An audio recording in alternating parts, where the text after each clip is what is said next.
Synopsis. So, I can summon heroines and villainesses, but I just have to create them myself? Seems easy enough. Max lived for one thing, and one thing only, a good story. Novels were the only escape in his mundane life. However, all the light novels and manhwas he read had the same problem, ruining female characters. In all these novels, the powerful heroines and terrifying villainesses were always reduced to one-dimensional trophies obsessed with the MC. They had no goals or purpose of their own. When Max discovered Awakener Supreme, he thought it would be different. It started out promising, a dark fantasy, detailed, consistent world building, a complex magic system, and interesting characters. But everything went downhill pretty fast. To please the fans, the dark tone vanished, and the fierce female cast was reduced to shallow fan service. In a burst of anger, Max confronted the lead writer, criticizing him for ruining female characters and claiming he could do a much better job at creating heroines and villainesses. He never expected the universe to take him at his word. Max suddenly wakes up inside the world of Awakener Supreme and was given the chance to back up what he had claimed in the form of a unique class. You have awakened your class. Architect, you can create heroines and villainesses and make them your summons class group. Summoner was Max all talk, or can he truly create more powerful and consistent heroines and villainesses to help him survive the grim world of Awakener Supreme? Chapter 1. You're not dead, are you? Welcome to Awakener Supreme, the academy where the gifted awakened of our world master the power of grace to hone their talents. We stand as the shield against the encroaching evil of Gehenna and the corrupting touch of gloom. Hundreds of legends graduated from this very institution. Soros the Great Pyromancer, Leobard the Heavenly Knight, Theron the Star Maker, DAVBM. Max slammed his phone face down onto his duvet. No surprise that there are no female legends, because they've all been fucking wasted. He shouted at the ceiling. It's so stupid. He grabbed a pillow and screamed into it, muffling a string of curse words that would have impressed a sailor. Max wasn't just angry. He was unbearably frustrated and exhausted. He was a man with a very specific, burning grievance. After reading hundreds of light novels and consuming thousands of manga chapters, he had come to the conclusion that no matter how unique the magic system, no matter how detailed the world building, they all suffered from the same terminal illness. Something he called the romance nerf. This thing was a plague. A character assassin. You'd have a female character introduced as the Ice Witch of the North, a woman who slaughtered legions of demons with a snap of her fingers. For the first few chapters of her introduction, she would be cool. She would be terrifying. She would be competent. Then, she meets the main character. Suddenly, her IQ drops 50 points. Her legendary magic becomes support skills for the MC. And her only personality trait shifts from genocidal warlord to blushing mess. She falls in love with him even if he is her mortal enemy, even if he has the charisma of a damp cardboard box. The thing was, Awakener Supreme was supposed to be different. Initially, Max had loved it. It had everything. The structured class groups, the academy politics, the terrifying lore of the second world trying to merge with Earth.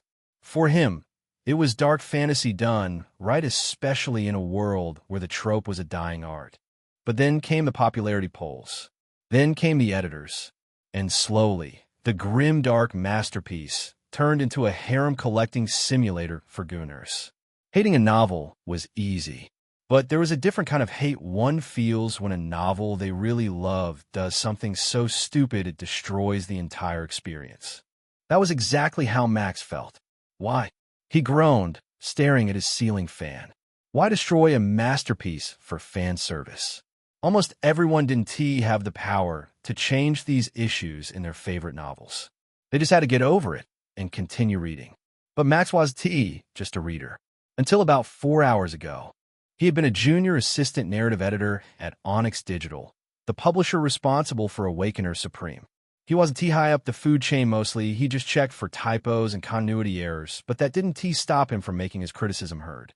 Every day at work, He tried his best to steer them away from destroying female characters by ascending them down the harem path.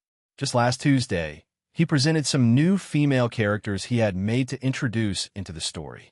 Astentia, Thor, and many others. He'd given them a strong backstory, motivation, plot, and a purpose that didn't involve the MC. The lead writer flat out rejected him, ordering him to stick to his job and let them deal with the creative. Max had swallowed his pride and frustration. But today had been the last straw. The latest chapter dropped, and in it, the last remaining promising female heroine tripped over her own feet, landed in the MC's arms, and stuttered, Please teach me how to be strong." Then they kissed. They fucking kissed. Muck schnepped. He stormed into the lead writer's office and delivered a 10-minute rant on character integrity and personalities. The monologue ended with him calling the lead writer a simping hack. It felt amazing, until it didn't, because now he was unemployed. However, the firing only fueled his anger, and unemployment just meant he had more time for the internet. Max rolled over, grabbed his phone, and tapped furiously. He was currently on his 40-second throwaway account. He gave the light novel another 1-star rating, then dropped his review below. "This is absolute trash. You have ruined the ecosystem of this world. Why does every woman lose 90 of her brain cells within a 5-meter radius of her nah? It's insulting. I could write this better in my sleep. If you want a real story, give the female cast agency. Make them villains. Make them heroines. Don't make them trophies. The Grace-Gloom dynamic is wasted on this harem garbage. Do better." In a few minutes, likes rolled in from fellow disgruntled fans as they responded on how much they agreed with him. This led to more bad reviews and hate comments filling up the light novel's webpage. Lying in bed, scrolling through the comments was a satisfying feeling. His anger felt validated. He felt dignified. He was a martyr for good storytelling. The best thing to do after ranting on the internet was to get a good sleep, a reminder that all of this didn't really matter in the end. Whatever, Max yawned, his eyelids growing heavy. Maybe I'll start my own light novel tomorrow. One where the heroines and villainesses are actually badasses. But first, let me get a little shut-eye. The phone slipped from his hand, and he dozed off. "Shit, you killed him," Max heard a voice say. It was hazy, echoing as if it were coming from the bottom of a well. "No, I didn't. I barely touched him. Look, he isn't moving. Fuck, I think he is really dead. Nigel, your dad works for the brigade, right? He can clear this up. We can just say he fell. Or a beast got him." Muck squinted. Who were the people talking, and why did his entire body feel like it had been put through a meat grinder? His head throbbed painfully, a stinging sound echoing in his skull. He tried to move, but his limbs felt heavy, like they were filled with lead. "Wait," one of the voices shrieked. "He is squinting. Shit, he is alive. Hey, Lancet, you're not dead, are you?" Lancet? Max thought, the name floating through his confusion. Who the hell is Lancet? He groaned, forcing his eyes open. Everything was a dizzy blur of gray and brown. He could barely form any image. The pain was too much, and the smell of this place was nothing like his room. Wet dirt, sulfur, and unwashed bodies. It smelled like poverty. Max blinked. His vision was finally clearing. He snapped his head left and then right. He frowned, coming to the realization that he wasn't in his bedroom. He was lying in mud. Above him, the night sky was a bruised purple color, choked with smog. Around him stood 3 teenagers dressed in cheap, modern street clothes, hoodies, and worn-out sneakers. "You idiot," the tallest one spat, kicking dirt at Max's face. "You can't just go faking death to scare us like that. Who are we going to beat up if you just die?" Max pushed himself up on shaky elbows, the pain still thrumming in his skull. He tried again to decipher where he was, but nothing he saw was familiar. Not the crumbling brick walls, the simple-looking houses, or the massive, Gothic spire looming in the distance, piercing the smog like a black needle. "Where's this?" One of the boys grunted. "I don't know how it is that he is the lucky one who gets to leave the slums and enter the ASI. And to be a summoner, too. Why does this rat get to be lucky and not us?" Muck's frosh. Did he just say yes, I? He looked up at the boy. "Excuse me," Max said, his voice sounding raspier than usual. "By SI, do you mean the Awakener Supreme Institute?" The guys looked at each other and burst into laughter. Muck stared. "Did I hit your head that hard, Lancet?" The tall one sneered. "He has completely forgotten where he is." Max stared at them. This had to be a joke. Some kind of vivid dream induced by stress and too much spicy food before bed. I can't be in." The tall one flung the paper in his hand at Max, like he was returning something. "Here, moron. You're lucky we're terrified of the Awakeners, or we would have ripped this into shreds and stuffed it down your throat." It landed in the mud with a soft splat. Max reached out immediately and picked up the paper. It was thick, textured, and smelled like processed timber. A letter? It really can't be. He unscrolled it with trembling fingers and read the elegant calligraphy. To Mr. Lancet Leogart, subject, admission to the Awakener Supreme Institute greetings.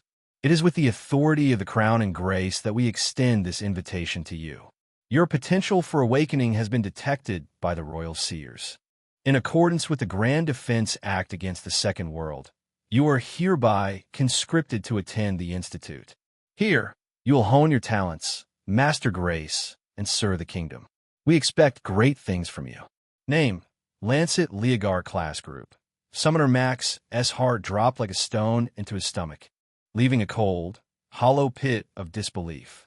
He had actually transmigrated into the light novel. Chapter 2. Welcome to Awakener Supreme Honk. Honk. Max was now in a car. It wasn't like the cars back in his real world. The cars here were different, like a collision of modern and medieval themes. The one he was being driven in was bigger than the rest in the roads. There was so much space inside that Max felt he had to pay rent. He sat in the back, while a stony-faced official in a dark suit sat beside him, leaning his head against the cool, tinted glass. He watched the slums blur into streaks of gray before vanishing entirely. It had been 2 days since he arrived in this world, and that had been enough time for him to gather his scattered wits. The panic of waking up in the mud had subsided. Now he had accepted the truth. He had transmigrated. He was in the earth of Awakener Supreme.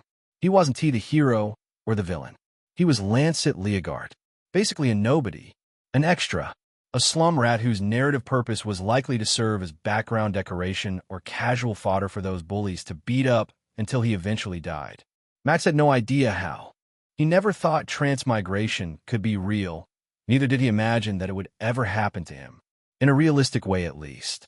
However, he could think of a reason why it happened. It must be his punishment, for the review bombing, for calling the author a hack to his face. The universe, or someone decided to throw me into the deep end. Huh. Joke's on them, though. Max loved this. On Earth, he had nothing to go back to. His parents had passed years ago. He had no girlfriend, no job, and his only hobby was escaping into worlds like this. If he played his cards right, he could hang around for quite a while in this place. Even if he only lasted 2 years, seeing a fantasy world in HD 3D was worth it. This view right now, the Kingdom of Ethelgard, was proof. Ethelgard was the New England, after the appearance and the attack of the Second World, thrusting the world into near apocalypse. It was in England where the world began to fight back. Now the Kingdom of Ethelgard, the nation like most of the world, was reimagined into a modern Gothic. Max had depended on his imagination back when he was reading the light novel, but now he could see exactly what was meant by that phrase. The world was like the medieval times, but rather than cobblestones, they were built with iron, with glass and high-grade wood. Some buildings had statues like gargoyles plated in gold. Others rose like spires of castles, made of iron and plaster. It almost looked like the everyday world Max was used to, except everything had a medieval touch to it. The roads were paved with hex-cut stone slabs, perfectly aligned, with faintly illuminated grooves that functioned like lane markings. They drove past a cool-looking traffic light, standing tall like an ornate obelisk. The other cars around them dispersed motes of different-colored light out of their exhaust rather than smoke.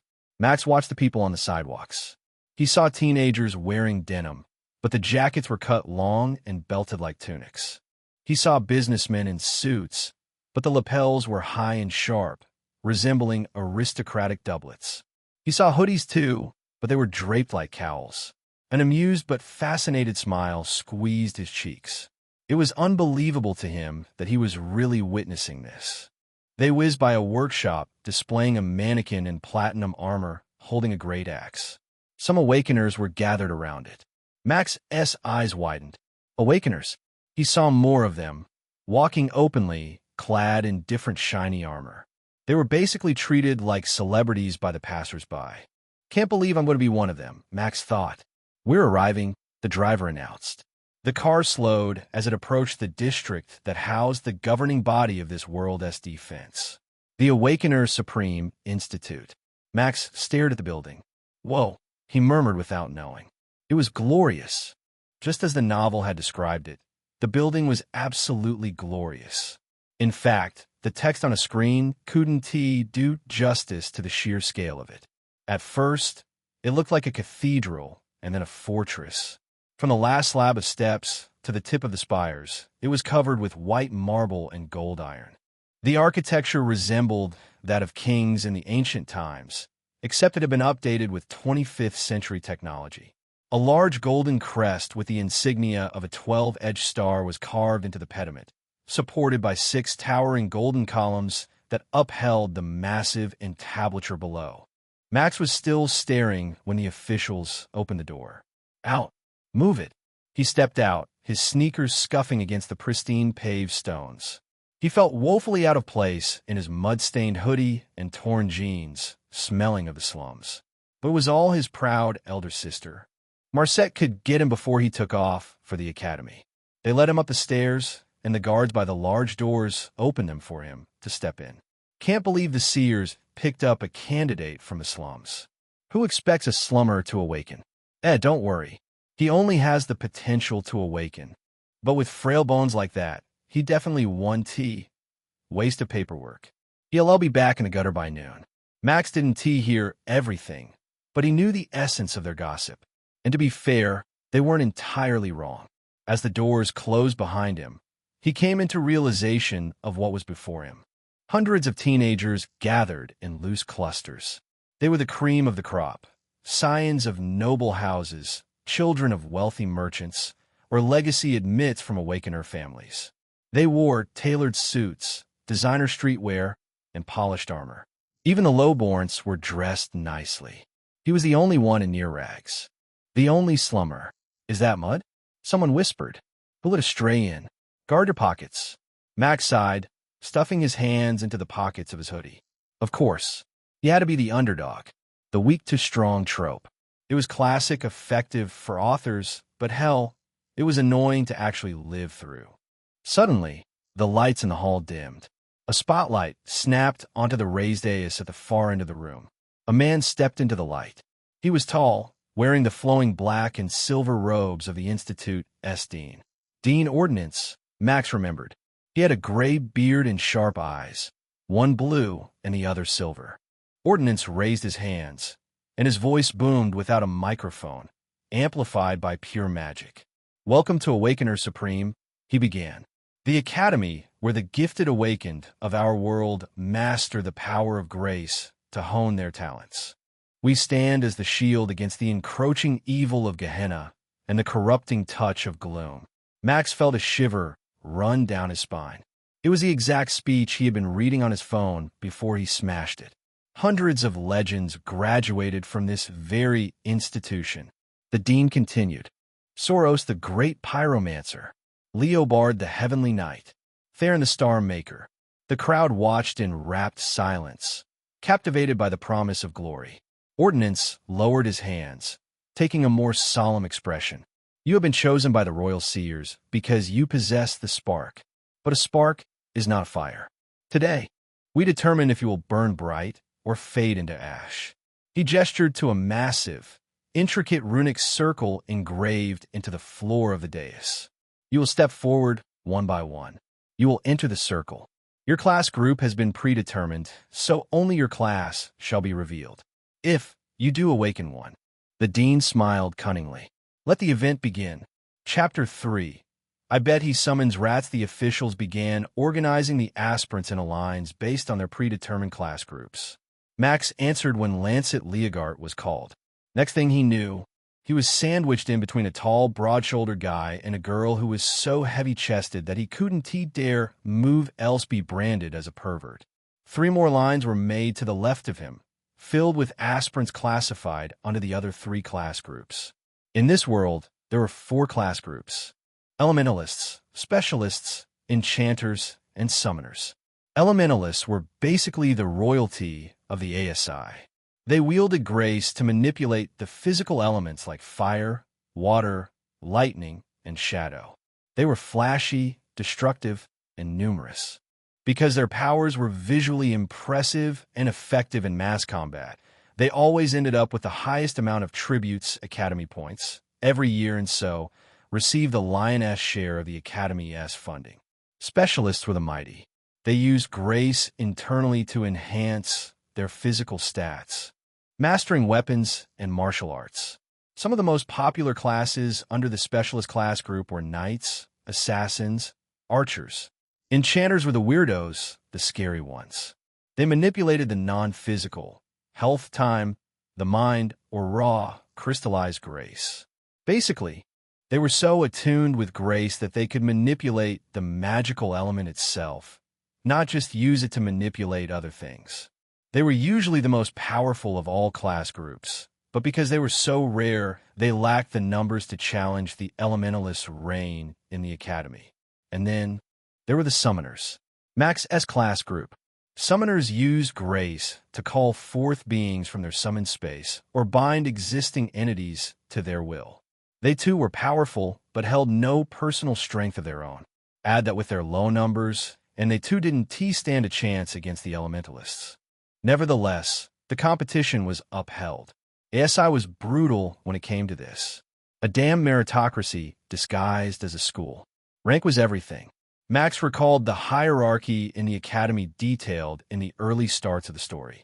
Each class group was divided from rank D to rank S. An elementalist, the student was treated like a celebrity. They got private dorms, access to the best dungeons, and sponsorship deals from Ethelgard's weapon foundries.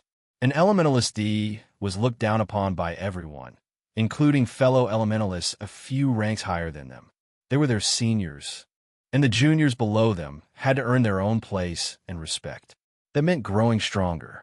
But no just that, also mastering one's class's power and contributing to the accumulation of tributes to their class group. That last part was very important.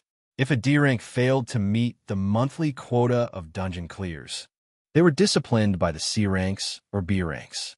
In the novel, this was depicted as physical hazing, seizing of school profits, and forced labor. Something like scrubbing the beast cages or acting as meat shields during live fire exercises. The competition was ruthless. Max remembered that the elementalists actively sabotaged others during inter-class war games to ensure the student council budget remained in their favor. I was exactly looking for a slice-of-life high school experience, Max thought grimly, but I definitely didn't sign up for Battle Royale with homework. First group, elementalists. Step forward. Ordnance's voice boomed. The ceremony began. One by one, the aspirants stepped into the runic circle. The magic responded instantly. A girl with glasses stepped in, and a pillar of roaring flame erupted around her. Class, Fire Mage, the automated system announced. The crowd cheered. Next, a boy. Vines exploded from the floor stones. Class, Verdant Mage. It went on. Shadow Mages, Ice Mages, Earth Mages. Not everyone awakened. Some stepped in, and nothing happened, leading to tears and swift removal by the guards. But those who did awaken were greeted with applause. The elementalists were the golden children, the backbone of the army. They had the numbers, and they knew it. Second group, enchanters. As expected, the aspirants were fewer, but everyone was still intrigued. They wanted to know what classes would be awakened, as enchanter classes were usually the most powerful and interesting. A boy stepped up, and a golden halo formed over his head. Class, Healer Mage. Another made purple slashes in the air like portals. Class, Portal Mage. Class Artificer. Max watched the procession continue, half amazed and half worried. Each time he saw someone fail to awaken, he feared the same fate would happen to him. Third group, Specialists. The crowd surged forward. This was the most popular category for the nobility. Max straightened up. He knew who was coming pretty soon. After a few awakenings, including archers, assassins, and barbarians, the boy Max was waiting for stepped out of the crowd. He was tall, with windswept black hair and piercing silver eyes like a clear river. His jawline was sharp enough to cut glass, and even his casual academy uniform looked tailored by gods. It was Renat Falconheart, the original main character. Max made a jealous face. Look at him. He literally glows. It's disgusting. He could see now the novel was over-exaggerating when it spent paragraphs describing how handsome Renat was. Renat stepped into the circle with the confidence of someone who knew the plot was on his side. Shine. A blinding white light erupted, forming a massive, spectral sword that pierced the ceiling of the hall. The crowd whoaed. Class night? Whoa. The first night of the day. Really cool. I wonder what his talent would be. Looks like a heavenly knight. It fits him because he is so handsome and heavenly. Max rolled his eyes at the excited girl. Get a grip. There is nothing exciting about that schmuck loser. Final group, Summoners. The cheering died down. The summoner line was almost as short as the enchanters. Not many people liked summoners. They felt they were hacks who relied on external sources to get better rather than themselves. Approach. Max's heart began to pound. He didn't understand why he was so anxious. Maybe it was because he could give anything not to go back to the slums and get bullied to death. A girl with pale skin and dark circles stepped in. Skulls rose around her. Class, Necromancer. Another awakened as a druid, and one simply as a spirit caller. The broad-shouldered guy in front of Max awakened as a beast tamer. Then it was Max's turn. Next aspirant, Lancet Leogart. Max took a deep breath. All right, here we go. He pushed off his feet and walked toward the dais. The entire hall had fallen silent, and now hundreds of eyes followed him. It was like they were confused by his presence, like he was a stain, a skinny boy in a mud-cake hoodie and torn jeans. Is that a beggar? How did a slum rat get a summoner aptitude? I bet he summons rats. Or fleas. Did he even shower? Look, he is going to stay in the circle. Max ignored the whispers. It was the genetic way of life in this light novel. He kept his head high, channeling every ounce of dignity he had left from his previous life. He stepped onto the dais and walked into the center of the blue runes. After a moment of waiting, the runes heated up with a golden color.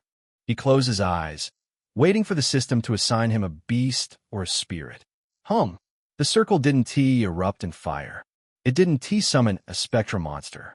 A quill made of pure light materialized in the air above him, followed by a blank tome. The system voice boomed, but even it sounded confused. The cadence was off, as if it were reading a word it hadn't processed in centuries. Class, Architect. The silence that followed was total. Max opened his eyes. The holographic quill faded into his chest. Architect? Someone shouted from the crowd. What the hell is an architect? Is that a combat class? Sounds like trash. A doll maker? Seriously? I told you. Useless. Laughter rippled through the hall. Even the dean looked intrigued, tilting his head as he consulted a datapad, likely searching for a precedent. But Max wasn't looking at them. He was staring at the translucent blue screen that had just materialized in his vision. You have awakened a class, Architect. Your chance has arrived. You have the power to create whatever character you wish and summon them into this world. Chapter 4. Welcome to Summoner 101 Silence. Two feminine hands slammed against a fat tome on a desk. Instantly, the noise caused by the 20 newly awakened teenagers died in their throats. They snapped their heads toward the front of the lecture hall and scurried to their seats, lips nailed together. Do you think this is a social club? The woman at the dais barked. She had sharp golden eyes that looked pretty infuriated at that moment. I understand that you're excited to be here in Awakener Supreme. She swept her gaze across the room. But playtime is over. You are now the defense of the world. Act like it. Ms. Miesel Gudgarten was not a physically imposing woman, standing barely 5'3", but she had a presence about her. She had dark hair in an overly expressive bun and wore the standard faculty uniform, a tight white shirt and black pencil skirt that highlighted her feminine features. Her robe was laying on the flat of her chair like it offended her, and around her neck hung a pendant of a spirit binder that rattled whenever she moved. She was a 6-star gold spirit caller, a high-tier awakener who, by all rights, should be fully focused in exploring Calamity Dungeons. Instead, she was stuck babysitting freshmen. "Welcome to Summoner Class 101, she said, softening her voice to the formal tone expected from a teacher. "I am Miesel Gudgarten. Some of you might have heard of me." Max, sitting in the back row near the window, leaned his chin on his palm. He knew her. Miesel Gudgarten, an Awakener Supreme, she was the classic, overly spirited teacher. She appeared in exactly 3 arcs, usually dragging the Summoner class group into competitions with excessive optimism, only to get absolutely crushed because her students were fodder compared to elementals and specialists. She was undervalued, overworked, and destined to remain a background character. "Even though you are new," Miesel continued, pacing the stage, "the inter-class group competition will begin in 2 months. The elementalists think they own this school. The specialists think they're unmovable. And the enchanters? They don't even look at us." She slammed her hand on the tome again. Some students jerked. "As summoners, we are the bottom of the food chain. But I intend to change that. It is time to prove your worth in this academy and in the world." She spun around, squeezing a marker in her hand. "Firstly, let us begin with the basics. What is the fundamental definition of summoning?" A girl in the front row, with blonde bright hair and an excited grin, raised her hand. "Yes. Summoning is the act of calling upon things to fight for you," she ventured. "Like using magic to get a pet?" Miesel sighed, pinching the bridge of her nose. "Casual, crude, but technically not incorrect." She began to write on the board in sweeping, aggressive strokes. "Summoning is the imposition of will upon the external," Miesel recited, her voice turning scholarly. "It is the transfiguration of grace into a bridge. We do not simply call pets. We tear open the fabric of space to pull entities from a void, or we use our grace to dominate the wills of entities that already exist." On the board, she drew a diagram, a stick figure connecting to a box, and a stick figure connecting to an angry face that she referred to as a beast. "There are 2 methods of summoning," she lectured. "Invocation and binding." She turned back to the class. "Invocation uses a summon space. For those who don't know, a summon space is a pocket dimension where your entities reside until called. Binding, however, chains an entity to your soul in the physical realm." She studied their expressions, making sure they were listening before continuing. "With binding, there is usually no void where your summons can be kept. This happens for varying reasons. Sometimes it's because the summons are found in our world, not drawn from another, or because they're physical constructs or beings that cannot be kept in summon spaces. In this case, you use an artifact to store them inside, one strong enough to keep their overbearing power caged. Until this morning, there have been 10 recognized classes under the Summoner group." She listed them off, tapping the board for emphasis. Golmancer, they infuse grace into inanimate matter like clay, sand, iron, making them their summons. Puppeteer, they control constructs using grace threads. Machinist, they summon Magitech artillery and mechs. Demon Binder, they subjugate demons, making them their summons. Shadowmancer, they turn the shadows of others into their armies. Necromancer, they control a legion of the undead. Spirit Caller, my class as you know. Spirit Callers summon spirits and angels. Beast Tamer, they dominate the monsters of our world, turning them into loyal soldiers. Druid, druids channel the spirits of nature and summon forest beasts to possess them and temporarily grant them their power. Arsenal, they summon any kind of weaponry, attaining instant comprehension of the weapon when summoned. Miesel took a moment, pacing on the dais as she studied the students' faces. For a while now, Those 10 have been the known summoner classes, Measles said, her expression becoming complicated. Until today, the room went silent. 19 heads turned to look at the back row. Max sat there, wishing the ground would open and swallow him. Why were they staring so brazenly? At least, he was no longer in his mud-caked rags. He was wearing the exact same clothes they were all wearing. An hour ago, after the awakening, they had all been processed and issued the standard gray and gold ASI uniform. Even though his hair was a bit spiky, he looked cleaner, healthier, but the slum rat label was a stain that wasn't going to go away that easily. The architect class, Measles said, a look on her face like she was still trying to figure it out. To create a summon from nothing. She stared at Max. He could see the curiosity in her eyes, but it was overshadowed by a heavy disappointment. However, she continued, not all summoners are born equal. In the academy, potential is measured by grace retention. So, classes themselves are ranked because of this. She went to the board. The ranks are based on how bright grace glows within you. Dull, glimmer. Luminous, radiant, brilliant, and solar. She picked up a datapad and projected a holographic chart. Min 2, she pointed to a girl with gloomy bangs, happens to be the one with the highest rank this year. Awakening the Necromancer class, she is ranked brilliant. A prodigy. Min 2 didn't seem to care as much. She puffed air out of her lips, blowing her bangs off her eyes. Lancet Leogard, Measles said. Max looked up. Even with a new class, you only have a dull rank. A ripple of snickering broke out across the room. Dull? Someone whispered. That's basically unawakened. I heard he barely lit up the circle. How can you awaken a new class just for it to be dog's hit? Measles sighed, looking at Max with pity. I understand it is disappointing, Lancet, but it is the unfortunate rule of our world. She paced again. The power of a class is determined by how much grace the user can hold to fuel their summons.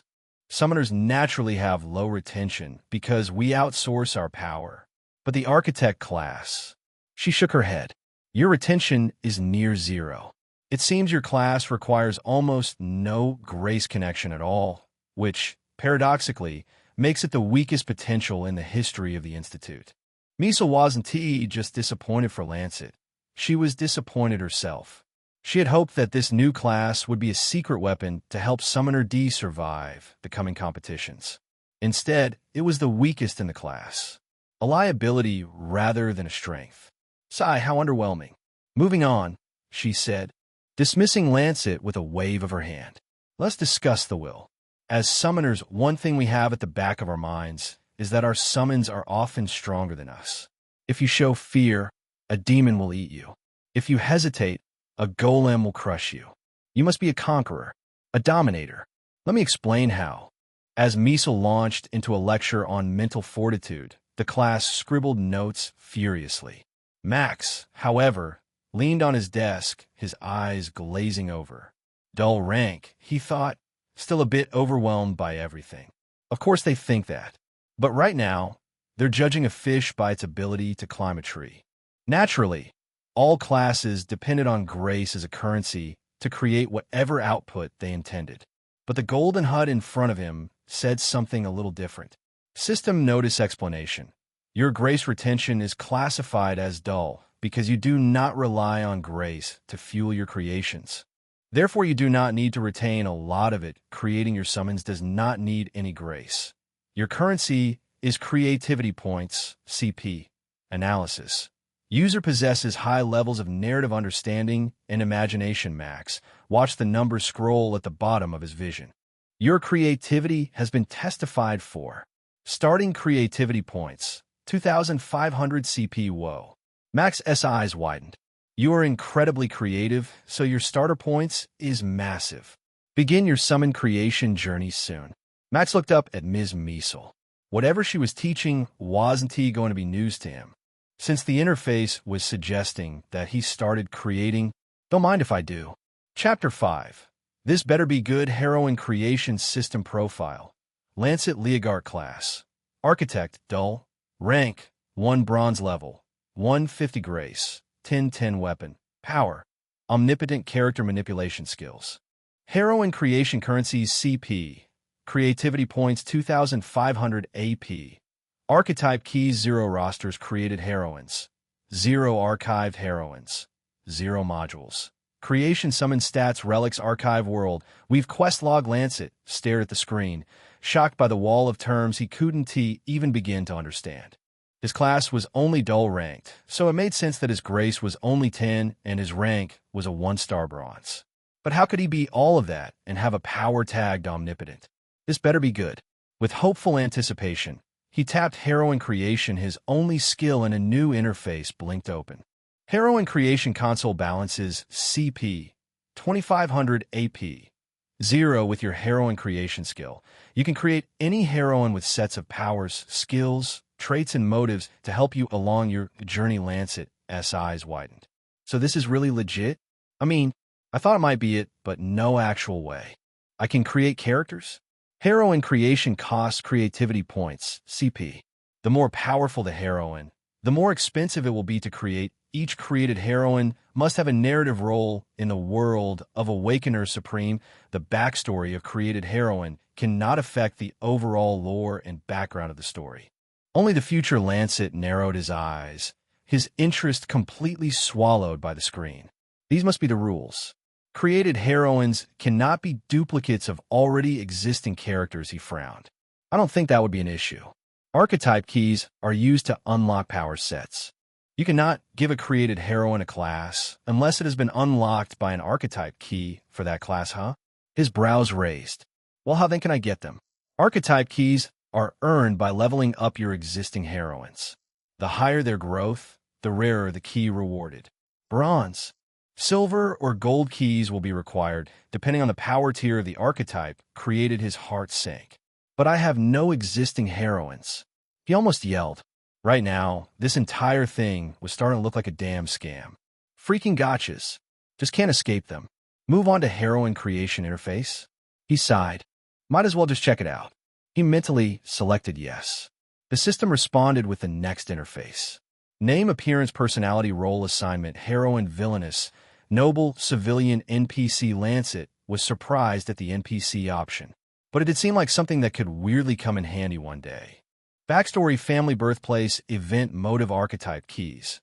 Archetype keys allocate class and skills to your created heroine. Yeah, you said that already. Keys. 0 minor details. Create heroine. He guessed he could just start now, at least to lay out the basics of his first heroine. He selected the Create Heroine module. The screen expanded, filling his vision with a blank canvas and a sidebar of expensive options. Heroine Creation current balance. 2,500 CP cost analysis. Silver rank heroine. 500 to 800 CP gold rank heroine. 1,000 to 1,500 CP platinum rank heroine. 2,000 CP. Lancet pouted thoughtfully. So I can afford 2 decent gold heroines or go all in on 1 platinum. Starting off with 2 summons seems like it will be a lot of work to manage. But I'd also like my first summon to be extremely powerful. After reading lots of manhwa and light novels, he knew that having an overpowered summon at the very start was a game changer. So he selected the platinum rank. Almost instantly, a pop-up notification appeared on the screen. Special feature. Narrative coupon.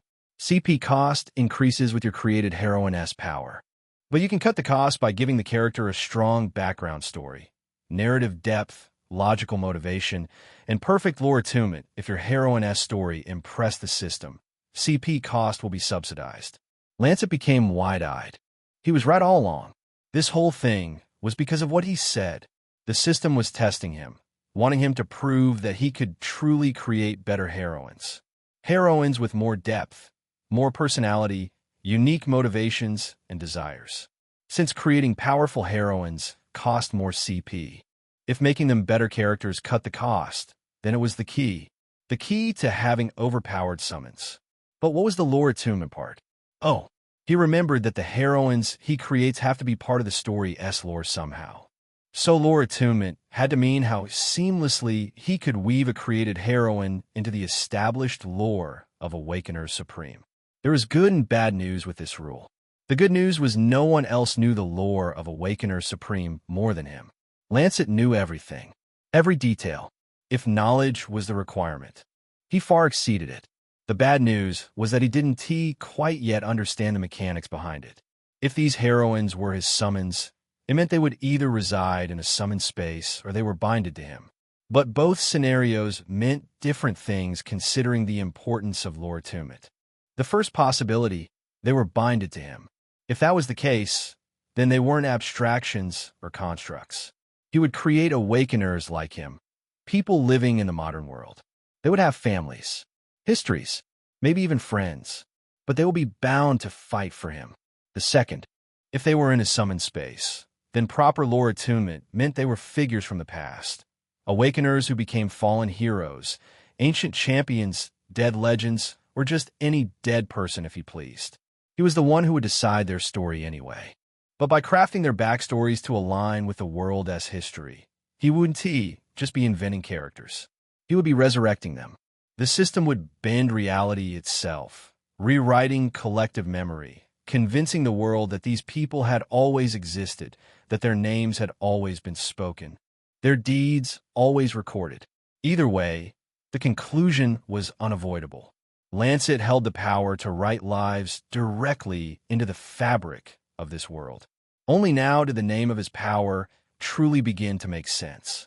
Omnipotent character manipulation. Chapter 6. Perks of obsessively reading a novel. Creating a character was far more complicated than Max imagined. Only a few minutes into setting details like her personality and motives, he found himself begrudgingly more appreciative of writers who had to do this for the hundreds of characters in their novels, whilst finding a way to make it consistent. It was exhausting and, surprisingly, almost fun. He wasn't completely new to character creation, and that was what helped him a lot. Before Max was transmigrated here, he had written 2 heroines that he wanted the publishing company to write into the story. Obviously, they had rejected him, but now he could bring them into the story himself. Good old DIY. The first heroine Max decided to create was Estintia. He hadn't created that much information on her. When he had submitted the characters, he had only given a quick sketch. Their powers and motives that strictly had nothing to do with romance with the MC. However, the system now demanded more. With lore attunement being necessary and the character backstory subsidizing the CP cost, he had to do more now than just make them not give a fuck about Renat Falconhart. Max brainstormed for a bit, Miss Meisel's teaching a humming noise in the back of his mind. Ideas started to flow, so he scribbled some down on the flat book on his desk. When some of the ideas began to connect, he dropped the pen and started to input the details, his thoughts typing on the translucent keyboard. Name: Estintia Valengard. Appearance. Max thought of his sketch. It had been a reckless scribble. He wasn't that gifted an artist. He wanted to generate images, but decided against it. Now, he worried that his imagination, even as great as it was, wouldn't be enough to perfectly visualize every detail of Estintia. However, the image in his mind was consistent. Estintia was the perfect blend of divine beauty and battlefield terror. Max decided to stick with what he knew, suspecting that the system, like every other program, would refine his rough descriptions. He began to mentally type.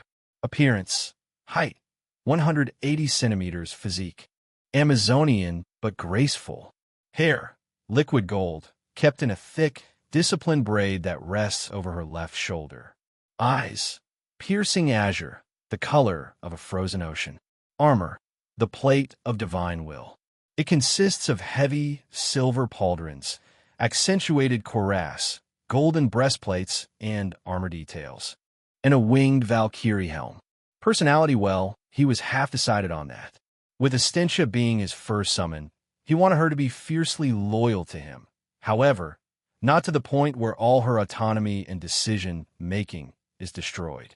He needed to create an acceptable reason why she would be endlessly loyal to him. An idea struck his mind. There was an easy, quick way to fix this. He would simply make her exceedingly loyal, not merely loyal to him, but possessing pure loyalty as a characteristic itself. Forever true to her word in a way that it becomes a driving force for her actions and morals. If he did that, He could get her to swear an oath to him once he summons her for the first time, and that would in turn make her fiercely loyal to him. Max grinned, impressed by his rigmarole. He inputted the details. Personality, brave, fiercely loyal to her oath, driven by her duty but possessing a dry, biting wit. She values strength of will above physical power, kind and gentle despite her overwhelming power and stoic front. Not a damsel in distress. Backstory. Max stared at the next section. This was the part that needed the most attention. He began to type, weaving Essentia into the existing lore of Awakener Supreme. Like the system had said, she couldn't just appear out of thin air. The world would believe she had always been there. He had to write a backstory that was not only impressive, so he could get the narrative coupon, but also believable. Family birthplace. Born in the era of Ash, 300 years ago. The daughter of a fallen fortress commander in the Northern Wastes. Event. Essentia became one of the greatest awakeners in the world as history. She is the unwritten legend who cleared the most dungeons ever. History says she was the one who held the greatest gate close on her own for 7 days and 7 nights against the 5th wave of Gehenna. She didn't hold it for a king or for glory. She held it because of the weak and helpless who would have died if not for her. When the Awakeners finally arrived, after recovering, they found a corpse. She was dead, but she had bought the world enough time. Max knew that the greatest gate had taken longer than usual to open during the 5th wave of Gehenna. There had never been an explicit reason for it. In the novel, it was presented as a random occurrence. An unexpected period of luck that allowed the Awakeners time to recuperate and prepare for the wave. The author of Awakener Supreme had written it that way without much thought, but now it gave Max an opening to weave a character's lore into the world without fracturing the story's established canon. By placing Essentia at that gate, he wasn't overwriting history. He was filling a vacuum. He was providing a physical, bloody reason for why that miracle occurred. Max thought with a smirk. Perks of obsessively reading a novel is that you remember every lore detail. He moved to the next. Motive. This one he decided back then, but with the newly added detail of her lore, he included some new information. Motive. Essentia is driven by her oath to defend the weak. She returns now not only to serve a master, because even as she is loyal to her master, she desires to keep her oath to defend the weak. She will never harm them. She will never kill unjustly. She will always protect whoever needs her. She doesn't believe in a lesser evil. Then, he moved on to role assignment. He selected Heroine. The interface shimmered, expanding to show the heroine-specific submenus. This was where the CP cost would skyrocket. Heroine details class. Knight advanced class. Lancet paused at that section. He had simply written Essentia as a knight before, but now he had thought of an advancement that would make her extremely overpowered, as he needed her to be. Advanced class. Iron Will Knight description. The Iron Will Knight does not rely on talent. She relies on the refusal to yield. Her power grows infinitely as long as she possesses the will to get something done. This is the pillar of one of her unique traits, instant comprehension. If she wills herself to master a weapon, she masters it instantly. Her will bends reality. The system immediately blared red. It knew instantly how overpowered that advancement was, especially considering the motive and personality he had given Essentia. Someone like her would have an abundance of will. System warning. Iron Will Knight is a high-tier advancement. Your heroine is extremely overpowered. CP cost is now critical. Just wait, Max thought with a grin. Let me cook. Chapter 7. Basically a glorified Carpenter. Max stopped to read what was on the screen. It was just a backstory. It gave her trauma, a goal, and a reason to fight that had nothing to do with sucking up to Renaa or anyone else. He selected completed. Ding. First time archetype key. You have been granted a platinum archetype key to allocate the class and power of your first heroine. Phew, muck shined. I was wondering how I would get one. Calculating CP cost, the system continued. Heroine, Essentia Valengard. Cost 4,100 CP max. S eyes widened. She that overpowered? The base CP cost for a platinum rank heroine was 2,000 CP. For Estintia to cost this much, then she was most definitely going to be one of the most powerful awakeners in the world. Past or present. No wonder the system had gone crazy when he inputted her power. His only hope now was the narrative coupon. Analyzing narrative depth. Complexity, S tier. Character backstory, S tier. Personality, A tier. Motive, A tier. Lore attunement, S tier. Max grinned, crossing his fingers. Applying narrative discount. Suddenly, the CP cost started to plummet. 4,100, 3,600, 2,500, 2,000. It settled at 1,900 CP. Lancet pumped his fist. Yes, he celebrated in his mind. More than 50% off. That's awesome. He had only 100 CP left. But he knew, with Estintia as his first heroine, he was going to get a lot more in no time. The final box remained. Minor details he thought for a moment before writing. She has a hidden fondness for small, simple, cute things but hides it to maintain her image. She is strictly professional in combat. Knows how to train others with that. He reviewed the final character sheet. It was a masterpiece. Heroine sheet finalization name. Estintia Valengard rank. Platinum class. Iron Will Knight weapon. The Blessed Blade Greatsword motive. Driven by an unbreakable oath to defend the weak. She serves her master, but refuses to compromise with lesser evils or harm the innocent. Personality. Brave and fiercely loyal with a dry, biting wit. She hides a gentle heart behind a stoic front and values iron will over raw strength. Event. She is the unwritten legend who died holding the greatest gate alone against the fifth wave, sacrificing herself to buy the world time when the official history said it was a miracle. Total cost. 1,900 CP create? Yes and no, later creation costs no grace, but summoning requires grace cost of 100 MP max cost. What the hell? So I do need grace after all. He thought for a moment. Well, 100 MP is nothing, but I feel like I've been fleeced for some reason. He took a deep breath. His finger hovered over the later button. Well, welcome to the draft, Estintia, he whispered. Mr. Leogard. The sharp voice sliced through the air like a guillotine, severing Max's connection to the golden interface. He blinked, the translucent gold of the character creation console dissolving into the sterile white light of the lecture hall. He looked up. Miesel Gudgarten was looming over his desk.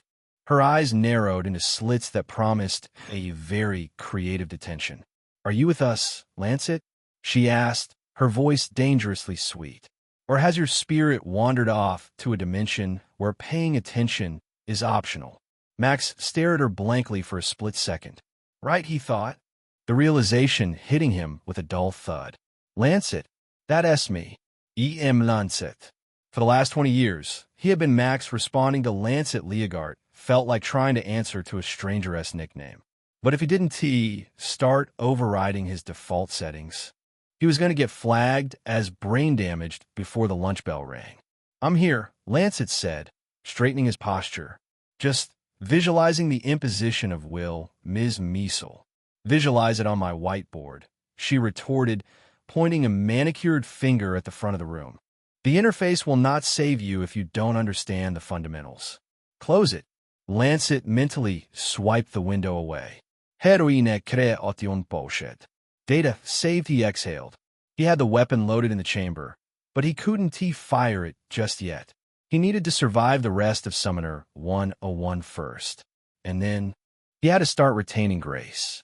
Miesel returned to the dais, smoothing her skirt with an aggressive tug. As I was saying before, Mr. Leogard decided to astrally project. Summoners are about resource management. We do not have the infinite grace pools of the elementalists. We have to be smarter, sharper. She checked the clock on the wall.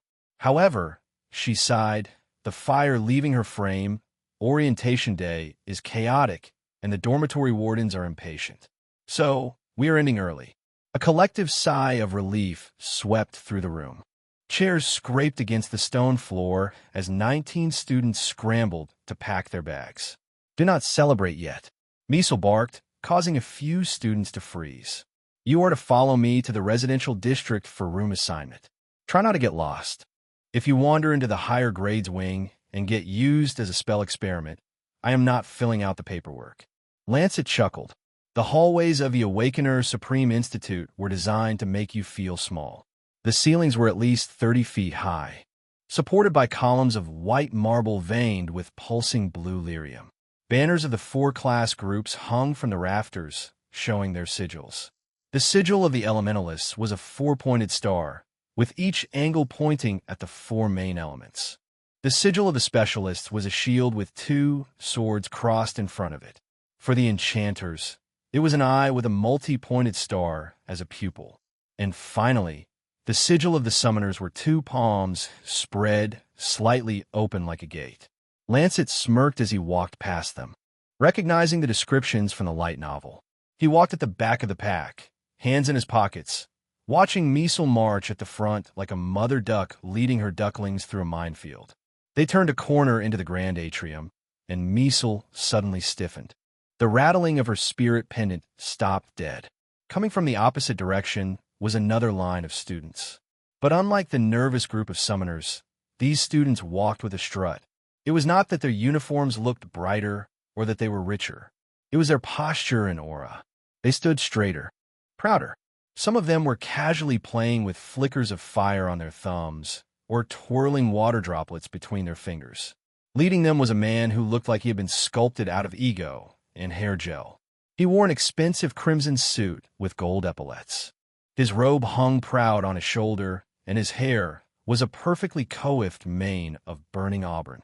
He walked with arrogance, the arrogance of a man who didn't know what it meant to lose. Fyodor Blaze was his name. He was the head instructor of Elementalist Class 101, and Miesel's arch-nemesis since their academy days. While Fyodor drawled, his voice carrying that smooth baritone quality that made you want to punch him. If at ISNT, the spirit caller. Taking the strays for a walk, Miesel stopped, her heels clicking sharply on the stone. Fyodor, I see you're still leading the circus. Did you teach them anything today, or just how to pose for magazines? Fyodor chuckled, a rich, condescending sound. Jealousy is an ugly color on you, my dear. We were just discussing potential. He glanced over Miesel's shoulder, his eyes scanning the group of summoner students with open disdain. His gaze landed briefly on Lancet, and he smirked. I heard the rumors from the Awakening Hall, Fyodor said, loud enough for both class groups to hear. A dull rank? And a new class called. What was it? Architect? The Elementalist students behind him snickered. Basically a glorified carpenter, one whispered. Imagine Awakening just to build furniture, another laughed. Fyodor shook his head, offering Miesel a look of mock pity. It must be hard, Miesel. Every year, you scrape the bottom of the barrel, hoping for a miracle. And this year, you get a carpenter with 0 grace retention. It's almost poetic. Lancet watched Miesel's shoulders tremble. The grip on her tome tightened until her knuckles turned white. He is not a carpenter, Miesel said, her voice low and trembling with suppressed rage. And this class will surprise you. Oh, I'm sure, Fyodor laughed, brushing a speck of non-existent dust from his crimson lapel. Maybe he can build us a nice stage for the victory ceremony when my students sweep the inter-class competition. Again, he signaled his students to move on. Come along, elites. Let us not catch mediocrity. It's contagious. As Fyodor walked past, the air around Miesel began to vibrate. Lancet saw it, the faint, terrifying aura of a gold-ranked spirit caller leaking out. Her bun seemed to quiver with spiritual pressure. That pompous, gel-haired peacock, Miesel hissed, spinning around to glare at Fyodor's retreating back. She threw her hands up, abandoning all professional decorum. You hear me, Fyodor, she exclaimed dramatically. This is the year. I will take you down. I will crush your precious firebrats into ash. The summoners will rise.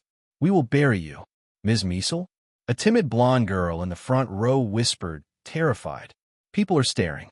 Miesel froze. She looked around. A group of passing enchanters were looking at her like she was mental, A janitor paused its sweeping to observe the scene. Misel's own students looked like they wanted to dissolve into the floor. She blinked, the spiritual aura vanishing instantly. She cleared her throat, smoothed her skirt, patted her bun, and adjusted her glasses. Ahem. Yes. Well. Her voice returned to a strained, professional register. Passion is important for summoners. It fuels the will. She turned on her heel, walking stiffly toward the large double doors at the end of the hall, her face burning a bright, embarrassed red. To the assigning room, she squeaked. Quickly, before I summon something illegal. Lancet chuckled before following her.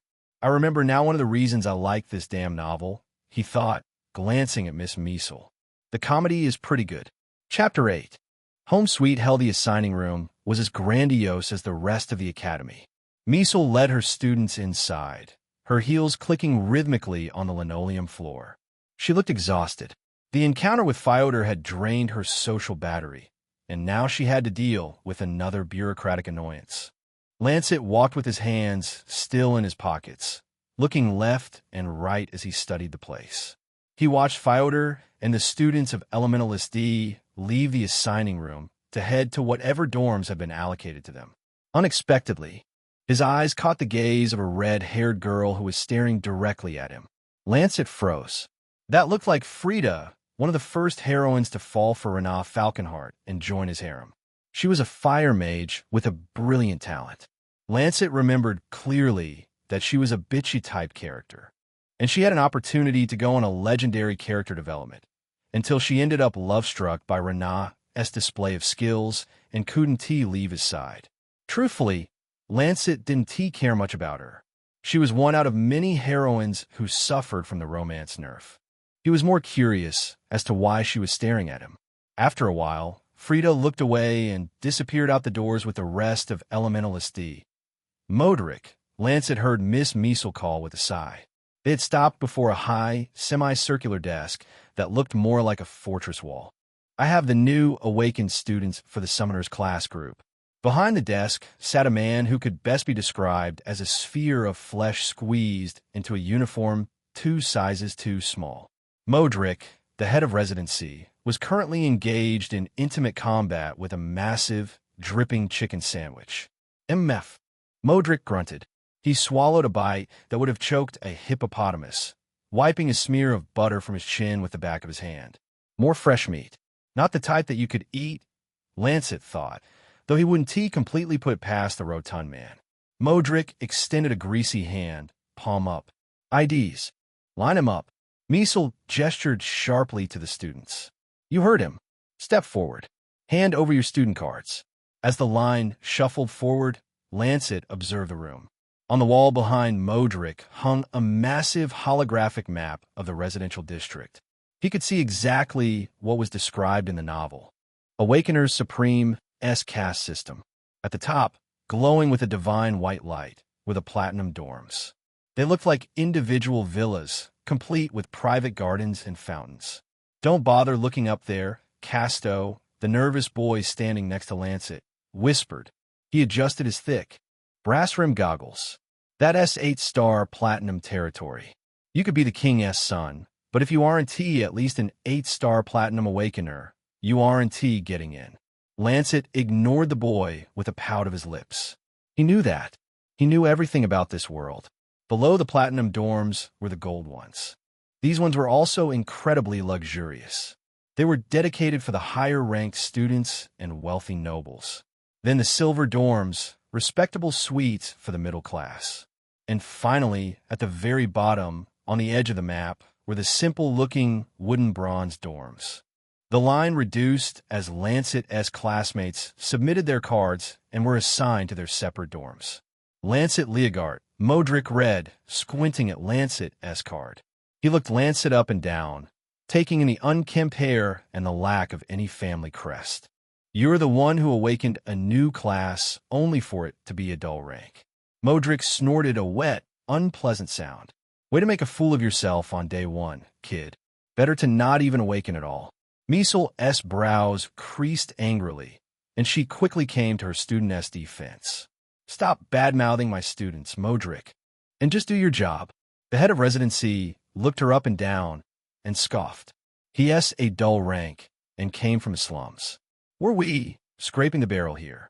Obviously, he s joining the other nobodies in the bronze dorms. He tossed a heavy iron key onto the counter. It landed with a dead thud.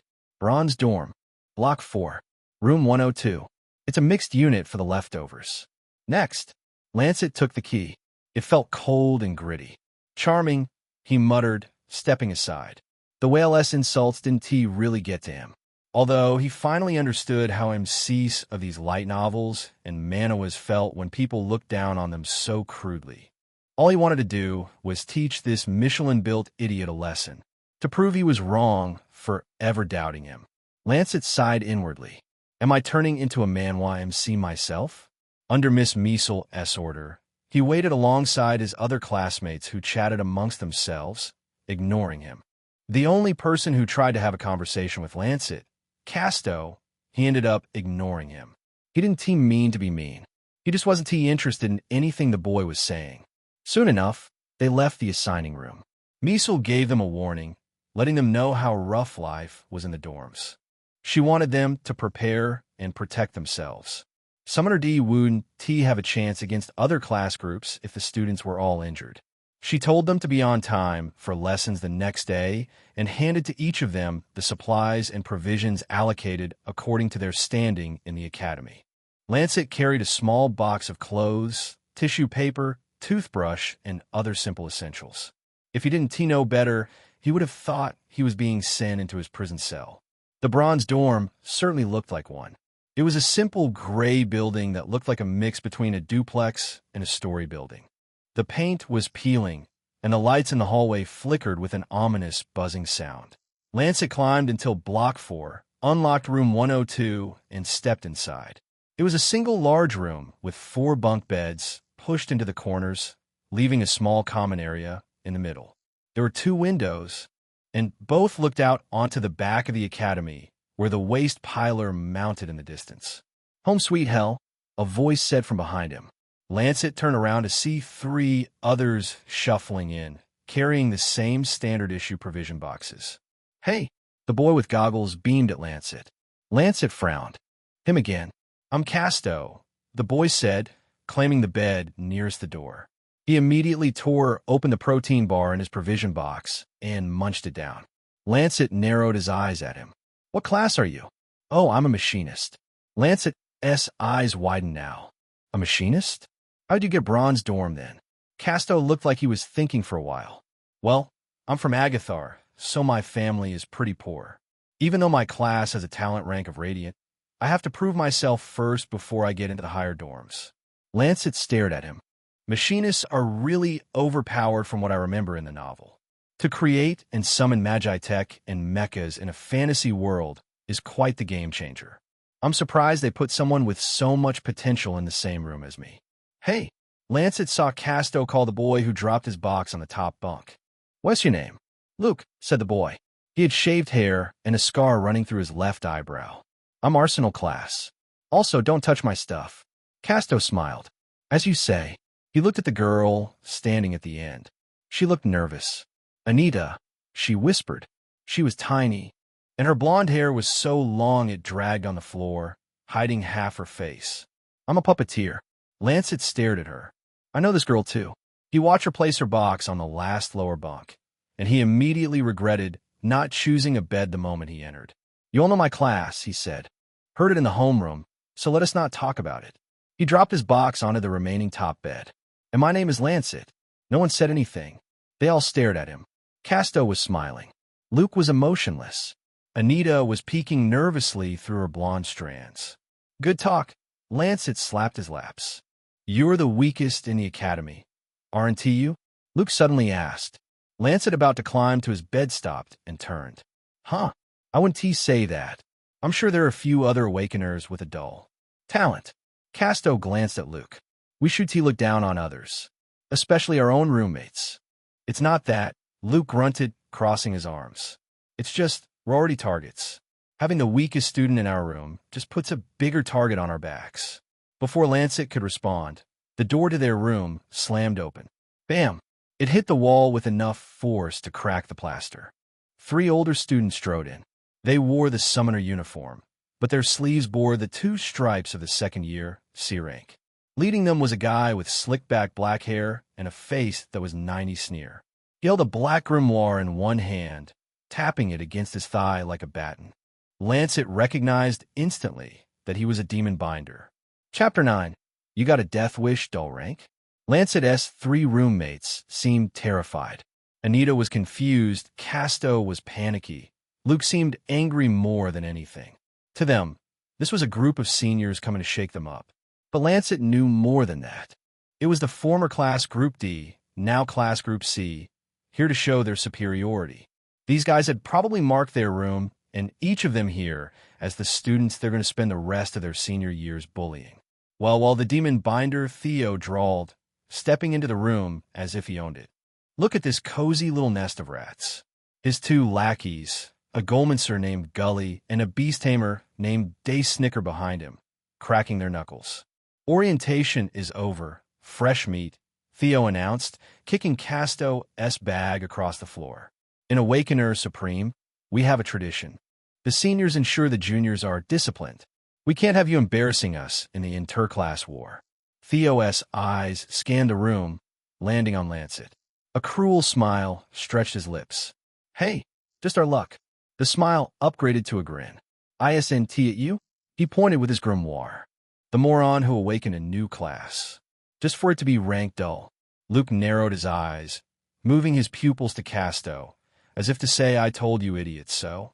Yeah, it is him, Day said with a malicious smile. Oh, our first senior year is going to be so much fun. Gully chuckled with excitement. Lancet tried to remain brave. There were only 2 ways to make sure that you're not chosen as bully meat for the rest of your school life. Being subservient was not one of them. Acting weak in hopes that they would pity or find you boring was a sure way to turn yourself to a punching bag. That was like offering yourself as prey to a wolf. Do you think a hungry wolf would spare the prey because it wasn't a good enough challenge? No, it's pouncing and feasting on that dumb prey. Seniors in Awakener Supreme were like that hungry wolves. Or, at least, many of them were. Acting fiddle would never get them to stop. Predators pounced at the sight of weakness. Fighting back was a better approach. Showing that you have the drive to push back would put the predator on a moment of regroup, deciding whether the prey was truly worth the trouble. Lancet knew that not many agreed with him in this subject, but he read lots of light novels to know that this truly was the case. The other approach was to suck up to a student a year higher than the one bullying you. In this circumstance, Lancet could find a Summoner B or a student and become of service to them in a way, in exchange for protection from Summoner CS. But Lancet was basically a nobody at the moment. He was also a dull rank. Most seniors wouldn't have much use of him. Therefore, his best move now was to stand strong. Don't back down. These guys had been Summoner D only last year. This was their way of revenge. It was them getting their turn after what they suffered. But Lancet was not about to let himself be bullied by background characters he didn't even know in a world that had been nothing more than a digital screen only days ago. He watched as Theo walked up to him, invading his personal space. You have no idea how much of a joke you are, do you? How Lauget? The entire academy is laughing at us because of you. A summoner with such low grace? You're going to drag our class average down to the mud. We should teach him a lesson. Greg rumbled, stepping forward. So he knows his place. Yeah, Jace added. Save us the trouble of watching him fail later. Lancet tried to stand tall, but he only looked shorter. Short enough that it was impossible to loom over Theo, and he certainly wasn't broad enough to intimidate Gully. Still, he had a steadiness in his eyes that didn't belong to a slum rat. You're done? He asked, leveling his voice. The room went quiet. Theo blinked, his grin faltering for a second. What? Lancet looked bored. I said, are you done? He repeated, because this routine is exhausting. I know exactly what you're doing. You're the former Class D losers who got kicked around last year, and now you're here to pass the torch of trauma. He stepped forward, trying to look as fearless as possible. I don't have the time for these filler novel scenes, Lancet stated flatly. Me and my roommates are off limits. So go to your bullying ritual somewhere else. Theo's face darkened. You got a death wish, dull rank? You think you can tell me what to do? Slum rats like you. Slum rats? Lancet said, tilting his head. Why are you acting like you're the kings of the summer class? Look around you. Lancet gestured around the cramped, peeling room. You're a second year. And yet, you're standing in the bronze dorms. With us. A vein popped in Theo's forehead. The lackeys, Gully and Dace, had stopped snickering minutes ago. Even as a second year, Lancet shrugged. You weren't able to earn enough points and resources to upgrade to a silver dorm. You're basically worse than us. The insult hit the bullseye. If someone listened enough, they would have heard the sound of Theo's ego shattering. Get him, Theo shouted. Lancet frowned, already regretting everything. Gully moved first. The Golmancer was slow but heavy. He swung a backhand that caught Lancet in the chest. Lancet tried to dodge, but his unawakened body was too slow. The blow slammed into him like a bag of wet cement, knocking the wind out of his lungs. He stumbled back, crashing into the metal locker. Before he could recover, Dace was on him. The beast tamer used his boots and caught Lancet's stomach with a stomping kick, sending him crumpling to the linoleum. Talk! Dace screamed, kicking him again. Talk back now. Hey! Casto and Anita tried to get them to stop. If you want to get beat up too, then move. They froze, staring into the burning red eyes of Theo. He was binding himself to a demon, it seemed. Meanwhile, Lancet was curled up, protecting his head, gritting his teeth against the pain. It was sharp, hot, and humiliating. Then he made the stupid mistake of getting up to his feet too soon. Theo exploded forward, his grimoire on his left hand. A screeching red light spiraled out of the pages. But instead of manifesting fully, Theo inhaled the being. His veins turned red. His knuckles grew jagged, crimson spikes. Eat this trash. Theo drove his fist down. With a crack, it connected with Lancet's ribs. Then came the worst pain he had ever felt. Arif. An. Sorry about the late updates. Updates will be daily, or at least every other day from now on. Please, if you're enjoying the story even a little, support with stones and even an early review. It helps. Chapter 10. There is no point in being a hero, Lancet cried out.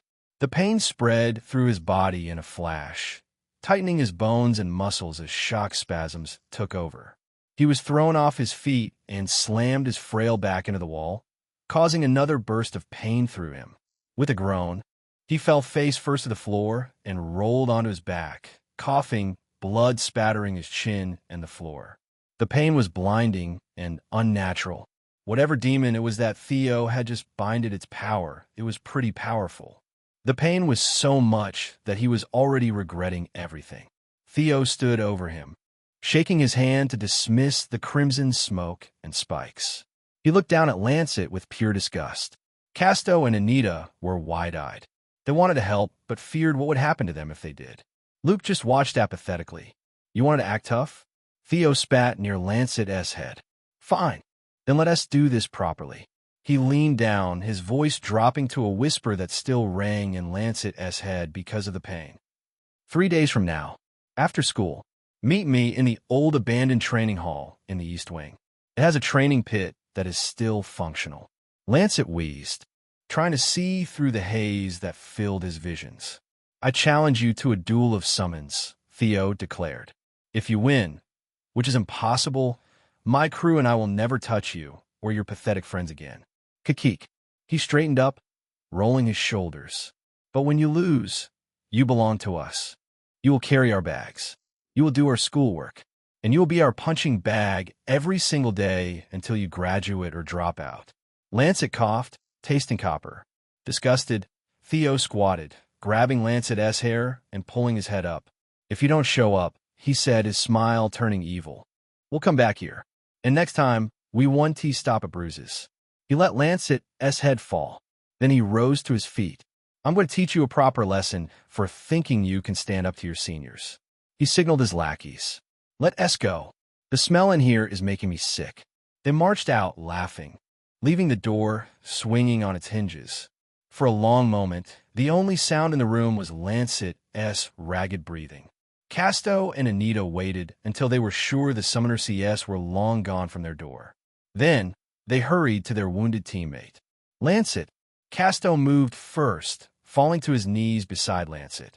Anita followed, looking terrified, clutching a packet of tissues. "Here," she whispered, her voice trembling. She handed him a tissue, her eyes wide with worry. "Please, wipe the blood." Casto grabbed Lancet's arm, helping him sit up against the bed frame. "Easy, easy. Are you okay? That was unbelievable what you did. You didn't have to do that." "I'm fine," Lancet groaned, pressing the tissue to his split lip. Every inch of his torso felt like it had been tenderized. "You're crazy," Casto said, shaking his head. "But thanks. Nobody else ever stood up for me before." Lancet gave the boy an eyebrow raise. What the hell was he talking about? Didn't he do this for him? Or for any of them? If either of them was getting bullied, it would be an inconvenience for him because they all shared the same room. It was best for Lancet to try to get rid of the bullies. The whole thing was completely selfish. "You shouldn't have done that," Luke said flatly. Everyone turned to him. He was gazing down at them with no expression at all. He didn't even care to move during the fight. Anita pouted. "He stood up for us, Luke." Pfft. Luke was unimpressed. "All he has done is paint a target on all of us. Now you're going to lose, and we're going to be their slaves for the next 3 years because you couldn't keep your mouth shut." He turned over, pulling his blanket up. "We're class Group DS, and even worse, we stay in the bronze dorms. There's no point in being a hero." They all stared at the boy as he retired to bed. Lancet, too. He didn't have anything to say to him, though his mind was full of thoughts. This must be the character who at first believes in nothing and then, at a character-defining moment, finally takes a stance. He smirked, even though it hurt his face. "I see right through you, cool guy." "Hey," Casto drew his attention. "Should we take you to the academy clinic?" Lancet frowned. "I don't have any profits for that. I'm in a bronze dorm, remember?" Casto frowned, scratching the back of his head. "Oh yeah, then let us help you rest." They assisted him up the top bunk, and Lancet lay back, staring at the stained ceiling tiles. The pain in his ribs was a throbbing reminder of his reality. But Luke is right about one thing, he thought, closing his eyes as the adrenaline faded, leaving only the ache. "I'll definitely be losing that summons duel in my present state." He flexed his hand. "Weak, slow, fragile. Not only is the body extremely weak, but I have very low grace retention." The image of Theo's stupid grin flashed in his mind. The sight of that demon entering into his nose and his body transforming with demonic mechanisms. Theo had to be 2 stars at least for him to have that much control over a demon. Lancet felt himself getting angry. He badly wanted to teach that bastard a lesson. He and his goons as well. But he had to be smart about it. He had to be prepared. To beat them in a summons duel, he needed a summon. He needed a Stentia. If not, as summons duel rules states, he will be forced to fight in the absence of a summon. He knew a Stentia could defeat Theo's demons. "But I have 3 days to retain enough grace, so I can summon her." There was no time to waste. Lancet needed to start absorbing ambient magical energy. But this process was more complicated than in other novels. Ambient magical energy was a chaotic combination of 2 elements, grace and gloom. Grace was the element used by the Awakeners, while gloom was used by demons and beasts. When ambient energy was drawn in, a process known as separation began, during which the gloom was discarded and only grace remained. The amount that survived this refinement was known as retained grace, the usable energy that fueled an Awakener's abilities. Lancet needed only a grace amount of 100, but even then, he knew he had his work cut out for him. Chapter 11. Muscles don't help summoners. Lancet sat on the edge of his bed, the pain in his ribs throbbing in rhythm with his heartbeat. Yes, he did have his work cut out for him, but he also had an advantage that no one else in the entire world of Awakener Supreme had. He knew everything. Lancet closed his eyes, accessing the vast library of knowledge stored in his editor's brain. He knew the ins and outs of this world better than the people living in it, better than the people that built it. He knew the hidden mechanics, the glitches, and the shortcuts. Summoning Essentia required grace. 100 MP of grace. To get grace, he needed to absorb ambient magical energy. But for a dull rank like him, trying to breathe in magical energy, especially the thin, dry magic of the bronze dorms, was like trying to drink a milkshake through a coffee stirrer. It was inefficient and pathetic. However, he knew of some shortcuts that could help him get magical energy, and fast. He ran through the catalog in his mind. Apart from options like some hidden relics and dungeons he knew of, some simpler options included the Gold Dorm infiltration. The Gold Dorm was built on the richest parts of the Academy S estate. The air there was so dense with energy you could practically chew it. But sneaking in there was a suicide mission. The second was the scavenger route. In the class group as in SS training grounds, the Awakeners often threw away their magic supplements when they were around 80 to 90 used. They were wealthy and powerful enough to not have to drain the entire cylinder in order to absorb magical energy. Lancet could ransack their dustbins like a raccoon, sucking the dregs from their trash. He grimaced at the thought of too much work, too much risk, and frankly, beneath my dignity. There was a third option, a brutal one. It was first used by Renat in the novel when he killed an uprising 7-star monster in his very first dungeon raid. The novel had called it the vacuum reward. Lancet remembered it clearly. It was explained as follows. The human body was designed to survive at all costs.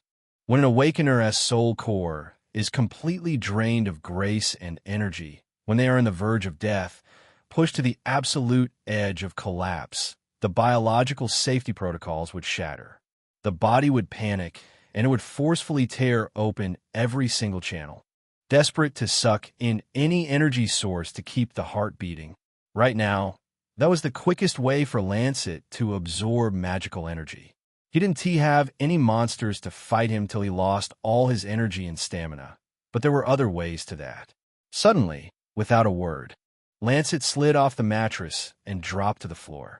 He ignored the scream of protest from his battered torso. He planted his palms on the cold linoleum, gritted his teeth, and began to move. Down, up, down, up. He was doing push-ups. The movement was jerky, fueled by spite more than strength. Lancet? Casto asked, his voice thick with pure confusion. What are you doing? Exercising. Lancet grunted, sweat already stinging his split lip. Why? Casto sat up, looking bewildered. We're not specialists. Muscles don't help summoners. Lancet ignored him. He didn't have the breath to explain the mechanics of desperation to an NPC. He just kept pushing. 15, 16. From the top bunk, Luke leaned over. He had a cynical look on his face as he watched Lancet's trembling arms push him up. Do you think this is going to get you stronger in 3 days to face that demon binder? Luke asked flatly. Lancet didn't answer aloud, but inside his mind, the fire was raging. I already have an overpowered ability unlike anyone else in this world, he told himself, forcing his chest off the floor again. If this running myself out of energy is the price I have to pay to pull the trigger, then I'll do it. No time wasted. Everyone knew how important grace was. It was the currency of power. It was the reason Renat Falconheart was a god among men. Renat. The thought of the protagonist made Lancet push harder. Renat had the ultimate cheat. He was the solar vessel. Renat didn't have to sweat on a dirty floor. He possessed auto-filtration. Grace entered him freely, filtered instantly by his divine constitution.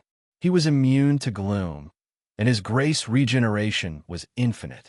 He could sleep, eat, or breathe, and he would still grow stronger. Someone like him, even with my character creation skills, I'd have trouble matching him right now. And then there was Theo. Demon binders were dangerous because they weaponized the fundamental laws of magic. They used grace to impose their will upon demons. Since demons were creatures of gloom, a binder was essentially using the order of grace to unleash chaos of gloom. As a 2-star, Theo must have a solid grip on that mechanic. He is efficient. He is trained. Lancet's arms shook violently. A drop of sweat from his lip hit the floor. I have to put in the work. Hours bled away.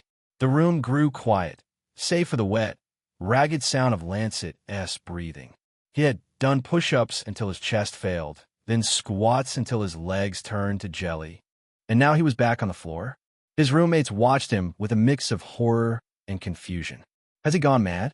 Casto whispered to Anita. Does he want to faint? Lancet couldn't hear them anymore. All he could see was the internal status bar in his mind. Stamina. 5100, he was at the limit. His vision was tunneling. Why give up? He snarled at his own weak flesh. I still have specks of energy left. I have to continue until it is zero. Everything hurt. His muscles strained against each other. Veins grew on his arms and neck. A groan of pain and determination left him as he forced his body up one last time. Stamina. 100, he lowered himself. The muscles in his shoulders tore. Again. More push-ups. 2 more. 1 more. Not yet. Ugh. One last one. Stamina. 100, he was finally wrung dry. Lancet collapsed, slamming face first into the floor, his consciousness instantly swallowed by the black void of exhaustion. But in that darkness, a golden light flashed. The gamble had paid off. System alert. Critical state detected. 500 magical points have been granted to you to sustain your energy. Use it wisely. Lancet. Casto called him with a trembling voice. There was no reply. Casto scrambled off his bed, nearly tripping in his haste. Anita floated down beside him, her face pale with worry. They hovered over the fallen boy. He has fainted, Anita whispered. Casto looked down, his brow furrowed behind his goggles. This guy is something else, he muttered, staring at Lancet.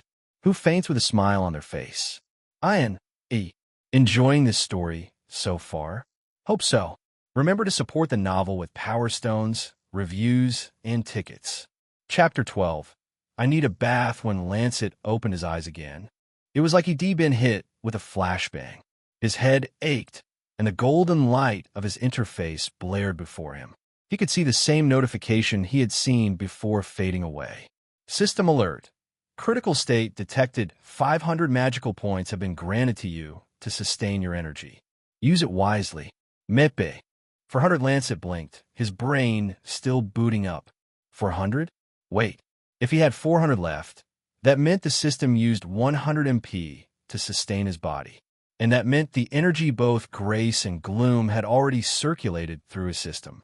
His eyes widened in fear. Fuck. He pushed himself up, feeling his head pounding and his limbs aching despite the long sleep. Hey. Casto appeared beside him, looking relieved. We were worried you wouldn't ever get up. We wanted to take you to the nurse, but you told us not to last night. And Luke, well, he checked your pulse and said you'd be fine. You just needed sleep. Lancet looked up at the top bunk. Luke was already awake, buttoning his uniform apathetically. Don't feel special, Luke said flatly, not even looking at Lancet. I only wanted to make sure you could enjoy your last 3 days before that demon binder kills you. He hopped down, grabbed his bag, and headed for the door. Act like you don't know me when you see me at school, he said to all of them and walked out. The room was silent for a second. P.S.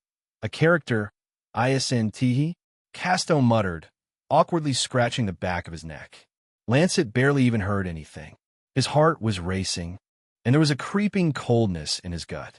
School, he whispered as if frightened of the word. Today at school? Yeah, Casto replied, looking at him weirdly. We enrolled yesterday. You don't think it's the weekend already, do you?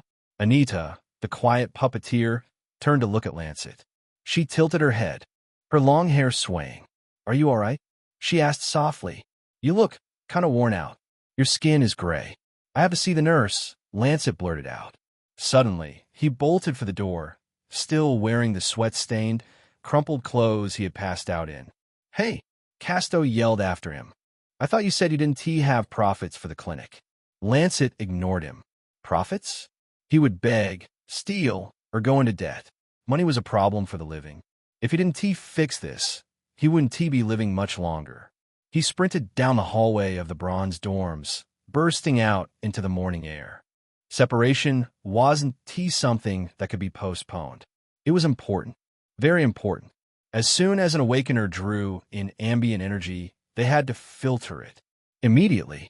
If gloom stayed in the soul core for too long, it would quickly start to settle. Then it seeped into the marrow, warping the grace, corrupting the body to become its main fuel of power. And then the infected awakener would begin to morph into something inhumane. That was how beasts were born. They were just creatures or people who had overdosed on gloom until their humanity was overwritten by hunger. Lancet couldn't let that happen. He wasn't going to turn to a beast just to be killed by an awakener for EXP. How could he have been so stupid? How could he have forgotten exactly why the vacuum method was a Renat-only exclusive in the novel? With Renat's autofiltration, when he passed out and his pores ripped open, he didn't have to worry about gloom infecting him because it wouldn't even enter his soul. His body burned it on contact. But Lancet was a sponge in a sewer. He had soaked it all up. Now, the only way he could escape being mutated into a beast was to rush to the clinic and take a purification bath. With speed even more than his own legs could take him, Lancet ran through the Academy's grand corridors, weaving through the morning crowd. Students in pristine uniforms jumped out of his way, staring at the disheveled, manic boy sprinting like a lunatic. "Watch it," a senior yelled. Lancet didn't care. He saw the sign for the medical wing ahead, but just then a foot flew out in his path. Lancet's rising leg connected with it, and he slipped, crashing face first onto the stone floor. Crack! His jaw hit the ground with a sickening force. Blood immediately filled his mouth, and he felt a jagged edge where a tooth used to be. Well, a shadow fell over him, followed by a familiar, mocking voice. Lancet looked up, spitting blood. It was Theo. The demon binder was flanked by his usual goons, Gully and Dace. "Look at this," Theo sneered, crossing his arms. "What? Are you running away to tell teacher? Trying to get out of the duel so you don't have to show up in 3 days?" Lancet scrambled to his feet. His head was spinning, the gloom making his vision swim with dark spots. "Move," Lancet rasped, blood coating his teeth. "I don't have time for you." "You don't have time?" Dace laughed, stepping forward to block the path. "You got plenty of time to bleed, rat." Theo stepped in closer, poking Lancet in the chest. "You looked better on the floor yesterday. Maybe we should put you back there." Lancet looked at the clinic doors visible down the hall. Every second he wasted talking to this NPC was a second the gloom was eating his soul. Desperation is a hell of a drug. "Hey, dull rank. Pay attention, you slum rat," I said. Lancet let one rip. Bam! He threw a desperate, wild haymaker straight into Theo's jaw. It wasn't exactly a skilled punch, but it had the almighty power of a boy who was terrified of turning into a monster. Theo's head snapped back. He stumbled, eyes wide with shock more than pain. "You!" Theo sputtered, clutching his face. "Run!" Lancet heard his head scream at him. He obeyed. "Get him!" Theo roared, his voice cracking with rage. Lancet pumped his arms, his chest screaming. Behind him, he heard the heavy footsteps of the 3 seniors. They wouldn't call their summons getting caught using powers in the hallway carried very strict punishments, but they were faster, stronger, and angry.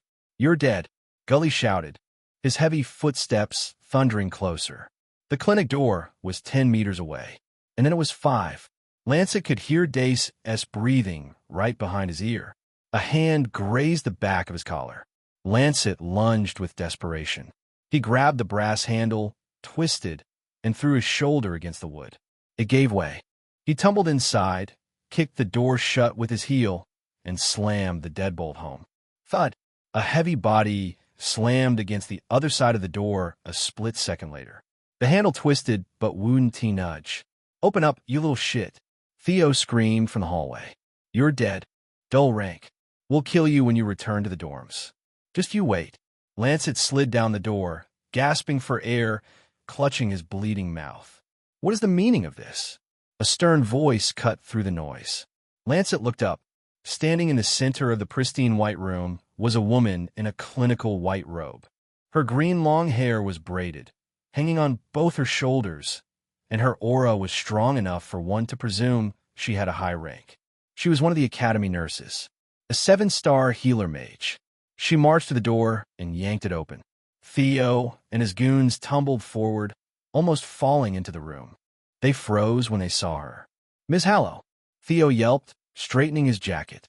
"We were just, Get out," she said. "Unless you want me to report you for harassing a patient." Theo glared at Lancet one last time, promising murder with his eyes, then turned and fled with his lackeys. The nurse slammed the door shut and turned to Lancet. Her expression softened, but only slightly. "You class Group D students," she sighed, shaking her head. "It's the same thing every year. Better get stronger if you want to survive here, kid." She walked over to him, emerald magic glowing on her hands. "Now get up. Let me heal that tooth and your lip, and then you can be on your way." Lancet stood up, using the doorframe for support. "No, that's not what I'm here for," he said with a trembling voice. "I don't care about the tooth. You're bleeding on my floor," she pointed out dryly. "Why else would you burst in here like a fugitive?" "I need a bath," Lancet said. The room went dead silent. The nurse blinked. Her eyes narrowed, and her face went from professional to scandalized in a heartbeat. "A bath," she repeated, her voice rising an octave. "Young man, this is a medical facility, not a spa. How inappropriate. Get out of here right now, before I call security." No, not like that." Lancet waved his hands frantically, seeing his life flash before his eyes. "A purification bath," he shouted. "Gloom. It has infected my body." The nurse stared at him. Chapter 13. "The wheat from the chaff purification baths are quite expensive," Nurse Hallow said, turning to her desk to retrieve a screenboard. "Let me see your card." Lancet tentatively handed her his academy ID card. She ran his name on the screenboard, then gave him a questioning stare. "You have 0 profits," she said flatly. "Since this is an emergency, you'll be allowed the service. But it will cost you 6,000 profits. You'll be in debt." "That's fine," Lancet nodded, clutching his chest. The cold sensation in his gut was spreading, like ice water flowing through his veins, numbing his fingers. "Can I do it now? I can feel it spreading." Nurse Hallow studied him for a second, seeing the gray pallor of his skin and the dark veins beginning to spiderweb up his neck. She didn't argue further. She slammed her hand on a red button on the wall. A seemingly normal far wall retracted, revealing a space that led into a pristine chamber. "Take off your clothes and go in the pod," she ordered. "Now." Lancet didn't need telling twice. He peeled himself, leaving only his witties, and stumbled into the chamber. In the center stood a device that looked like a vertical sarcophagus made of brass and glass. He scrambled inside. The glass door hissed shut, sealing him in.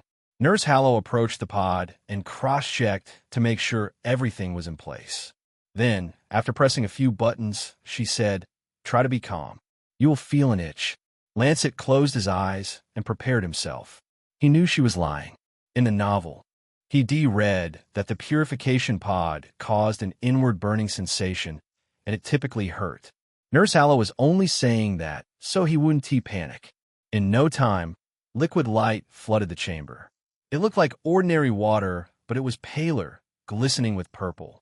As it rose past his nose, Lancet panicked for a second, holding his breath until the liquid forced its way into his lungs. But rather than drowning, it felt like he inhaled raw fire. The pod hummed as it worked, and the purple liquid burned violently both outside and inside Lancet's body. Lancet screamed, but the liquid swallowed the sound. It roasted the corruption from his pores and burned the gloom hiding in every layer of his body system. Gloom sizzled out of his skin like black smoke and was pumped through another pipe that exhausted the energy into the atmosphere yet again. A few minutes later, the process was done. He came out of the pod free of the corruption of gloom. Nurse Hallow watched him curiously as he put on his uniform. "It says here that you are dull rank. Yet somehow, you were able to accumulate over 60 MP of gloom in your body." Lancet turned to her, his trousers halfway up his legs. That means you must have accumulated over 100 MP of magical energy. She squinted her eyes at him. Isn't that quite high for a dull rank? Lancet stared. She was right. It was quite high. But it wasn't T because he had any golden finger that let him absorb more magical energy. It was simply because he used the vacuum method. I drank the remaining supplements of a senior in my class group. He lied smoothly, zipping his pants.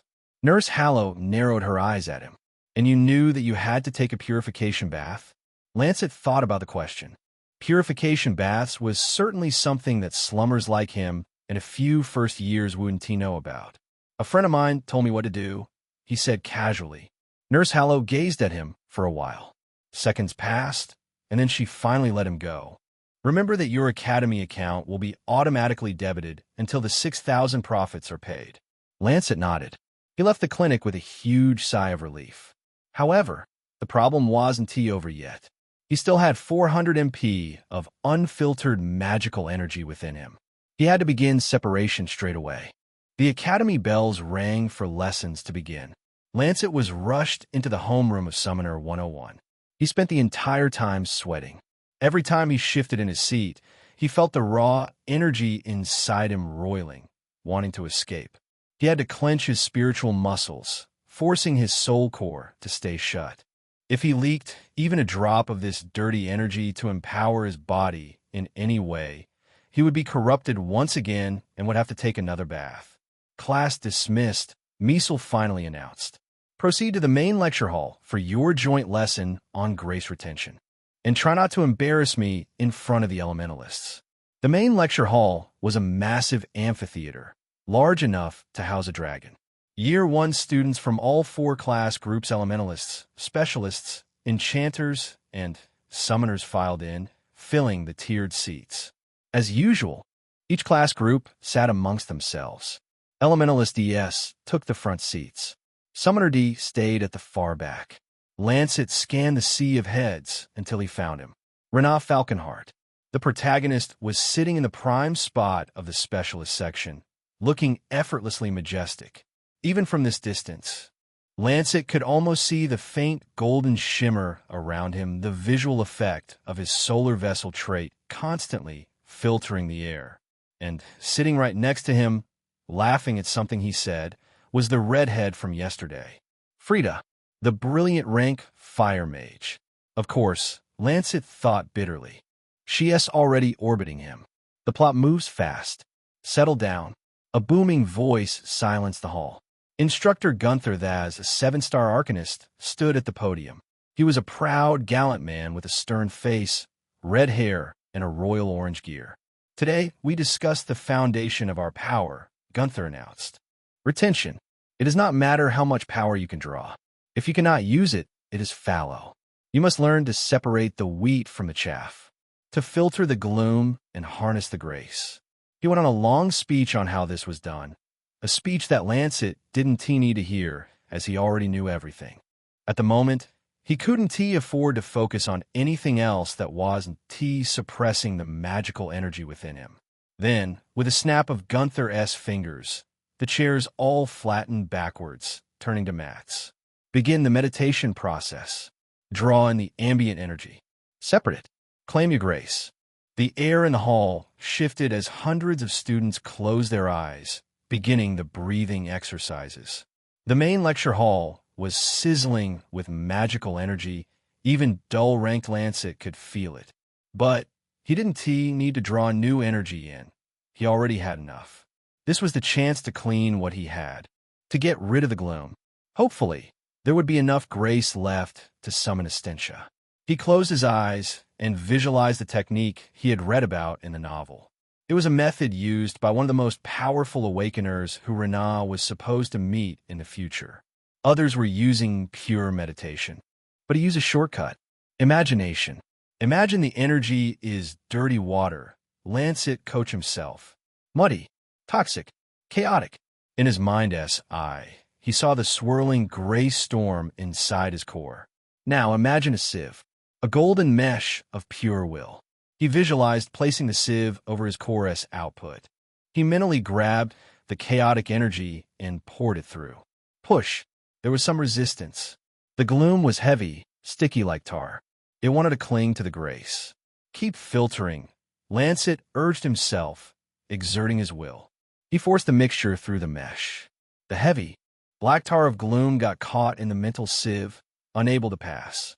But the grace liquid silver, light, and pure flowed through effortlessly, dripping into the reservoir of his soul. In reality, his soul core had forced gloom to one side and grace to another. Then, he discarded the content of the sieve into a void. And at the same time, gloom ejected out of his pores, joining the ambient energy in the air. Ding! Lancet opened his eyes. Separation successful gloom, discarded retained grace. 120 MP Lancet exhaled a long, shuddering breath. He already felt lighter, and, at the same time, he felt slightly more powerful. Evidently, the synchronization between the human body and grace was perfect. It was T the full 400. He had lost a lot in the filtration process, but he had done it. He had 120 MP of pure grace, enough to summon Essentia. Professor Gunther caught his eyes open and called to him. You. Lancet almost jerked off the mat. Your eyes are open. Are you already done? Lancet looked around the hall, realizing he was the only one whose eyes weren't shut. Why, yes, he replied. Professor Gunther frowned. Aren't you a dull rank? You mean to tell me you've already absorbed energy and separated it to retain grace? Lancet hesitated before responding. Igriagis. Sir, he was careful not to get on the bad side of this guy. From what he knew in the novel, Professor Gunther was not someone to be messed with. Gunther squinted at him, checking his soul core to see if this was true. Then he stopped and sighed. Very well. Good job. Lancet gulped.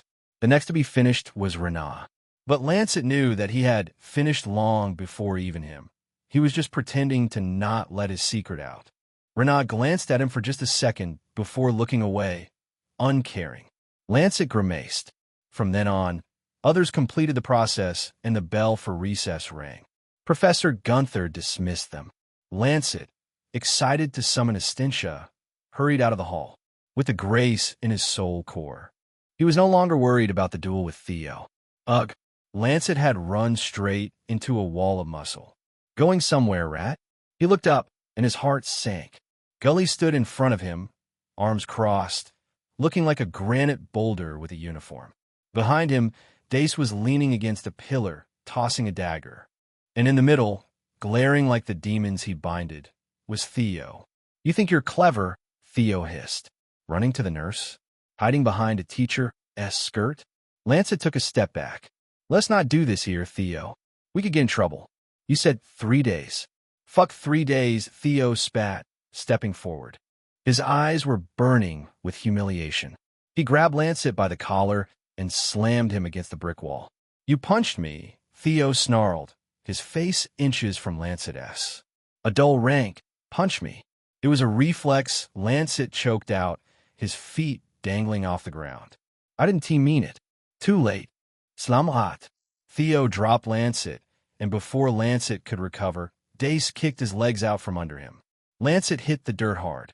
We're not waiting, Theo announced, towering over him as students began to gather, forming a circle of curious onlookers. I'm not letting you walk around for 3 days thinking you got one over on me. We're doing the duel now. Chapter 14.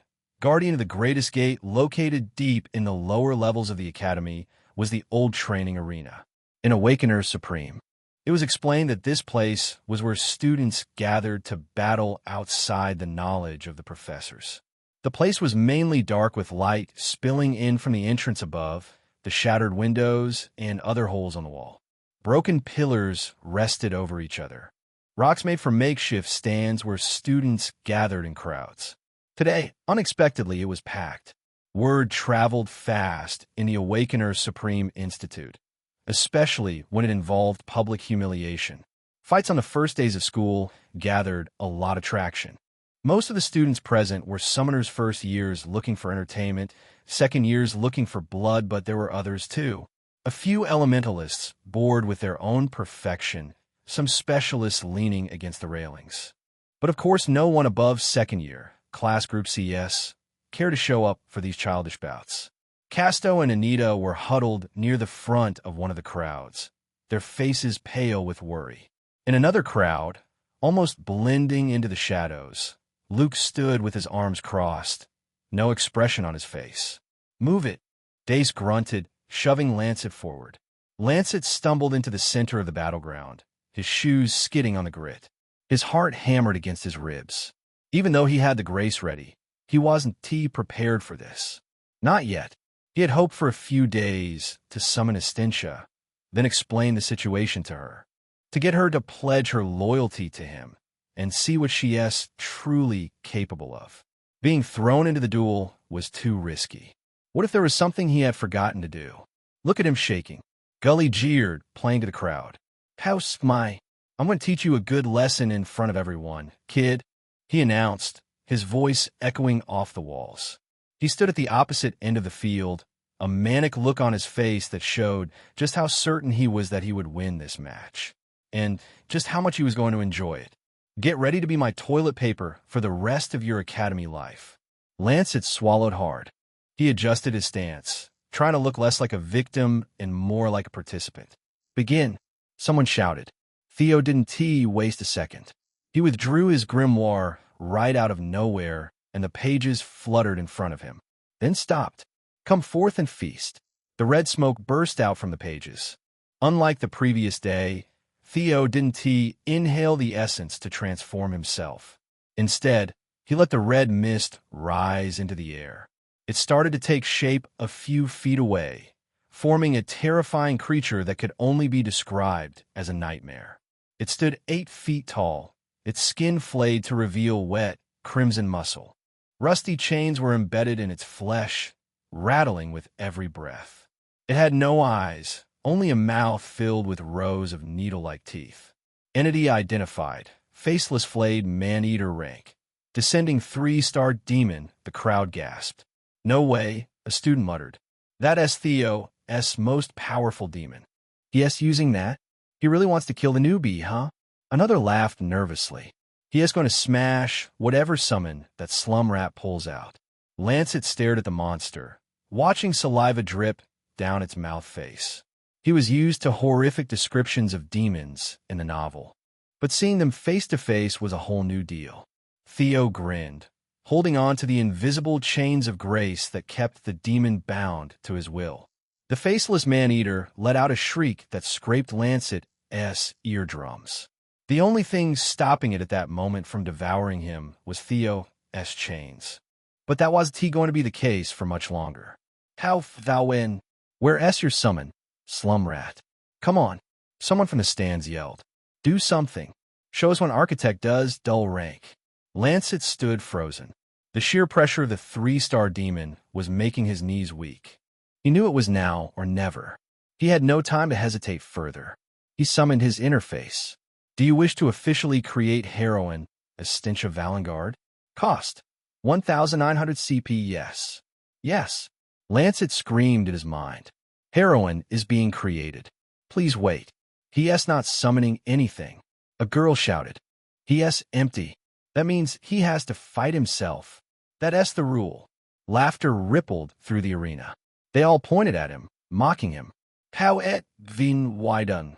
Get him, Vorgith. Tear his legs off first." The demon roared and charged. It moved with terrifying speed for its size, crossing the distance in bounding leaps. The ground shook. Percival's eyes widened in horror. "Hurry up," he yelled to his system. Ding! Heroine created successfully. Estintia Villainesses is now waiting in the summon space. The demon was 12 meters away. 6. Lancet could smell the rot in its breath. "Summon, summon, summon," he cried in his mind. "Spend 100 MP of grace to summon Estintia Villainesses." Lancet thrust his hand forward, his palm facing the onrushing nightmare. "For fuck's sake, yes." The arena suddenly turned white. Boom! A pillar of pure, blinding light slammed down from the ceiling, obliterating the shadows of the underground arena. It hit the ground between Lancet and the demon with the force of a meteor.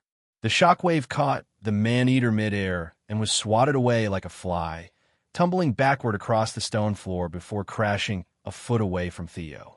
Whoa! The crowd shielded their eyes, the sudden brightness stinging their retinas. What was that? Theo yelled, staring into the light. Slowly, it began to dim, reducing to a golden glow. Within the glow, a figure was revealed. She was kneeling on one knee, her head bowed in reverence or exhaustion. A massive greatsword, decorated with old runes, was driven into the stone floor, acting as her anchor. She wore an armor of gold over silver chainmail and yellow leather, with heavy pauldrons and glistening gauntlets. A winged Valkyrie helm obscured the upper half of her face, but beneath it, a thick braid of liquid gold hair spilled over her shoulder. The silence in the arena was absolute. Even the dust motes seemed to freeze in the presence of such majesty. She radiated a kind of unimaginable kind of power. All they could do was stare. Slowly, the knight stood. She was tall like an Amazon.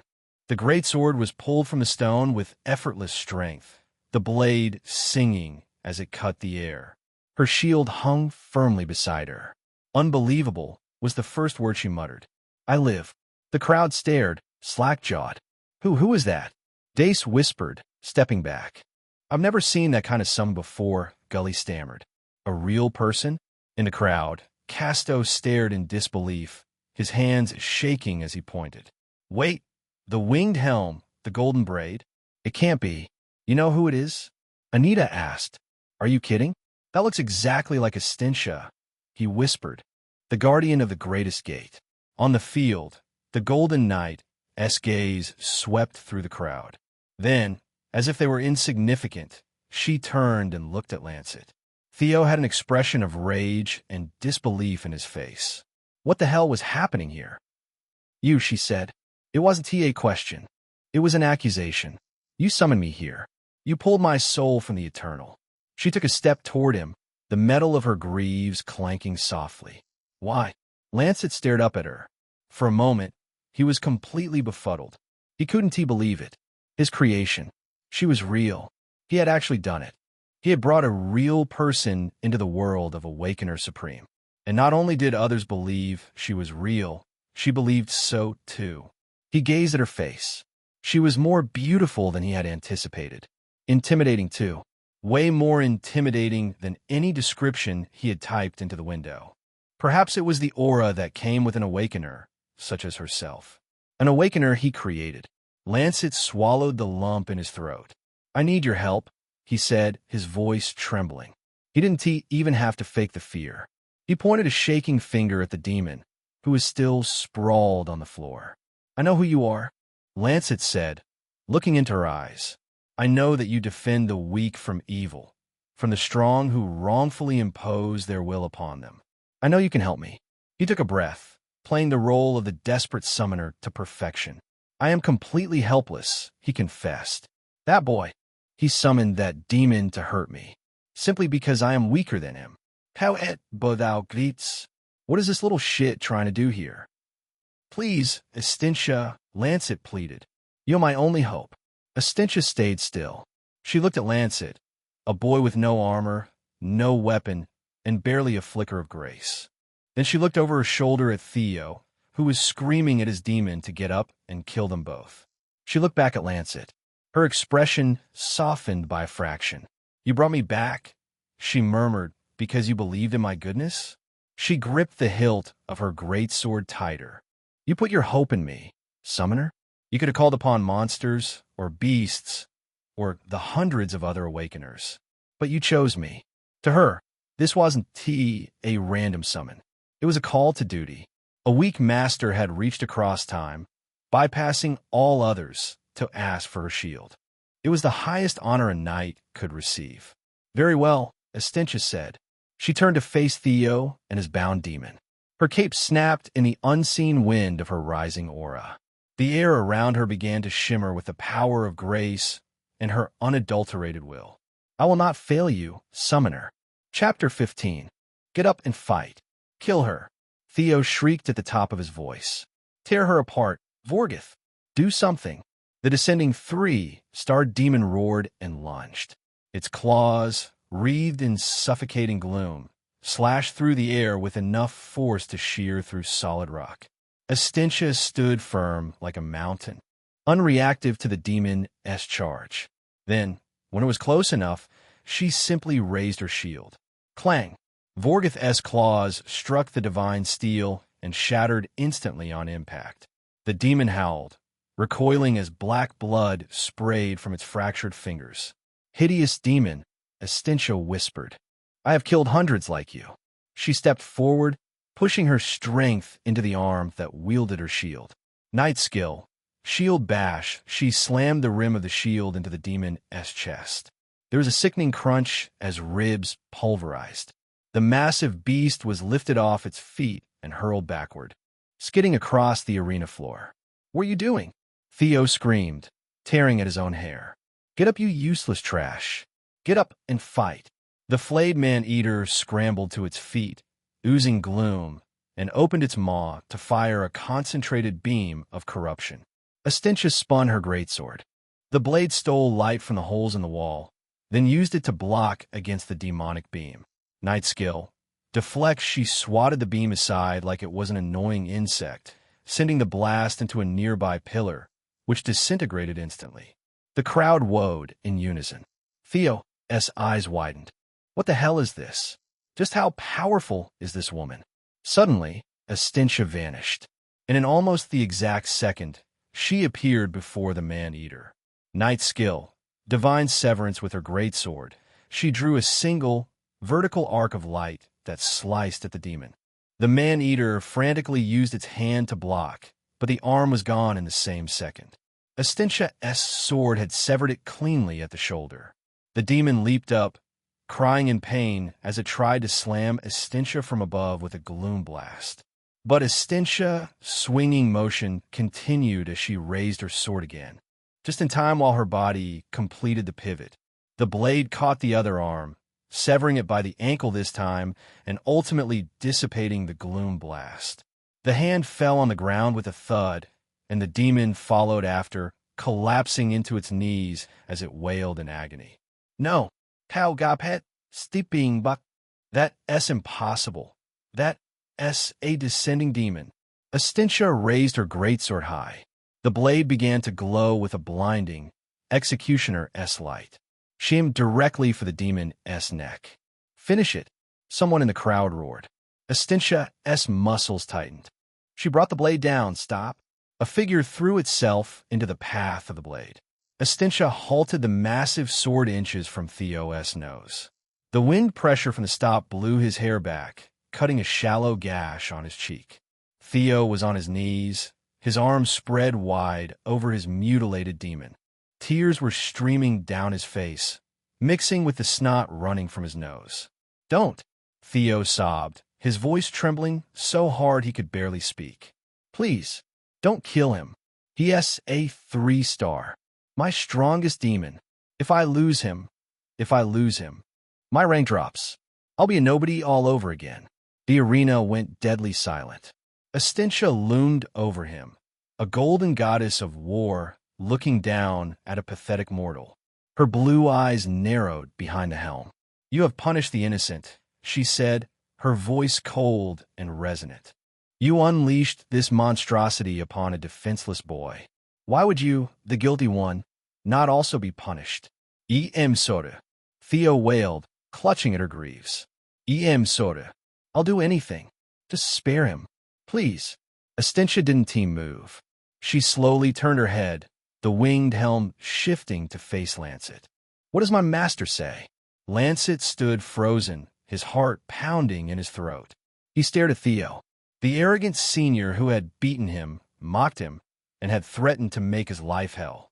A dark part of Lancet wanted to give the order. Do it. Cut the both down. But he knew the obvious risks. Destroying a studentess summon wasn't a complete win. Theo would have to answer to his class group instructor, and for it, Lancet would be dragged before the disciplinary committee. Illegal duels were punishable by expulsion and death. Presently, he was a bronze rank with no political backing. He couldn't afford that heat. Not yet. "Please," Theo begged, turning his tear-streaked face to Lancet. "Lancet, Spare him. I beg you. Lancet looked at him, his expression muted. Are you going to back off? Yeah. How not that fudio silly. I will. I swear it. I'll tell everyone to back off. No one touches you. No one touches your roommates. He whipped his head around to his stunned lackeys. Datha. Gully. You idiots hear me? Back out. We're done. We never touch him again. Dace and Gully nodded rapidly, terrified by the Golden Knight standing over their leader. Up in the stands, Casto grabbed the railing, his knuckles white. Holy shit, Casto whispered. Theo's really on his knees because of Lancet. He actually got him to back off. Anita covered her mouth, her eyes wide. In the other crowd, Luke watched silently. His arms were still crossed, but his eyes were no longer bland. Even he couldn't hide his shock. The crowd muttered amongst themselves. Is Theo bowing to first year? That guy really summoned Essentia. No wonder the 3-star was defeated in seconds. The mutters spread through the crowd like wildfire. Lancet let out a breath he didn't know he was holding. Stand down, Essentia, he ordered. The knight moved instantly. She withdrew her blade, spinning it once before sheathing it on her back with a metallic clack. Theo collapsed forward, sobbing in relief. Thank you. He turned to his demon. Get up, you idiot. He fumbled with his grimoire until he arrived on the demoness page. Extending a trembling hand, he sent the mutilated, faceless, flayed man-eater back into the pages so it could heal. The arena began to clear as the stunned students whispered among themselves. Essentia turned and walked toward Lancer. Up close, she was even more imposing. The smell of grace and steel clung to her. She stopped and knelt on one knee, bowing her head. My work is done, great summoner, she said softly. Do you require anything else of me? Lancet stared at her. He was still reeling. He had written her. He shouldn't be so bedazzled since she was his creation. Nevertheless, seeing the way she had dismantled a 3-star demon with zero effort, it was terrifying. No, Lancet whispered, his voice hoarse. Not right now. Then I shall return to my silence until you require of me again. Okay, Lancet said. Return. Essentia closed her eyes, and her armor began to glow. She began to evaporate upward.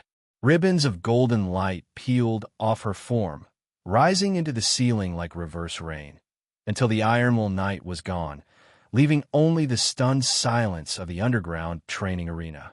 Chapter 16. Oh my God. Lancet had never been so excited. The adrenaline from the duel was thrumming in his ears, louder than the world around him.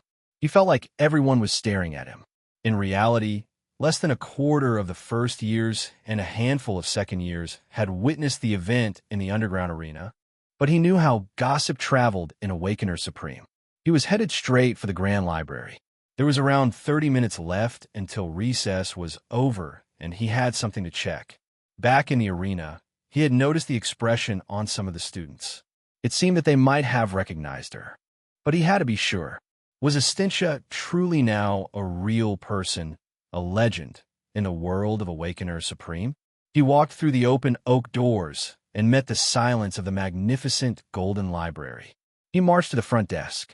ID, the librarian droned, not looking up from her crystal terminal. She was an elderly woman with a sour face. Lancet slid his bronze card across the polished wood. She glanced at it, then at him. Her lip curled. Bronze. Poor background. You have 10 minutes. Do not enter the restricted section. Do not touch the display cases. If you damage anything, you will be fined. Understood, Lancet muttered, snatching his card back. He expected the discrimination. In a novel, bronze students were treated like pests who might chew on the books. But 10 minutes was all he needed. He walked past the security barriers and into the atrium. Any ordinary first year would get lost in a place like this. The shells uniquely spiraled upward into the glass ceiling like DNA strands, shifting and moving with magical gravity. Millions of books. No map. But Lancet had read Awakener Supreme at least 20 times. He knew the layout better than every student. He visualized the scene where Renat Falconheart had visited this place. Renat had been personally guided by the same lemon-faced librarian simply because of his platinum status. Lancet remembered the path the protagonist was led when he was looking for books on night skills. He moved quickly, passing the separate shelf for books on grace retention, grace channeling, glue management, class group politics, and government structure. Finally, he arrived at the shelves with a golden placard that read, General History. Found it. He looked up at the massive clock embedded in the center of the glass ceiling. 8 minutes left, he whispered. He carefully spun the shelf as it lowered, showcasing the different books. His fingers trailed over the spines of the books until they stopped on a massive, leather-bound volume embossed with silver letters. Heroes of Our Past, a record of the greatest awakeners. This was it. He knew a book like this existed. He remembered a specific character whose entire goal was to make it into this record. Heart hammering against his ribs, Lancet pulled the heavy book from the shelf, his hands trembling slightly. If his power was real, if the lore attunement wasn't just flavor text, then the world should have rewritten itself to accommodate his created heroine. He opened the book. As he flipped through the pages frantically, scanning through the recorded heroes and heroines.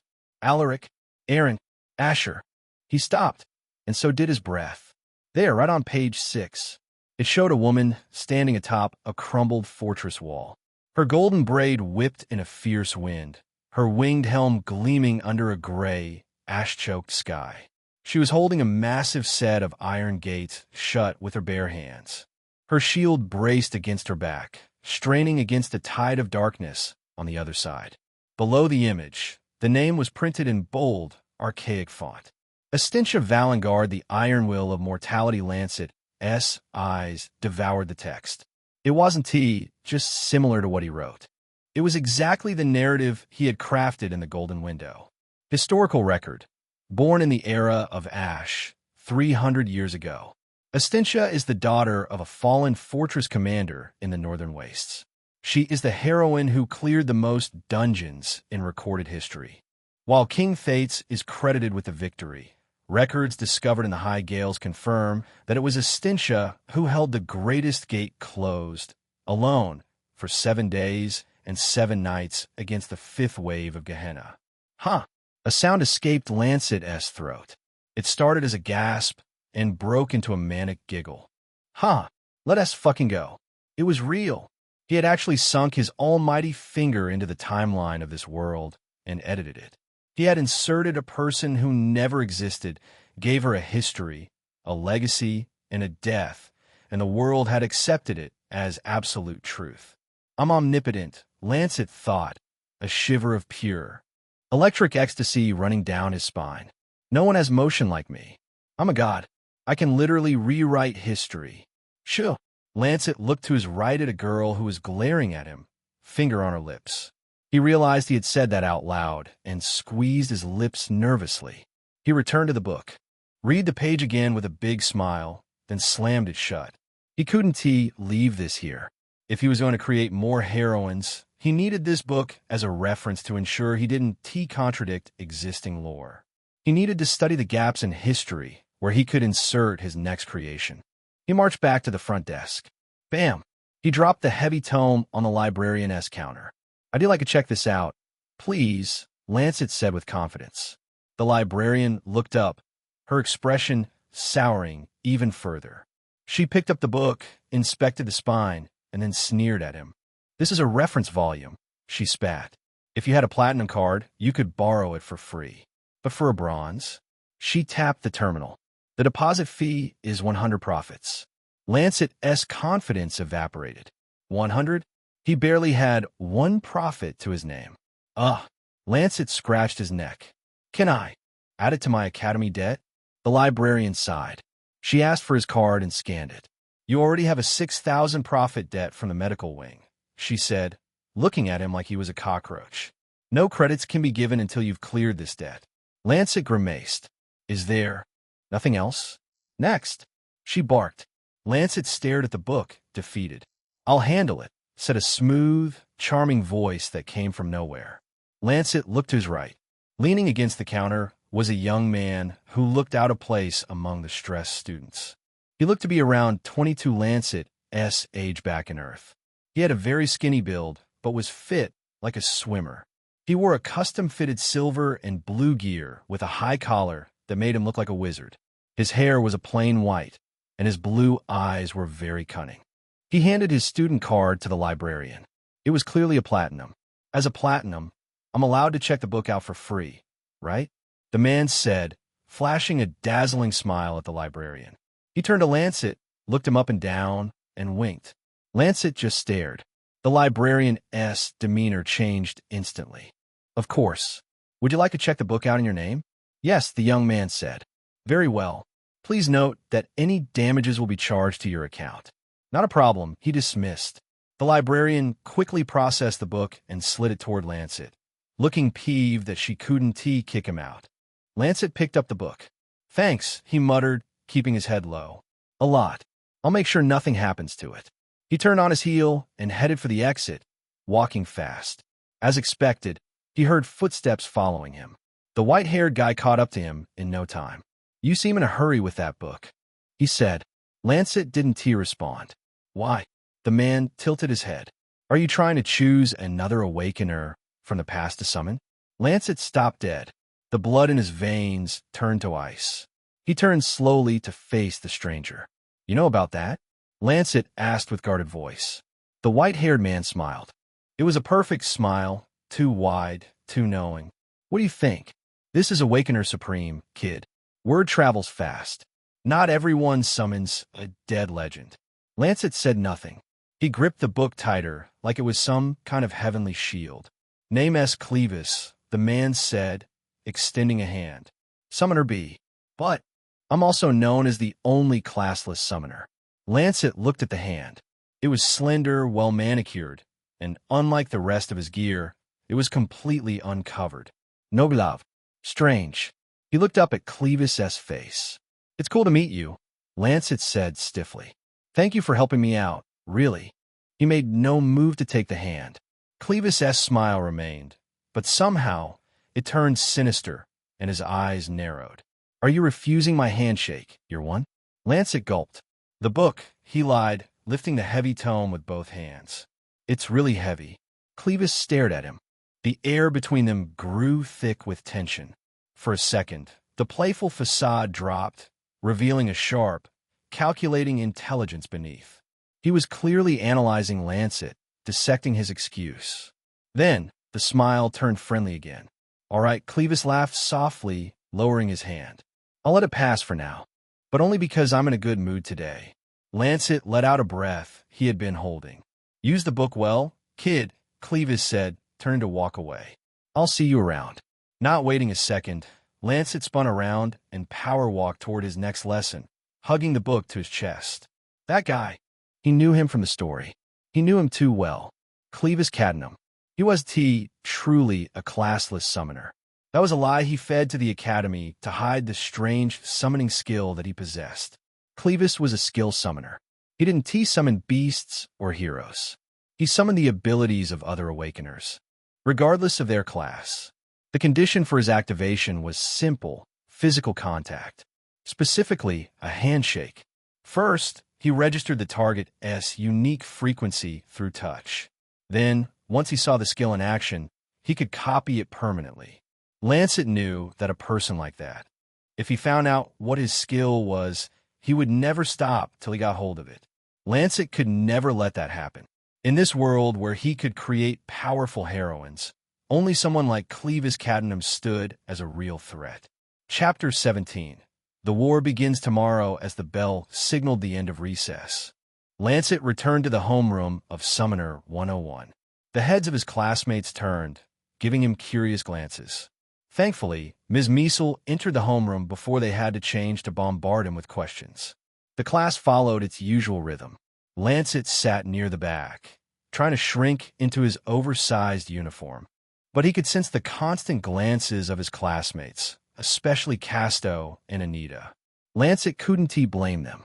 To them all, he had just summoned a historical key figure, a legend. They couldn't unsee it. Nobody who had been in that underground arena could unsee the golden pillar of light, or the platinum rank knight that had brought Theo's descending demon to its knees in 10 seconds. And that is precisely why Ms. Miesel Gudgarten ended her lesson. Grace regulation is the lifeline of any summoner. Since we do not have a large reserve like other class groups, you cannot just open a tap and let it run. You must constrict the flow, giving your entity just enough to maintain its anchor to this reality without draining your soul core dry. She tapped her stick against the whiteboard, which caused the diagrams to glow. And that is the end of our lesson today, MS. Miesel summarized. She dropped the stick and let out a sigh of exasperation. Then she looked up at her students and switched gears from educative to competitive. Now listen up. She clapped her hands together. The interclass competitions might be 2 months away, but the war begins tomorrow. Tomorrow marks the start of the dungeon clearing curriculum. A ripple of nervous excitement swept through the classroom. As Class Group DS, you will be assigned exclusively to basic dungeons. Miesel continued, pacing the front of the room. The threat level there is insignificant. They are essentially training dungeons meant to get you used to fighting and killing beasts. She stopped and slammed her hands on her desk, leaning forward, her cleavage almost spilling out. But do not dare take them lightly. Basic or not, every beast you slay and every core you harvest translates into tributes. Lancet watched her, entertained. She's really passionate. Those tributes stack up.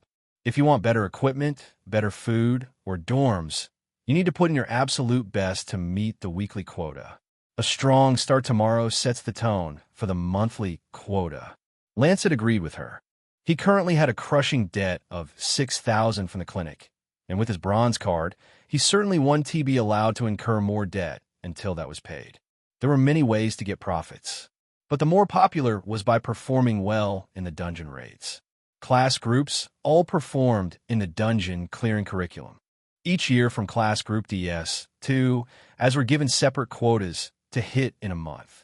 Reaching the quotas granted the class group the decided amount of tributes and other rewards. Passing it granted extra rewards. Awakeners who took part in the raids were given profits, depending on their contributions. And those who performed poorly were bullied by the seniors of their class group. Lancet narrowed his eyes. From tomorrow, he was going to start interacting with the big bads of the summoner class group. To ensure we maximize our efficiency, Miesel continued, her eyes scanning the room with pride. I am appointing our 2 brilliant talent students as the leaders. She pointed to the front row. Mean too. Done. Stand up. The girl with pale skin, dark, tired eyes, and an aura that felt like a cold draft stood up gracefully. Next to her rose Dane, the towering, broad-shouldered boy who looked more like a class Group B than AD. Tell the class about your first summons, Miesel urged, practically vibrating with excitement. Min 2, let us start with you. Min 2, a necromancer, pushed a strand of black hair behind her ear. My summon is a single skeleton, but it claimed the residual skills of the awakeners buried in the graveyard where I awakened it from. Someone exclaimed. It has a mix of skills belonging to a knight, a berserker, an archer, and a fire mage. Min 2 finished flatly. Damn, Lancet thought, genuinely impressed. So her undead can claim the skills of the other corpses in the area where it was buried. That is a pretty awesome necromancer power. Excellent. Miesel beamed. And you, Dane? Dane, a beast tamer, answered like he was grunting. I managed to form a pact with an astral claw ursine. It's only a cub right now. Hardly reaches my knee. A few students chuckled at the thought of the giant boy walking a tiny bear. It has astral powers. Even now, its claws already possess spatial tearing properties. When it reaches maturity, it will be able to rip through physical barriers and magical shields. Outstanding. Miesel clapped her hands, her eyes shining with tears of joy. Do you hear that, class? With Min 2 and Dane leading the charge, the summoner class group actually stand a chance this year. We won TB at the bottom of the leaderboards. She turned to the rest of the room. School might be over for the day, but don't waste the rest of the day. Use it to train with your summons. By now, every single one of you should have secured at least one entity. Get to know them and master their powers. Miesel's eyes swept over the back row, landing on Lancet. Her bright, enthusiastic smile faltered, softening into a look of undeniable pity. "Lancet," she said gently, her tone completely changing. Lancet looked at her. "Yes, ma'am. Tomorrow in the dungeon. Just make sure you stay in the middle of the formation," Meisel advised softly. "Follow closely behind Min 2 or Dane. Even if you can't contribute to the kills, simply surviving the expedition will grant you a fraction of the participation profits. Just try not to get hurt, all right?" She didn't even bother asking what he had summoned. As a dull-rank summoner, whatever he had summoned would barely harm a basic dungeon beast. Lancet just nodded. "Understood, Ms. Meisel." Across the room, the few students who had been in the underground arena turned to stare at Lancet. Their eyes were wide, darting between the pitiful dull rank and the instructor who had no idea she was talking down to a boy who held the leash of an 8-star platinum legend. The irony was so thick it was practically choking them. Casto had to bite his lip to keep from laughing out loud. "Rhine." The recess bell screamed through the corridors. "Good luck, everyone," Meisel called out over the scraping of chairs. "Prepare yourselves. Tomorrow, we prove our worth to the rest of the Awakener Supreme." As the classroom erupted into chaotic chatter, Lancet saw the arena watchers already pointing at him, whispering to their friends. The rumor mill was about to hit overdrive. Questions were coming. How'd he do it? How did he summon Essentia? Was it an illusion? Lancet knew he couldn't stick around for the onslaught. Using the absolute lack of presence he had perfected as a background character slumrat, he slipped out the back door while the crowd was distracted by their own excitement. A moment later, half a dozen students, led by Casto and Anita, rushed to the back row, eager to finally grill him about the golden heroin he kept in his back pocket. They stopped when they realized it was empty. Where the hell did he go? Casto blinked, glancing at the door in time to see Lancet whisper out. He looked at Anita, who just shrugged, the puppet on shoulder tilting its wooden head in confusion. "Let us meet up with him in the dorm." "Ian, Alahite." "Enjoying the novel? It's time for the goals. If we can get to 70 Power Stones this week, their LLB a 5-chapter mass release." Chapter 18. My blade is yours. Finding a quiet place in the populated academy was difficult, but not impossible for someone who had spent their previous life memorizing the World S map. Lancet slipped through a rusted iron gate behind the Enchanter S faculty building, stepping into an overgrown, abandoned botanical garden. Weeds were everywhere, and the sound of the Academy S noise became a muffled whisper. He looked left and right, affirming that he was alone. It was a perfect spot. Lancet took a deep breath, steadying his rapidly beating heart. He extended his right hand, feeling the familiar, pulling drain on his soul core. Summon.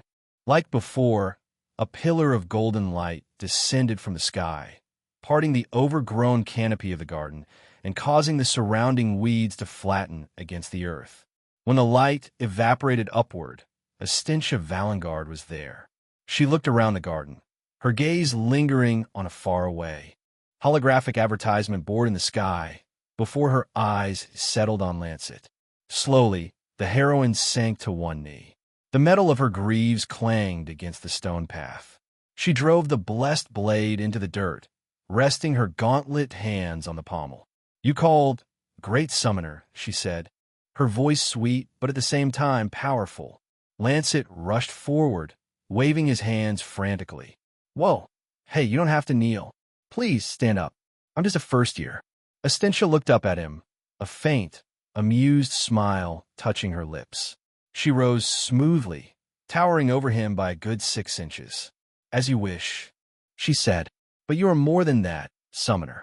You bear the scent of someone who defies the natural order. And you possess me." She tilted her head. "Can you tell me your name?" "Lancet," he replied nervously. She tried the name in her thoughts and smiled. "Lord Lancet, I am happy to be of service. What do you require?" Lancet rubbed the back of his neck, looking down. "Well, I just needed to talk to you." He looked back up, meeting her intense gaze. "I'm pretty weak, Lady Essentia. You saw it in the arena. I'm a dull rank. I don't have the grace to fight, and I don't have the background to protect myself. I summoned you because I believe in what you stand for. I believe in your strength." Essentia's expression softened. The cold, Battle-hardened warrior gave way to something deeply solemn. When I died at the greatest gate, she began. I thought my watch had ended. I floated in the stream, an endless, silent dark. I might have been at peace, but I was useless. She took a step closer to him, her aura almost pinning him at the spot. Then, a voice reached into the void. Your voice. You did not summon me to conquer or to slaughter for glory. You summoned me because you were helpless and because you trusted my legend. You placed your absolute faith in a ghost. She placed a gauntlet hand over her heart. A knight does not ignore such a call. You gave me life again. In repayment, my blade is yours. Lancet's eyes widened, heart leaping with excitement. Are you saying that you pledge your loyalty to me? Estintia nodded. Yes, I pledge to be your shield, Lord Allen said. None shall harm you while I draw breath. Lancet stared at her, his throat tight. It worked easier than I thought. I guess she was really moved that I chose her in my time of need. He was still awestruck by it all, a bizarre sense of vertigo washing over him. To think that she had only been a figment of his imagination just yesterday. Now even she believed she had lived for decades. She remembered the cold wind of the era of ash. She even remembered the afterlife. Unbelievable. Lancet began to wonder if his power was a bit more terrifying than he had presumed. Thank you so much, Lady Estintia, Lancet said softly, meaning every word. I promise I will use your blade wisely. Estintia smiled softly. I am Estintia to you, Lord. I am your servant from henceforth, for I only live because you do. Lancet's brows raised. Oh, she was technically right. He was only yet to get used to her intimidating presence, even though he was her own creator as well. He had to work on his own self-confidence. He was omnipotent after all. Estentia's gaze drifted back to the sky. She watched an arrow bike zip past the academy spires. The world, she murmured. It has changed so much. The sky is no longer choked with ash. Buildings touch the clouds, and carriages fly without dragons to pull them. It is overwhelming. Lancet smiled. It's a lot to take in. It's been 300 years since your time. The world is a mix of magic and high technology. He stepped towards her. Once things settle down, I promise to show you around. Introduce you to the new world properly, so you can get used to it. Estintia looked down at him, her blue eyes warming. I would like that very much, Lord Lancet. To see the world I died to protect, finally at peace, it would be a gift. A comfortable silence fell over them, a silence between a creator and his masterpiece. Then, Estintia cleared her throat, a surprisingly human gesture for a legendary hero. Lord Lancet, she asked, her tone slightly hesitant. Yeah, if it is not an overstep. She looked away, a hint of vulnerability crossing her stoic features. Could you perhaps summon another hero soon? When you do not require me, I am returned to the summoned space. It is a very white, very quiet place. It is quite lonely. Lancet blinked, completely caught off guard. ENT even considered the living conditions of his inventory screen. Oh, Lancet said, scratching his neck awkwardly. Yeah, I want to, but it's complicated. He mentally calculated his limits. He was broke on creativity points, CP. He barely had the grace, MP, to keep her manifested for long periods. And according to the system, he needed to unlock a new summon slot before he could create a second heroine. I have to grow stronger first, Lancet explained carefully. Gather resources. But I promise you, Estintia, I will summon another person soon. You want to be alone in there forever. Estintia smiled, a brilliant, radiant expression that made his heart skip a beat. Thank you, Master. I shall hold you to that. Time to go back, he said. Until you call. Estintia closed her eyes. Her armor began to glow. And just like in the arena, she evaporated upward into ribbons of golden light, ascending until she vanished entirely. Lancet stood alone in the overgrown garden for a moment, letting out a long exhale. That was mission successful. He had gotten the pledge of a platinum knight, and with the dungeon clearing tomorrow, all he could see was profits and hopefully some creativity points. Confident, he slipped out of the garden and made his way across the sprawling campus toward the bronze dorms. The sun was beginning to dip lower. Dramatic shadows were drawn across the cobblestones and the scattered, rusted housing of the bronze dorms. Lancet put his hands in his pockets, thinking about how he was going to explain all of this to Casto and Anita without exposing his cheat. But as he approached the gate, he saw a figure stepping out from the shadows of the stone archway. Lancet stopped in his tracks, noticing the stones on the ground vibrating around the figure. It was a boy in a class Group C uniform, recklessly unbuttoned at the collar. He had messy, earth-brown hair, and his eyes were a dull, flat gray that looked like polished granite. His hands were stuffed into his pockets, but his aura was strong enough for Lancet to feel. Raising his brows, Lancet realized that he recognized that face from the Novel S wiki. It was Elias Kane, a third year at this point in the story. He was a very powerful Goldmancer, and by the look on his scarred face, it didn't seem like he was blocking Lancet's path for a friendly chat. Chapter 19, Nothing But Mud and Heat, Oi, Elias called him with a condescending tone. You're the Lancet kid, right? Lancet stood frozen. He knew this guy was Theo's brother, and after what happened today, there was only one reason he would be here. What do you want? Lancet asked, standing his ground. Hee. Tough guy, yeah? You think because you managed to get a cheap win on one cane that you can do it to another? He leaned forward, his mad eyes flashing with malice. No one disgraces our family and gets away with it. Lancet looked up at him. The Kane family is poor, so what is he talking about? Well, they did end up growing to be a powerful family in the novel. But this idiot doesn't know that yet. Heck, I'm talking to you, you class Group D trash. Elias suddenly shot his hand forward with the force of cannonball, slamming directly into Lancet's stomach. All the air left Lancet's lungs in a violent rush. He was launched backward, flying through the air before crashing hard into the rusted iron gates of the bronze dorms. Godash! Lancet spat blood, his vision swimming. The pain was blinding, radiating from his ribs. Before he could even slide down the gate, Elias was there. The Goldmancer grabbed Lancet by the collar of his uniform and slammed him against the iron bars.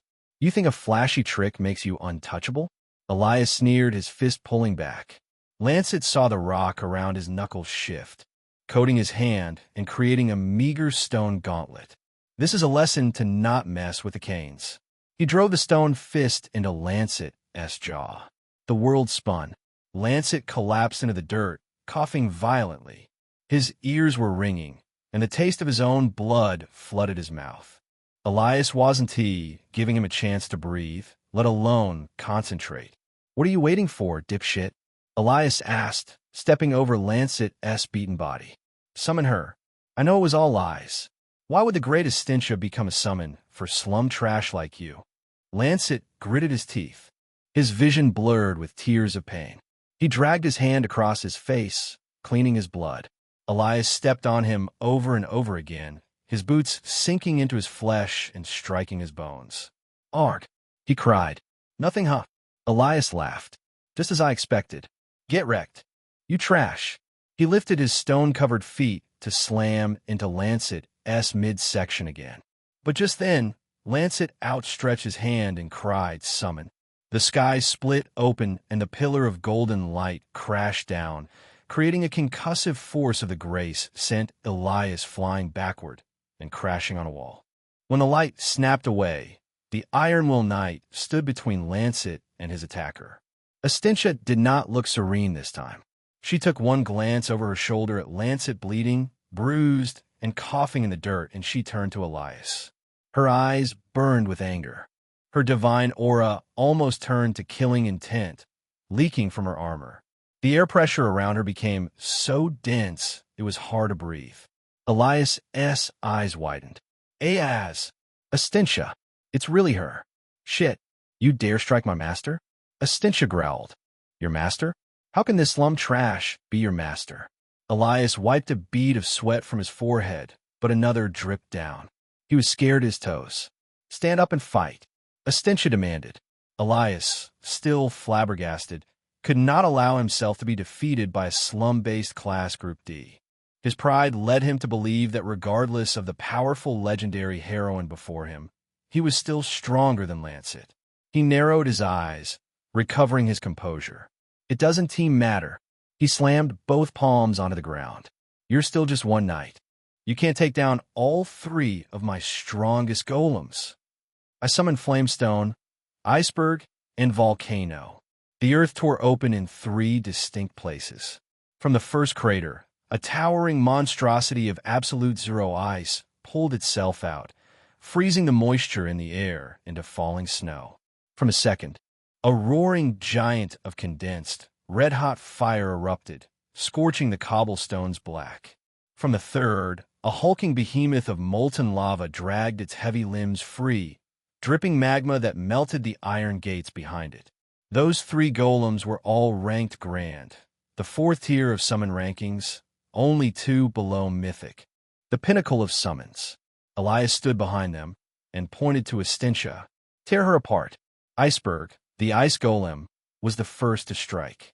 It turned its fist to a mace of ice, swinging it down like a glacier to crush Estintia into paste. Estintia merely brought up her divine shield.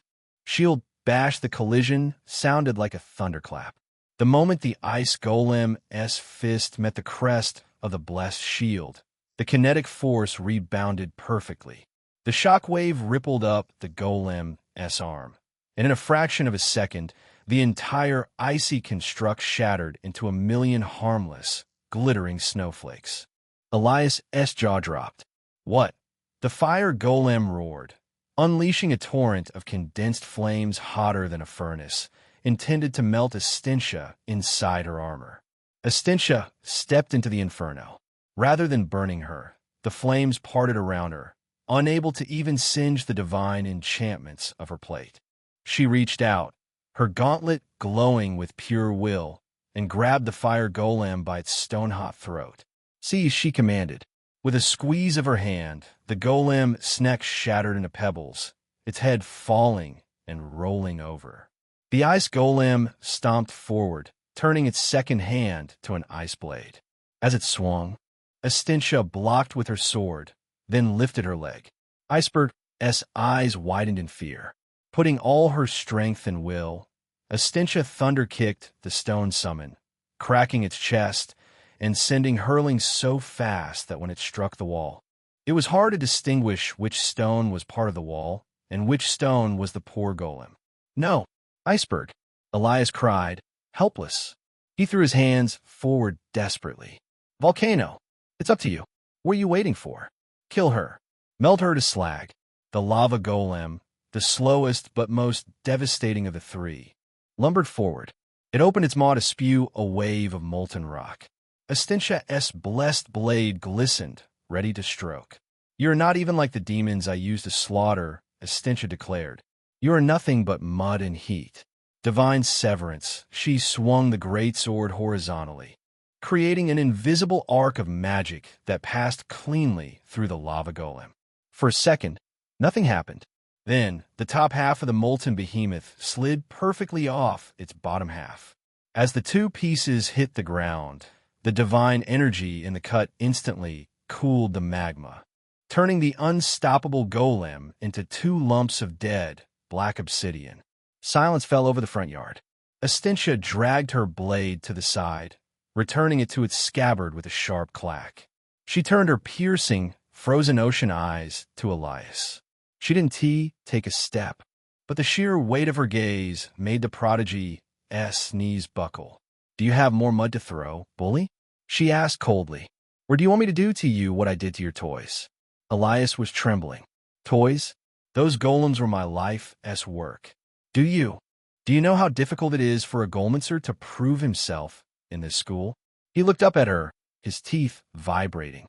His mana was depleted, his greatest summons destroyed like children's toys, and the heroine that did it hadn't even broken a sweat. You're both crazy," Elias stammered, scrambling backward like a frightened crab. He got to his feet, casting one last terrified look at Lancet. "Stay away from me." He turned and bolted, abandoning his pride, his brother's revenge, and his dignity, fleeing out of the bronze dorms. Estintia watched him go, her expression filled with disdain. Then, her aura immediately softened. She turned quickly, rushing toward Lancet, who was still trying to push himself up from the dirt. "Lord Lancet," she said, her voice laced with deep concern. She knelt beside him, reaching out with a gauntlet hand to help him up. "I apologize. I should have acted faster. Let me assist." Her fingers brushed Lancet's shoulder. Suddenly, her hand flickered. The solid steel of her gauntlet turned translucent, breaking apart into ribbons of golden light. Estentia's eyes widened in surprise as she looked down at her dissolving form. She looked at Lancet, understanding washing over her features. Your grace reserves." "Wait," Lancet gasped, clutching his ribs as he reached out to her. "Estentia, I am unharmed, master," she said softly, offering a reassuring, loyal smile even as her face began to turn into starlight. "Rest. We shall speak again." With a soft rush of wind, she evaporated completely, drawn back into the summoned space. Lancet hit the dirt with a heavy groan. "System alert. Grace depleted. 120 MP remaining." Summoned forcefully unanchored, he lay there on his back, staring up at the darkening sky, his body aching from the blunt force trauma. He coughed, spitting another glob of blood into the grass. He was omnipotent. He was a god of creation who could rewrite history and birth platinum legends that could dismantle academy prodigies in seconds. But as he lay there, unable to even sit up, the brutal reality of his situation crushed him. His architect class was a divine, world-ending gun, but he only had one bullet and a rusted, leaky magazine. If Elias had brought 4 golems instead of 3, or if he had just stalled for 30 more seconds, Lancet would be cooked. Estentia wouldn't have been defeated. She would have simply vanished because Lancet's dull rank body couldn't hold onto the magical fuel required to keep her in reality. "Damn it," Lancet rasped, clutching his bruised stomach as he finally forced himself into a sitting position. He didn't just need creativity points to make more heroines. That was the secondary problem. The primary problem, the absolute bottleneck of his godhood, was his grace. He wiped the blood from his chin, his eyes hardening with a new, desperate resolve. "I have to retain more grace," Lancet whispered to the empty front yard, "no matter what it takes." Chapter 20. Dignity is overrated. When Lancet returned to his dorm room, he spent the rest of the day in an interrogation with his nosy roommates. Casto and Anita had practically ambushed him at the door, demanding answers after witnessing what happened in the underground training arena. "How'd you do it? How did you summon Estentia Valengard, the Iron Will of the North, a heroine we've only ever read about in history books detailing the era of Ash?" Lancet had played the fool.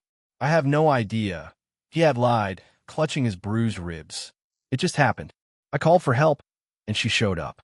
Anita had immediately asked if Estentia was his permanent summon now, her eyes sparkling with starry-eyed admiration. "Can I meet her? Can I see her armor up close?" Lancet had forcefully shut that down, feigning exhaustion. "I don't know. She seems way too imposing to just casually summon for a meet and greet." But it was Luke who had been the real problem. The cynical Arsenal student hadn't yelled or bombarded him with praise. He had just leaned against his bunk, his eyes sharp and calculating. "Your class is architect," Luke had stated. "With a name like that, it's expected that you're supposed to build stuff. Why are you now able to summon a legend from our past? No summoner has ever had an actual person as a summon, dead or alive." Lancet had just shrugged it off, claiming he had no idea, before hiding the record under his pillow, burying his face on it, and pretending to pass out. By morning, in a bid to avoid round 2 of the interrogation, Lancet had escaped the dorms before the sun was even up, which brought him to his current, incredibly pathetic situation. He was doing janitorial work. Specifically, he had offered his free labor to the grouchy custodian of the class Group A, floor the domain of the 4th-year students. The homerooms up here were way more decorated and equipped than the ones in Class Group D. Lancet admired some of the educational equipment and training facilities as he used the hydro mop on the marble ground. He finally arrived at the room he had targeted. Resting the mop by the wall, he ducked into the Class Group A training arena. The room was empty. the morning light just beginning to spill through the high windows. Even though it was a tremendously stunning place, Lancet couldn't allow himself to mop about. He made a beeline straight for the waste bins. He remembered that he had first thought against this plan. He had the power to literally bend reality. Digging through the trash seemed disgraceful, but desperate times called for desperate measures. The dungeon clearing curriculum started today. He couldn't walk into such an important situation with zero grace. He had debts to pay and senior bullies to avoid. He popped the lid off the bin and started digging. Rich kids and elite awakeners had one major flaw. They were wasteful. During intense training, they would pop high-grade magical supplements, take a few swigs, and toss the rest. Lancet struck gold, or rather, golden liquid. He pulled out a fine glass cylinder. It was mostly empty, but a thick, glowing golden liquid had settled at the bottom. About 10% remained. He quickly unstoppered it, pouring the dregs into an empty flask he had brought with him. He dove back in, tossing aside crumpled scrolls and broken training dummies, harvesting cylinder after cylinder. By the time he had scavenged 10 discarded vials, his personal flask was full to the brim with liquid magical energy. "Hey, what are you doing in there?" Lancet froze. He slowly turned his head. The head janitor was standing in the doorway, a scowl stretching the wrinkles on his face. "Oh," Lancet said, forcing a bright, innocent smile. He kicked the discarded vials deeper into the trash. "I just wanted to empty the waste bin for you, sir." The janitor stared at him. His eyes narrowed, analyzing the sweaty, nervous first year. Lancet gulped. Getting reported for stealing in the seniors' floor wasn't a good start for his already dramatic academy life. The silence stretched for 3 agonizing seconds. Hold on," the janitor finally grunted, turning around. "Let me get the heavy waste trolley." The second a man stepped out of the room, Lancet bolted. He sprinted across the training arena, his sneakers squeaking wildly on the marble he had just cleaned. He burst through the side exit just as the janitor was wheeling the trolley back in. "Hey," the old man barked, watching the boy speed past him. "Come back here, kid." Lancet ignored him, diving around a corner and sprinting down 3 flights of stairs until he found a secluded restroom in the lower levels. He slammed the stall door shut, locked it, and leaned against it, panting heavily. "Dignity is overrated anyway," he wheezed. He pulled the flask from his pocket. The golden liquid sloshed inside, lighting up Lancet's anxious face. Without hesitating, Lancet uncorked it and downed the concoction in 3 massive gulps. It tasted like bitter honey and battery acid, though it wasn't too bad. It burned on the way down, but the moment it hit his stomach, a massive surge of raw energy exploded through his veins. His holographic window chimed into existence. "You have absorbed magical energy, MP." For 120, Lancet wiped his mouth, a wide grin spreading across his face. 1 pristine cylinder of Class A supplement usually contained about 500 MP. Combining the dregs of 10 cylinders had netted him almost a full dose. "Awesome," Lancet thought, chuckling breathlessly. No wonder raccoons are always so fat. Who knew ransacking waste bins was this productive? But the job wasn't done. The energy he had ingested was raw and volatile. He could feel the gloom starting to claw at his insides, making his skin crawl. He closed his eyes, dropping into a meditative stance right there on the bathroom tiles. He used the sieve method to complete the separation process. In his imagination, he grabbed the 420 MP of chaotic energy and forced it through the mental filter. He breathed in sharply, then exhaled, successfully expunging the unwanted gloom from his soul core. Separation complete, retained grace. 280 MP Lancet opened his eyes, feeling victorious. He could feel the grace inside him, pumping in his core like a battery begging to be used. It was more than enough to summon Estintia and keep her anchored for the dungeon clearing today. But as he put his empty flask away, his smile faded. "This is only a temporary fix. I can't scavenge trash every morning. I need a permanent solution to my retention soon." XXXX. Later that morning, after the assembly, the Year 1 students were all gathered at the Academy's S dungeon hall. It was an impossibly massive building beneath the school, where lines and lines of dungeon gates filled the space. They were separated according to levels and jurisdiction. The first years being class Group DS didn't have the jurisdiction to go any higher than the basic dungeons. Level, however, was a different topic. If some proved strong enough, they would be allowed to challenge the next tier of dungeons, higher dungeons. The first years milled about, the air filled with their nervous chatter. All right, class Group DS. Form a line according to your class group. A booming voice commanded over the speakers. Elementalists, specialists, enchanters, and summoners. Line up. Lancet found his place near the back of the summoner formation. Up at the front, the instructors stood beside their respective student lines like generals preparing for war. Miesel Gudgarten stood tall, her arms folded. She kept shooting competitive, fiery glares at Feuerblaze, the head instructor for Elementalist D, who simply stood there with a smug, condescending smirk, confident his students would sweep the leaderboards. The head dungeon instructor, a scarred man with a missing arm, stepped onto a raised dais. Listen up, he barked, silencing the hall. There will be no pre-formed groups today. You will be randomly assigned to 3-man squads to test your adaptability. However, your homeroom instructors have been permitted to select 3 students to act as leaders for different squads. Lancet watched as Ms. Miesel began her obvious election. Men 2, Miesel announced. Done. The 2 brilliant talent students stepped forward to claim their leadership badges. Miesel paused, scanning her list. Finally, her eyes landed on a boy leaning casually against the back wall. And Luke. Lancet raised an eyebrow. Luke?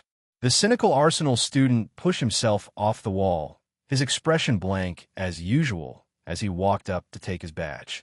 Casto and Anita were quickly swept up into Men 2 and Dane S respective squads, looking relieved to be with the heavy hitters. Lancet ended up paired up with Patton, a Golmancer, and Vera, a druid. Patton was a stocky boy with dirt smudged on his cheeks, currently glaring daggers at Lancet. Vera, a girl with braided green hair and a wooden staff, let out a loud, dramatic sigh as Lancet approached. You gotta be kidding me, Patton groaned, throwing his hands up. Why we have to end up with the dull rank? We are basically a 2-man squad, Vera muttered, rubbing her temples. HAAA. I guess we're just gonna be carrying dead weight all week. Lancet just stood there, hands in his pockets. It was painfully obvious that neither Patton nor Vera had been in the underground arena yesterday. They hadn't heard the rumors, or if they had, they thought it was complete fiction. All right, everyone, shut your mouths and look up at the scoreboard. The dungeon instructor roared, his voice echoing over the complaints. Every head in the cavern snapped upward.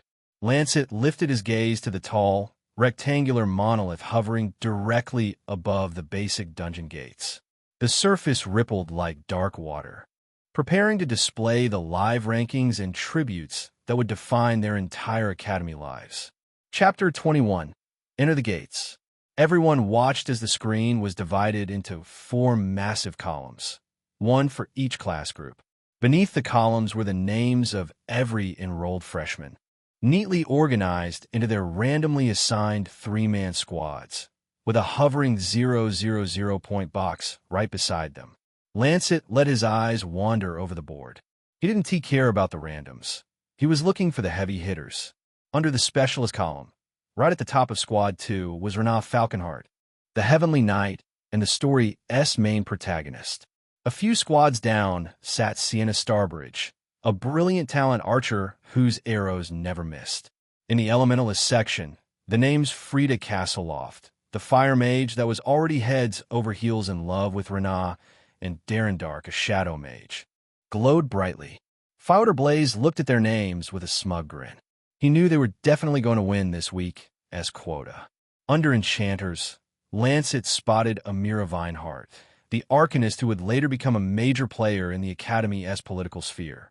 And finally, under his own summoner column, he saw the 3 hopes of Ms. Miesel. Men 2 Acheron, Dane Beardclaw, and the surprising addition of his roommate, Luke Travers. Those are the monsters of this generation, Lancet thought. They're going to treat this basic dungeon like an all-you-can-eat buffet. Squads 1 through 21. Step up to the gates. The dungeon instructor bellowed. Lancet walked forward with his two reluctant teammates, Patton the Golemancer and Vera the Druid. As they approached the swirling, purple and black vortex of Gate 3, Ms. Measle jogged up to them, her face tight with worry. "Remember what I said? Lancet, stay close to them," she urged, putting a hand on his shoulder. "Don't wander off. Let Patton and Vera handle the combat. Just keep your head down and survive, all right?" Patton rolled his eyes so hard it was a miracle he didn't strain a muscle. "Enter the gates." Lancet joined his team and stepped forward. Didn't he really know what walking through a portal would feel like? Somehow, it felt familiar.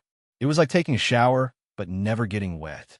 Realizing his eyes were shut, he opened them to see what dungeon they had been taken into.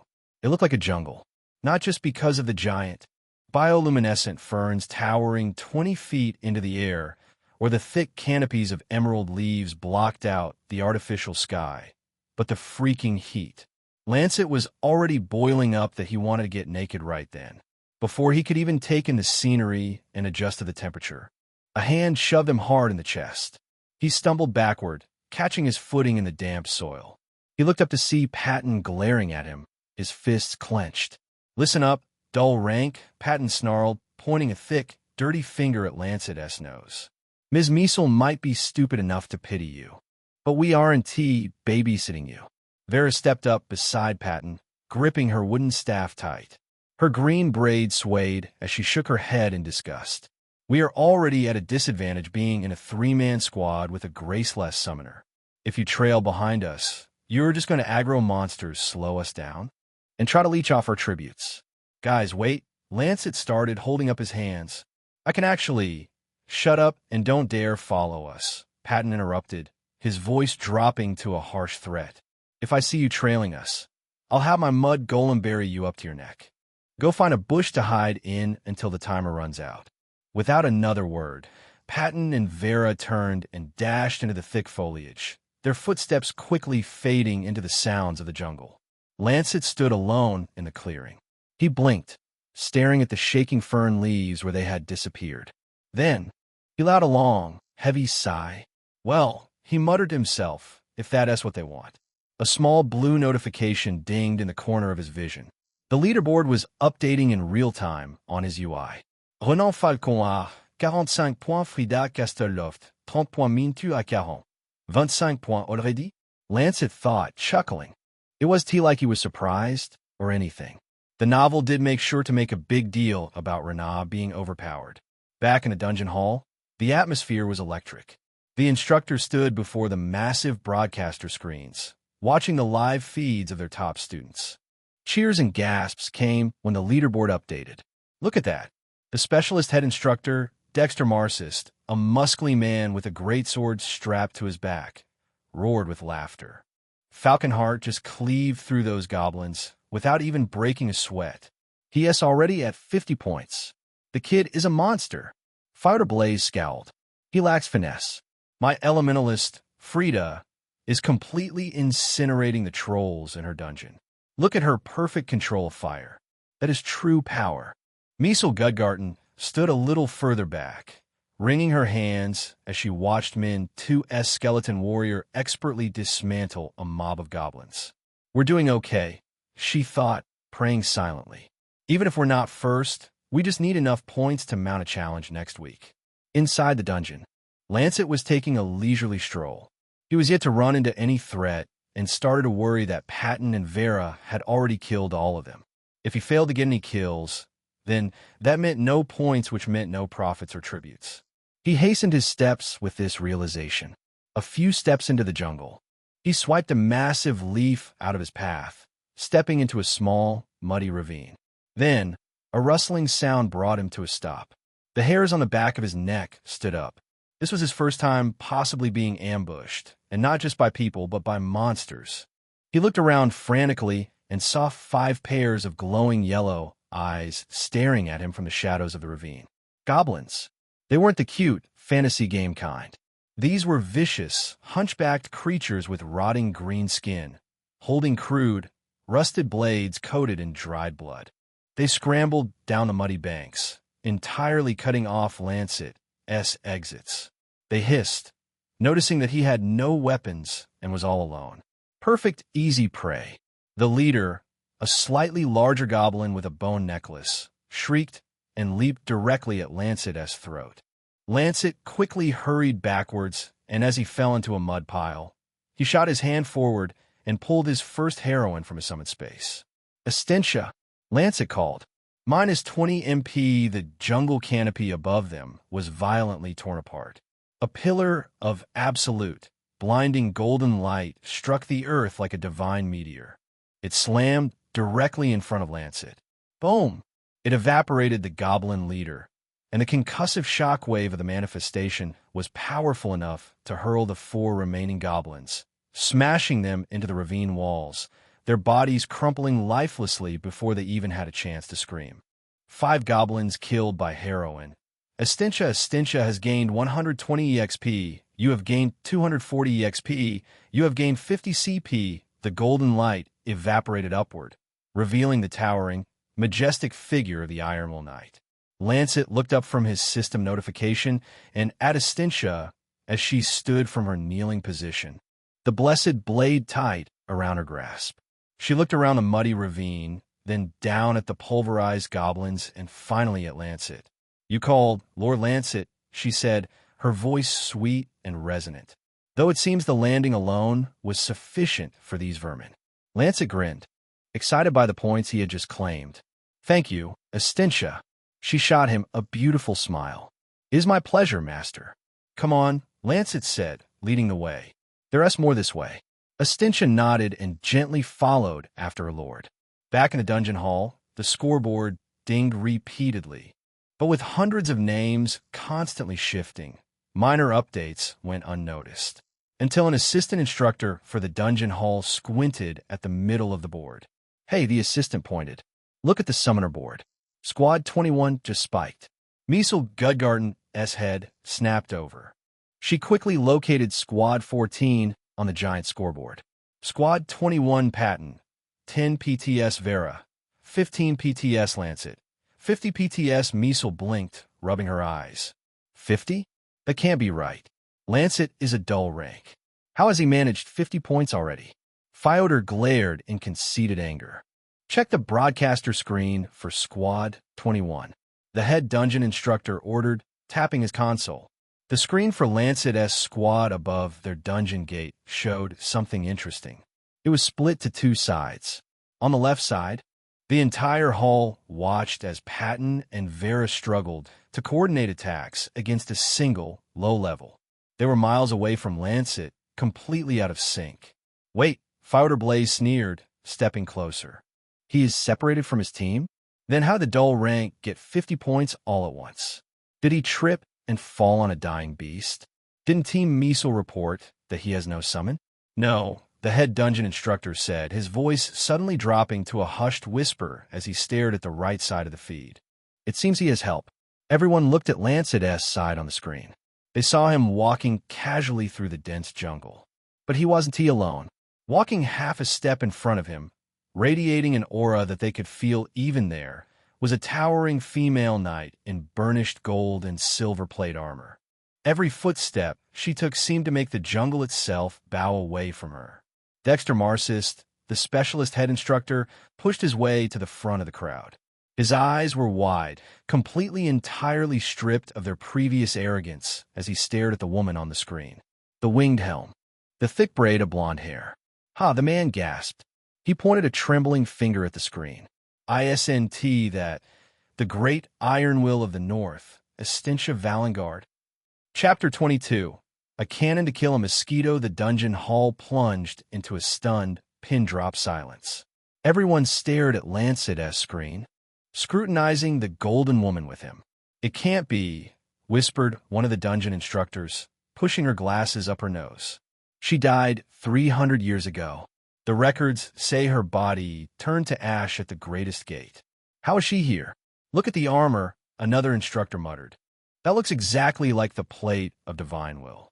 And the sword he holds is an exact replica of the blessed blade."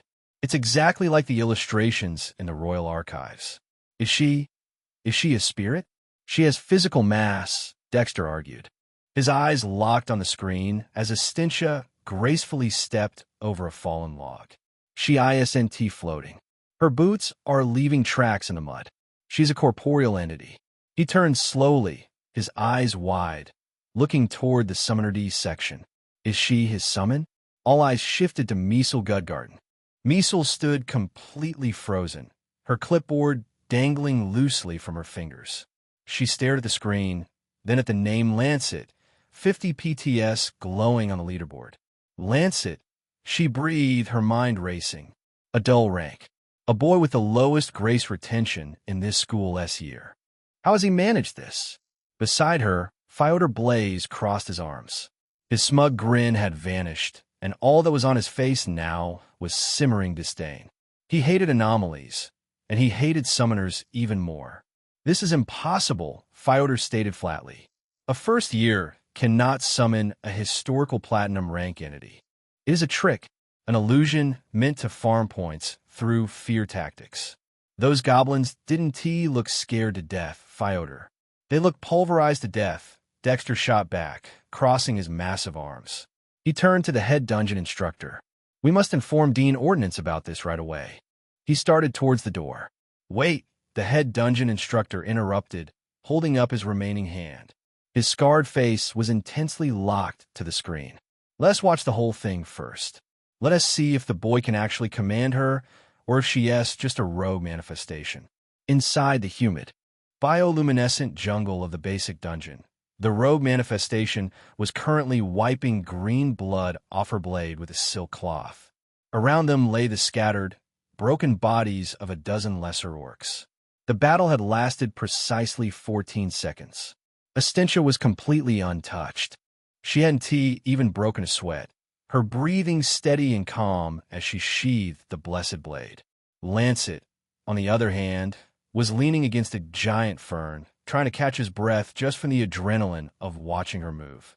7 lesser orcs killed by Estintia. Estintia has gained 300 EXP. You have gained 600 EXP. You have gained 150 CP. Lancet was excited about the growing CP. Soon enough, he would create his next heroine. Speaking of heroines, he looked up, feeling slightly useless as he watched Estintia. I'm sorry, Lancet said, offering an apologetic grimace. I feel bad summoning you for such meager opponents. I know you're used to fighting demons and holding back waves of Gehenna. Squashing lesser orcs feels like using a cannon to kill a mosquito. Estintia turned to him, her blue eyes softening. She walked over, the heavy plate armor clanking softly. It is my duty to protect you from being stronger than you, Lord Lancet, she said, her voice sweet and deeply sincere. There is no shame in utilizing your shield. Lancet scoffed, kicking a pebble into the mud. Yeah, well, it says a lot that an ordinary lesser orc is stronger than me. Estintia looked at him with a mixture of understanding and profound pity. She reached out, gently placing a gauntlet hand on his shoulder. It was surprisingly warm. You underestimate yourself. Master, she said softly. You possess the strength to summon me, to reach across 3 centuries of silence and resurrect my soul from the void. Strength like that. No muscle or physical skill in this world could ever match it. Lancet blinked, the heavy weight of his insecurities lifting slightly. He looked up at her, a genuine, bright smile breaking across his face. Thanks, Estintia, he said, feeling a surge of renewed energy. It is my pleasure, she smiled back. She turned her gaze toward the deeper, darker parts of the jungle. Now let's advance. You mentioned a Renat, Falconheart, who sits atop the leaderboard. We must catch up to him and pass him in score, yes? Lancet grinned, checking the leaderboard.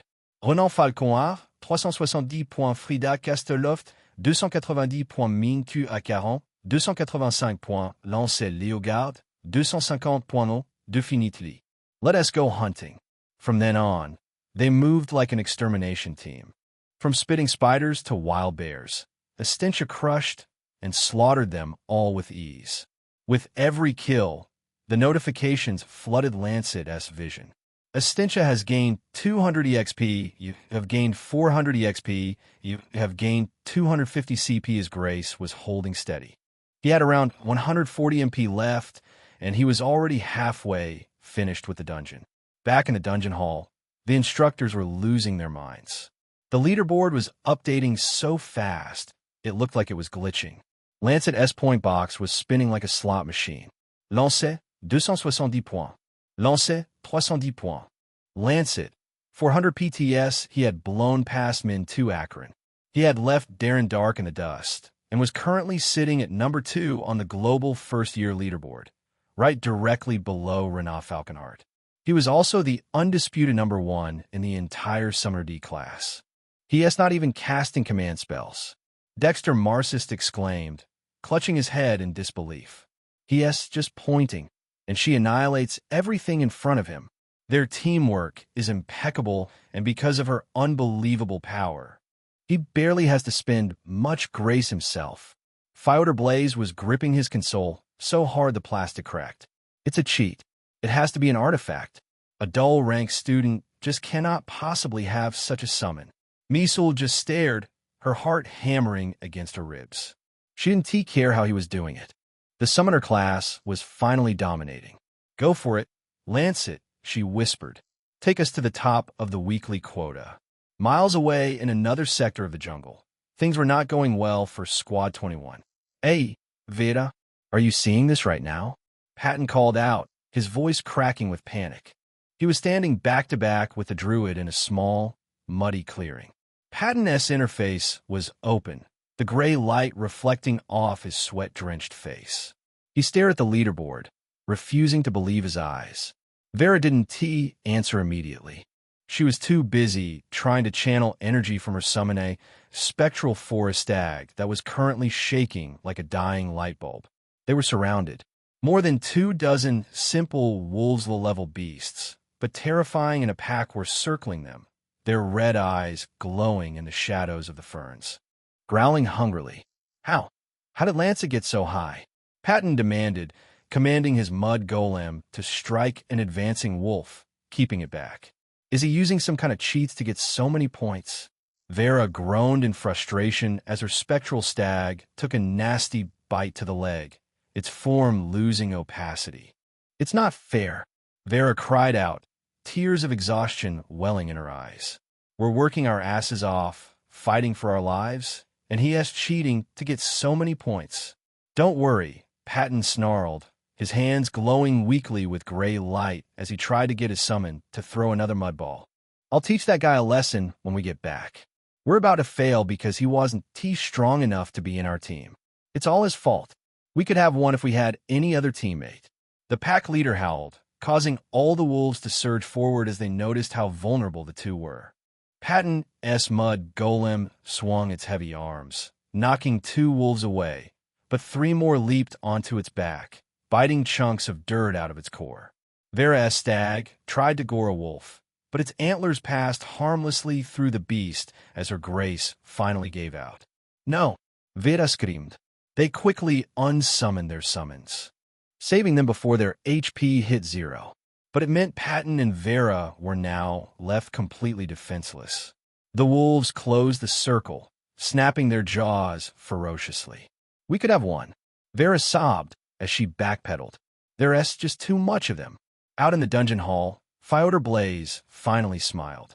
It was a cold, cruel smirk. He watched the screen showing Squad 21's dire situation. Well then, Misul, Fyodor said, his voice dripping with mock sympathy. Looks like one of the teams in your class is about to go down. Without their third member to draw aggro, they've been overwhelmed. That means a massive point penalty for the summoner group. Misul looked terrified, but she didn't say anything. She just watched. Once those wolves pounced, Patton and Vera would be forcefully ejected from the dungeon. Yes, they would lose points, but it could also severely damage their grades and morale.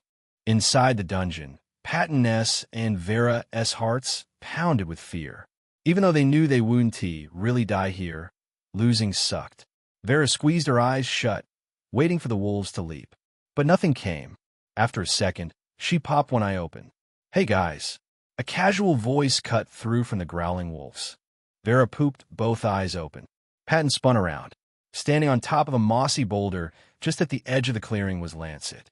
He had one hand in his pocket, his silver blonde, wavy hair flowing gently in the humid jungle wind. A big, mischievous chin spread on his face, ear to ear. Who was in a mood to get saved by the trash dull rank? Chapter 23. Out of the top spot, the wolves glanced at them, then decided to try their luck anyway. The leader lunged, its jaws snapping toward Vera's throat. Astentia, Lancet said. I'm on it, master. She pushed her blade forward, causing a golden projection that sped through the air and struck the leaping wolf, punching into its side as it crashed into a bioluminescent fern. The other wolves looked at their leader, but before they could turn back to Astentia, a shadow loomed over them from above. Crockerboom! The sword energy erupted with a thunderous blast, shedding off the skins of all the simple wolves to ordinary bones. What? Patton choked out, his eyes bulging as he stared from the mud he had fallen into. Is that trash commanding her? Astentia moved like she had no limits. The rest of the wolves, angry and scared, started to swarm her, but she was barely moved. She slammed her shield into an attacking wolf, pulverizing its skull with a sickening crunch. Another wolf tried to bite her leg, its teeth shattered against her silver greaves. She grabbed it by the scruff of its neck and hurled it into 3 others, sending them tumbling into the underbrush. 12 simple wolves killed by heroin. Astentia has gained 200 EXP, you have gained 400 EXP, you have gained 70 CP in less than 20 seconds. The ferocious pack that had nearly eliminated Squad 21 was reduced to fading pixels and whimpering, fleeing shadows. Vera lowered her wooden staff, her hands shaking violently. She looked from the dissipating wolves to the towering, armored woman standing amidst the carnage, and finally to Lancet, who was casually swiping away his golden system screen. Is that your summon? Vera stammered, her once proud voice now reduced to a tinsy-bitsy whisper.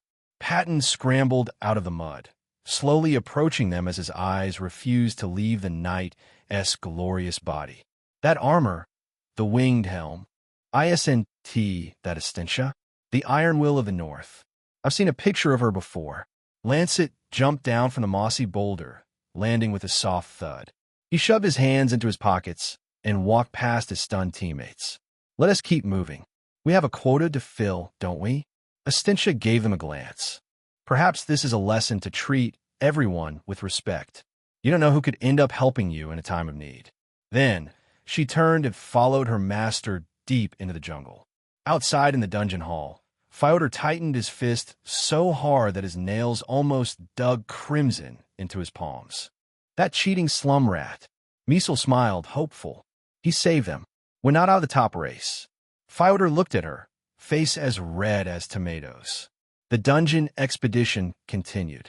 More students killed more beasts, scores increased, students overtook other students, and the leaderboard kept updating. Renat Falconhart, 1230 Mintu à 40, 980 Frida Castelloft, 965 Lancel Léogard, 905 Ronan Falconhart, 1405 Frida Castelloft, 1270 Lancel Léogard, 1255 Ronan Falconhart, 1625 Lancel Léogard, 1545 quoi. A dungeon instructor exclaimed. He has overtaken Frida Castleloft. It seems Elementalist D might be out of the top spot competition. Yeah, it's between Specialist and Summoner D now. Fyodor looked like he was going to explode. He watched the screens with wild, red eyes. What are they doing? Her teammates should stop killing and let her kill the beast to get the points. The main hall instructor looked at Fyodor. Is that how you teach, Mr. Blaze? Do you care more about winning than the education of your students? Fyodor gave the man an insulting once-over. Shut up. How can you question me? You are just an ordinary hall instructor. Ding. The timer rang to signify that the dungeon clearing had ended. Fyodor smugly hissed. At least it was the specialist team that will won. Lancel Léogard, Summoné, 1841.2. Ronan Falconhart, Spécialiste, 1840.3. Frida Castelloft, Elementaliste, 1415.4. Min 2 Acheron, Summoner. 1390 PTS, a spatial distortion swept through all the dungeons, teleporting the first years back to the large dungeon hall. Lancet materialized on the stone floor. Estintia was already back in his summoned space, and the hall was entirely silent, like someone had died. What happened? He thought. Did someone actually die? Lancet blinked, looking around. Hundreds of students were staring directly at him. The elementalists, the specialists, the enchanters, every single one of them had their eyes fixed on his face. And the leaderboard. Lancet followed their gazes up to the tall structure. 1. Lancet Leogard, Summoner. 1841 PTS. Congratulations to the Elementalist class for winning this week's expedition, the Dungeon Hall instructor declared. That wasn't too surprising to anyone. They always won. But the big deal for today wasn't the class group that had gathered the most overall points, but the MVP.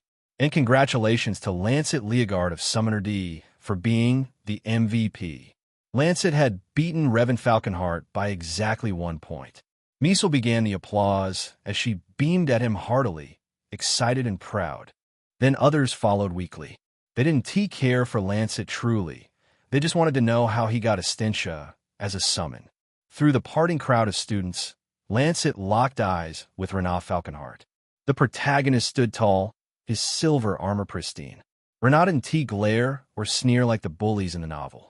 He just gave Lancet a quiet, intensely calculating look. The look of a king recognizing a sudden, impossible rival. How did you make our historic heroine a summon? Tell us. A student yelled. Yet, tell us. Even instructors swarmed him. Dexter Marxist was shouting questions about whether he could meet Estintia. Fyodor Blaze was glaring daggers from the back of the crowd, his face flushed with anger. Miesel pushed her way through the mob, her eyes wide behind her glasses. She grabbed Lancet by the shoulders, looking him up and down as if checking to see if he was an illusion. Lancet, how? Miesel gasped, excited, happy, and also confused. You summoned a platinum legend, a historical figure. You let me treat you like a dull rank. Why didn't you tell me you could do this? Lancet looked at his homeroom teacher, his expression calm. You never asked, Ms. Miesel. Before Miesel could respond, the head dungeon instructor appeared with a serious expression. Lancet Leogard, you are to report to Dean Ordnance's office immediately. Chapter 24. Pretty much nothing. The Dean's office sat at the highest spire of the academy. It was as grandiose as anyone would expect a Dean's office to be.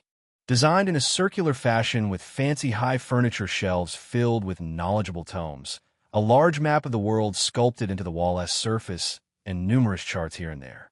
Lancet didn't really know what to expect from this meeting, but it was obvious it had something to do with summoning Estintia, who, to their knowledge, was a beloved legend. From what Lancet remembered about the Dean from the novel, there was really much to be wary about. Overall, Ordnance was a good man to be ruling the students' affairs. Except, of course, the massive academy secret that he also was a part of, which completely blew up the third arc of the story. But the cause of that, Principal D'Anastasia, was yet to be back from her world meeting with the Elders of Earth. Remembering all of this sent a chill through Lancet's spine. It was almost bizarre that he was actually in this world where some of the darkest lore he'd read hid behind this fluffy, nearly generic academy light novel. That was until they ruined it. Returning to the present, however, Dean Ordnance sat behind a massive dark wooden desk, stacked with tomes and a gilded scroll he had been studying before Lancet walked in. He adjusted himself, petting his gray beard as he watched Lancet with those dual-colored eyes that felt like they were peeling back Lancet's skin to look directly at his soul core. Take a seat, Mr. Leogard, Ordnance said. His voice was deep, lacking any of the frantic energy of the instructors downstairs. Ordnance knew how to be professional. It was one of his major attributes, especially because he was born and raised in the kingdom of Ethelgard. The entire culture of formality was ingrained into him.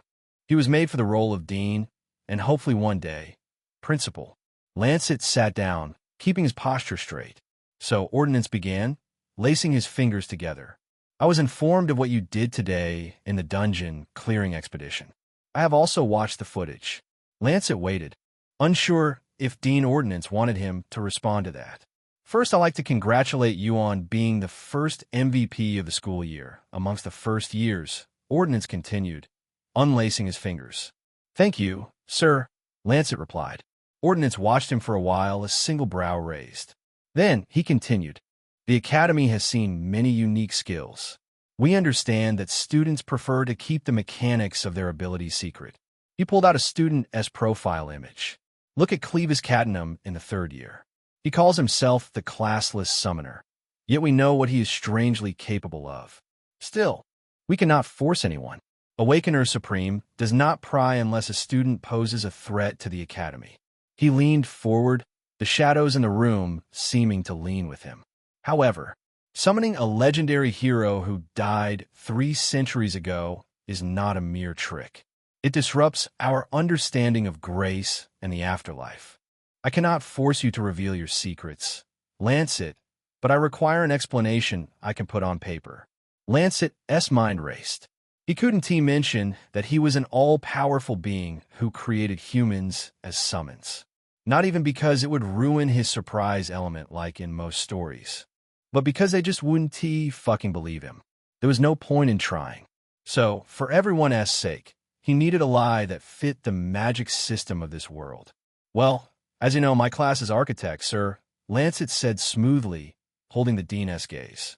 Architects build. They construct. But my grace doesn't build physical structures. Then what does it build? Ladas, Lancet lit. Bridges. I can construct a tether made of grace that reaches backward through the stream of time. If my connection is strong enough, and if I have the energy to anchor it, I can bring a reflection of a historical figure forward to serve as my summon. Dean Ordnance stared at him for a long time. The silence was heavy, filled only by the ticking of a grandfather clock in the corner. A ladder to the past, Ordnance murmured, testing the words. Fascinating. It is a believable enough theory, though the grace requirements must be excruciating for a body with your retention levels. It is, sir, Lancet agreed readily. Ordnance leaned back in his chair, his sharp eyes glinting with a sudden, intense curiosity. This is amazing, enthralling. So you can bring back anyone? Just anyone? Lancet shrugged. If I'm strong enough, sir. I think so. Wow, the dean exclaimed, stroking his beard in thought. This must be why your talent is dull. Perhaps the world's system believes the ladders you create are your summons. And what can a ladder do to a higher orc? Lancet chuckled softly. Pretty much nothing. Indeed, the man said with astonishment. Pretty much nothing. They both sat in silence for a while, as Ordnance thought to himself. Then he leaned forward with a query. But it begs a rather interesting question, Mr. Leogard. The dean tapped his finger against his chin. If your architect class allows you to build a ladder that goes down into the past. Ordnance tilted his head. Can that ladder be built upward? Can it bring someone from the future? Lancet's breath caught in his throat. His mind instantly went blank, and then 1,000 possibilities exploded in his head all at once. He had been so focused on creating characters that fit the past lore, but there was nothing that stopped him from creating someone from the future. Was there? Could I write a sci-fi lore? Lancet thought, his heart pounding. A cyborg heroine? A time traveler from a hyper-advanced utopia? Lancet looked at the dean, realizing that the old man had just inadvertently handed him the blueprint for a possible heroine in the future. I don't know, sir, he shrugged. Maybe I'll try it one day. After the meeting, Ordnance wished Lancet good luck and told him to focus on his studies and in getting stronger to make more ladders. I'm excited to see what more legends you can bring back to the present. Now outside the office, heading towards the elevator, Lancet prompted his interface. After the dungeon clearing with Estintia, he was curious to know just how much creativity points he had now. Currencies, CP, creativity points 1120 AP. Archetype keys 0 narrative coupon, 0 EXP. 3,445 as eyes locked onto the creativity points 1120. That was about enough for an average gold rank heroine. But Lancet's next planned heroine, Thor's Stormchild, was nothing less than a platinum, and equal to Estintia. Hence, he needed more creativity points, because even with the narrative coupon, 1120 CP was still too small. To get more CP, Estintia would have to kill more beasts. That meant he had to wait until after next week's dungeon clearing in order to create the Heroine of Thunder. Ringing. The bell for lunch break ripped into the air. Lancet rested on the elevator wall and exhaled slowly. Well, at least he had food to look forward to while he waited. Chapter 25. An enemy out of Nereus Grimlake. To call the Academy cafeteria magnificent was an understatement. The place was like a pavilion, large enough to fit the citizens of a kingdom. The walls were made with white marble and filigree of gold. Bulbs were engraved into the ceiling, lighting up the place with royal white. The spaces were divided by pillars, forming rows while tables formed the columns. And the floor was tiled squeaky and platinum, making every tiny food spill visible in the ocean of white. Here, the hierarchy of Awakener Supreme was visually mapped out in the seating arrangement. The first years were clustered near the front entrances, others followed behind, with the fourth-year elites lounged in absolute glory at the elevated back tables. Students weren't strictly segregated by their class groups here, although most prefer to sit with their class groups. There were many that sat where they wanted. Take, for example, Frida Castleloft, the brilliant talent fire mage. She was sitting with Renat Falconheart, leaning into his shoulder and giggling at something he said. Sitting across from them, looking entirely too enamored with Renat as perfectly chiseled jawline, was Linda Galadriel. Linda was a fiercely powerful first-year archer who, according to her original character sheet, was supposed to be an aloof, independent lone wolf. Another heroine taken off her feet by the protagonist's overpowered aura, Lancet thought, rolling his eyes. The romance nerve strikes again. He grabbed a tray and headed to the food stations. The spread was filled with some mouth-waterers like roasted elemental boar, spiced hydra root, and sugar beans harvested from the famous Green South. But Lancet had to be excruciatingly careful. Every item had a tiny holographic price tag hovering above it. Food wasn't paid for by the Academy, and they usually added up to 1's debt after the term. Until he started to earn more profits, he had to be meticulous with things like this. Lancet settled for a modest bowl of nutrient stew and 3 pieces of honey bread with a box of strawberry juice. Turning and walking toward the first-year section, he felt everyone staring. All of the fourth years didn't care to look his way. They lived a different life and were barely concerned with anything lower than them. But the rest, third to first years, were looking and whispering. That SM, the dull rank. That guy? ISNT, he the dude from the slums? He summoned Estintia? It's disgusting. A slum rat with a summon he doesn't deserve. Lancet kept his head straight, finally spotting a familiar pair of waving hands. Casto and Anita had saved him a seat near the edge of the first-year section. Lancet, over here, Casto called. Lancet slid into the chair, exhausted. Isn't it cool to be famous? Anita asked, her eyes shining as she fed a piece of bread to her wooden puppet. Everyone is talking about you. I don't feel famous, Lancet muttered, tearing off a piece of bread. Come on, don't be modest, Casto grinned, leaning over the table. So what is it like to have a legend like her do whatever you ask? And more importantly, is it true? Lancet looked at him with a perked-up brow. Is what true about your class? Casto whispered. That you can build ladders to the past. Lancet choked on his stew. He pounded his chest, staring at Casto in disbelief. How do you already know about the ladder? I just left the dean's office 10 minutes ago. Casto shrugged. Word travels fast in the Academy, man. Lancet groaned, dipping his bread into the stew. He was about to explain the ladder mechanics to his roommates when a shadow fell over their table. Lancet looked up. Standing there, with his head bowed low and his shoulders rigid with humiliation, was Elias Kane. Lancet paused mid-bite. What? Do you want another fight? Elias? Because my grace is a bit low right now, but I can still make it work. Elias's jaw clenched.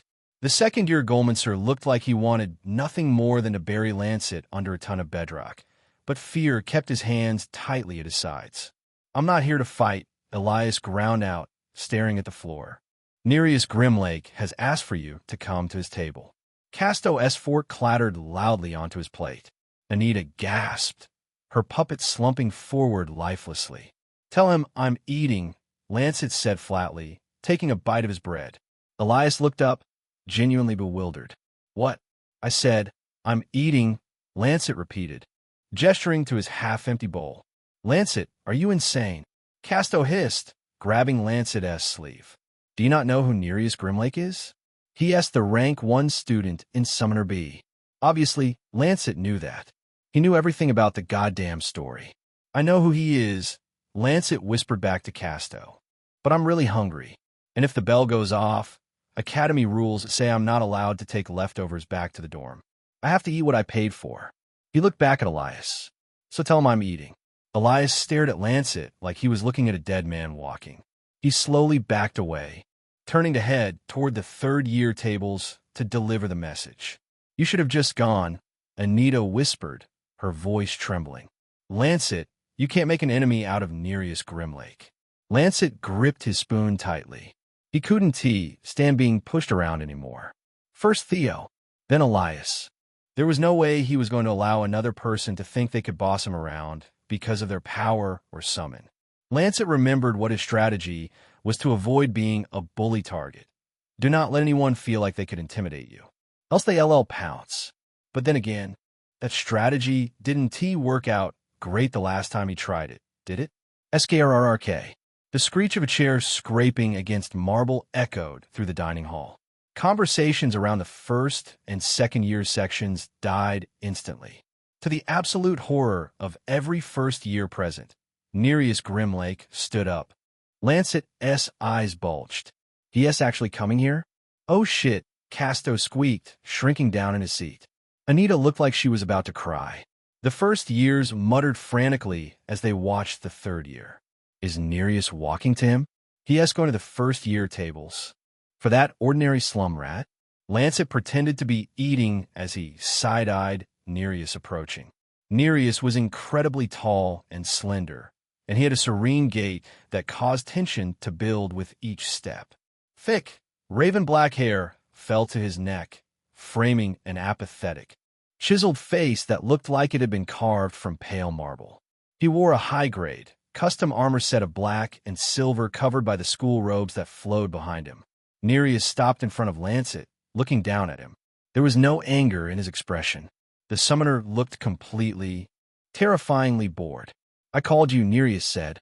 His voice was soft, but it carried perfectly in the silent section of the hall. Why did you not respond immediately, Summoner D? Do you not have respect for your superiors? Lancet stared up at him. His heart was hammering against his ribs like a trapped bird. Okay. Lancet panicked internally. I expected him to actually get up. And up close, this guy's aura is suffocating. He is a freaking shadowmancer for fuck's sake. What should I say? What the hell should I say? Before his brain could think of anything, his mouth blurted out words. I told him I was coming. I just needed to finish my food. Why don't you just chill the fuck out, senior? The moment the words left his lips, Lancet wanted to snap his own neck. His last piece of bread dropped into his stew with a plop. The entire cafeteria inhaled a collective breath. Absolute, suffocating silence dropped over the room. Even Renat Falconheart turned his head to watch. Nereus, despite everything, didn't seem too annoyed by the words. But that was only a front. Lancet could tell that behind that silent, hollow glare was rage that was about to erupt. Nereus' apathetic eyes locked on a Lancet's fuck. Suddenly, a pain like a flashbang detonated inside Lancet's chest. A white light filled his eyes as he was struck and pulled by something that he couldn't see. Goddash. The kinetic backlash of the invisible strike blasted Lancet clean off his chair. He flew backward through the air, crashing hard onto the polished marble floor. Gasps filled the hall. Chapter 26. Allies in higher places. Lancet was first hit with the scent of a smelling herb as he began to regain his consciousness. He opened his eyes slowly to squint at the very bright lights above him on the ceiling. Oh, you're awake. Nurse Hallow stood at the foot of his bed. looking as apathetic as ever while she tapped away on a floating crystal terminal. That's an extra 1,000 profits added to your debt. Congratulations. Lancet groaned, clutching his chest as he slowly forced himself into a sitting position. His entire body felt like it had been run over by a speeding car. Ugh, Lancet rasped, rubbing his temples. R.I.P. my credit score, I guess. Nurse Hallow didn't know what he was talking about, but she paused her tapping, glancing curiously at him, her brow furrowed slightly. I noticed the system registered a 500 profit deduction from your original debt balance. How exactly did you get that much profits in just a few days?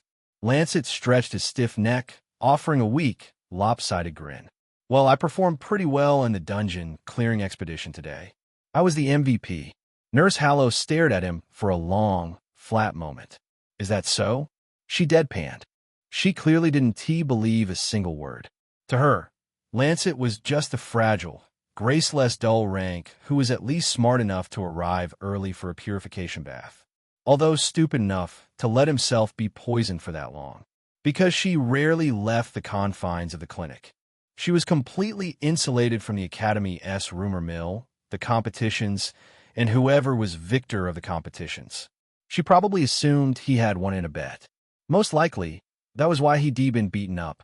Perhaps the students who lost were sore losers, and this dull rank kid was an easy target to vent on.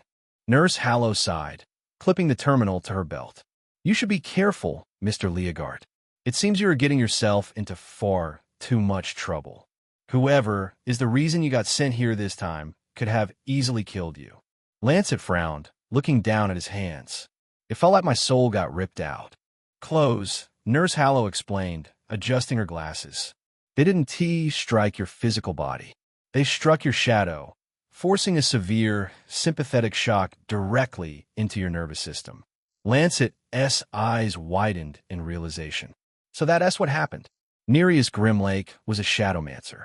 He had used a hidden, instantaneous shadow technique to attack Lancet's silhouette. Because the use of powers outside of designated duels and dungeons was strictly punished by the Academy, Nereus had used a method that left zero physical evidence. He must have sent one of his shadows to do it, while he stood there. That way no one saw him make the strike, and he could not be punished for anything. That ingenious bastard. Lancet slid off the edge of the crisp white bed, his legs steadying beneath him. He tested his lips, neck, and waist, making sure that every part of his body was functioning as normal. I suppose I should advise you, Nurse Hallow continued after watching him for a moment. Try to make friends, maybe some seniors. It would hurt to have allies in higher places. Everything in this academy is about politics, who you know, and who you can reach. If you want to survive here, you have to make friends. Lancet gazed at her momentarily, admiring her mute, serene features, before looking away, hoping he hadn't been staring too much. Thanks for healing me, Nurse Hallow, he said with a polite nod. And thanks for the advice. As he walked out the double doors of the clinic and into the bustling academy corridors. A confident smirk tugged at the corner of his mouth. No need to make friends in high places, Lancet thought, pulling his collar up. I can create them whenever I want. He headed towards the Summoner D homeroom, and once arriving, Lancet opened the door, causing Ms. Measel's teaching to pause. Every single head in the room snapped toward him. Patton looked away nervously. Vera stared at her desk. Casto and Anita let out synchronized sighs of relief. Lancet ignored the heavy stares, walking down the aisle and sliding into his usual seat in the back row. At the front of the class, MS. Measel watched him with softened eyes. Are you feeling better, Lancet? She asked gently. Yes, ma, am, Lancet replied, offering a reassuring nod. Good as new. Glad to hear it, she smiled, before sharply clapping her hands together to regain the room's attention. Now, back to the core curriculum. Giving your summons orders in the heat of battle requires absolute clarity of intent. You cannot afford to stutter when a beast is charging. Your must be a direct tether. Lancet half listened, his mind already thinking about his future heroines. He had made up his mind. When he had enough creativity points after the next dungeon clearing, he would create Thor. But Nurse Hallow had also given him the idea for his next heroine after Thor. Rather than befriending the seniors in order to get some protection, he can create a heroine who is also a senior. Preferably, she would be in the Summoner class group, and she has to be in Summoner A, which would mean she would be Nereus S senior, and under Lancet S design, she'd be even more powerful than him. The heroine would be his first bound summon. This meant she wouldn't reside in a summon space like Estintia, but she would live like a normal person of this time, and will be bound to do Lancet S bidding by some sort of contract. Like demon binders, spirit callers, and other summoner classes with externally existing summons. The future was exciting, and Lancet wished dungeon clearing expeditions could happen more often so he could farm lots of CP. When the bell finally rang, the students quickly packed their bags, casting a few more lingering glances at Lancet before filing out into the hallway. Lancet, Ms. Measle called out over the scraping of chairs. "A word, please?"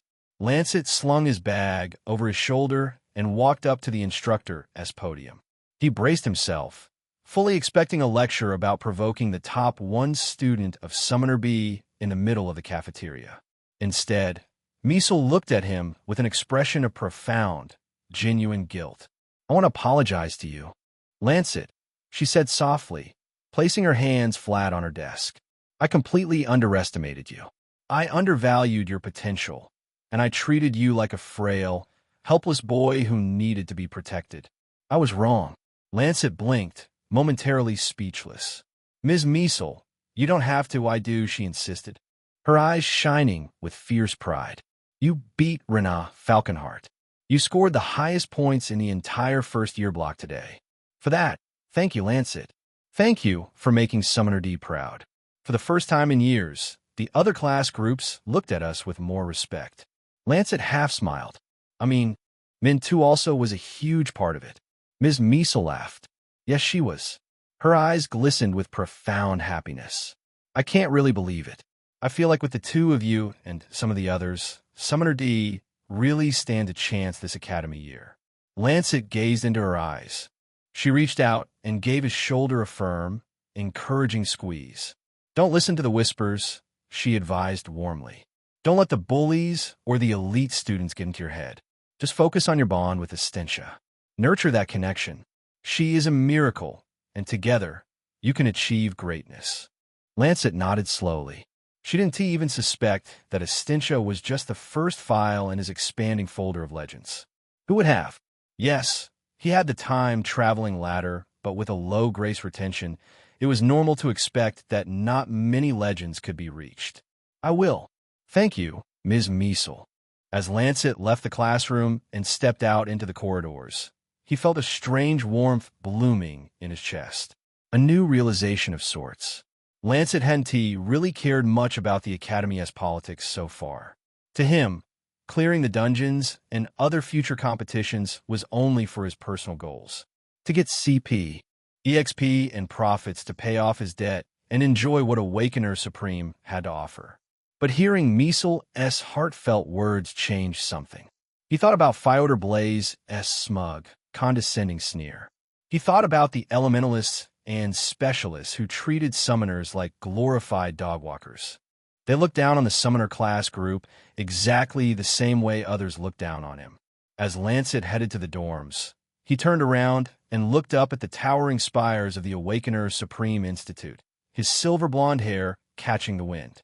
"If they're going to undermine my class group," Lancet decided, his eyes narrowing with newfound competitive fire, "then maybe I should just drag the summoners to the absolute top of this academy. Let us see how much they laugh when we're looking down on them." Chapter 27. Clearly a daredevil inside the cramped, simple space of room 102 in the bronze dormitory. The Summoner D roommates were anxious. Casto was pacing back and forth near his bunk, chewing on his thumbnail, while Anita sat on the floor, nervously polishing the joints of her wooden puppet. By the far wall, Luke Travers was lying on his bed, a comic book resting over his face. The moment Lancet stepped inside, Casto and Anita rushed him. "Are you okay?"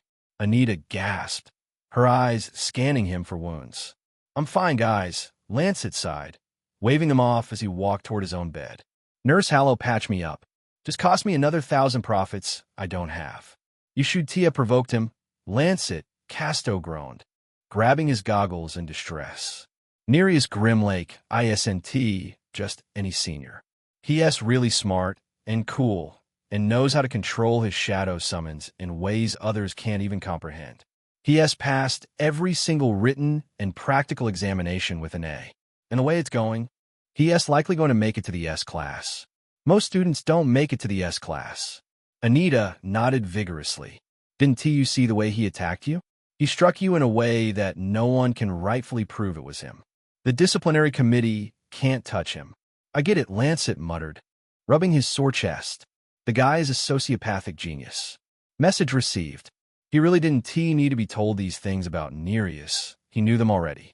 Though it was difficult to remember every single student mentioned in the light novel, Lancet could easily remember almost all details of them once they were brought up. You need to stay out of the way of the seniors from now on, Casto pleaded as Lancet climbed his bed. For fights in the first 4 days of school, ISNT normal. Just keep your head down for a while. Why stop now? He is clearly a daredevil. Luke's voice cut through the room like a cold blade. Casto and Anita froze, turning to look at the corner. The Arsenal pulled the comic book off his face and sat up. His cynical eyes locked on a Lancet. If you're going to keep doing what you're doing, then don't be stupid about it unless you want to die, Luke said, his voice flat and dead serious. And yes, students have died here, killed by other students. It has happened. The rules of the academy 1T always save you. Lancet looked at his roommate. The air in the room grew heavy. He knew Luke was right. In the novel, Renat Falconheart had made it his mission to exterminate a group of radical awakeners that had no problem killing other students and framing it as a dungeon-clearing incident. If you want to keep facing off against seniors, then get stronger, Luke continued, resting his back on the wall. You might have a legend for a summon, but she is only as powerful as you have enough grace to sustain her. She won TB there every time. When your grace runs out, she vanishes. Which means you're going to have to defend yourself, Lancet. Casto flinched. Gosh, Luke, why don't you lay it off easy? He just got out of the clinic. Luke looked at Casto, his expression unreadable. That was easy. He laid back down, pulling the blanket up to his chin. All right, no one should talk to me. I'm going to bed. Lancet narrowed his eyes and thought. He knew exactly how right Luke was. And he wasn't going to pretend like he and T thought of the same things the Arsenal had spoken of. I'm going to bed too, guys, he said, lying on his narrow bunk. Tomorrow is a new day. Casto and Anita said their good nights and retired to bed as well. The dorm room quickly fell silent, save for the quiet breathing of Lancet's roommates. Rather than falling asleep, Lancet laid there wide-eyed. Then, after a while, he rolled over on his back and willed his system interface to manifest. The golden screen materialized before his eyes, illuminating his face in a faint glow. Profile: Lancet Leogart class. Architect, dull. Rank: 1 bronze level. 150 grace. 250 weapon. Power: omnipotent character manipulation skills.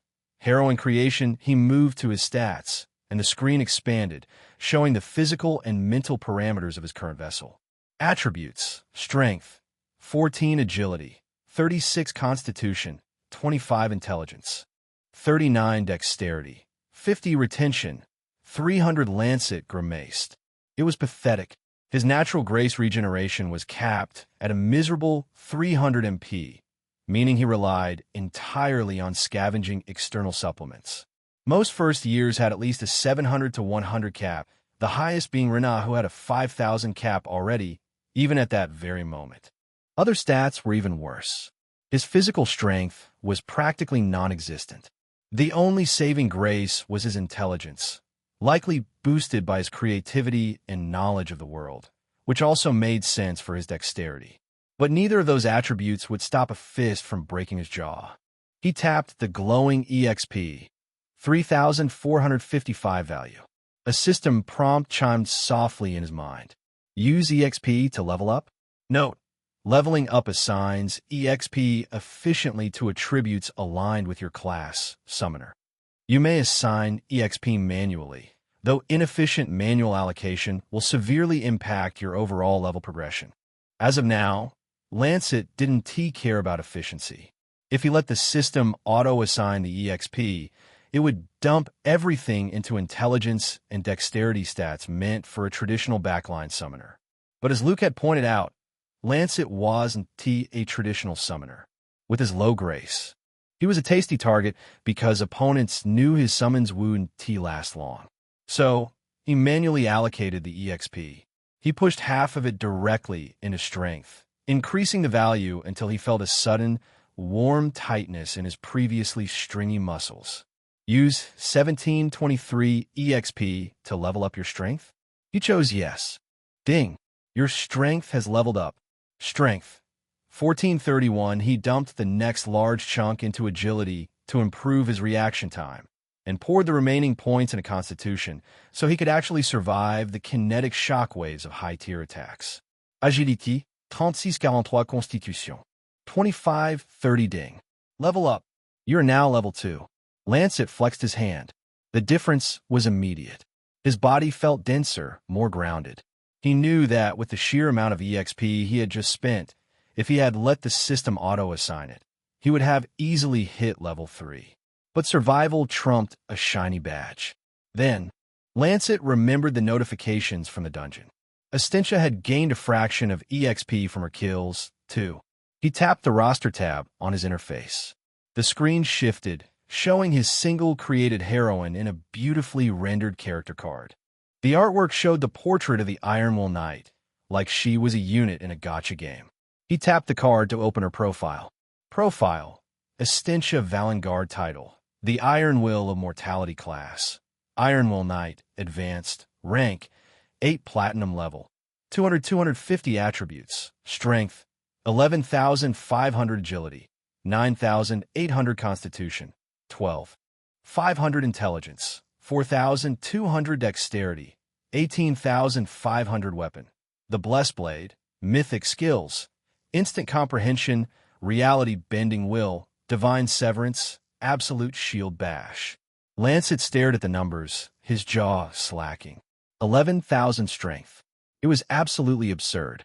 Yet he knew he had made her to be an absolute beast, but he never thought of what her stats would look like, especially compared to his. Rookie numbers.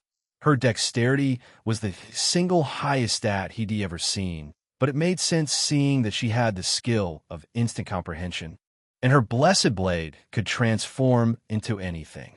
You look at her EXP pool. She had gained 1723 EXP from slaughtering the goblins and wolves. He dragged the points into her leveling pool.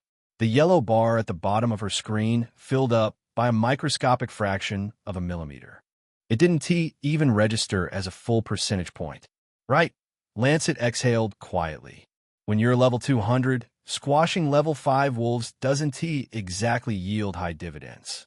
With nothing left to do, he closed the interface. The golden light blinked dead and darkness covered his vision. Lancet rested his hands behind his head, staring up at the unseeable ceiling. He couldn't wait for next week's dungeon clearing expedition. The hunger and need for creativity points was unbearable now. Thankfully, because of his high MVP score, the instructors would have no choice but to reevaluate him. He, Renat Falconheart, and the other top scorers wouldn't be challenging the basic dungeons next time. They would be pushed into the higher dungeons. That was where the real threats lived. But more importantly, it was the real farming ground. Higher dungeons meant massive EXP drops to boost his physical stats, higher CP yields to afford his next heroine, more tributes to help the summoner class group, and profits he desperately needed to wipe out his academy debt. Lancet closed his eyes in anticipation of all of it. Chapter 28. Show you the new world. Lancet remembered some of the worst weeks of his life. Take an example. Back in his former world, when one of the web novels being published under Onyx Digital has been hacked by a reader who hated the novel so much that he changed all the words to, the author, likes shoving inappropriate objects into my body. The entire company was in panic mode, and after the novel had been retrieved, Lancet, Max, was the one who had to suffer by retrieving the original chapters and copy-pasting everything all over again. All 29 chapters. That was a gruesome week, and he would never forget it. But he was also never going to forget this week either. After the basic dungeon expedition, Ordnance S words, Nereus S shadow attack, and his Lancet S small level up, the week that followed was an exhausting, paranoid blur of survival. Lancet quickly realized that being the first-year MVP put a massive, glowing target on his back. His fellow first-years, still humiliated by a dull rank outperforming them, made the hallways a nightmare. Some of his greatest victimizers were, boom, Callan Callahan, a Thunder Mage and a pretty good one for year one. He had a Radiant rank talent and could already manipulate Thunder at the second base to shoot at distant targets. Next was Stacy Blue. She was a Mind Mage, and the only one from the Enchanter class group giving him any trouble. She was also Radiant ranked, which was surprisingly low for a Mind Mage, and that annoyed her. She would toy with Lancet S Mind, making him more terrified than he should be whenever they were around. Next were the Temperature Twins, Cecil and Killian Darkmatter. They could both control temperature, but Cecil controlled hot, while Killian controlled cold. One could simply imagine what they could do to Lancet. Finally, Barrack Chairhead. He was a barbarian bigger than the rest of the year ones, and with muscle mass that made Lancet give him the nickname Baby Hulk in his mind, and his mind alone. Altogether, these five made Lancet S week a living hell, not to forget his own fellow summoners and seniors in Summoner C. Lancet didn't always summon Estintia when they attacked. Actually, he rarely summoned her at all. Not only because it felt loser-like to call upon her repeatedly, but because he was saving his grace for when he really needed her. Mostly, he shielded himself and managed to survive the blows because of his slightly increased constitution. And his bullies knew that he couldn't summon her at all times because of his weak grace retention, which was why they attacked him readily, demanding that he give up the legendary heroine. Just hire something. Don't you know how disgraceful it is that our legend is in the hands of dull, ranked vermin from the slums? You don't have the grace to use her properly, so just fucking give her up already. Lancet spent his free time mastering the art of the tactical retreat, ducking into abandoned classrooms, taking the long way around the elementalist homerooms, and flinching at every shifting shadow and fear that Nereus Grimlake had returned to finish the job. Between the running and hiding, there was the learning. MS. Measle S lectures became Lancet S sanctuary. Even though he basically knew everything, her lectures helped refresh his memory, reminding him of what to do and what not to do in the coming dungeon clearing expedition. Also, he was growing a soft spot for the spirited teacher. Meanwhile, the canon plot of Awakener Supreme marched on without him. Renat Falconheart, as predictably overpowered as ever, had practically destroyed a rogue golem in the courtyard to save Amira Vinehart, the beautiful arcanist from the Enchanter class group. By Tuesday, Amira was sitting at Renat's table, blushing fiercely whenever he spoke.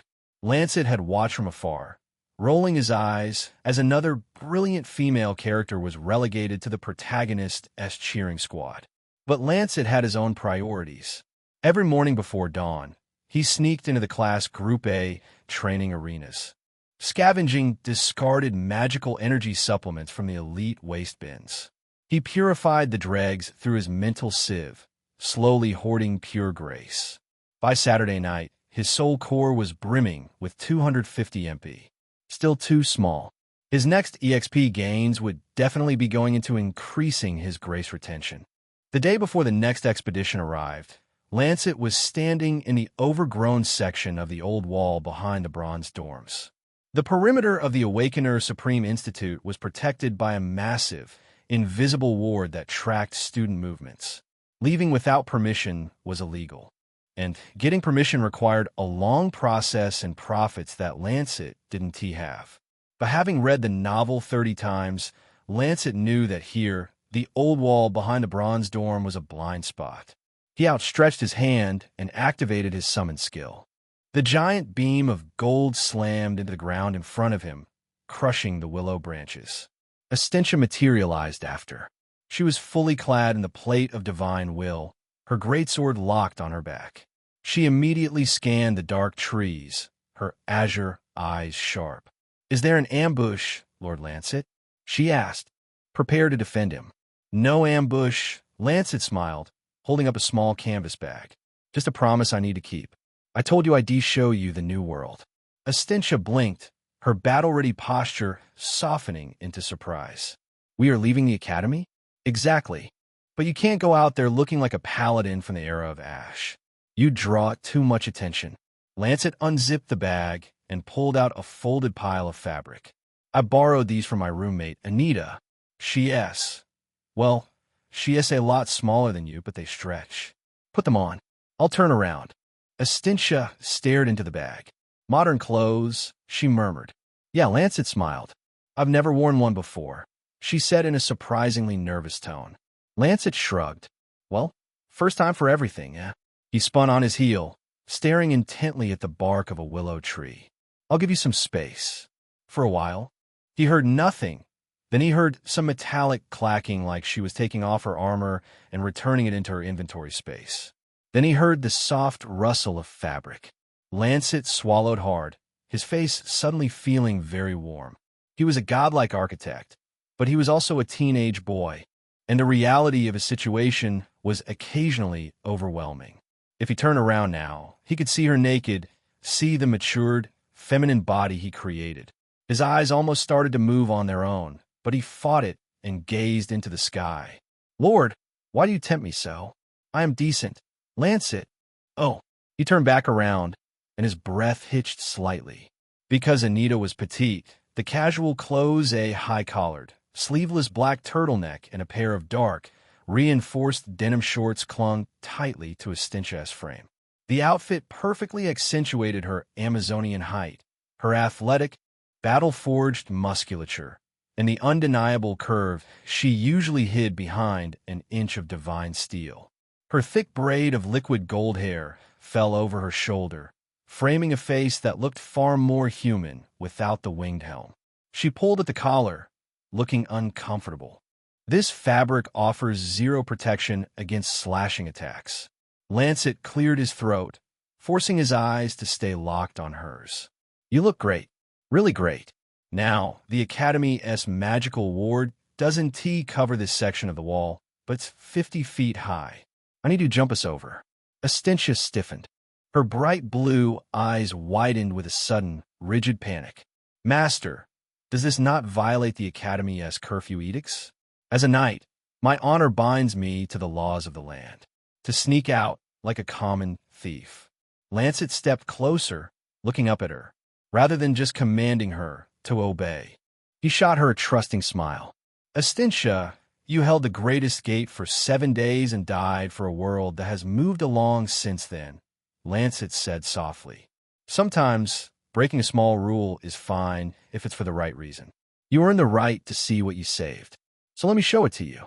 The rigid conflict in her eyes melted away, and she was warm all over, touched by his words. She shot him a small, stunning smile. "Very well," she whispered. She stepped into his space, wrapping one strong arm around his waist and pushing him close to her. Lancet's eyes popped wide as his hands accidentally pressed into her breasts when he tried to wrap his arms around her. He readjusted, hugging her feminine side, curves as his face reddened. Astentia smiled, but ignored it. She bent her knees, causing the ground beneath them to crack. With a sound like a cannon firing, she leaped. They shot over 50 feet into the air, soaring effortlessly over the Gothic iron spikes of the Academy wall, and plummeted toward the city below.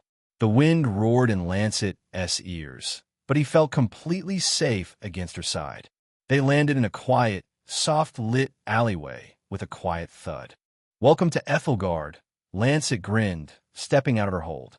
Chapter 29.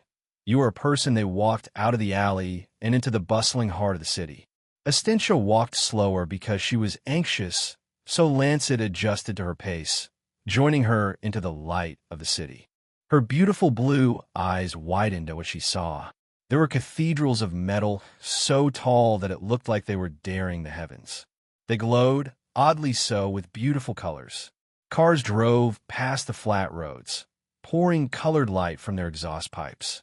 Street vendors sold wares on the sidewalks, and people walked in the modern clothing similar to what she had on. Astentia was completely mesmerized. She walked slowly, her head on a swivel, her eyes reflecting the neon lights. The sky, she murmured, looking up at the clear sky. It is not gray.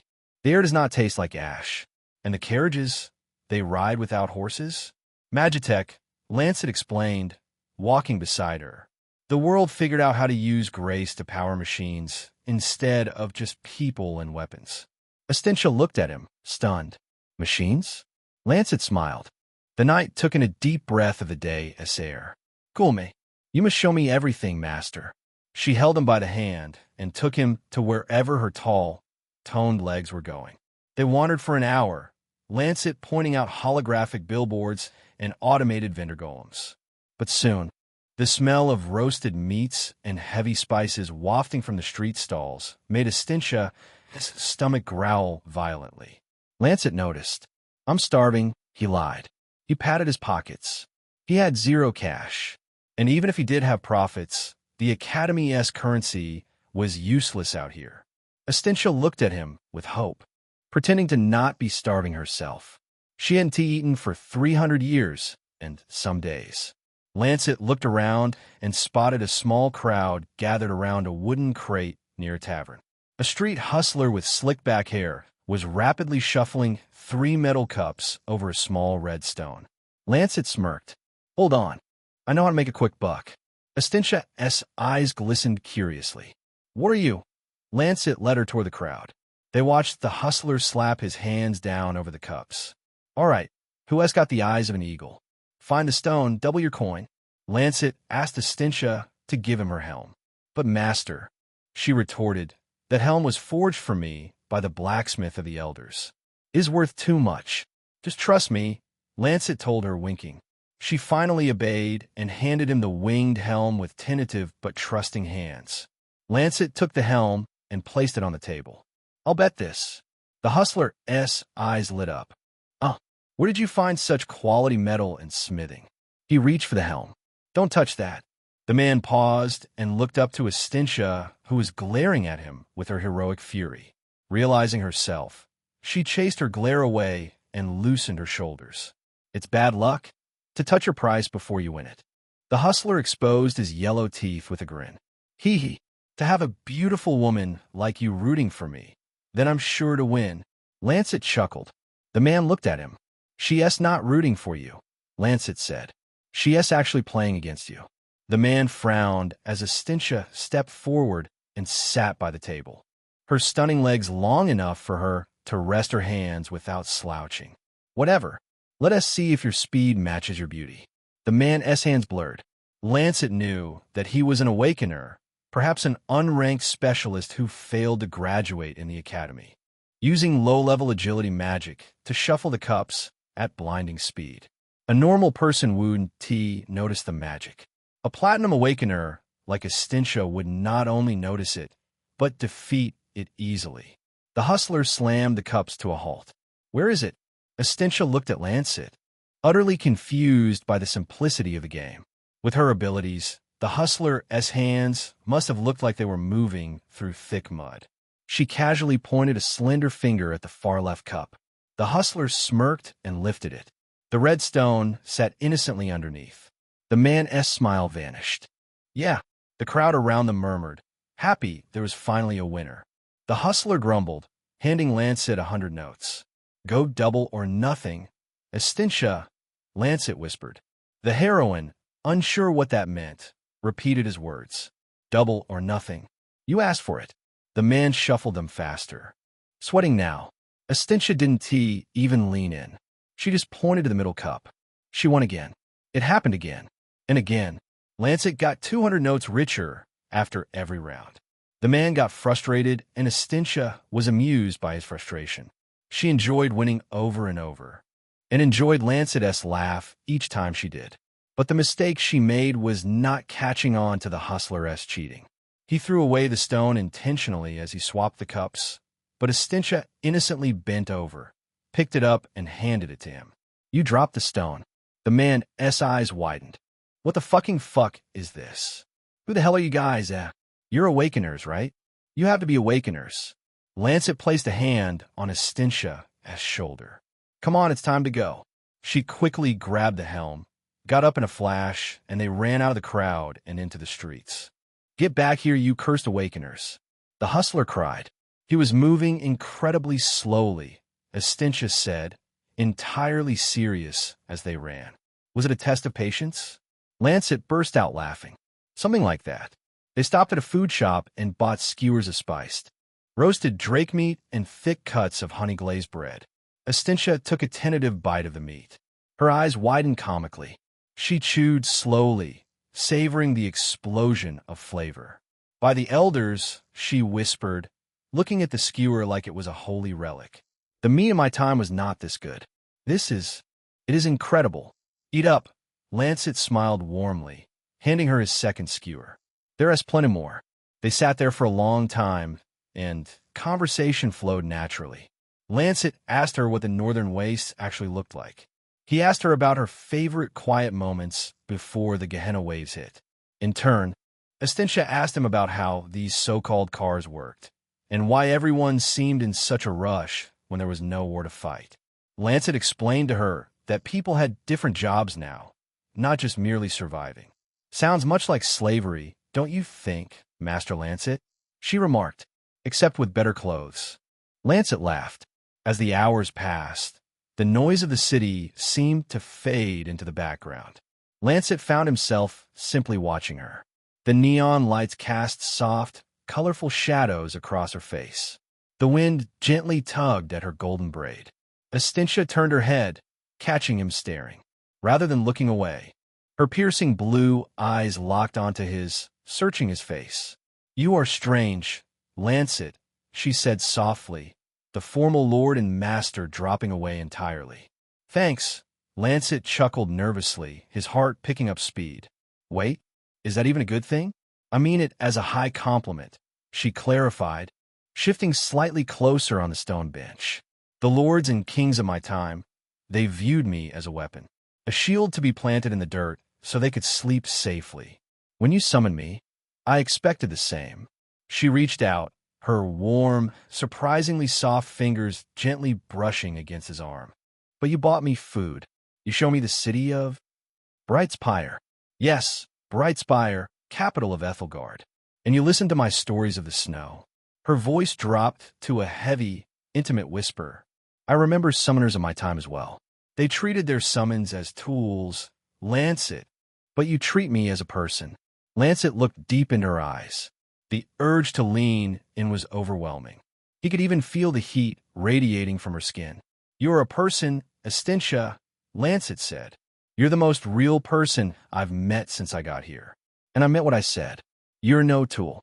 We're going to experience this world together. Estentia's cheeks lit up with pink. For a fleeting second, her gaze dropped to his lips, and Lancet felt his heart drop. Bong, bong, bong. Thankfully, or maybe not, the massive iron clock tower in the center of the plaza began to toll, signaling the final hour before the Academy's hard curfew lockdown. The moment broke. Lancet coughed, rubbing the back of his neck, his face burning. Estintia quickly looked down at her lap, her hands folded tightly. We should probably head back, Lancet stammered. The dungeon clearing expedition is tomorrow morning. We both need rest.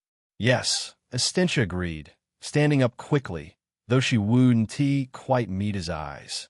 We must be prepared for tomorrow's battles. They walked back to the quiet, dark alleyway in a sort of comfortable, uncomfortable silence. Estintia wrapped her arms around his waist again, but this time, the hold was distinctly gentler, pulling him just a fraction closer to her chest than was strictly necessary for the jump. Lancet looked up at her. She gave him a soft smile that made him feel like jelly. Hold on tightly, she said. A surge of holy mana propelled her upwards, and they leaped back into the Academy grounds. Their feet hit the grass, and they separated a moment after. So Lancet asked, how was it? I have never had so much fun in my lifetime, Lord Lancet, she declared. If we could do this every day, I would never need anything else. Lancet smiled. When he noticed she was about to take off Anita's clothes, he turned around quickly. "Well, I'm glad you enjoyed it. My grace is pretty low right now, so you'll be fading off soon. Don't worry," he heard Estintia say. "I know that you will find a way to bring me back tomorrow." That made Lancet beam wider, filling his stomach with butterflies. "I'm finished," Estintia declared. Lancet turned and saw her back in the armor he created her with, the great iron will of mortality and her glorious blonde hair. "Thank you for today, Master Lancet," she said. "See you tomorrow," Lancet replied. Then he returned her to the summoned space, watching as the gold light took her. Ding! Warning! Grace is running low. 30 MP of grace left. Lancet ignored the notification. He silently stood alone in the dark grass, a massive, foolish grin plastered on his face. The threat of his bullies, the looming higher dungeons, the academy politics, none of it mattered right now. He was ready for tomorrow. Hope you're enjoying the story. Please do keep supporting with Power Stones, golden tickets, and reviews. Help the novel in whatever way you can. Chapter 30. Training wheels are coming off. The day arrived at last. Lancet woke up excited and full of life. He had drunk up the last dregs of magical energy supplements and, after separation, was full to the brim once again with 250 MP of grace. Luke was the first to leave as always, while Casto and Anita were nervously wandering about, putting their clothes on slowly. Lancet thought it was an unexpected surprise that they were still this weak and fearful after almost 2 weeks. Since they were both Radiant ranked, he thought they would be faring better by now. But then again, it sometimes took time for new students to get their groove. Casto's first summon, which he named Metalhead, was a mecha that could shoot out its head and fists with supersonic speed at targets. It was as tall as a simple bungalow and wide enough to scare threats away. But Metalhead was still a young mecha, and hadn't he gotten full control of its powers yet. Casto was nervous as hell because he wanted to contribute more to the Class S tributes, and was worried he'd failed dramatically. Anita's summon was a combat doll she named Nita. It took her a while to perfectly animate the doll and input both her will and the powers called threads of energy. But with the help of a senior A fellow puppeteer who had taken a liking for her, she was able to complete Nita. The puppet summon had blade magic, so it could create sharp knives out of anywhere. It was pretty good at combat too, and even better with a sword. This was the first dungeon clearing expedition for Nita after her complete creation, so Anita was nervous about it. Before leaving, Lancet had assured them that they would do great. He gave them 2 pieces of advice. 1. Know your summon's strengths and weaknesses before entering. A tank summon like your mecha, Casto, could take hits from the beasts in the basic dungeons. That allows an infiltrator like Anita's puppet to take down as many preoccupied beasts as possible. 2. Use your body sometimes. Yes, you. It's not completely true that summoners don't need muscles, Casto. We're going to have to fight sometimes, and in order to draw attention from our summons, we have to step in at certain situations. After that, he left the dorm, leaving Casto and Anita surprised by his sudden knowledge about summons and summoning battle tactics. Later that morning, everyone was gathered in the dungeon hall once again. The year ones were lined up perfectly in their respective class groups: elementalists, specialists, enchanters, and summoners waiting to be assigned into different gates. Lancet stood comfortably near the front of the summoner D-line. He felt more assured in himself now than a week ago. Even though it was just a little bit, his muscles had grown from leveling up, his other attributes were slightly increased. But more importantly, he and Estintia were united more than ever. Fyodor Blaze, the head elementalist instructor, stalked over to the summoner section, his fiery cape dramatically flowing behind him. He stopped beside Ms. Miesel, a smug, cruel smile twisting his features. "I hope you enjoyed your little fluke last week, Miesel," Fyodor sneered, his voice loud enough for the middle rows of students to hear. "But lightning does not strike the same spot twice. You should prepare yourself to be utterly disgraced today. The elementalists have recalibrated. We will not be humiliated by a parlor trick from a dull rank." Miesel refused to be intimidated. A week ago, she might have. A week ago, she would have wrung her hands and looked away.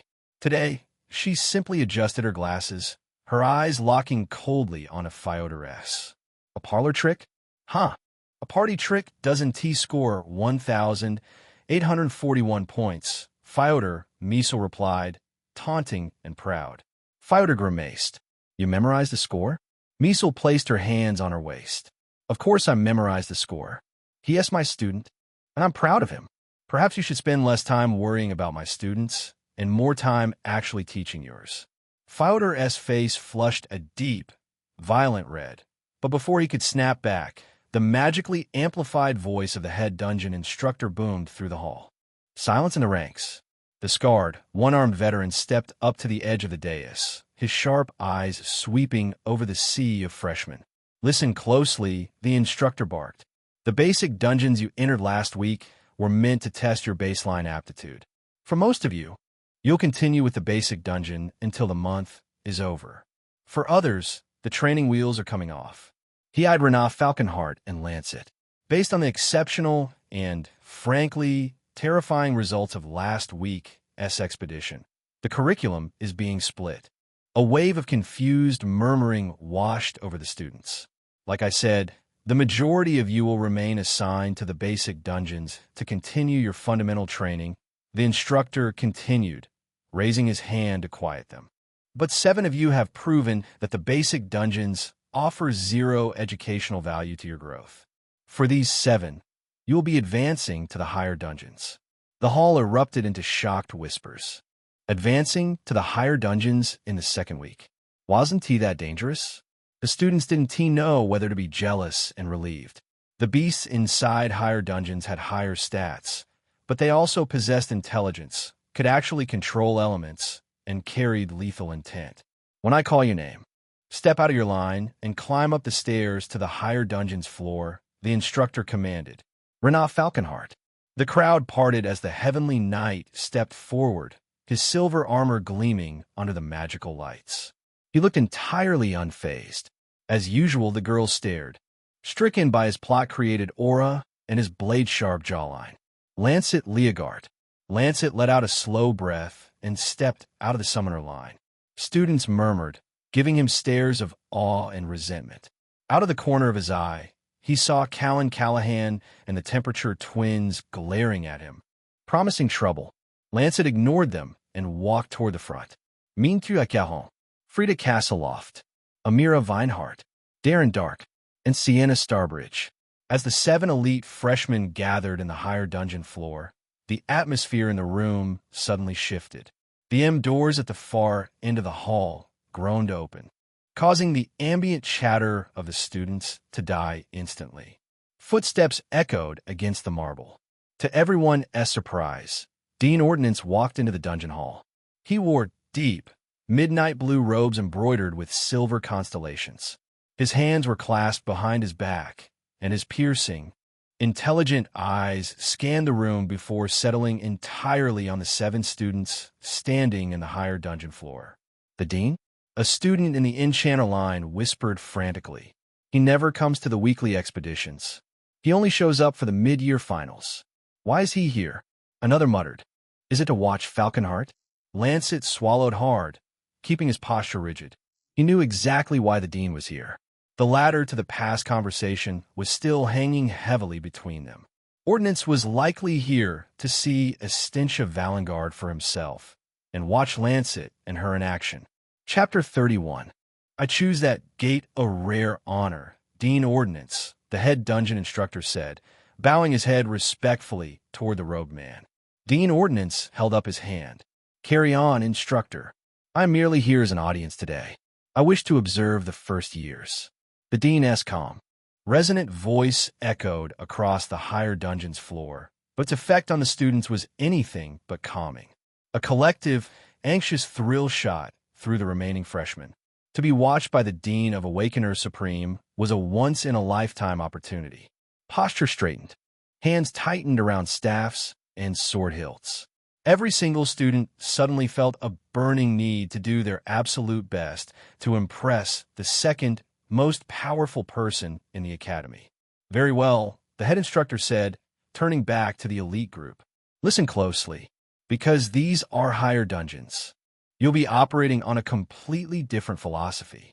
Out there in the real world, when the waves of Gehenna crash against our walls, you do not fight only alongside your own class group. A knight needs a healer. A mage needs a vanguard. Despite your class rivalries, you are all awakeners. He paced in front of the line of students.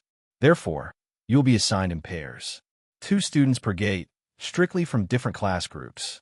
You will coordinate, or you will fail. Because we had 7 top performers, we required an 8th to make the pairs even. Callan Callahan stepped forward. From the Elementalist line, Callan jogged up to join the elite group. He shot Lancet an evil grin, causing the architect to look away sharply. Fyodor Blaze crossed his arms, his chest puffing out with absolute pride. Another Elementalist in the higher dungeons. He shot a smug look at Miesel, clearly relishing the fact that his class group had the highest representation on the top floor. Go ahead and select the dungeons you want to challenge. If you and someone select the same, you'll be paired with them, but only with someone outside your class group. The 8 students began to shuffle around, studying the nameplates of each swirling dungeon gate. Lancet ignored all of the ones lined up in front of them and shot his gaze at the far end of the hall. There, he spotted what he was looking for. Sitting at the very edge of the floor was a dungeon gate that was separated with a panel of gold plating. The gate was a maelstrom swirling crimson and black, and from its look alone, one could tell it was a more dangerous dungeon. Lancet read the nameplate, Terror of the Orc King. Yup, that was the one. In the original light novel, Terror of the Orc King was a higher dungeon that was just dangerous enough to be called a difficult dungeon, though it technically wasn't. It was infested with high-tier beasts and dangers, but came with a massive upside. It gave an absurd amount of EXP, CP, and profits. More importantly, Lancet recalled something. If this was the second week of the curriculum, the main loot was going to drop from the Orc King. In the novel, Renat's future rival had stumbled into it during a group dungeon expedition after it had returned to the loot weeks before, specifically the second week of the school year. With the buff the loot gave him, the rival used it to terrorize Renat and the first years for an entire semester. Lancet absolutely needed that loot. He immediately raised his hand. "Excuse me," Lancet called out. He pointed toward the churning red vortex. "Can I be assigned to that dungeon?" The instructor froze. He slowly lowered his clipboard, staring at Lancet as if the boy had just asked to jump into a volcano. "That is the terror of the Orc King," the head instructor said, his scarred face tightening in disbelief. "It's so dangerous, it's basically a difficult dungeon rank. You have to have some kind of death wish, kid." The surrounding students immediately broke into harsh, judging whispers. Is he insane? He thinks just because he has a stench of Valengard, he is suddenly a god. He is so pompous. I hope his grace runs dry, and he gets his ass handed to him. "Leogart, I highly advise against this," the instructor warned, stepping closer. "Your performance last week was exceptional, but relying entirely on a high-drain summon in a prolonged, hyper-lethal environment is a death sentence." Lancet stood his ground, his expression unyielding. "I understand the risks, sir, but you asked us to choose, and I choose that gate." The head instructor frowned, clearly about to deny the request outright. But before he could speak, he glanced over his shoulder at the dais. Dean Ordnance was watching Lancet intently. The old man's eyes narrowed in thoughtful calculation, perhaps wondering if this was the moment Lancet would reveal the true depths of his architect class. Slowly, the dean gave a single firm nod. The instructor sighed, rubbing the bridge of his nose. "Very well, Leogart. If you wish to throw yourself into the fire, the Academy will not stop you. You are assigned to the terror of the Orc King." Off to the side, Fyodor Blaze grinned like a jackal. Finally, the Elementalist instructor thought. His own stupidity is going to lead him to fall flat on his face. Challenging a borderline difficult dungeon? He is mad. Lancet took a step toward the red portal, already calculating his grace management for the boss fight, when another voice rang out. "Instructor." Renat Falconheart raised his gauntlet hand. The silver thing glistened like a beacon. "I, too, wish to challenge that dungeon," Renat declared, his voice ringing with absolute, heroic conviction. Lancet's eyes widened as he turned his head. No, no, no. He wanted to scream. If Renaa was in there, the loot was going to be split. The EXP would be halved. And the special item, the entire reason Lancet had painted a target on his own back to get into this specific death trap, would be at risk of falling into the protagonist's overpowered hands. The instructor looked between Lancet and Renaa, weighing the options. All right then, he finally conceded. I was worried that no one would want to pair with Lancet in such a dungeon, but you were the top 2 students from last week's basic dungeon. I suppose putting our strongest sword and our strongest summoner together is a sound enough strategy for a dungeon of that caliber. You two are paired. Lancet gritted his teeth, his fingernails biting into his palms, as without looking directly at him, he watched Renaa walk over. The knight took his place beside Lancet in front of the violently churning Crimson Gate. The heat washing off the portal was intense, but the tension radiating between the two boys was heavier. Renaa turned his head, his striking silver eyes catching Lancet's gaze. He gave Lancet that same quiet, intense look, a silent acknowledgement of sorts. It was the look of a protagonist respecting a worthy rival. Get out of here with that shit. Lancet sneered in his mind. What a pretentious, prideful hack. His real face remained perfectly composed, but his monologue continued with a string of violent curses. Slight frustration was an understatement. He was practically vibrating with annoyance. The loot wouldn't be as much as he wanted.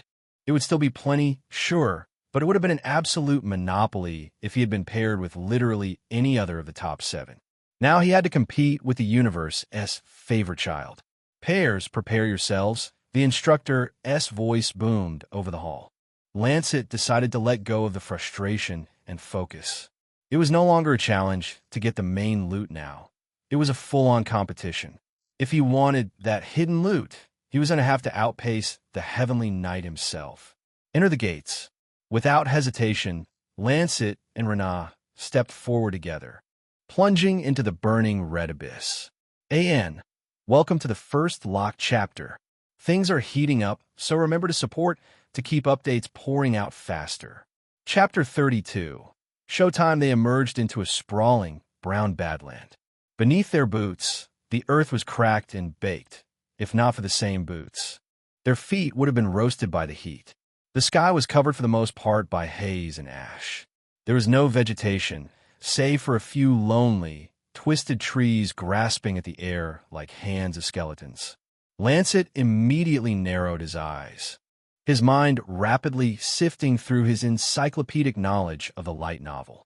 He remembered not much because the dungeon wasn't really a big deal in the novel. The only reason it was mentioned at all was because of the main loot which Renaa's rival had found. During the expedition, the rival and a large team of students had gone through a hierarchy of orcs, from lesser orcs to the colossal orc king himself. Lancet didn't remember the ones in the middle, but he knew there were orc shamans somewhere along the line. The story made a point of narrating how annoying they were to deal with. Lancet bit his lip. He had to navigate this perfectly. He needed to secure the hidden loot without letting Renaa figure out what it was. The magic density here is incredible, Renaa remarked, taking a calm breath as he stepped up beside Lancet. His silver armor didn't seem to bother him in the blistering heat. He looked at Lancet, trying to study him silently. So, Lancet, what part of the slums are you from? Lancet ignored his face, staring deep into Badlands as he concocted a plan. Wherever. But Renaa wasn't deterred by his lack of enthusiasm. I heard the rumors about your power. This ladder you build to the past. Did you intentionally reach for a stench of Valengard? Lancet looked around, searching for where he could get a high ground. What does it matter? No matter who I found, you would have probably asked the same question. Renaa thought about it for a moment. Maybe so, but as a specialist, she is a legend in my class group. She inspired all of us, myself included. Do you think I could meet her? Lancet finally found one. A tree. Maybe, he said, glancing back shortly. Sometime.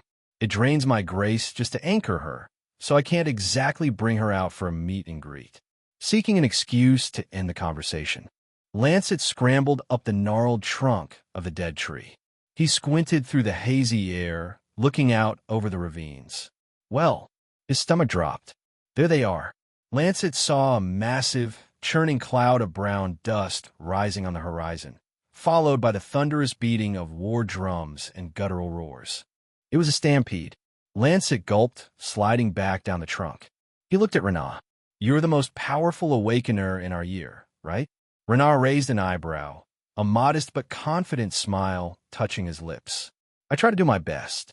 "Well, get ready," Lancet said, pointing toward the dust cloud, "because an army of lesser orcs is coming our way."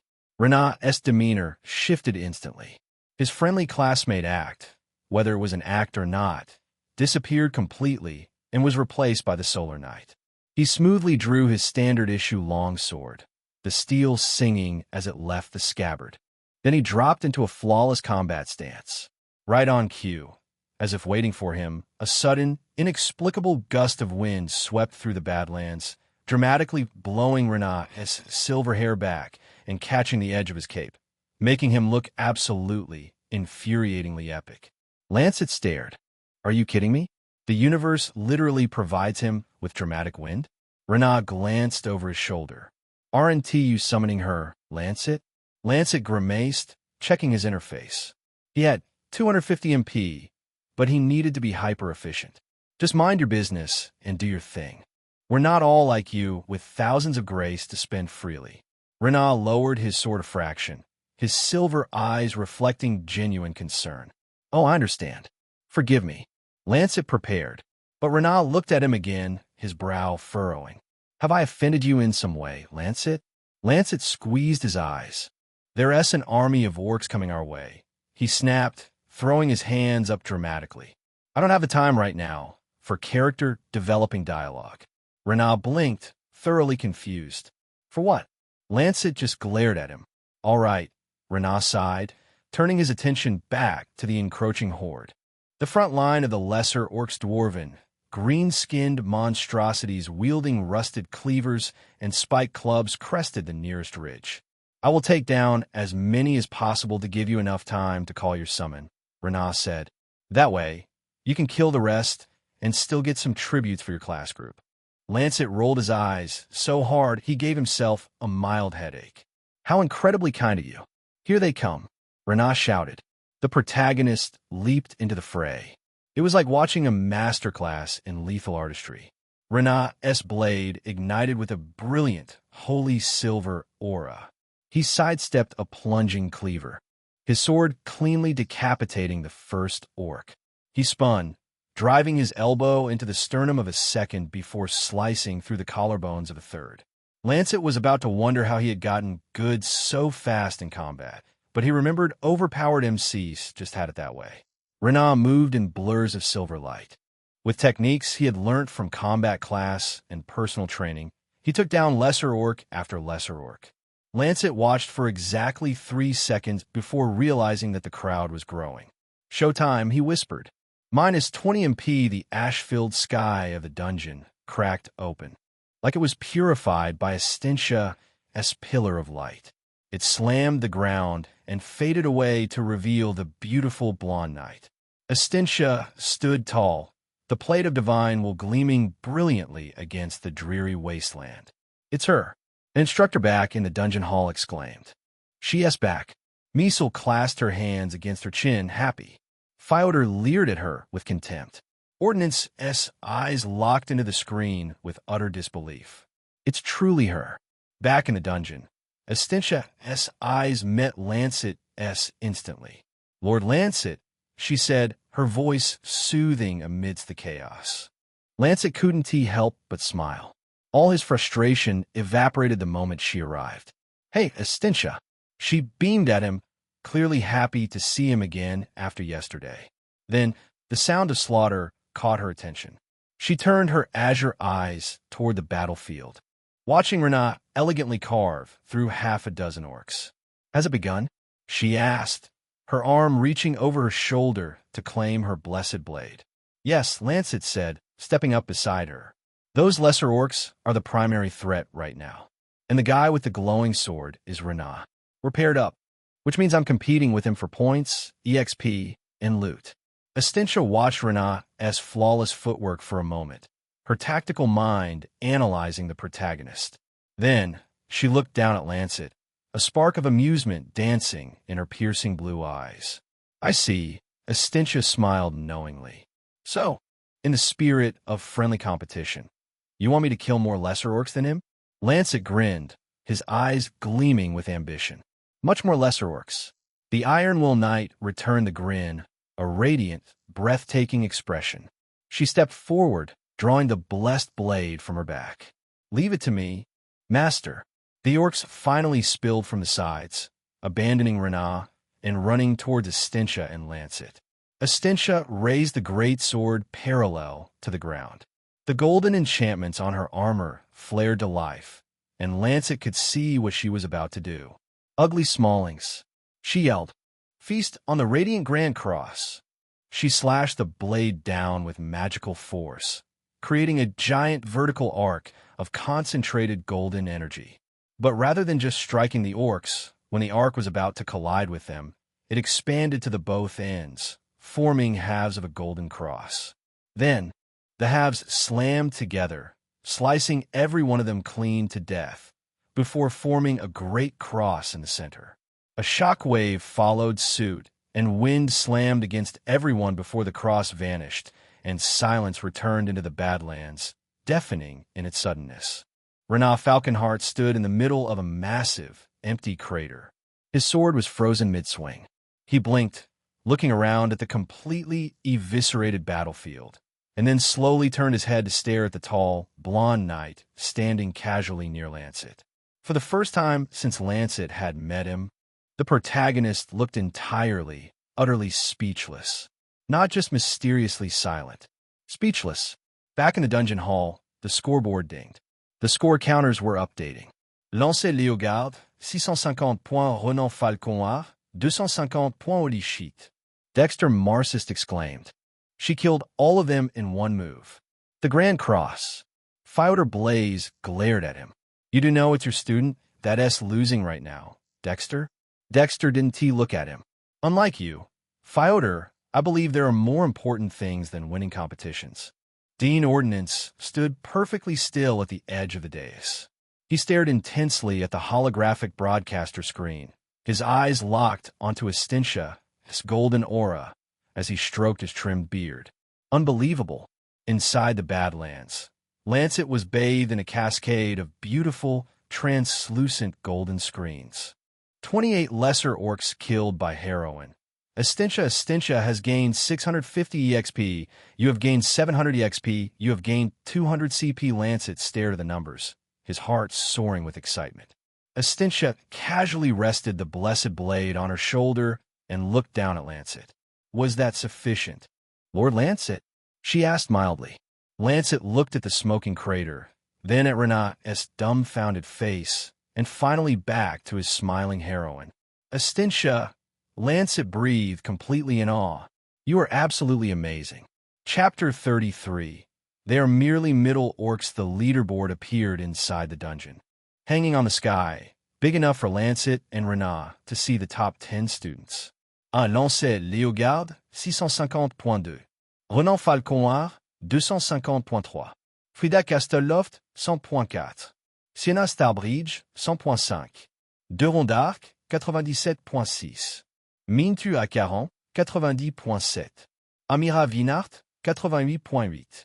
Baroque Shered, 82.9. Luc Travers, 80.10. Callan Callahan, 77 PTS. Lancet let out a breathless, euphoric laugh. It wasn't even close. He looked up at Estintia. Look at that. We're completely lapping everyone else. Estintia read the names. Most of it meant nothing to her, but the joy radiating from her master's face made a soft, genuine smile break across her own. It was a fascinating, endearing realization for her.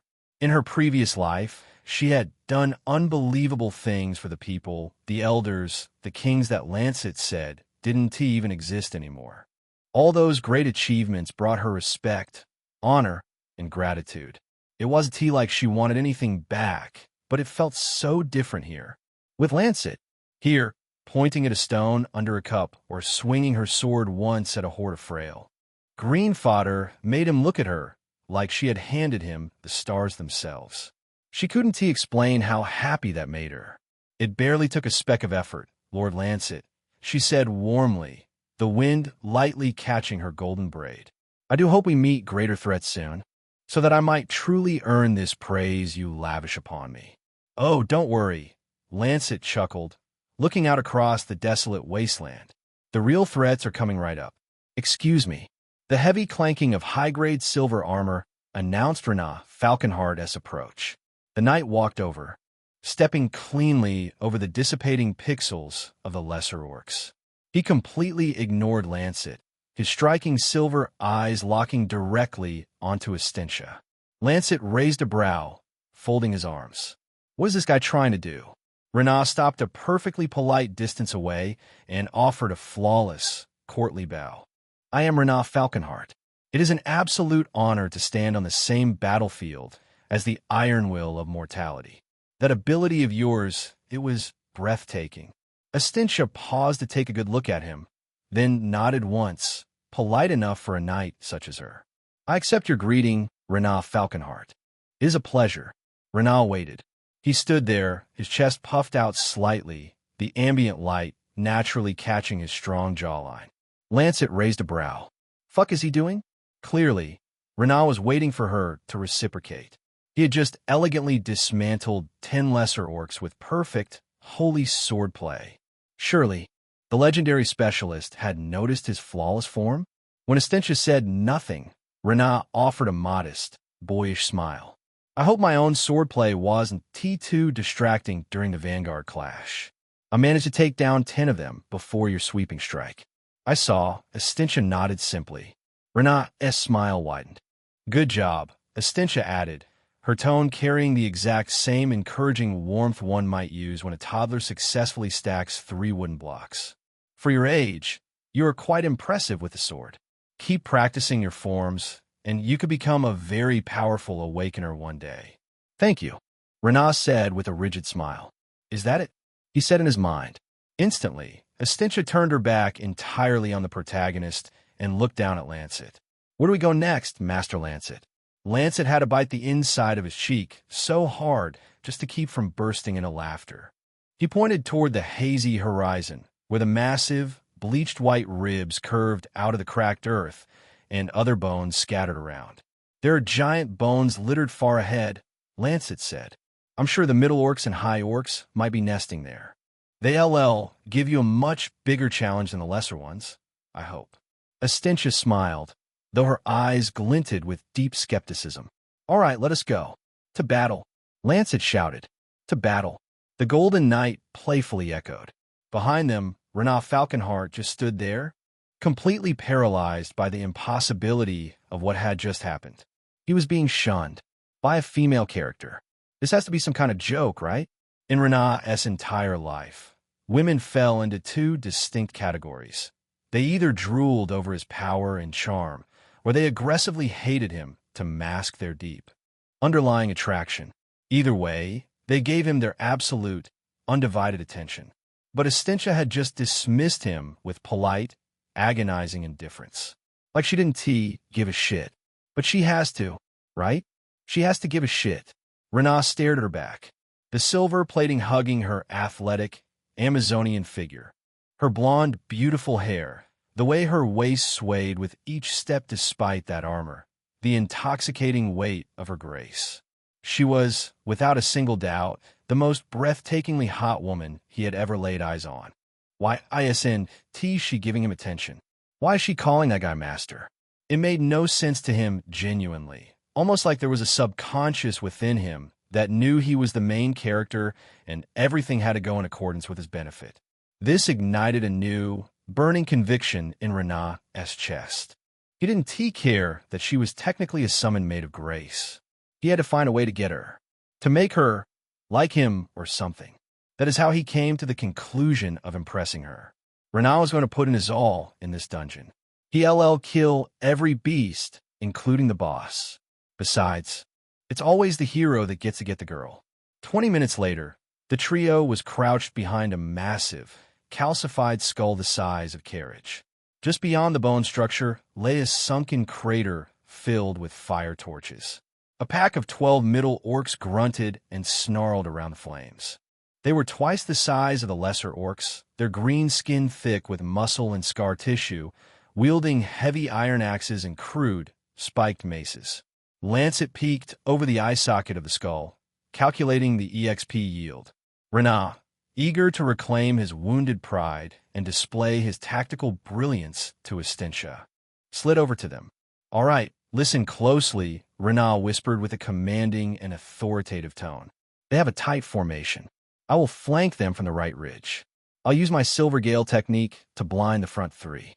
That will break their line, giving you Estintia the perfect opening to strike the rear archers while Lancet stays safely hidden here." Estintia looked away from the orcs and stared at Renat. Her brow furrowed under her helm. She seemed confused. "Why will we do that?" she whispered back. Renat looked confused. "To tactically dismantle them? To minimize our risk?" "But they are merely middle orcs," Estintia pointed out, gesturing to the crater as if pointing at a puddle of mud. Renat stared at her, even more dumbfounded. Estintia continued. "The awakeners of my time, if a threat was this trivial, we simply walked forward and stepped on them." Renat's eye twitched. He felt incredibly, profoundly butthurt. He was trying to be a heroic tactician, and she was treating him like an idiot, overcomplicating a chore. He was starting to realize that impressing a heroine who held the greatest gate for 7 days wasn't going to be an easy feat. Lancet clamped a hand over his mouth to muffle a snort. "Go ahead, Renat," Lancet managed to wheeze out, wiping a tear from his eye. "We'll let you have the front three. Estintia, you take the rest." Renat looked at the orcs. "I can kill more than the front three.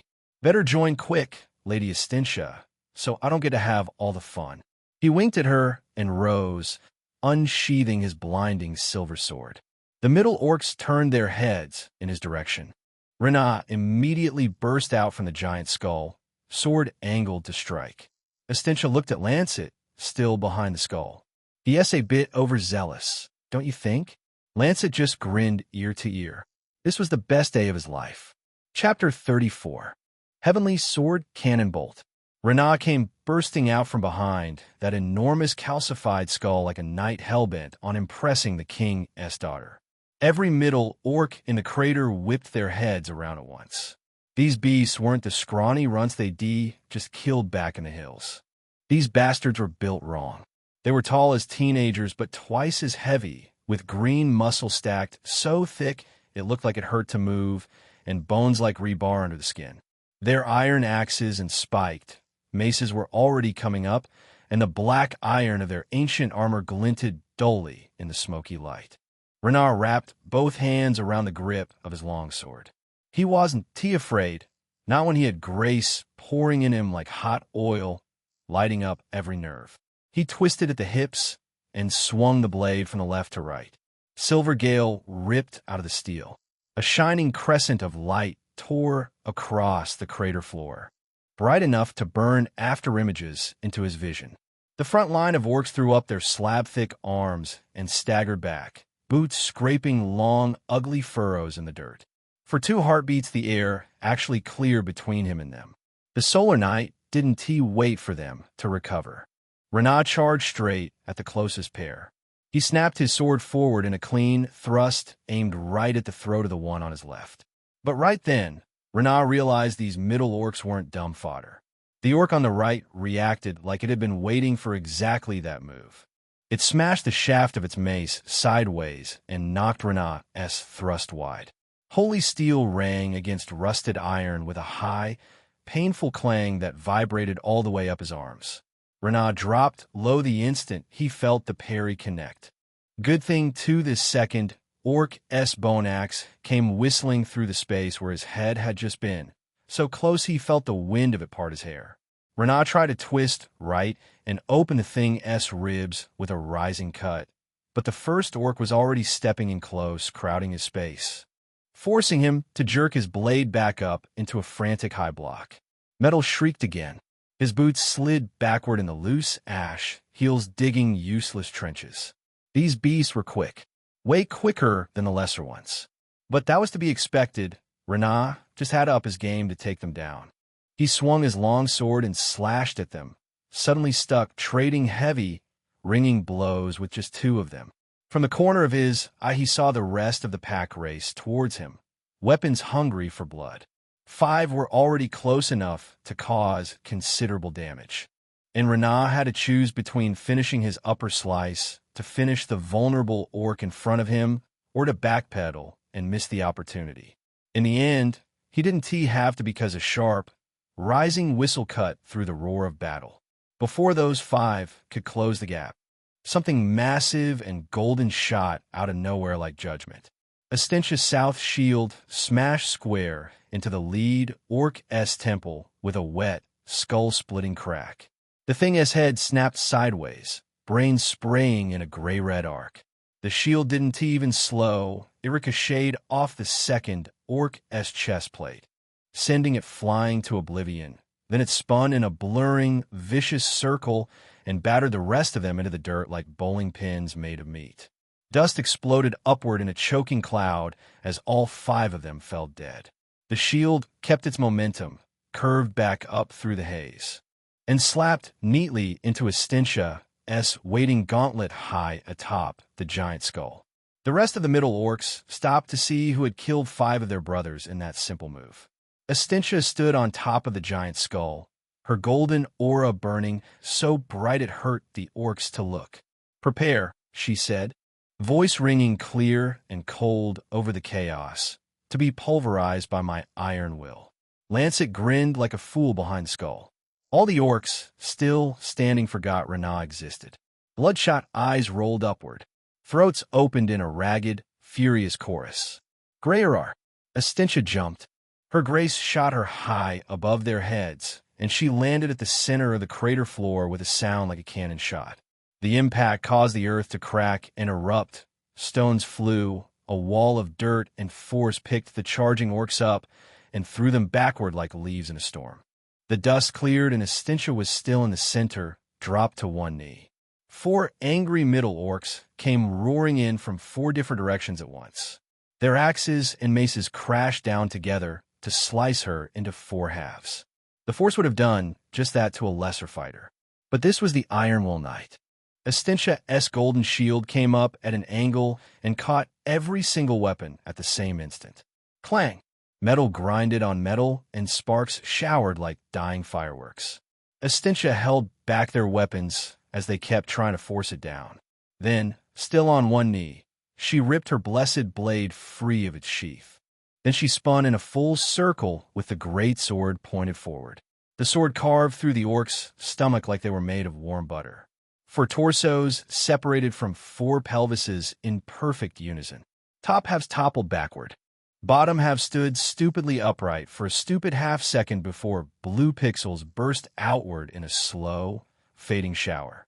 Behind the safety of the skull's giant eye socket, Lancet's interface lit up like a goddamn casino.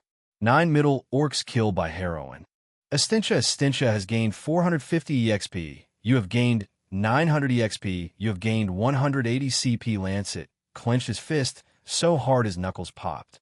Yes. More E. Down in the crater, Estentia didn't pause to admire her work.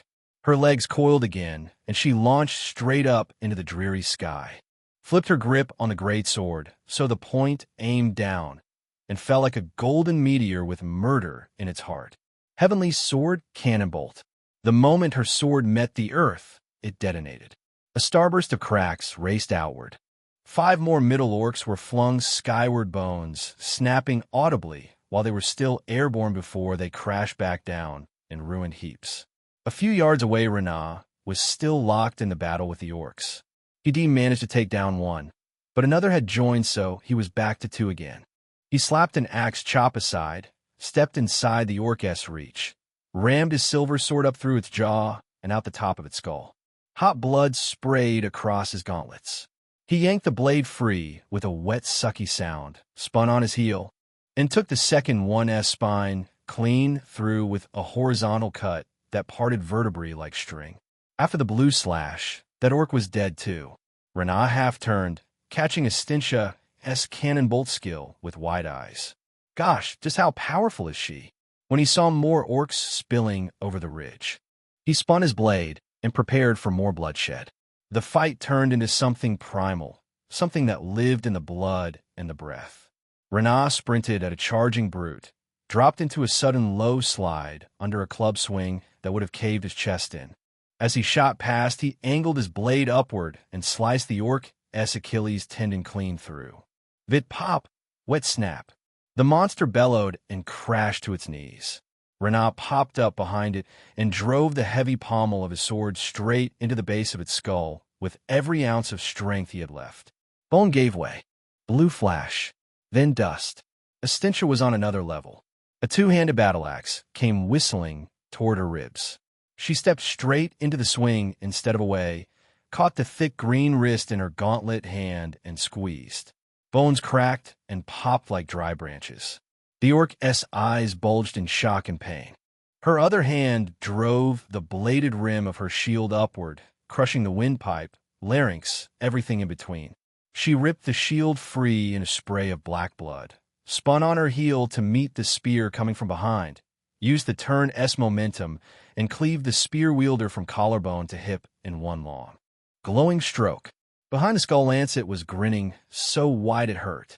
The golden screens were stacking on top of each other now, numbers climbing faster than he could read them. EXP pouring in, CP flooding like a busted dam. Farming at this rate, he should own the whole goddamn dungeon. If things went on like this, then that Orc King's loot was definitely coming back with him. Grr. Lancet's grin froze solid. He had just heard something, a growl, unmistakably low and wet, rumbling right against the back of his neck.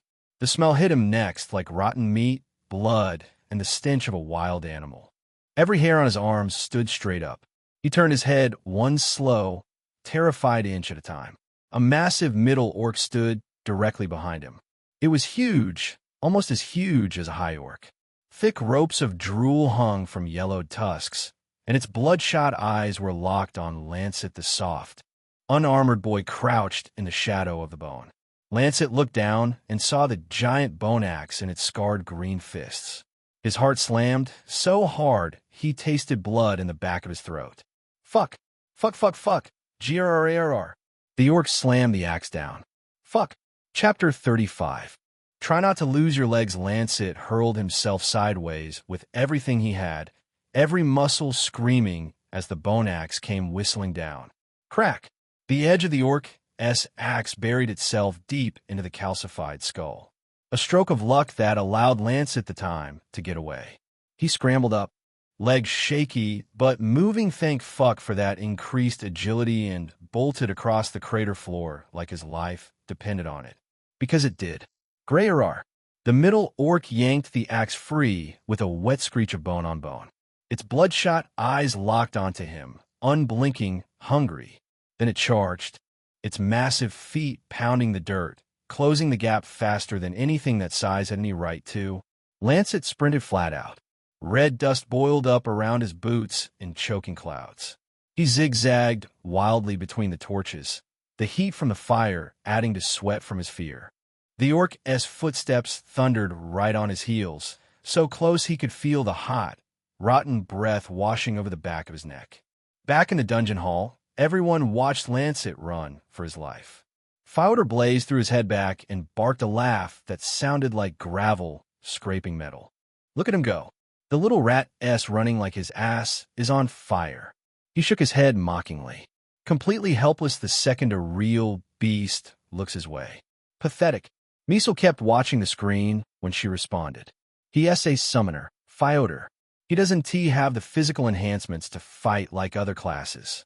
Which is exactly why summoners are a joke. Fyodor shot back, crossing his arms with smug finality. Their summon gets distracted for 2 seconds, and the master turns into fresh meat. Useless. Miesel finally turned her head. Slowly, her eyes narrowed into slits that could cut glass.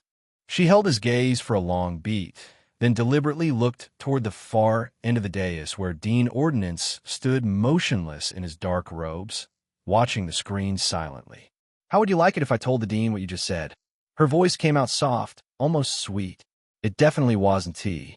I'm sure he'd be fascinated to hear a class group instructor declare another class group meaningless. Fyodor's grin evaporated. His eyes darted to the dean, then back to Miesel. Sweat beaded on his upper lip. Our rivalry stays between us, Gudgarden. Dragging the dean into this over a casual remark. That's low. Pure cowardice. Miesel chuckled fakely. I'm not above low, Fyodor. But only one of us is willing to do whatever it takes to come out on top. Fyodor glared at her. She glared back. A collective gasp rolled through the hall like a wave. It almost got him. Someone said. Both instructors snapped their heads back to the screen. Lancet's lungs were on fire. Each breath scraped like broken glass. He heard the axe whistling again low and vicious and dropped into a desperate slide, dirt grinding against his back as he ducked under the horizontal swing that would be taking his head clean off. He twisted mid-slide, trying to spin around the brute's legs, but the orc pivoted faster than it had any business doing, its axe already rising high. Lancet fell backward, scrambling on palms and heels, legs kicking uselessly. The orc swung down. Thump! The blade missed his right thigh by the width of a hair, burying itself in the baked earth. Lancet kept crawling back, heart slamming so hard it hurt his ribs. The orc ripped the axe free. Swung again. Thwack! The bone blade slammed down between Lancet's spread legs, just a literal millimeter from his limp, frightened Estintia. Lancet shouted, feeling his balls, trying to crawl up into his stomach in fear. A little help. Across the crater, Estentia's head whipped around. Once she saw Lancet, her eyes flared wide with raw horror. Green demon. She wound up and immediately hurled her golden shield. It spun across the open space like a golden buzzsaw and slammed square into the side of the orc's face with a meaty crunch. The beast staggered, stunned, axe slipping from its fingers. But Estintia was going for the overkill. She launched herself forward and twisted in the air, executing a full-body spin kick. Her silver greave connected with the orc's thick neck like a sledgehammer. The impact popped its head off, spraying black blood everywhere as it went tumbling end over end. The body slumped backward, already dissolving in a flickering blue light before it hit the ground. Estintia dropped to one knee in front of Lancet instantly. Her face was tight, eyes wide with real fear and guilt. She extended her gauntlet hand. I am so sorry, Lord Lancet, she said, self-blame in her voice. I should have been faster. Are you hurt? Lancet stared at her hand for a second, chest still heaving, sweat stinging his eyes. Yeah, he wheezed, grabbing her arm. She pulled him up like he weighed nothing. He brushed red dust off his uniform with shaking hands. No big deal. Inside his head, it was a screaming mess. That axe had come so close to finishing him off, or worse. The dungeon's safety ward only triggered on guaranteed kills. If a blow was going to kill a student, they would be immediately removed. But if it wasn't, well, you just bleed out until the timer runs down. Lancet could still feel the cold ghost of the blade between his thighs. Try not to lose your legs, he told himself, or your limbs. He secretly reached under his legs and checked himself for injuries, then let out a sigh of relief. Across the crater, a final flash of holy silver light marked the end of the fight. Renah sheathed his long sword with a smooth, elegant motion, exhaled once perfectly controlled, and turned toward them. He raised a hand in a casual, heroic wave, silver eyes locked straight on Estintia. She gave a small, polite wave back and beckoned him over. Then she glanced down at Lancet. Is this rival of yours always so friendly toward you? Lancet dusted off his knees. Shot Renah dry, sideways look. Trust me, Estintia, it's not me he's being friendly to. Ding! The leaderboard in the sky rippled and updated with a low, resonant chime. Un Lancet Léogarde, 1800.2. Renan Falconard, 700.3. Sienna Starbridge, 210.4. Frida Casteloft, 195.5. Mintu à Caron, 180.6. Deron d'Arc, 150.7. Calan Calahan, 145.8. Amira Vinart, 120.9. Luc Travers, 110 points 10. Barrack Share Ed, 105 PTS. Renat jogged over, armor clinking softly. He stopped in front of them and flashed that flawless, charming smile again. Lancet just stared at him. It seemed Renat had completely, utterly forgotten about the competition. He didn't even glance up at the scoreboard that proved he was getting absolutely demolished. He was completely tunnel-visioned on the heroine. Great battle. Wasn't it, Lady Estintia? He said, voice warm, eyes never once flicking toward Lancet. Estintia nodded politely. Indeed. Your technique was excellent, Renat. I commend your focus. The second the words left her mouth, she turned her whole body away from him, shoulders squared. Full attention back on Lancet like Renat had ceased to exist. Renat blinked, stood there frozen for half a second, dejected again. She's just being nice to me, he rationalized, desperate to make sense of the rejection. But she keeps looking at him, giving him all her attention. She's just his summon. Does she like him or something? Lancet wasn't watching the protagonist's ego take another hit. He was staring out across the suddenly too quiet crater, brow furrowed as he tapped his chin. Why does it feel like I'm missing something? Lancet thought. The lesser orcs, the middle orcs, there's a gap here. Something happens here, doesn't it? So, what now, Lord Lancet? Estintia asked, pulling his attention. Do we press forward? The greater orcs should be close. Lancet opened his mouth to speak, but the ground suddenly bucked violently under their feet. What is happening? Renat's hand snapped to his sword hilt. A grinding, bone-deep groan rolled through the ground, and 4 enormous slabs of the earth erupted from around them, shooting straight up like teeth from trap. They curved inward and started pressing towards them with terrifying speed, aiming to crush them in. Lancet's eyes popped wide as he remembered. It's Or shamans, he shouted as the slabs got closer. Those fuckers are here. Chapter 36. Ready. Set. Go. The 4 massive slabs got closer and closer, but before they could crush them into red paste, Estintia pushed her arms out. Her gauntlet palms slapped flat against the collapsing stone walls. Her shoulders bunched under the silver armor, veins standing out like cords. The slabs weren't just ordinary stone. They were being controlled by magic, so there was a stronger force pushing them in. Nevertheless, Estintia had held back things that were 1,000 times much stronger. KRRRAKOM. The slabs at her side stopped, then exploded outward in a storm of dusty rubble.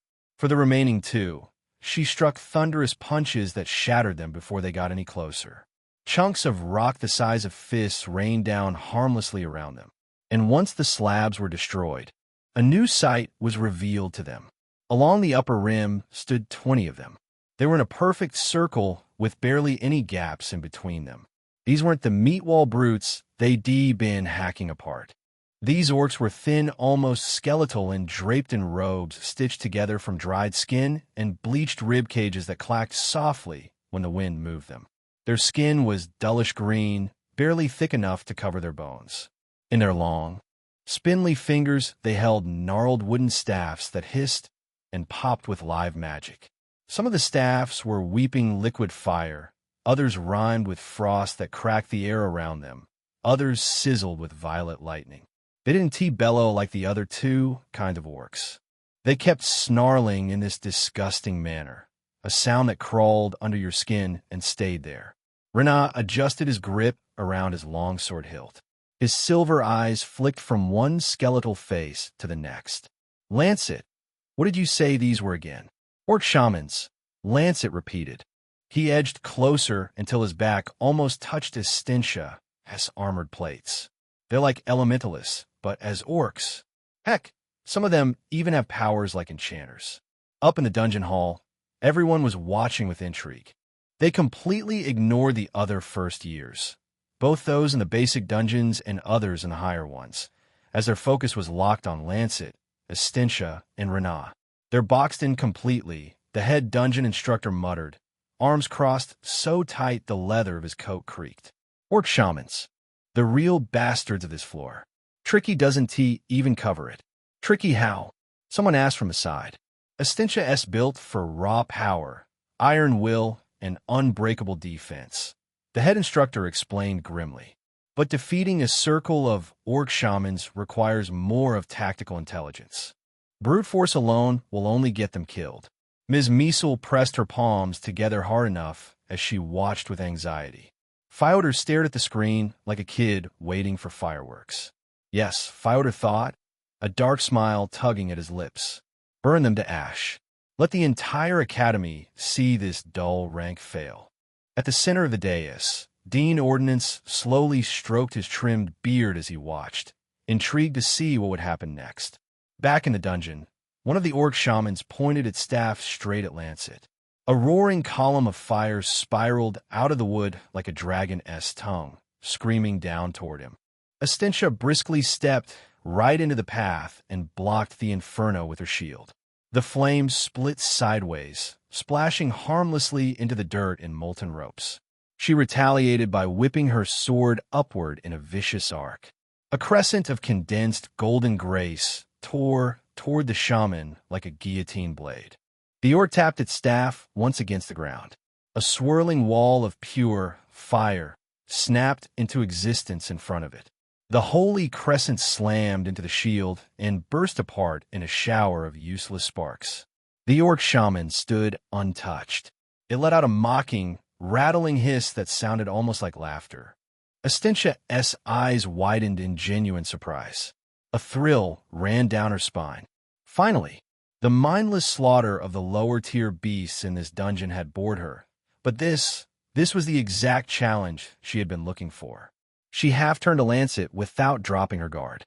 I must take you to a safe position. Master, their magic is potent.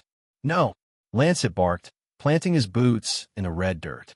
A summoner doesn't abandon his summon, and defeating these shamans is going to take more than just raw power. We have to find their catalyst. Hearing the boy's defiant shout, the entire circle of shamans raised their staffs in unison. All 6 of their eyes widened as they realized what was about to happen. Each of the orc shamans were about to hit them with their elements. Holy Cross Shield! Astentia roared. She drove the tip of her great sword into the earth and raised her shield high at the same time. In response, a colossal, glowing golden cross materialized above them. The 4 points of the cross stretched outward, slamming into the ground around the trio. Instantly, a brilliant, translucent force field erupted along the edges, connecting the points and forging an impenetrable, domed sanctuary of holy light. The elemental barrage hit the dome a fraction of a second later. The earth violently shook, the colors of fire and lightning washing uselessly over Astentia's iron will defense. What is a catalyst? Renaa yelled over the roar of clashing elements, awed by what Astentia just did, but trying to remain focused. They are physical beacons that connect unawakened beings to the flow of magic, Astentia said as she made sure the dome held strong.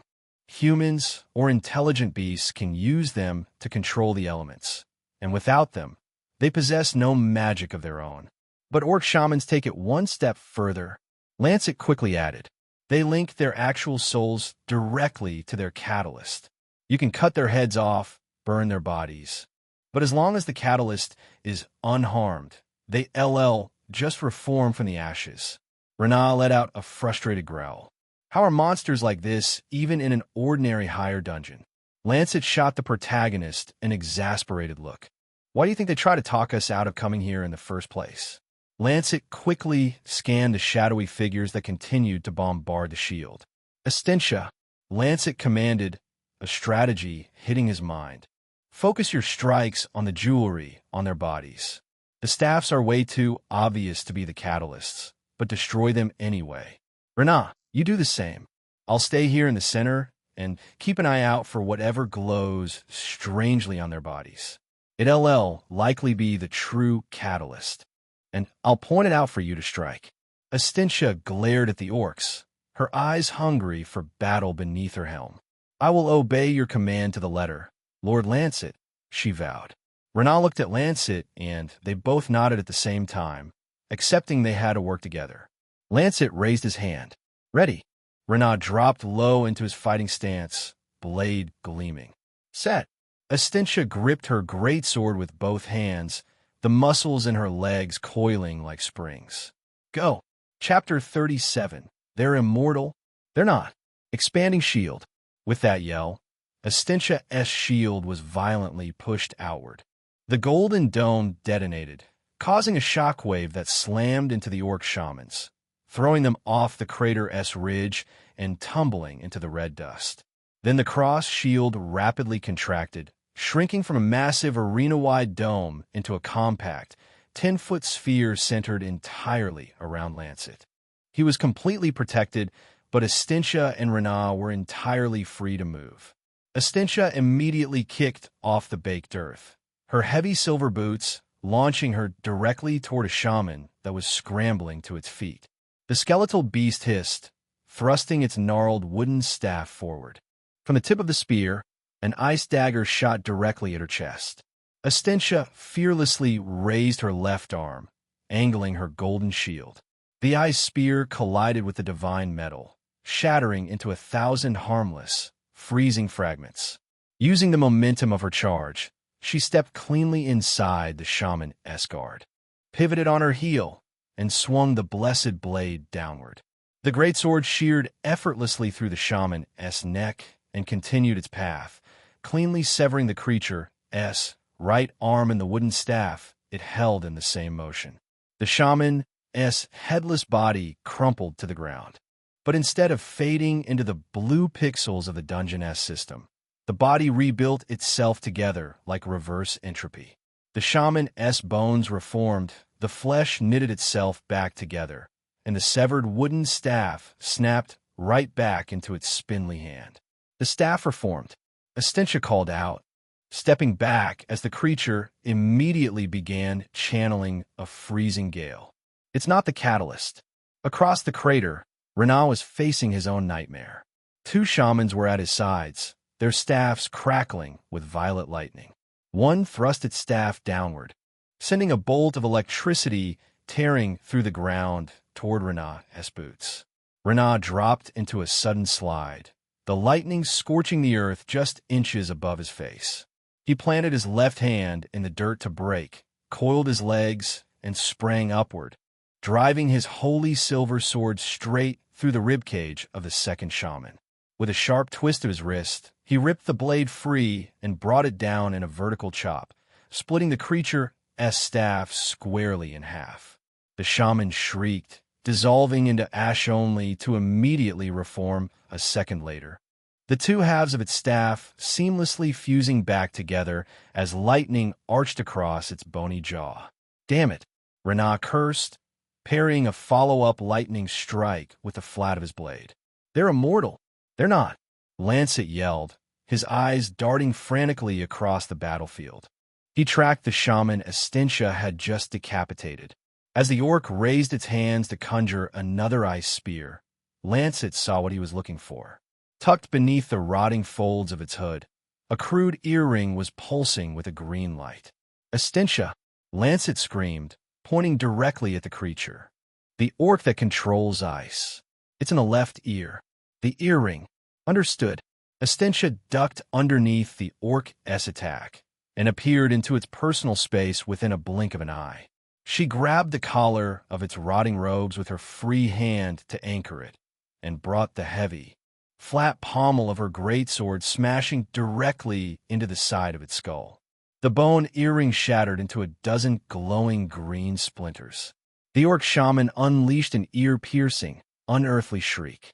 Its skeletal body violently convulsed before imploding into a shower of bright blue, permanent system pixels. Yes, one down. Lancet cheered, immediately spinning to his right to watch Renaa's attackers. The 2 lightning shamans were casting simultaneously, their staffs raised high. But Lancet's eyes bypassed the wood. He stared at their chests. Renaa, the one on the right. Lancet bellowed over the crackling thunder. The skull pendant on its necklace. The other one has a glowing iron bracelet on its left wrist. All right. Renaa sidestepped a blinding flash of lightning, rolling over the scorched earth to close the distance. He sprang to his feet, deflecting a physical strike from the shaman's wooden staff. Instead of going for a lethal body blow, Renat expertly flicked his wrist. The tip of his silver sword hooked beneath the shaman's rotting leather necklace and snapped upward, severing the cord and slicing the skull pendant cleanly in half. The shaman gasped, its magic fizzling instantly. Renat followed through with a spinning backhand slash that separated the creature's head from its shoulders. This time there was no gray ash, just permanent blue pixels.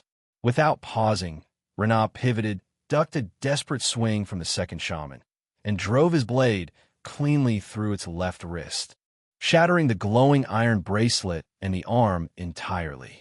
Then he severed its head, giving it a permanent end. The rest of the battle continued like this.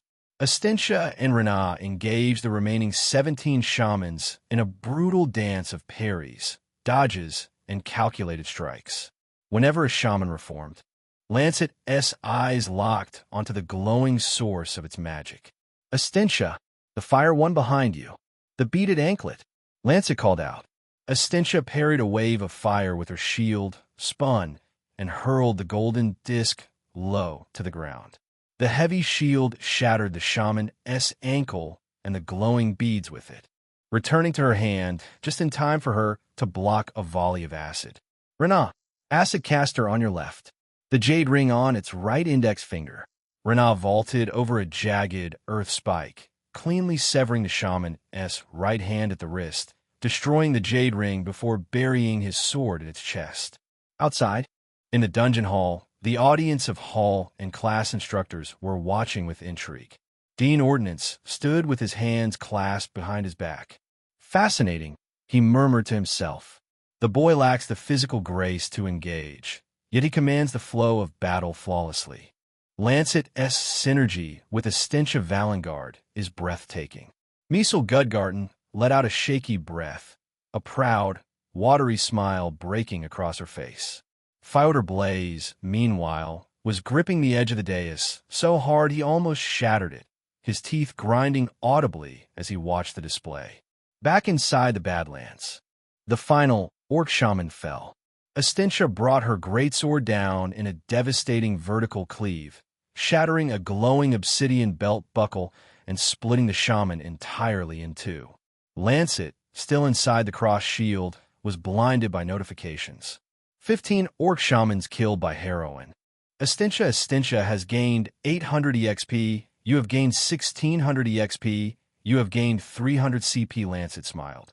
He'd probably have enough creativity points to create an extra heroine if things continued this way.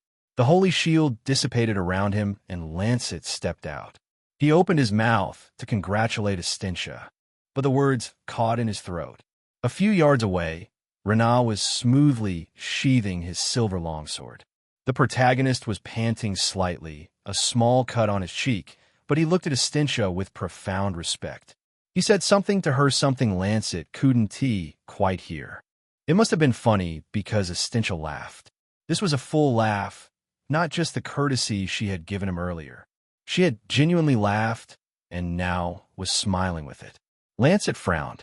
They had just fought together, trading aggro, covering each other's blind spots as they took down the orc shamans. So it seemed the battle camaraderie had created some sense of familiarity. Lancet stopped walking. His chest suddenly felt incredibly, inexplicably heavy. He watched them for a moment, thinking bitterly to himself. He would likely never share that kind of camaraderie with her. In the Awakener Supreme, some summoners were lucky enough to possess skills that let them share their summon's physical attributes, or wield their summon's elemental powers directly. Others were not. Lancet belonged to the latter. He could build the legends, but he couldn't exactly stand beside them. His gaze to the red dirt as he watched one of the dead orc shamans dissolve into the dungeon's blue pixels, alongside the shattered catalyst it had been owned. If this had been a fresh dungeon out in the real world instead of an academy replicate, those catalysts wouldn't be fading. They would be physical loot. He could have picked one up and used the catalyst to cast fire or ice himself. He could have had at least some way to fight beyond just standing there and letting Astentia babysit him. Lancet was just realizing how much this actually bothered him. Chapter 38. Everything is just swell, Master Lancet. Lancet blinked, pulling himself out of his heavy thoughts. Astentia was standing in front of him, her eyes searching his face with some concern. He raised his brows. Great job, you guys. Astentia's brows furrowed as she noticed how he looked away from her. Let us move on, Lancet continued, his voice completely devoid of its earlier excited pitch. He turned his back on the dispersing ashes. There is a canyon just up ahead. That's where the high orcs will probably be nesting. Renard wiped a smudge of dust from his cheek and looked at Lancet. How do you know so much about this dungeon? You're a freshman, just like me. Lancet didn't even stop walking. I just do. Let us go. Astentia stood in the red dust for a moment, her great sword resting easily by her side. She watched her master retreating back, noting the heavy slump of his shoulders and the cold distance in his voice that seemed to have come out of nowhere. Her golden brows furrowed, concern painted over her usually composed features. She quickly hastened her steps, her armored boots crunching against the baked earth until she was walking side by side with him. Is everything okay? She asked softly, leaning in slightly to catch his gaze. Did I do something wrong, Master Lancet? Lancet kept his eyes fixed strictly on the red rocks ahead. No, everything is fine. Astentia fell silent, thinking to herself, if everything is fine, then why does it feel like an isn't? She asked herself, a strange tightness gripping her chest. And why am I so bothered by it? She looked at the side of his face. He looked entirely miserable, and somehow she felt guilty for it. You're not acting like everything is fine, she pressed, her tone sweet and sad. Tell me if I did something wrong back there. Did I take too long in killing the orcs when you called to me? Astentia, I'll never get upset at you for anything like that, Lancet said. So what are you upset about? She asked. I'm not upset, Lancet lied poorly. And you didn't do anything. I'm just not having much fun anymore. Let us just get this over with so we can return to the academy. Astentia looked down at her silver-plated boots, processing his words. Then she looked back at him, traveling his facial features with her blue eyes. Well, if you're not upset with me, look at me then with a big smile, she challenged softly. Someone who isn't upset can do that, right? Lancet stopped walking finally, letting out a sigh. He wanted to hold onto his brooding, but with her being so sweetly relentless, his stubbornness faltered. He huffed a breath, then slowly turned to her, the corner of his mouth twitching upward until he offered a genuine, if slightly weary, smile. There, Lancet grumbled playfully. Happy now? Astentia's face lit up, the tension melting from her shoulders. Indeed. Everything okay? The heavy clanking of armor announced Renard, Falconheart, showing up by Astentia's side, and by extension, Lancet's. The protagonist looked between them, a perfectly polite but undeniably curious expression on his face. Lancet's smile vanished instantly. He looked at Renard with sharply narrowed eyes. Yeah, everything is just swell. Astentia said nothing.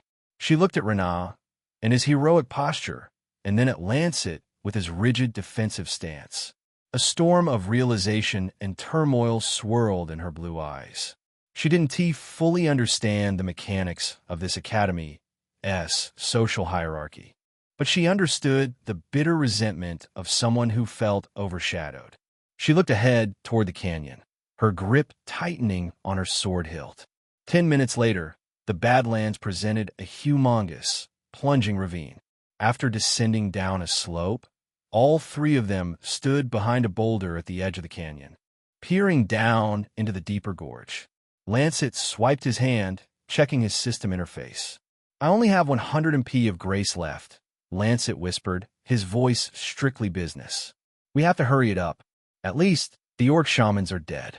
The high orcs down, there are just extremely stronger middle orcs. Nothing that could trouble a duo like the Solar Knight and the Ironwool Knight herself. Astentia might be 300 years from the past, but even she could sense the sarcasm. Lancet forced a small, hollow smirk. Go kick butt, you guys. Renan nodded, drawing his sword, and began to carefully descend the rocky path. Astentia took a step to follow, but then stopped dead in her tracks. She turned around, the heavy plates of her armor shifting, and looked at the boy now sitting on the rock. You don't have to worry about anything, you know? She said like a tender promise. I am your summon. Lancet gazed at her for a moment, the bitterness in his chest receding just a fraction. Then he smiled again. You're my friend, Estintia, he said. Estintia smiled back at him. She nodded, turned her back, and leaped deeper towards the gorge. Lancet shuffled to the edge of the boulder, resting his chin on his hands to watch the slaughter. Down in the gorge, 15 high orcs were patrolling a narrow choke point. They were terrifying, towering 8 feet tall, entirely clad in crude, bolted iron plates, and wielding massive spiked mauls and serrated broadswords that took 2 normal men to lift. Renah was the first to engage. A cluster of 3 high orcs attacked him. The Solar Knight was pretty fast. After Lancet warned them that high orcs were stronger than the middle orcs that had given Renah some trouble, the knight came more prepared. One high orc swung a broadsword horizontally, aiming to cut Renah in half. Renah dropped to his knees, sliding under the rusted blade, and thrust his holy sword upward, finding the tiny gap beneath the beast's iron armpit. He twisted the blade, ripping it out as the monster roared. Then he jumped high and slashed the orc on the back, tearing skin over and over till it fell on its knees. Renah finished off the monster with a yell of his knight skill, Sunlight Blade Cleave. The giant beast, though made with tons and tons of muscle, was dissected into halves. Renah seemed proud of himself for the kill, but Estintia was killing faster. A natural disaster that legendary knight was. She landed in the center of the remaining 12 with the force of an artillery shell. A high orc immediately swung a spiked, maul the size of a carriage wheel directly at her head. Estintia didn't even raise her shield. She casually reached up with her bare gauntlet left hand and caught the thick iron handle mid-swing. The force of the blow stopped completely dead, the shockwave ripping the dust out from beneath their boots. The high orc's bloodshot eyes bulged in shock. With her right hand, Estintia drove the blessed blade straight through the monster's thick iron breastplate, piercing its heart and out its back. She ripped the sword free, pivoting as 3 more high orcs charged her. She hurled her golden shield low to the ground. It ricocheted off the knees of all 3 monsters with the sickening sound of shattering bone, dropping them instantly. Before they could even hit the dirt, Estintia leaped forward, executing a flawless, horizontal 360-degree spin that cleanly decapitated all 3. Lancet watched in absolute awe. It doesn't matter how big they get. A level 200 Platinum Legend is just built different. Renah managed to blind another high orc with a flash of holy light, sidestepping its wild swing and severing its spine with a clean downward chop. But Estintia was already finishing the fight. She channeled a fraction of her grace into her boots and stomped the ground. The canyon floor ruptured, throwing the last 5 high orcs completely off balance. She dashed through the falling debris like a golden blur. She parried a desperate broadsword thrust, stepped inside guard, and cleaved the wielder from collarbone to hip. She fluidly transitioned the momentum into a backhand thrust, impaling the beast behind her. Within 90 seconds, the gorge was quiet. Sitting on his rock, Lancet's interface chimed a beautiful melody. 12 high orcs killed by heroine. Estintia has gained 1200 EXP. You have gained 2400 EXP. You have gained 600 CP. Lancet pumped his fist. The CP payout was insane. He definitely had more than enough to create Thor. He could stop now if he wanted, but the massive chunk of EXP was still very important. What was left now was the boss at the end of the canyon, the Orc King, sitting on his throne of bones.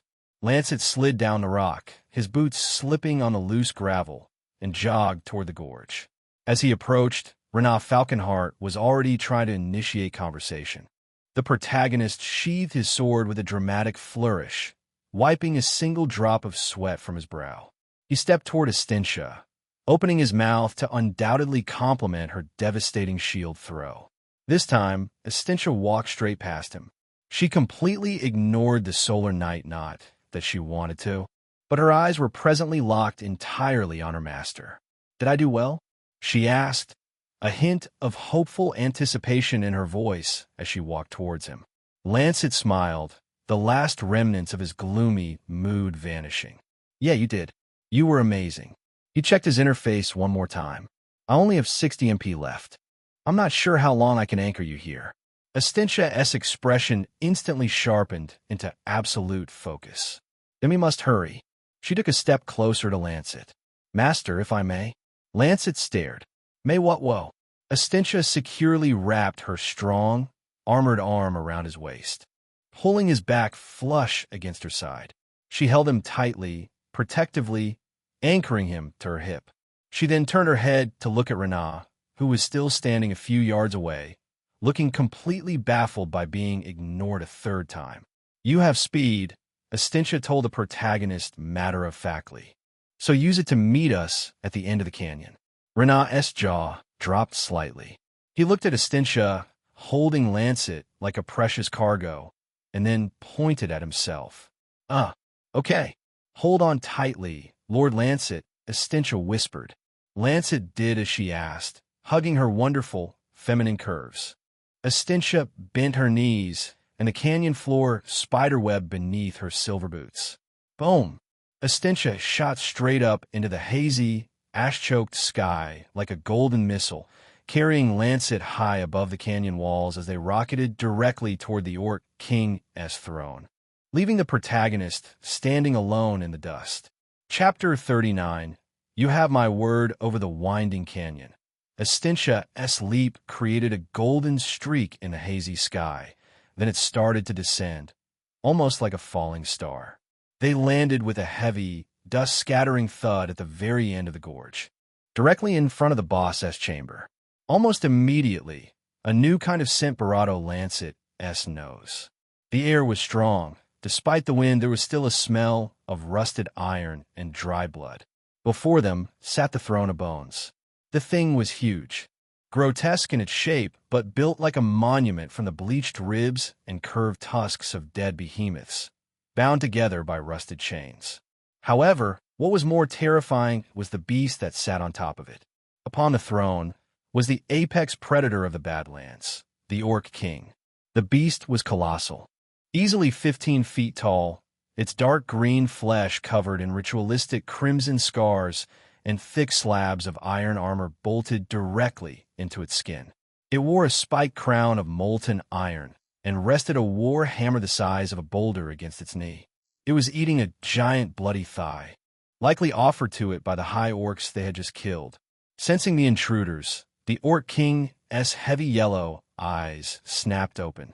It dropped its meal and let out a localized, earth-shaking rumble, gripping the shaft of its hammer as it slowly pushed itself off the throne. Estentia gently set Lancet down on his feet. The moment he was secure, she turned to face him, bowing her head slightly. I am sorry for my unreasoned actions, Master Lancet, she said, her voice laced with sudden, sincere guilt. Huh? Lancet blinked, tearing his eyes away from the giant monster that was currently standing up to its full, terrifying height. He narrowed his eyes at her. What do you mean? I lost focus of my true purpose, Estentia confessed, her blue eyes filled with true conviction. I am your friend, yes, but I'm also your summon. The only reason I live now is because of you, because of your power. I should do better in respecting that. Lancet looked at her with profound confusion. A few yards away, the Orc King let out a deafening roar and started thumping toward them, the ground quaking with every step. Lancet gestured vaguely toward the charging behemoth. You're being a little dramatic right now, don't you think? Maybe, she admitted, tilting her head slightly, completely ignoring the 15-foot monster bearing down on them. But I promised you loyalty, and I must uphold that. She scanned Lancet's face, and it was like the youthful, naive, and warm features she saw brought a smile to her face. Her master. You want to claim the rewards of this beast's death over that rival of yours, she said determinedly. I must make sure that is the case. Lancet's eyes widened as the realization hit him. Wait, is that why you separated us? Why you rocketed us here before him? She nodded once, a faint, calculating gleam in her knightly eyes. I still would have landed the killing blow. But if he had joined a fray, the Dungeon S system would have forced the rewards to be shared. I am your summon, and I should thrive for your absolute best, Master. Lancet couldn't help it. A massive, thrilled grin spread across his face. Whoa, so there is some serious badassery in you after all, Estintia. Estintia smiled, a soft blush coloring her cheeks. Please, do you forgive me, Lord Lancet? Behind her, the Orc King closed the distance. It raised its colossal iron war hammer height above its crowned head, casting a massive, deadly shadow over both of them. Back in the dungeon hall, the atmosphere had devolved into complete, utter panic. Every other first-year pair had either cleared their objectives, run out of time, or been emergency extracted. Lancet and Renat S. was the only one still active. Hundreds of students and instructors were crowded around the main holographic screen, watching in absolute horror. Are they mad? A student screamed, pointing at the projection. The Orc King is right there. Another said, why are they just standing there talking? Fyodor Blaze gripped his hair, his eyes bulging. He's going to get them both killed. The boy has lost his mind. Miesel Gudgarten had both hands clamped over her mouth, her face entirely pale, silently praying to any god that would listen. Even Dean Ordnance had stepped down from the dais, his calm facade finally cracking into a look of breathless tension. What will happen here? Inside the dungeon, Lancet looked up at the descending shadow of the hammer, then back to his smiling knight. Lancet thought for a split second. I'll forgive you if you do exactly one thing for me. Anything, Estintia vowed. Train me, Lancet ordered, his eyes burning with determination. Teach me how to be a great fighter. The Orc King's hammer crashed down toward them with enough kinetic force to shatter a mountain. Estintia didn't draw her sword. She didn't raise her shield. She simply reached up with her bare, gauntlet left hand. Boom! The heavy iron face of the hammer slammed into her palm. The impact generated a catastrophic shockwave that violently ripped the red dust and loose rocks away in a perfect, expanding circle. But at the epicenter, the ground beneath Estinthia's boots didn't even crack. She held the colossal weapon completely still, her arm not buckling a single millimeter. Through it all, her piercing blue gaze remained entirely locked with her master S, the great Lord Lancet. In the dungeon hall, the silence stretched for one agonizing second before the entire room erupted. Whoa!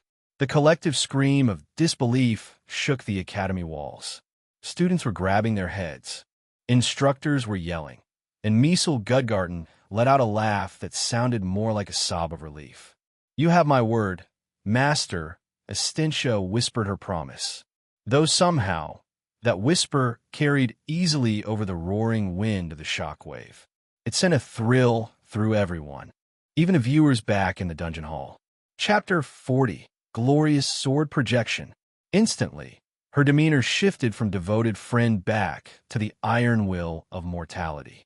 She violently shoved the hammer upward, throwing the massive Orc King off balance. In the same fluid motion, she spun like a golden top, and she spun the blessed blade with her, cleaving the infested air. A localized wave of condensed kinetic will erupted from the blade, slamming into the Orc King's chest and sending the 15-foot behemoth staggering backward with a choked grunt. Once Estinthia's feet touched the ground, she planted those silver greaves firmly in the dirt, leveled her greatsword horizontally with both hands, and pointed the tip directly at the monster's heart. Glorious sword projection, she yelled. Then came a deafening blast of pure, holy energy, and with it, the blessed blade elongated. A massive, ethereal projection of the golden sword 50 feet long and blindingly bright shot forward. Just as the Orc King raised its hammer to try and swing again, the giant golden blade pierced cleanly through its thick iron breastplate, incinerating its heart, and burst out the other side. The Orc King's eyes rolled back. It let out one final, gurgling sigh, fell backward, and slammed into the baked earth with a tremor that shook the entire canyon. The dungeon hall descended into a crazy, euphoric bedlam. The dull rank and his impossible summon had just one-shot the boss of the most dangerous higher dungeon. Inside the gorge, the beautiful, chiming melody of the system filled Lancet's ears. The golden screen blinked into his vision, like it too was excited to reveal Lancet's gains. Ultra kill. One-shot bonus activated. Orc King killed by Heroine.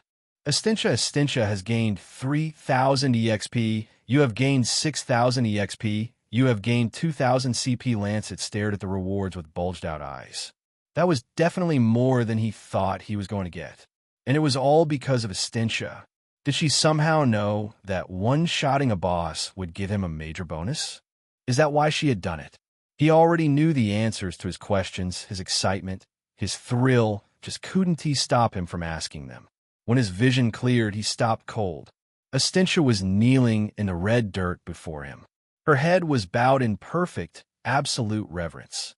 In her outstretched, gauntlet hands, she offered him a pulsing, glowing red mass.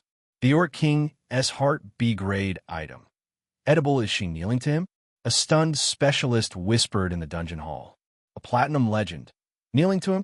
Founder Blaze's brows were so creased, they could be he gotten stuck that way. Lancet stared at the beating heart. The main loot. It had actually dropped. He had been right.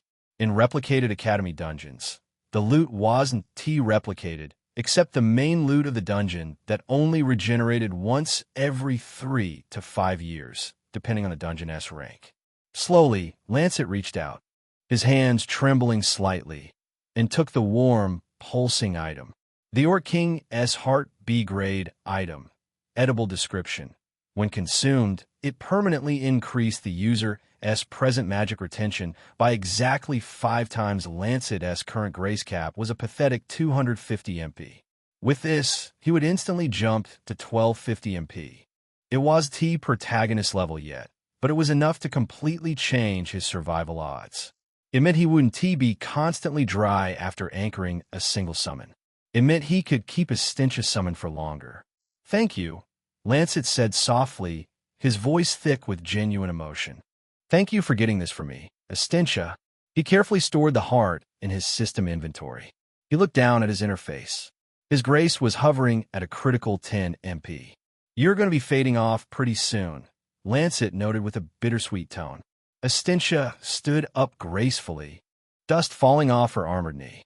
What do we do until then? Lancet looked back down the long, winding canyon, where a tiny, heavily armored figure was currently sprinting toward them at top speed. Maybe wait until Renaa shows up, Lancet smirked. Should be here any second now.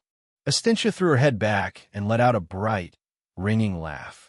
They both sat down on the cracked earth, leaning against the cold iron of the Orc King's discarded hammer. This was fun, Estintia sighed happily, looking up at the hazy sky. I truly enjoy my time again. It was, Lancet agreed, resting his arms on his knees. He looked at her sideways. If I could keep you anchored here always, I would. Estintia smiled softly, turning her head to meet his gaze. It is fine, master. I trust you. I know you will summon me again, and I will get to see your face. They sat in comfortable, charged silence for a long moment, simply looking at each other as the dungeon's ambient heat began to cool. Good news, though, Lancet suddenly said, perking up. I think I finally have enough power to summon another heroine. So you want to be so lonely in the summon space. Estentia's eyes widened in genuine delight. Really? That is great news. Who do you plan to summon? Lancet tapped his chin. It's a secret. Internally, Lancet's architect brain was already spiraling.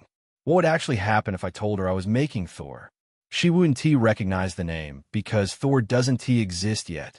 But the second I hit create, Thor's retroactive backstory implies they existed in the same lore. Would Estentia's memories instantly rewrite themselves to recognize her? Would it cause a temporal paradox in her head? Lancet shuddered slightly. Huh.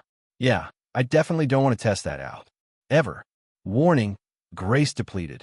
Summon will now return to summon space. The red system notification flashed in his vision. At the same time, Essentia-esque wreaths began to dissolve into floating motes of golden light. "Looks like it's bye for now," Lancet said softly. Essentia smiled, her form becoming translucent. "See you soon, Master." "You too." Lancet smiled back. With a final, warm flash of gold, she vanished completely.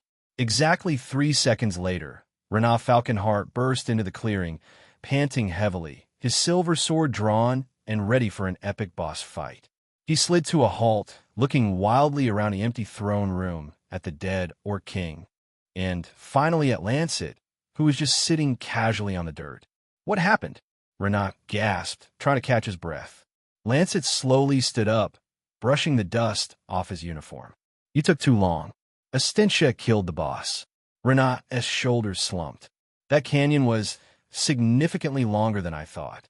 He looked around the clearing again, his silver eyes searching desperately. "Where's she?"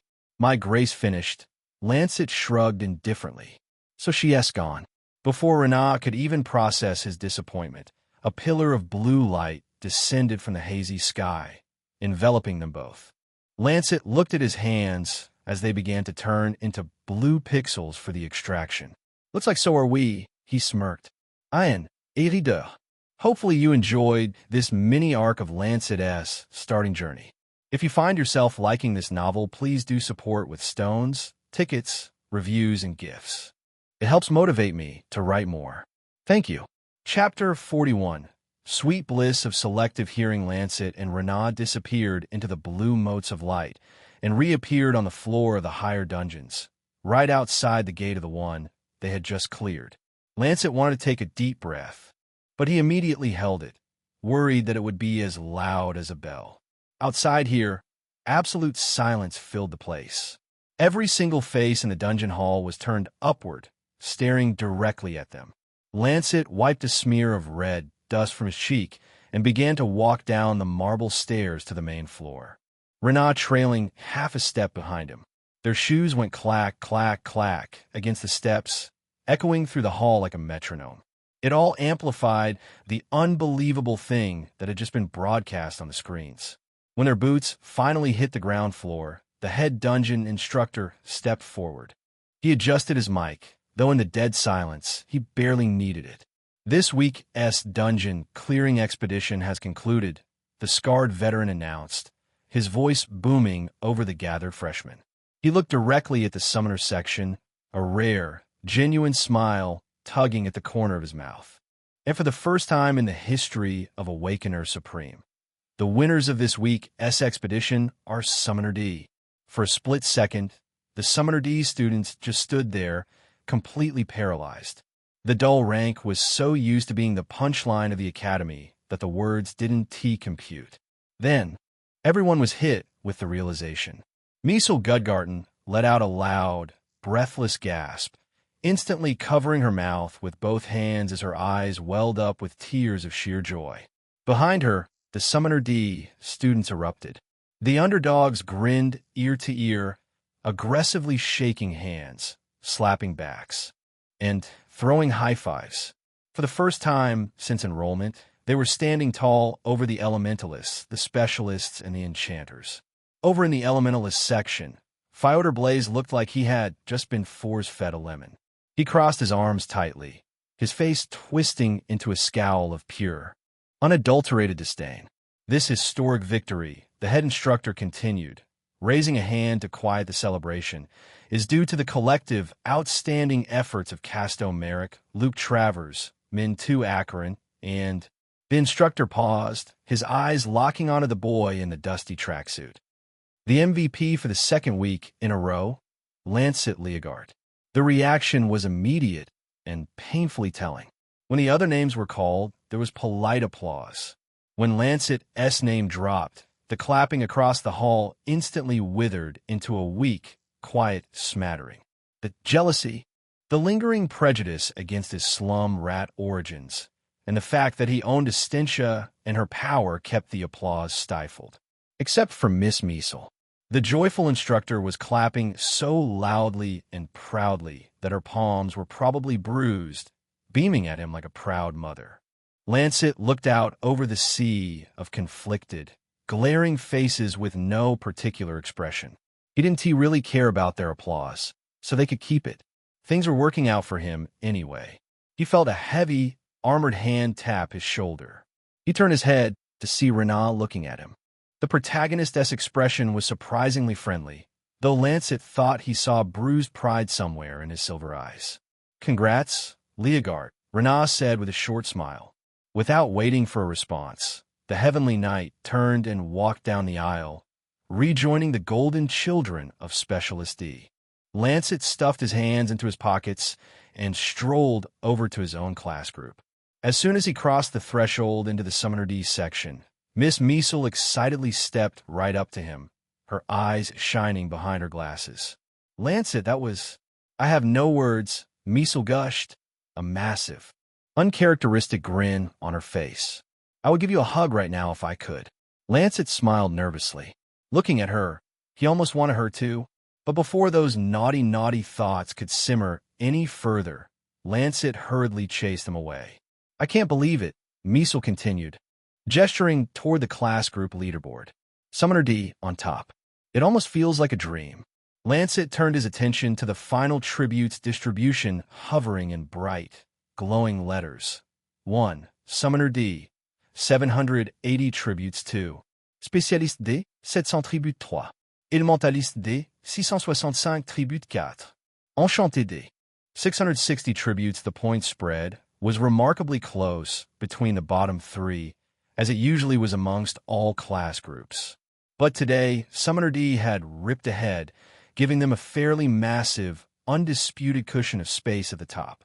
Lancet was approached by Gerard, the dungeon hall instructor, who congratulated him and informed him what his rewards were. "Your Academy account has been credited with 5,000 profits, and you've received a 1-week universal free pass. This grants you unlimited access to any Academy training or educational facility." Lancet considered the rewards. 5,000 profits. Wow, I'm rich. For exactly 3 seconds. He already knew exactly where that money was going. It was flying straight into the gaping black hole of his medical debt. The Academy account would automatically deduct it, leaving his total balance sitting at a depressing minus 1,000 profits. Well, at least the mountain is shrinking. Lancet rationalized. All I have to do now is avoid having to go there again, so I don't grow more debt. The free pass was the more enticing reward. Students were allowed to freely use the normal training facilities, but the elite training facilities with numerous settings to replicate arenas and beasts or demons cost hundreds of profits per hour to rent. With this pass, he had unrestricted access for an entire week. It was also absolute perfect timing. If Estintia was going to honor her promise to train him how to fight, they were going to need a private, reinforced arena where she could properly beat him into shape. Leogard. A harsh, arrogant bark cut through the chatter of the summoners and Lancet's own thoughts. He glanced sideways. Fyodor Blaze was stalking toward the Summoner D section, his fiery red cape snapping behind him. The elementalist instructor threw his shoulders back, his chin raised in a posture of aggressive, unquestionable superiority, clearly intending to talk down to the boy who had just humiliated his class group. But Lancet didn't even acknowledge him. He simply turned his head the other way, staring blankly at a nearby pillar. Ah, the sweet bliss of selective hearing. Besides, there was a much more important voice that had just called him. Mr. Leogard.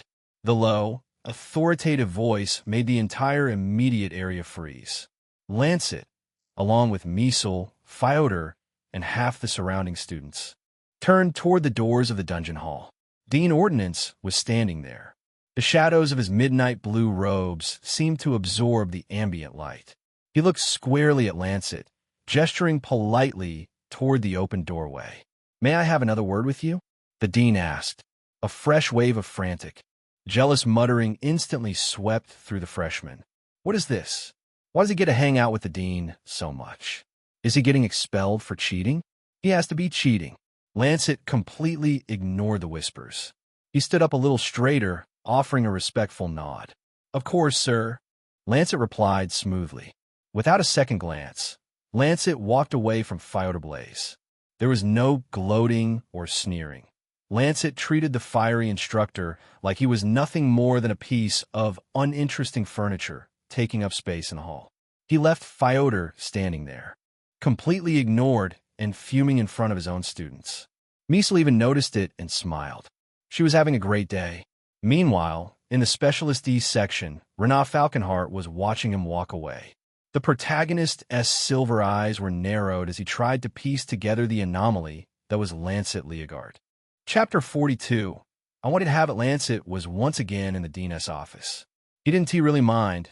The place was cool, and the air conditioning was far better than any other room Lancet had been in.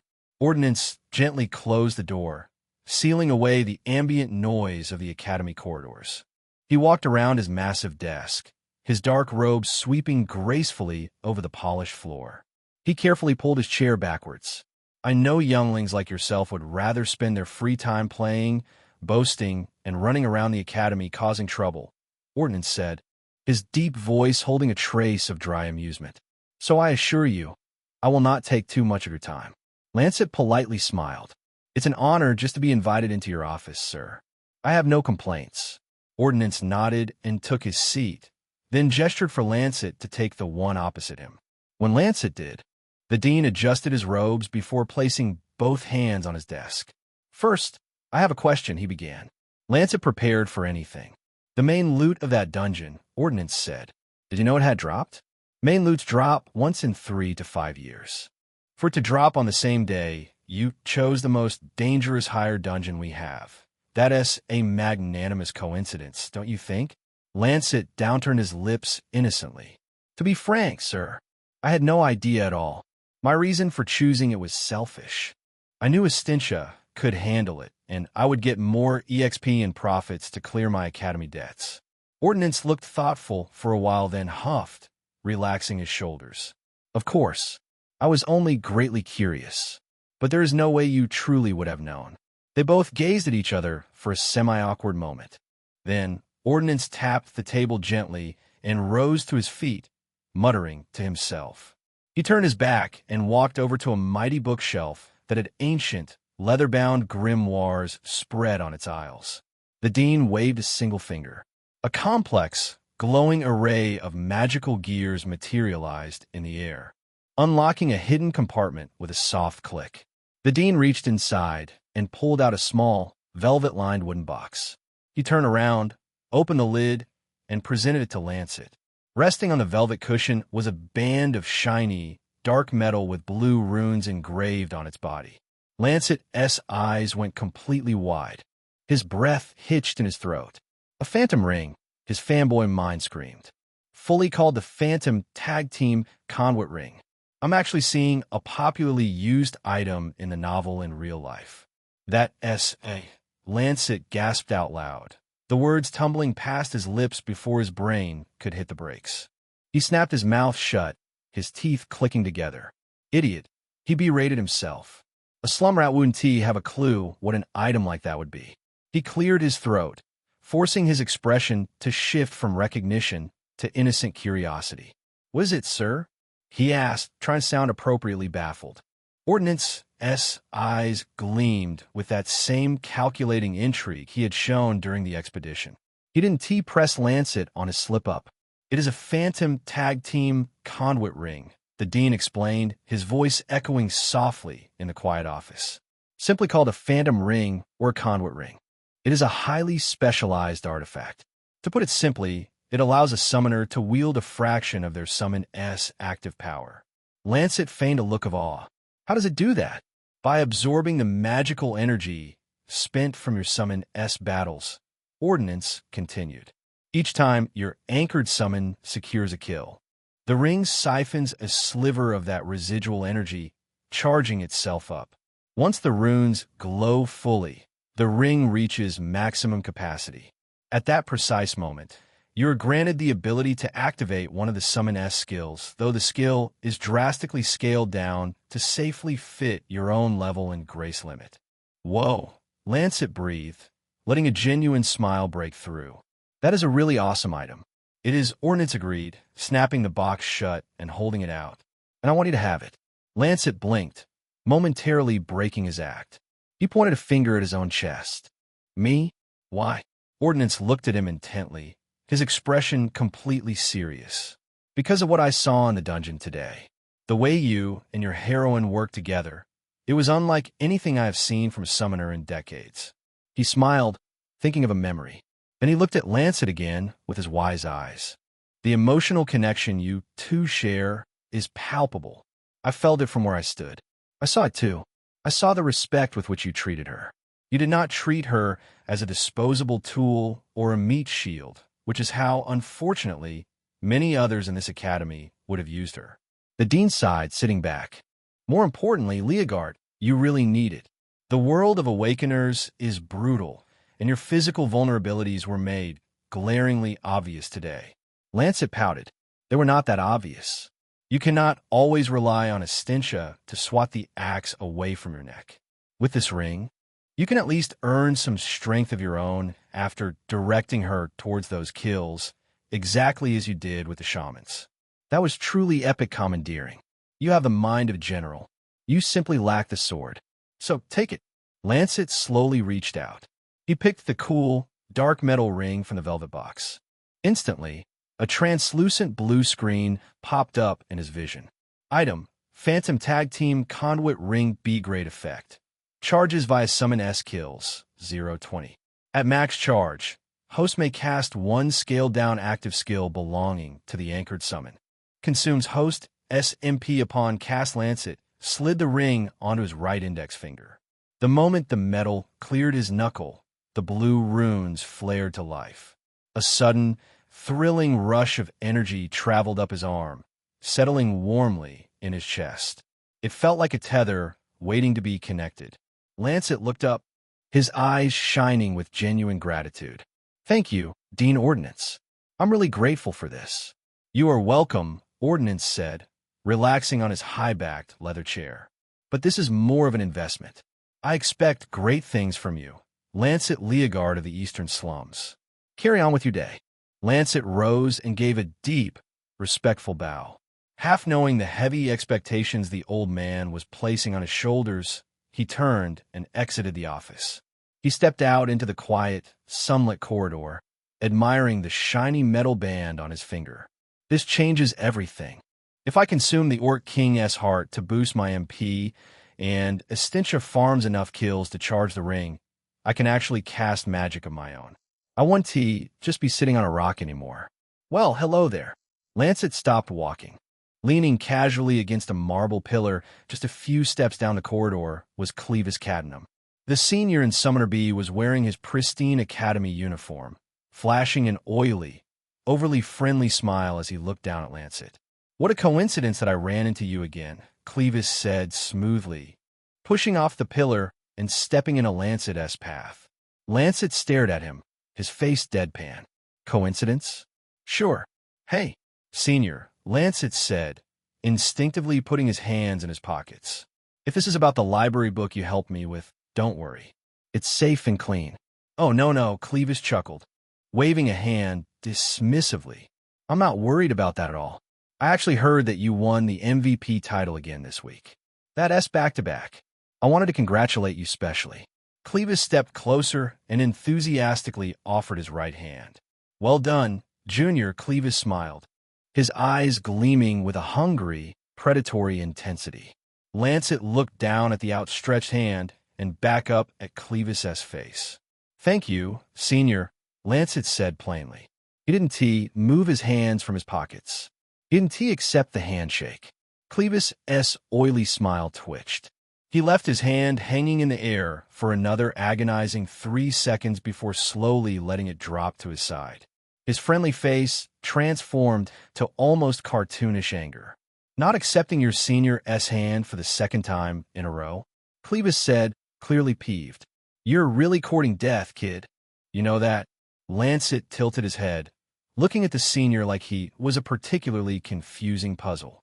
Why do you want me to shake your hand so badly? It's really suspicious. Clevis's face instantly flushed a dark, angry red. Hey, how can you go about asking your senior questions like that? He snapped, pointing at him. Don't you know you're supposed to kowtow to us? You're a freshman from the slums. I heard you already got yourself in trouble with a big gun like Nereus Grimlake. Don't you think making friends with another powerful senior is good for your protection? All your mates are doing it. Lancet let out a long, exaggerated sigh. He shrugged his shoulders, closed his eyes, and kept his hands firmly planted in his pockets as he began to walk straight past the fuming senior. Nah, Lancet said casually, not even looking back. I'ma do my own thing. Clevis stood frozen in the corridor, turning to watch the freshman stroll away like he didn't have a care in the world. Clevis's fist clenched so hard his knuckles popped. His eyes burned with toxic, humiliated rage. This annoying rodent of a junior, he thought, glaring daggers into the back of Lancet's head. He hasn't heard the last of me. I can promise that. Chapter 43. Drink up for the rest of the day. Lancet lived the exhausting, hyper-visible life of a celebrity or, at the very least, an incredibly infamous one. Word of the higher dungeon clear had spread through the academy faster than a wildfire, as all kinds of rumors did. Everywhere Lancet walked, the corridors fell into a hushed, suffocating quiet, followed immediately by a tidal wave of frantic whispering the second he passed. By the time the lunch bell rang, Lancet was thoroughly over it. He met up with Casto and Anita in the massive cafeteria, but he didn't even bother sitting down properly. He practically inhaled his tray of chicken legs and lemon stew, the best he could afford as he was still trying to keep his debt low. Lancet ate faster than he ever had in his life. Dude, breathe, Casto said, watching him shovel food into his mouth. You're going to choke if you keep this up. Anita bopped her head. Maybe he needs food for energy to create those ladders. Right, Lancet? Lancet stared at her and shrugged. Not exactly, but okay. Then what is the rush? Casto asked, drinking from his milk carton. The food isn't going to run away. Well, I am. Lancet mumbled through a mouthful of chicken. He swallowed hard.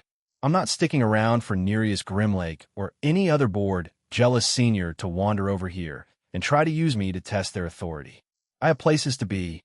He dumped his tray, waved goodbye to a bewildered Anita and Casto, and slipped out the side doors before the real cafeteria crowds could form.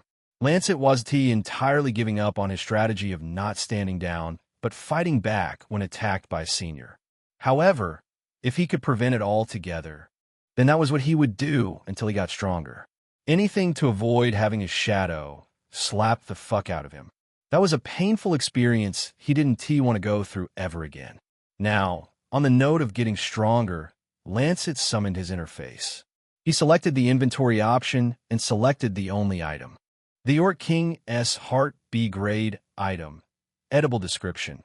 When consumed, it permanently increased the user's present magic retention by exactly 5 times. Lancet knew in theory how to absorb an edible item. He could just munch down the thing, but he was a savage, yuck. He could also prepare it as a drink. That was the preferred method. However, he couldn't dare do it on his own and risk ruining the item. Before he could get a chance like that again, he'd have to wait another 3 years. So, he went looking for help. There was only one person who he knew could and likely would help him. Lancet made a beeline straight for the academy clinic. When he opened the door, the sterile, white-tiled room was wonderfully quiet. Nurse Hallow was sitting alone at her desk, slouched slightly over a stack of medical reports, the afternoon sun catching the soft, motherly lines of her face. Hey, Miss Hallow, Lancet called out softly, stepping through the doorway. Nurse Hallow looked up, her brow instantly furrowing in concern and surprise. She pushed her glasses up the bridge of her nose and gave him a thorough, scanning look. Why are you here again? Leogard? Don't tell me you're injured again, already? What was it now? No, Lancet smiled, walking over to her desk. I'm perfectly fine today, but I do need your help with something. He reached into his system inventory and pulled out the pulsing, glowing red mass of the Orc King's heart. He set it gently on the stainless steel examination tray. I need you to help me make this into an edible form, Lancet explained. Preferably something I can drink. Nurse Hallow stared at the beating crimson heart, emanating pores of red and green light. Her eyes widened behind her lenses. How in the world were you able to get a B-grade item? I claimed it, Lancet shrugged modestly. After killing the dungeon boss of a higher dungeon this morning. Miss Hallow just stared at him, completely speechless. This kid, she thought, shaking her head slowly. Why does he get more intriguing and confusing each time he comes in here? Lancet nudged the tray closer. Do you think you can help me? Hallow looked from the boy's earnest face down to the red heart, as she recalled how to prepare edibles, though it had been a while since she last prepared one. Sure, she finally sighed, pushing her paperwork aside. Let me get my tools. A few minutes later, Lancet was sitting comfortably on the edge of a hospital bed, while Nurse Hallow worked at a reinforced medical table beside him. She had cut the massive heart into smaller chunks, poured them into a small, special mortar, and was carefully, methodically grinding it down with a small, special pestle. With every crushing twist, the heart broke down, turning into a fine, glowing red dust. In the quiet, rhythmic silence of the clinic, Lancet let his gaze wander. He found himself staring at her features, preferring to believe he was only studying them. An educational endeavor. He stared at the way a few loose strands of her green hair teasingly fell across her face as she bit her lower lip in concentration. The soft, mouth-watering curves of her voluptuous body, every inch screaming pure temptation. That warm, sweetly maternal expression on her face that somehow made her look even more appealing. And those massive, heavy breasts, so full and round, straining desperately against the tight fabric of her pristine white nurse uniform. Hells! The deep valley of her cleavage were even on full display as she leaned over to inspect the content in the mortar, the thin material stretching obscenely across her breasts. While Lancet thought, leaning his chin on his hand, I suppose this is it. The classic trope. Lancet suddenly understood exactly how easy it was for transmigrated MCs to go down the harem route. To be perfectly fair, Lancet didn't team-mind harems. He actually liked them quite a bit, especially the well-done ones where the romance felt earned and the characters had real chemistry. What he absolutely hated were the stories that dumbed down the women just so they could blindly join the MC's harem and be obsessed with him. To Lancet, it was the pinnacle of bad writing. Not that he claimed to be a great writer or anything. He was just a great reader. Great readers knew great writers. And when it came to those types of harems, it gave off the glaring impression that the protagonist had absolutely no real charisma or charm of his own. And the only way a woman would ever love him was if her IQ was artificially lowered to room temperature. How did those writers expect fans to like that shit? Lancet shrugged inwardly. Well, some fans ate that shit up anyway. As long as there was SNU. Who gives two fucks about character development, right? All right, that should do it. Nurse Hallow's voice brought him snapping back to the present. She tapped the pestle against the side of the mortar and picked up a vial of shimmering, crystal-clear liquid. The best way to consume a high-tier edible item like this ISNT to just eat the raw powder, Hallow explained smoothly, taking on her professional medical tone. Your body would reject it, or it might even infest your grace channels. Right now, I'm adding a specific type of magical spirited water. If I used normal tap water, the mundane minerals would actually unmagic the item and dilute its potency. Lancet nudged a shoulder. Makes sense. She poured the spirited water into the mortar. The red dust instantly dissolved, turning the liquid into a thick, glowing crimson elixir. She poured the mixture into a glass beaker and handed it to Lancet. Go ahead, she nodded encouragingly. Drink up. Chapter 44. Is that what heart tastes like? Lancet took the beaker. He swirled the glowing red liquid once, took a deep breath, and drank it slowly. Bleh, what a horrible taste. It tasted like rusted copper and dark vegetables. He coughed, his face violently scrunching up in disgust as he handed the empty beaker back. Ugh, that is incredibly bitter, Lancet grimaced, wiping his mouth. Is that what a heart tastes like? How can a sweet emotion like love come from something so bitter? Nurse Hallow paused, entirely caught off guard, before a genuine, bright smile broke across her face at the cheesy joke. How do you feel?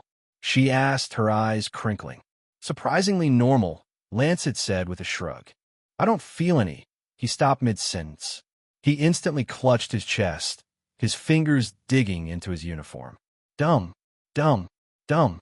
He felt like his heart was suddenly pumping 1,000 times faster, trying to hammer its way out of his ribcage.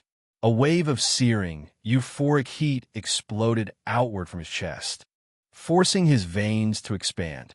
At least that's what it felt like. It was his soul core. He could actually feel it physically stretching, expanding its borders to hold more grace. The heat flared for 10 agonizing, exhilarating seconds before settling into profound calmness, even more soothing than before the pain started. A golden notification pinged in his vision. Edible item Orc King's heart has been ingested. Soul core has expanded. Grace retention has increased by 5.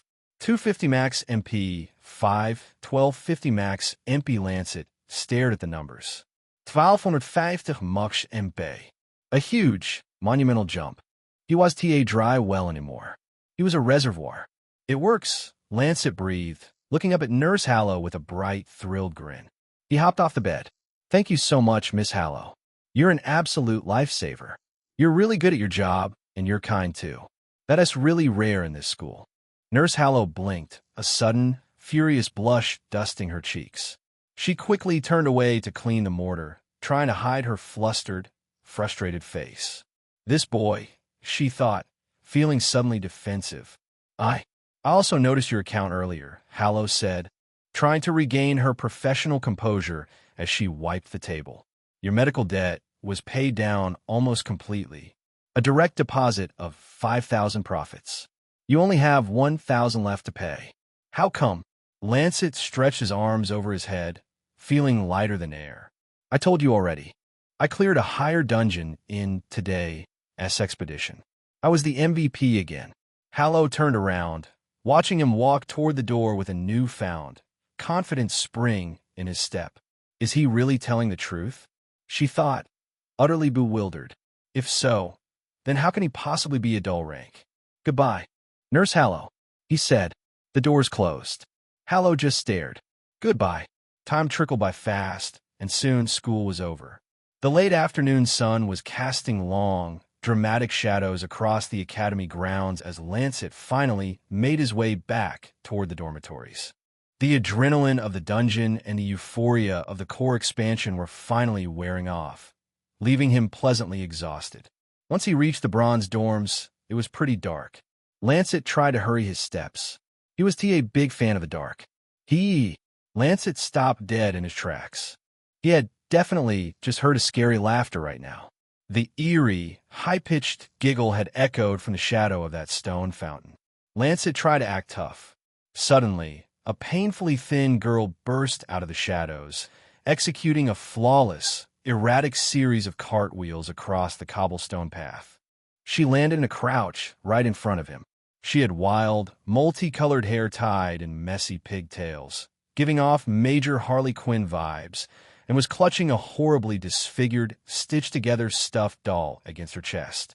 Well, hello there, the girl grinned, her eyes wide and unblinking. Lancet stared at her for 2 solid seconds. He slowly backpedaled a step. You're creepy, Lancet said bluntly. The girl's grin only widened. Ya think? Hello. A second voice, smooth and dripping with malice, slithered from the foliage to his left. A very slender, incredibly tall guy stepped out onto the path. He wore the standard academy uniform, but his entire right arm, from the fingertips to the shoulder, was coated in a shifting, viscous red substance that looked terrifyingly like liquid muscle. On his face was a grotesque, stretching grin. Lancet's eyes darted between the two of them, confused and terrified. Was he being ambushed? Then, the heavy sound of leather boots clicking against the cobblestone drew his attention forward. When I heard that a stench of Valengard, the great iron will of the north, had returned to our century. A third figure stepped out from the shadows, blocking Lancet's route to the dorms. He was exceptionally handsome, with long, striking white hair cascading over his shoulders and a heavily muscled physique. He wore his academy uniform like royalty, but on his right shoulder he bore a gleaming, roaring lion's head pauldron, but had returned to be a summon for an ordinary year one, the white-haired boy continued, his voice dripping with theatrical disappointment. Worse yet, a year one with a dull rank. And even worse, a slum rat from the Eastern District. He stopped a few feet away, resting one arm on his chin and looking down his nose at Lancet. I was utterly beside myself. Lancet looked at the three of them. He glanced at the silver-trimmed sleeves of their uniforms. Year twos. Then, the puzzle pieces slammed together. The doll, the red arm, the lion pauldron. His eyes widened in sudden, absolute recognition. "I know you guys," Lancet exclaimed, pointing a finger at them. The three seniors paused, looking at each other before returning their gazes to Lancet, their faces twisting into identical, evil smiles. "You're Lindsley, the haunted doll maker," Lancet said, pointing at the cartwheeling girl.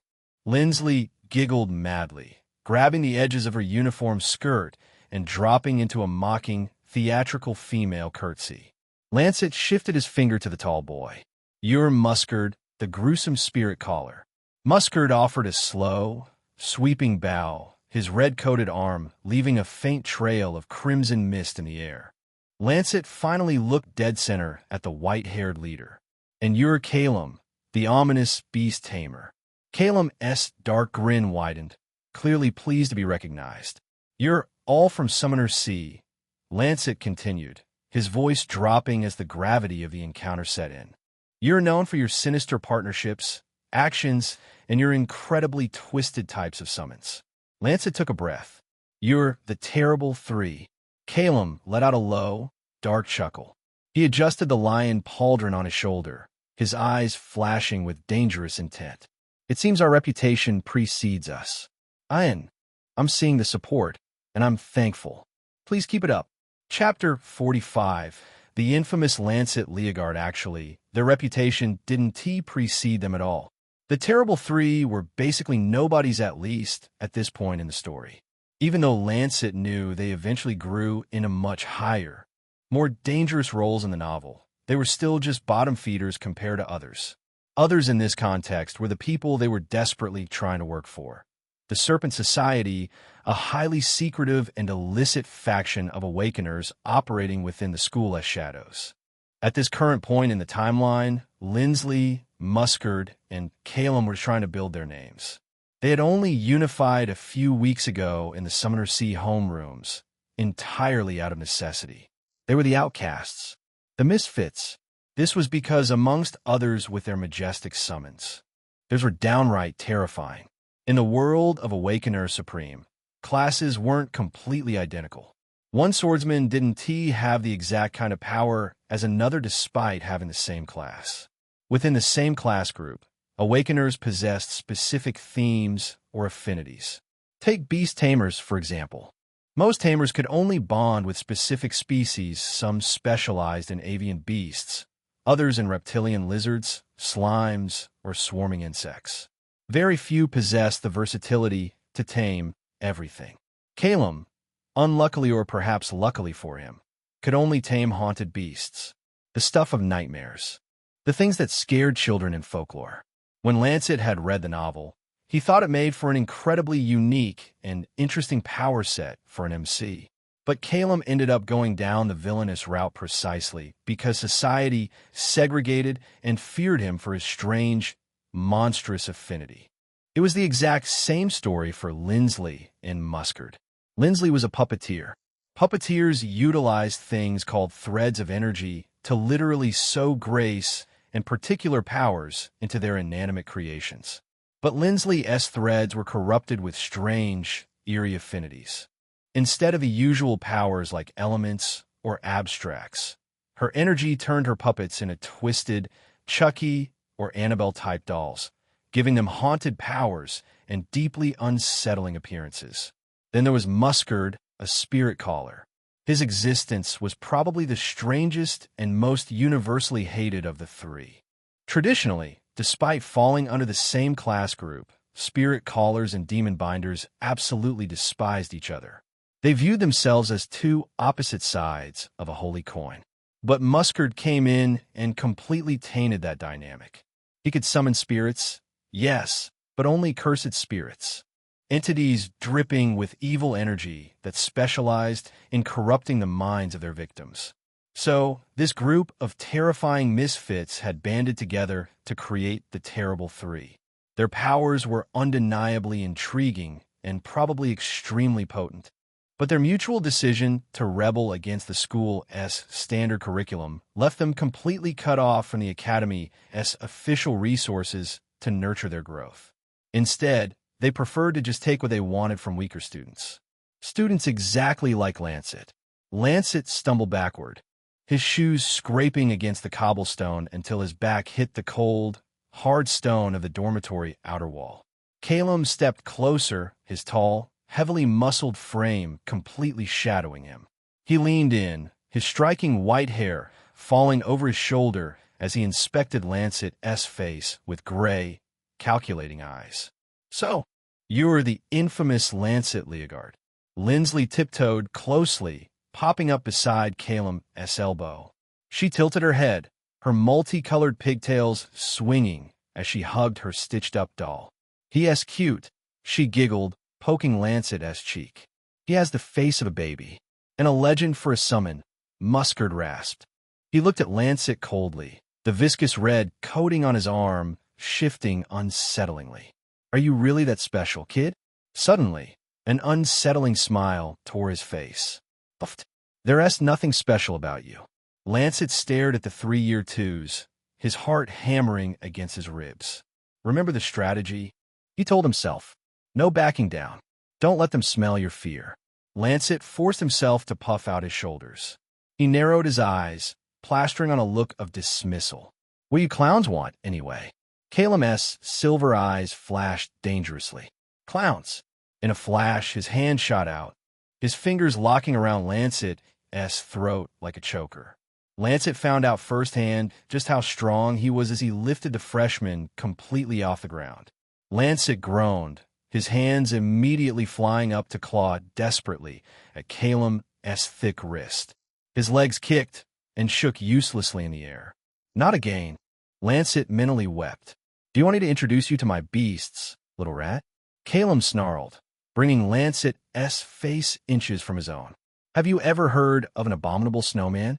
Or maybe you would like to see a skinwalker tear you apart piece by piece. Or perhaps..." Calum's lips curled into a devilish grin. "This tall, large one called Bigfoot. He is my absolute favorite." With a vicious grunt, Calum slammed Lancet back against the stone wall and released his grip. Lancet dropped to the cobblestones, landing hard on his knees. He gasped for air, clutching his bruised throat and groaning as the cobblestones bit into his knees. "You should really know better than to insult your seniors," Muscard said coldly, looking down at the coughing freshman. "And we're not just talking about us." Lindsley laughed, leaning over so her upside-down face filled Lancet's vision. "Refusing a handshake and bragging to a senior 2 years above you is no small crime," Calum lectured, dusting his hand. "Especially in a school this big. Everyone knows how things work around here. Respecting your seniors is the way to go. It is the only way to survive. Do anything else, and you get your ass handed to you." Lancet slowly looked up, rubbing his neck as he forced himself to swallow. "So, Clevis sent you," he rasped. The 3 seniors paused, exchanging a quick, surprised look.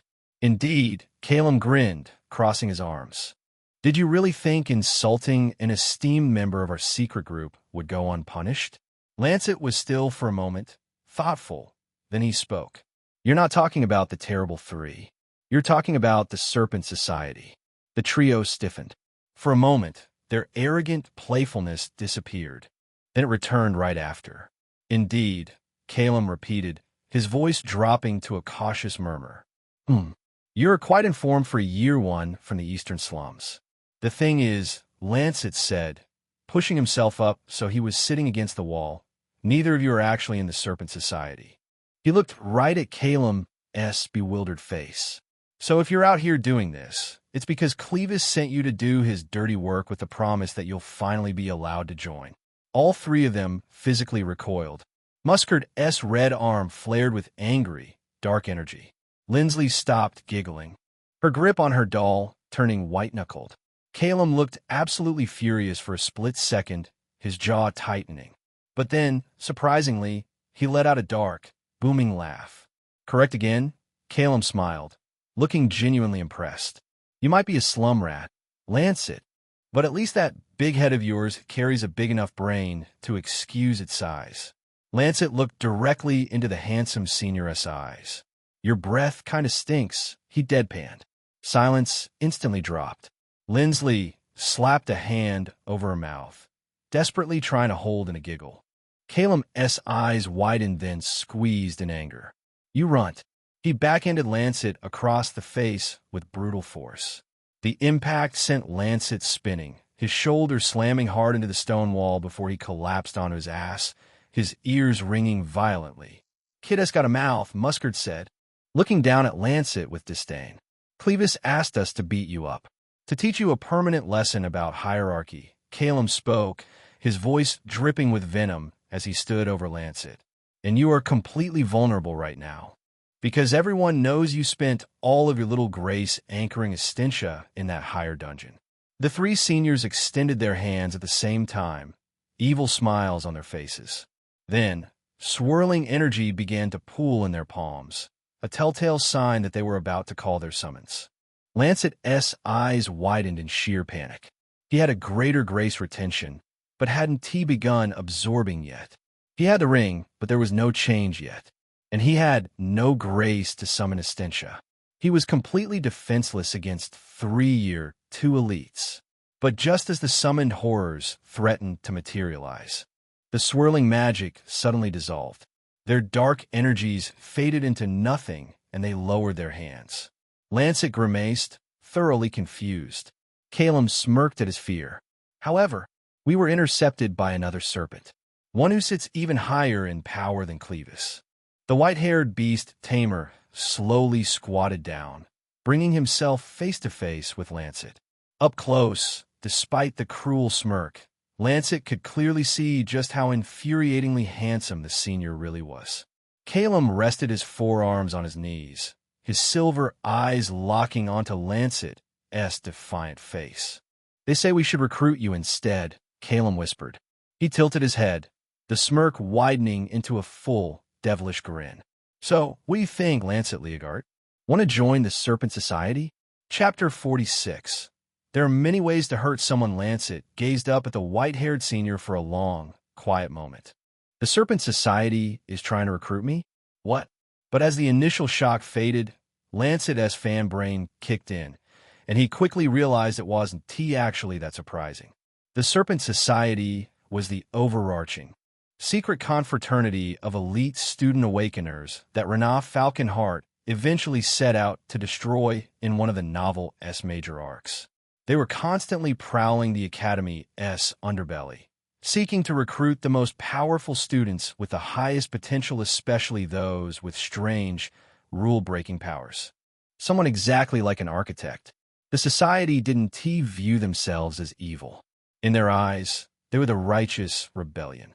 They wanted to build a world for awakeners that wasn't owned, taxed, and controlled by the mundane government or the rigid Academy authorities. Their ideology was simple. We are the ones with the actual power. We are the ones who have to bleed and die in the dungeons to defend this world. Why shouldn't we be the ones running it? So, with this logic, they did whatever it took to seize power for themselves. Knowing that, it made perfect sense that outcasts like Calum, Lindsley, and Muscard would be absolutely desperate to join their ranks. Well, Calum demanded, his silver eyes flashing impatiently. What is your answer? Lancet looked the handsome senior dead in the eye, his expression hardening into an unyielding glare. How far up your ass do you want me to shove it now? Lancet spat. Calum's handsome face instantly contorted into a mask of pure, ugly rage. You little dash. He rose up, drew his leg back with a force aimed to kick and shatter Lancet's face.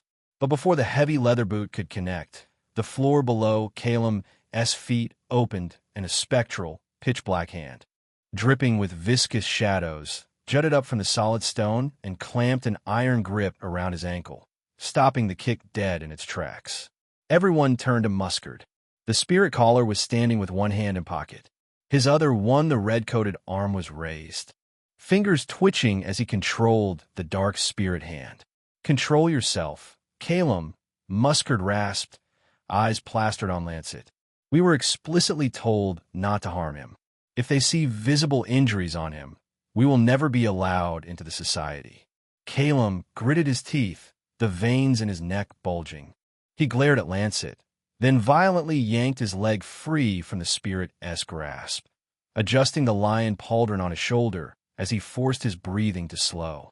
The spirit hand vanished. Lancet looked away from where the hand was and looked up at Calum.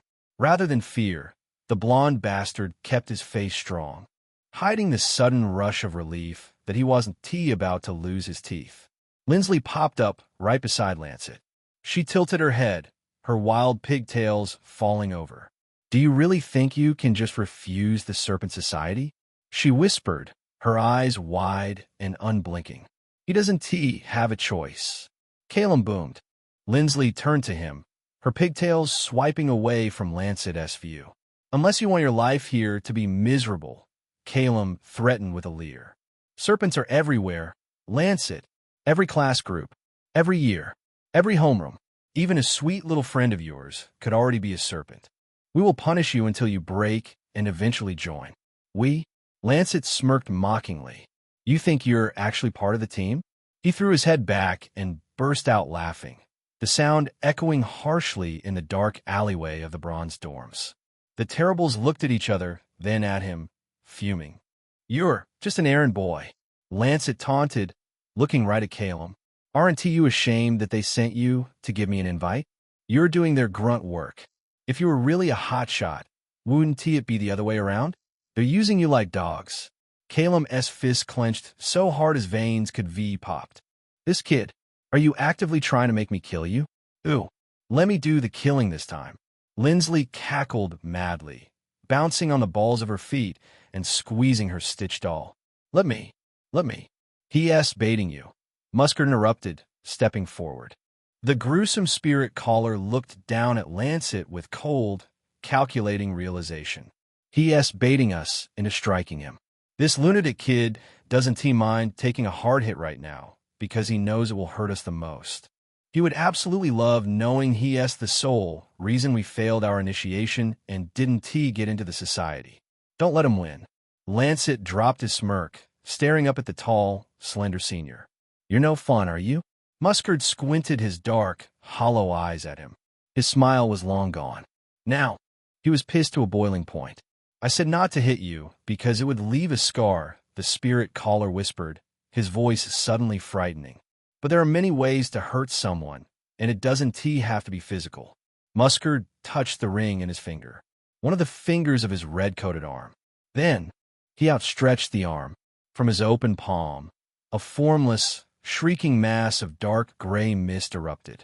It shot forward like a viper, slamming directly into Lancet's forehead and sinking straight through his skull. "Ugh!" Lancet gasped, his eyes flying wide open. What he felt instantly was way worse than physical pain. It felt like 1,000 rusted needles were being driven directly into his cerebral cortex. A mental agony. The cursed spirit was inside his head, flooding his mind with irrational terror, despair, and an agonizing, ringing frequency that made him want to claw his own scalp off. "Arg!" Lancet cried in pain. "It hurts." He clamped his hands over his ears, a raw, choked cry tearing from his throat. He squeezed his eyes shut, but hot, involuntary tears immediately began to stream down his face. His entire body violently trembled against the stone wall. Lindsley clapped her hands together, giggling with absolute, sick amusement as she watched him writhe. "Think of the benefits, Lancet." Calum raised his voice so Lancet could hear it through the mental torture. "Think of the opportunities. You get items and artifacts that will help you with your pathetically low grace retention. You'll never be dry again. Think of the power, the authority, the absolute respect of the entire student body." Lancet sobbed, his fingernails digging into his scalp as the spirit gnawed at his sanity. "You get powerful allies," Calum continued, his eyes gleaming. "And best of all, you don't have to bow to the rules and laws of this oppressive government. You don't have to serve this wretched institution. Join us. Lancet couldn't even form words to tell him to go to hell. He just cried out, his chest heaving as the psychic pain peaked. Thwack! A heavy, whistling sound tore through the alleyway, followed instantly by the sound of shattering stone. The three seniors flinched. They paused, whipping their heads around. Buried a full 3 inches into the stone wall, right between Calum and Muscard, was a silver, glorious spear. The shaft was vibrating violently from the kinetic force of the throw. Calum turned, his eyes darting around the dark, shadowy front yard of the bronze dorms. Who threw that? Before anyone could answer, the spear violently jerked. It ejected itself backward out of the solid stone wall. That was when they saw that the tip of the weapon was ignited with a furious blue fire. Acting entirely on its own accord, the spear spun in midair and shot directly at Calum's chest. Calum twisted his torso with terrifying speed, the burning blue tip missing his heart by a fraction of an inch and singeing the fabric of his uniform. The spear ricocheted off the cobblestones and shot toward Lindsley. Lindsley shrieked, executing a rapid, flawless series of backward handsprings, the burning spear barely missing her pigtails with every flip. Muscard dissolved his physical form into a cloud of red mist just as the spear slashed through the space where his neck had been, reforming a few feet away. His concentration broken, the dark spirit instantly evaporated from Lancet's mind. Lancet collapsed forward onto his hands and knees, gasping for air, the agonizing pressure in his skull vanishing like a popped bubble. Fwip, fwip, fwip. 3 arrows, glowing with the exact same blue energy, shot from the darkness of the dormitory rooftops. They slammed into the cobblestones directly at the seniors' feet in a perfect, threatening line. Warning shots. All right, we got it, Calum shouted, throwing his hands up in a gesture of surrender, his eyes scanning the pitch-black rooftops. He scowled, muttering to his partners, I absolutely hate arsenals. Lindsley dusted off her skirt, hugging her doll tight as she looked up at the empty roof. Too scared to come out to play? She taunted the hidden savior. Hiding in the dark, very arsenal of you. Whoever you are, leave it Lindsley. Let's go, Calum ordered, recognizing they were at a severe tactical disadvantage against a hidden ranged attacker. Calum turned back to Lancet, who was still kneeling on the ground, his chest heaving as he wiped the tears from his eyes. Calum reached into his uniform pocket and flicked his wrist. A shiny, black card fluttered through the air, landing softly on Lancet's heaving chest. Think on it, kid, Calum said, arrogant even more now. And give us a response soon. The Serpent Society doesn't like to wait. Muscard gave Lancet one final, hollow glare, then turned. Lindsley blew him a kiss and winked. Without another word, the terrible 3 left, seamlessly melting into the thick shadows of the alleyway until they were completely gone. Chapter 47. It comes with the territory. Lancet remained on his hands and knees for a moment, gasping raggedly. The physical world around him felt slightly tilted, his vision swimming as the lingering echoes of Muscard's cursed spirit slowly drained from his cerebral cortex. He dragged a trembling sleeve across his face, aggressively wiping away the involuntary tears the psychic torture had forced out of him. He stayed there for a long minute, just listening to the erratic thumping of his own heart, letting the cool night air soothe his burning skin. Finally, the ringing in his ears stopped. Lancet let out a long, shaky exhale. He looked down at the black heart on the floor, the silver emblem of a coiled serpent on a winged sword. He snatched it up, his grip tightening around the edges. Slowly, using the stone wall for support, Lancet pushed himself to his feet. His legs felt like lead, but he stood tall. He looked up at the dark, sloped rooftop of the adjacent dormitory building. He couldn't find the blue burning spear that had saved his life, or the arrows. Only shadows were everywhere. Students had retired to bed. You can come out now, Luke, Lancet called out. I know you're there. For a few seconds, nothing moved. The wind rustled the dry grass scattered across the courtyard. Then, a shifting sound came from the darkness above. Luke Travers dropped down from the low overhang, his knees bending to absorb the impact perfectly. Lancet's eyes perked as he studied him. His roommate was wearing the school's unassuming uniform. A glowing blue bow was in his hands, which slowly vanished into smoke like it was one of the shadows. He kept his distance, his hands shoved deep into his pockets as he looked at Lancet. "You okay?" Luke asked quietly. His voice carried its usual gruff, guarded tone, but there was a distinct, undeniable layer of genuine concern beneath it. Lancet let out a dry, exhausted chuckle, rubbing his temples. "I've been better. Having a cursed spirit take a stroll through your brain isn't exactly a five-star experience." He dropped his hand and looked at his classmate with profound gratitude. "But I'd be doing a lot worse if you hadn't stepped in." "Thanks, Luke. I had no idea that you already had 2 weapon summons." Luke looked down at the cobblestones uncomfortably. He clearly wasn't used to being thanked. A soul-searching spear and dark firebow, epic weapons from the era of Ash. "Was lucky I got them." Lancet smirked. "Cool. Still, thank you again. Don't mention it. I was just coming back from training." Heard the commotion. He kicked a loose pebble, his jaw tightening as he glanced at the alleyway where the terrible 3 had vanished. Year 2's jumping a freshman in the dark. The ASI will never change, will it? He looked at Lancet, and they were throwing around some heavy names, too. "The Serpent Society," Lancet murmured, glancing at the black card in his hand. "Really scary guys from what I'm hearing." "Scary is a way to put it," Luke said. "They're almost a myth. You must have messed with a member if they sent 3 guys to rough you up." Lancet looked at him and smiled. "Well, you shouldn't be surprised. Daredevil." He pointed at himself, right? "Yeah," Luke muttered, looking down. The brooding Arsenal let out a heavy sigh, rubbing the back of his neck. "Listen, Lancet, about how I've been acting." Lancet raised an eyebrow, waiting. "I owe you an apology," Luke said, the words coming out slightly forced but entirely sincere. "I was a jerk to you on the first day. Well, every day, I suppose. I want to keep my head down.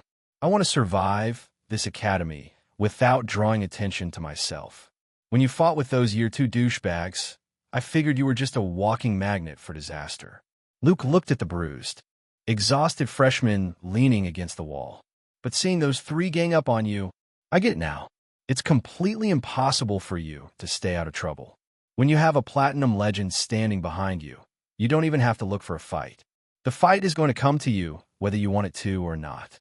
Lancet offered a small, understanding smile. "It comes with the territory, I guess." "Yeah, well." Luke cleared his throat, pulling his collar up against the night chill. "You held your own. You didn't back down from them. I respect that." Lancet shrugged.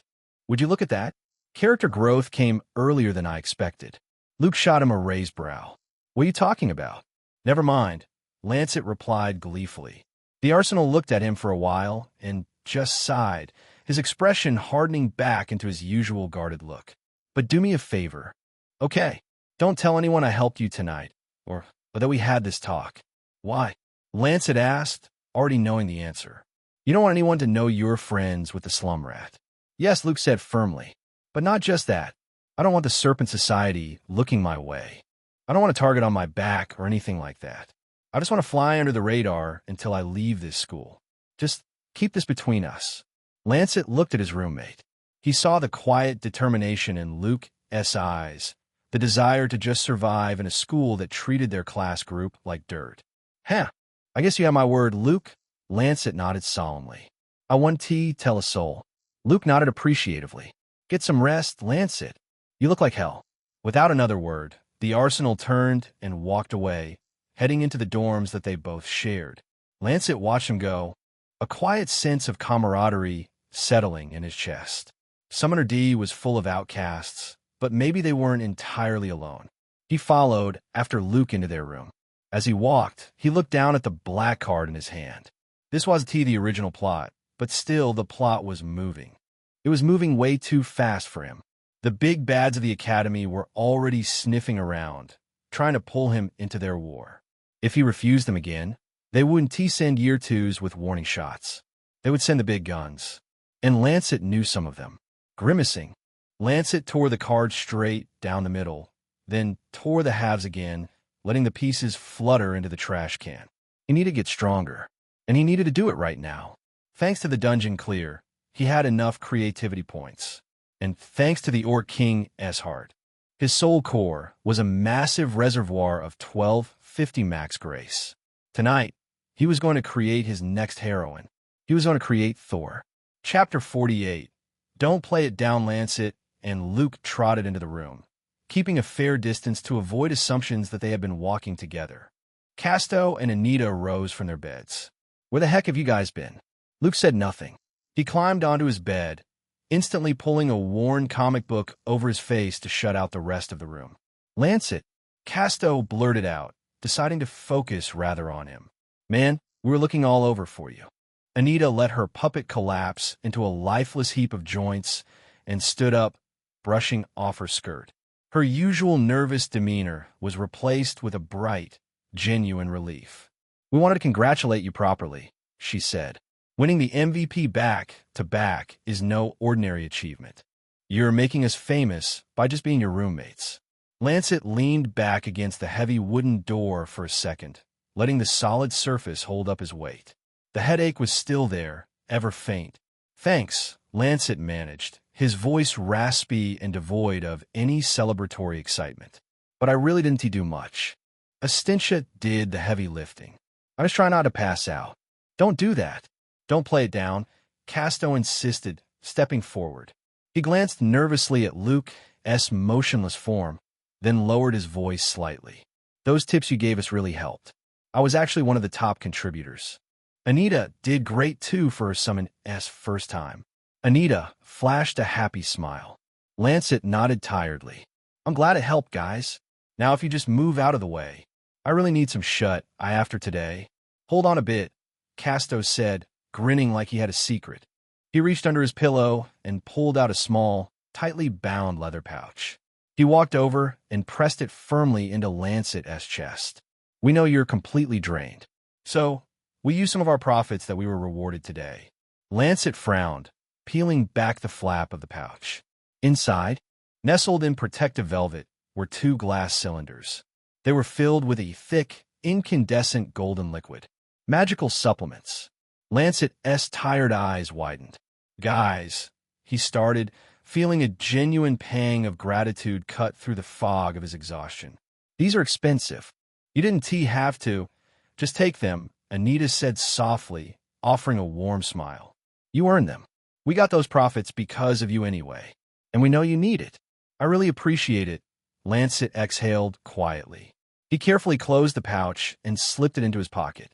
Truly, but right now, if I don't lie down, my legs are going to give out. Get some sleep. MVP, Casto grinned, heading to bed himself. Lancet dragged his feet across the room and practically collapsed onto his thin, uncomfortable bunk. He didn't bother changing out of his uniform. He just kicked off his boots, shoved the pouch of supplements under his narrow pillow, and pulled the scratchy blanket up to his shoulders. He lay there in the dimming light, staring at the ceiling. He didn't know what he was waiting for, but he just waited. After 20 minutes of staring without sleep, Lancet willed his system interface to manifest. The familiar, comforting golden screen materialized in the pitch-black space just inches from his face, casting a faint, warm glow over his tired features. Profile, Lancet Leogar class. Architect dull. Rank, 1 bronze level. 250 grace. 11250 power. Omnipotent character manipulation skills. Heroine creation attribute strength. 31 agility. 43 constitution. 30 intelligence. 39 dexterity. 50 retention. 250. He scrolled down to the single most important number he had accumulated that day. EXP. 12,680. Lancet stared at the 5 digits, feeling a phantom itch crawl beneath his skin. Over 12,000 experience points. Quite a lot of returns for 1 dungeon clear. If he dumped all of it into his attributes right now, he could easily push himself to level 6 higher if he allowed the system to allocate it itself. But he had a better idea. It was a rookie mistake to level up while physically stagnant. Tomorrow, He had open access to the training facility. If he tore his muscle fibers apart, pushing his physical limits on whatever training Estintia had for him before applying the EXP, the system's growth multiplier would be drastically higher. The EXP would heal and reinforce the active damage, leading to permanent, denser gains. This meant higher points and even a higher level. So, he had to be patient to get the best out of the massive EXP haul. Besides, that wasn't what his focus was tonight anyway. He swiped his hand across the air, shifting the interface to his resources. Currencies CP, creativity points 3950 AP. Archetype keys 0 inventory to narrative coupon. 0 modules. Creation roster stats relics archive world. Weave quest log a bittersweet spread across Lancet's face. 3,950 CP. He had almost lost his balls for those numbers. With that amount, not only was the price for Thor covered, but with the narrative coupon feature, he could create an extra heroine too. One with a gold rank. As for now, it was time to bring the Heroine of Thunder to the Academy. His finger hovered over the glowing creation module. He pressed it, his heart hammering against his ribs in anticipation of the drafting screen. Ding! A harsh, crimson alert box slashed aggressively across his vision, the red light reflecting violently in his eyes. Insufficient summon slots. Note: a vacant summon slot is required to initiate the drafting phase for a new heroine. Current slots: 1-1. Requirement: level up an active summon to get a summon slot. Lancet froze, his grin morphing to a frown. You have got to be kidding me, he breathed into the silence of the room. Even for the drafting phase? He couldn't even begin weaving the character's conceptual framework without an empty slot ready to anchor it. He was locked out. He gritted his teeth, swiping aggressively over to the roster tab. The screen shifted, displaying the beautiful character card of his sole creation, Estintia.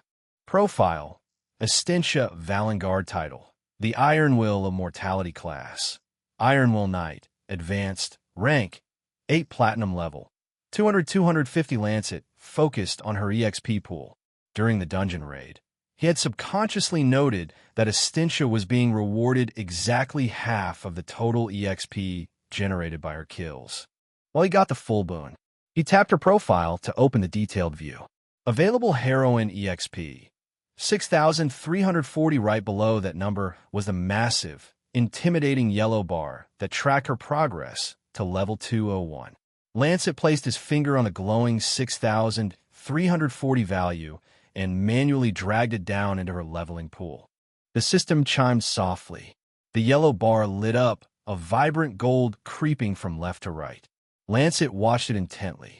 For a level 200 entity, a haul of over 6,000 EXP was usually a drop in the ocean. But she had been sitting at the absolute edge of her threshold before they ever stepped foot in the dungeon today. The golden line pushed forward. It crawled past the 98 mark. Then 99. Lancet held his breath. Come on. Come on. The bar halted. It stopped just a microscopic fraction of a millimeter away from the edge of the bar.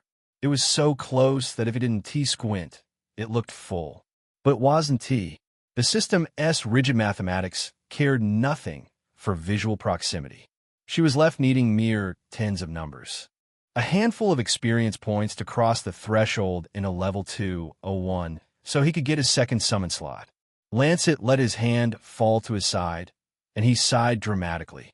Curse you, Renah, he hissed. If Renah hadn't joined him in the higher dungeon, Lancet would have had the slot right this moment to create Thor. Frustrating. But Lancet took a slow, deep breath, forcing the anger down. Raging at the system wouldn't change the math. He just needed a few tens of points. A microscopic amount. He didn't need another higher dungeon for that. Tomorrow, the Academy's top-tier facilities were free for him. Killing dummies and fake monsters didn't yield high rewards, but they dropped tiny, single-digit amounts of EXP. If Estintia killed enough of them, it would be enough. Lancet closed the interface. The golden light vanished instantly, plunging him back into the comforting dark of the dorm room. Only a little setback, but no big deal. After tomorrow, he would have 2 heroines. Chapter 49. Are you ready to train me? Hours later, morning came. Lancet slipped out of the bronze dormitory before the dawn had even fully broken, the sky outside still a pretty dark purple. Friday was the one day of the academic week dedicated entirely to independent physical and magical cultivation. Students were expected to spend the day training, and there was only one class after all, which was combat. Lancet had woken early because he knew with students not being in homerooms learning, that meant he could easily run into waiting bullies. So, he kept to the shadows of the Gothic archways as he moved across the sprawling campus. One couldn't blame him for being dramatically cautious. He was being hunted. After the higher dungeon, he knew Callan and his goons are worse. The terrible three would be looking for any excuse to catch him isolated in the corridors. A class Group D scrub like him who had humiliated his betters was a walking target, and the academy rules rarely protected students who couldn't protect themselves. After bypassing every place that had students in numbers, he finally arrived in the academy's high-grade training facilities. There was an entire floor full of them. Lancet tried to find the one with the lowest number of people inside. He was successful and strode inside. The entrance alone was intimidating, framed by massive pillars of white marble and guarded by a uniformed man behind a Magitech terminal. The senior took one look at Lancet's scuffed boots and his year-one sleeve, his lip curling in immediate disdain. Basic facilities are 3 blocks down. Freshman, the guard drawled, not even bothering to sit up straight. This hall requires a minimum balance of 1,000 profits to even cross the threshold. Well, Lancet proudly pulled out his academy ID and pressed it flat against the terminal's runic scanner. "What are you doing?" the guard exclaimed. The machine instantly hummed, and then a chime echoed through the foyer. The terminal screen flashed a brilliant, undeniable gold. "Access granted." MVP 1 week past the guard's sneer evaporated, his eyes bulging slightly as he stared at the screen, then back at Lancet. Without a word, Lancet retrieved his card and walked right past the stun guard, the heavy, reinforced glass doors parting smoothly for him. Stepping into the high-grade hall was like walking into another world.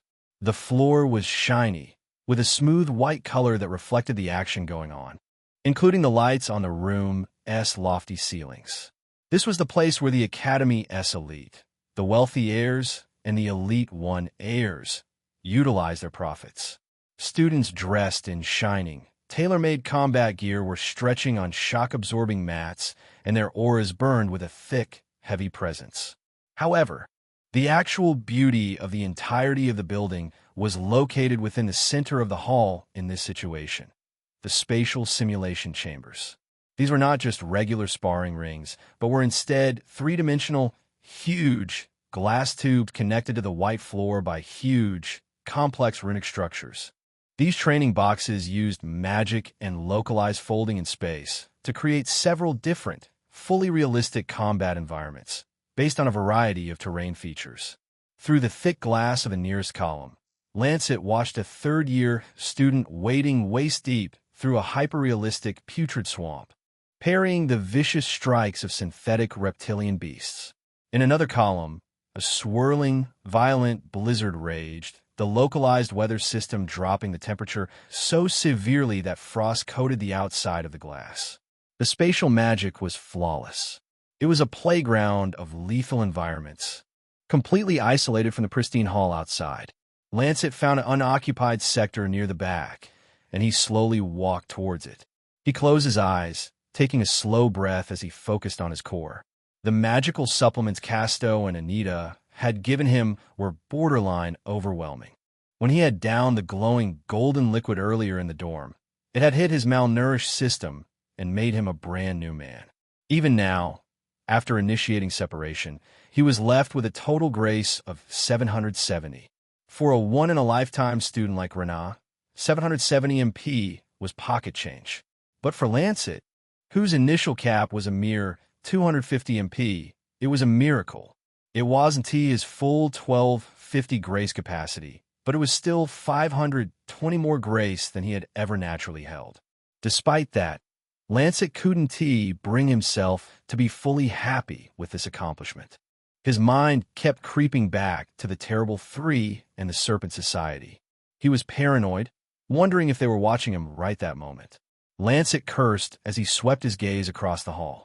He truly had to get rid of those guys so they don't bother him. There were other things he wanted to concentrate on. Now, it was time to train, to get stronger, and at the same time, to get Estintia into level 201. Drawing on his new pool of grace, Lancet reached out and anchored his will to reality. The golden pillar slammed from the ceiling and on the ground, rattling the nearby weapons racks and causing the lighting to flicker for just a second. The sounds of training across the hall halted abruptly. The students present turned to see what had happened. From the light, Estintia Valengard appeared, golden and beautiful. Her heavy, immaculate golden armor gleamed flawlessly under the Magitech lights, and the blessed blade rested casually against her pauldron. Every eye in the high-grade facility snapped toward them. Jaws practically hit the platinum floor. The rich kids and elite combatants could only stare in paralyzed shock as a supposedly trash-tier student casually manifested a legend. So this is the guy everyone has been talking about? Estintia didn't even notice the audience. Her piercing blue eyes swept over the massive glass simulation columns, the glowing runic architecture, and the white ceilings. What a glorious hall, she murmured, truly enamored by the place. Lancet rolled his shoulders, feeling the sturdy, humming tether of grace connecting them. He looked up at his creation. "It's the training hall," he said. "It's a beautiful place," she woed. Then she turned her gaze to him. "Beautiful day, Master Lancet. I didn't expect you to summon me so early." Lancet wanted to tell her that he was frightened and needed to get strong fast, but he didn't. He just shrugged. "I was excited to start. What about you? Are you ready to train me?" A fiercely proud, radiant smile appeared on her precious face. "Excited, Lord Lancet." Chapter 50. Balance is everything. Lancet and Estintia stepped into one of the simulation chambers. Once they were covered by the glass ceiling, Lancet chose a fallen castle as the training ground. Nothing too fancy just yet. Soon, the magic began, and they were transported into a magical arena. The castle had pillars with splinters all over, and there were statues of angels, but they were weather-worn. Grass had fought its way through seams of stone, patches of green stubborn as prayer. Over everything, the sky burned a hard, bright blue, making everything seem so real. Estintia had helped him select his starting equipment. His school uniform was swapped for proper training gear, a close-fit linen gambeson quilted in diamond stitch, leather bracers with palm wraps, light greaves over boots that bit the ground, and a simple belt to hold it all together. Of course, none of this he could take back with him. Lancet felt excitement rushing through him as he stepped into the court in the training gear, but he was also conservative of his expectations. He knew Estintia was powerful and skilled because of her years of training. Lancet did his best to dispose of the thought that he was going to learn everything just in one say. But he was ready to learn, no matter how long it took. Time for being a punching bag was over. Estintia's footsteps pulled him from his thoughts. He lifted his gaze and watched her step into the courtyard. Calm and purposeful. Training hadn't even started, and Lancet was already sweating as he watched her tie her braid, sunlight striking fire from every golden strand, the curve of her breasts elegant under the... "Are you ready, Master?" Lancet blinked, shaking off the daydream he had wandered off to. "Huh." He saw that Estintia was waiting, offering him a sword. "Yes," he said quickly, forcing composure as he took the weapon. "Yes, I am." Lancet took a moment to admire the sword in his grip. After all, it was his first time actually holding a real one.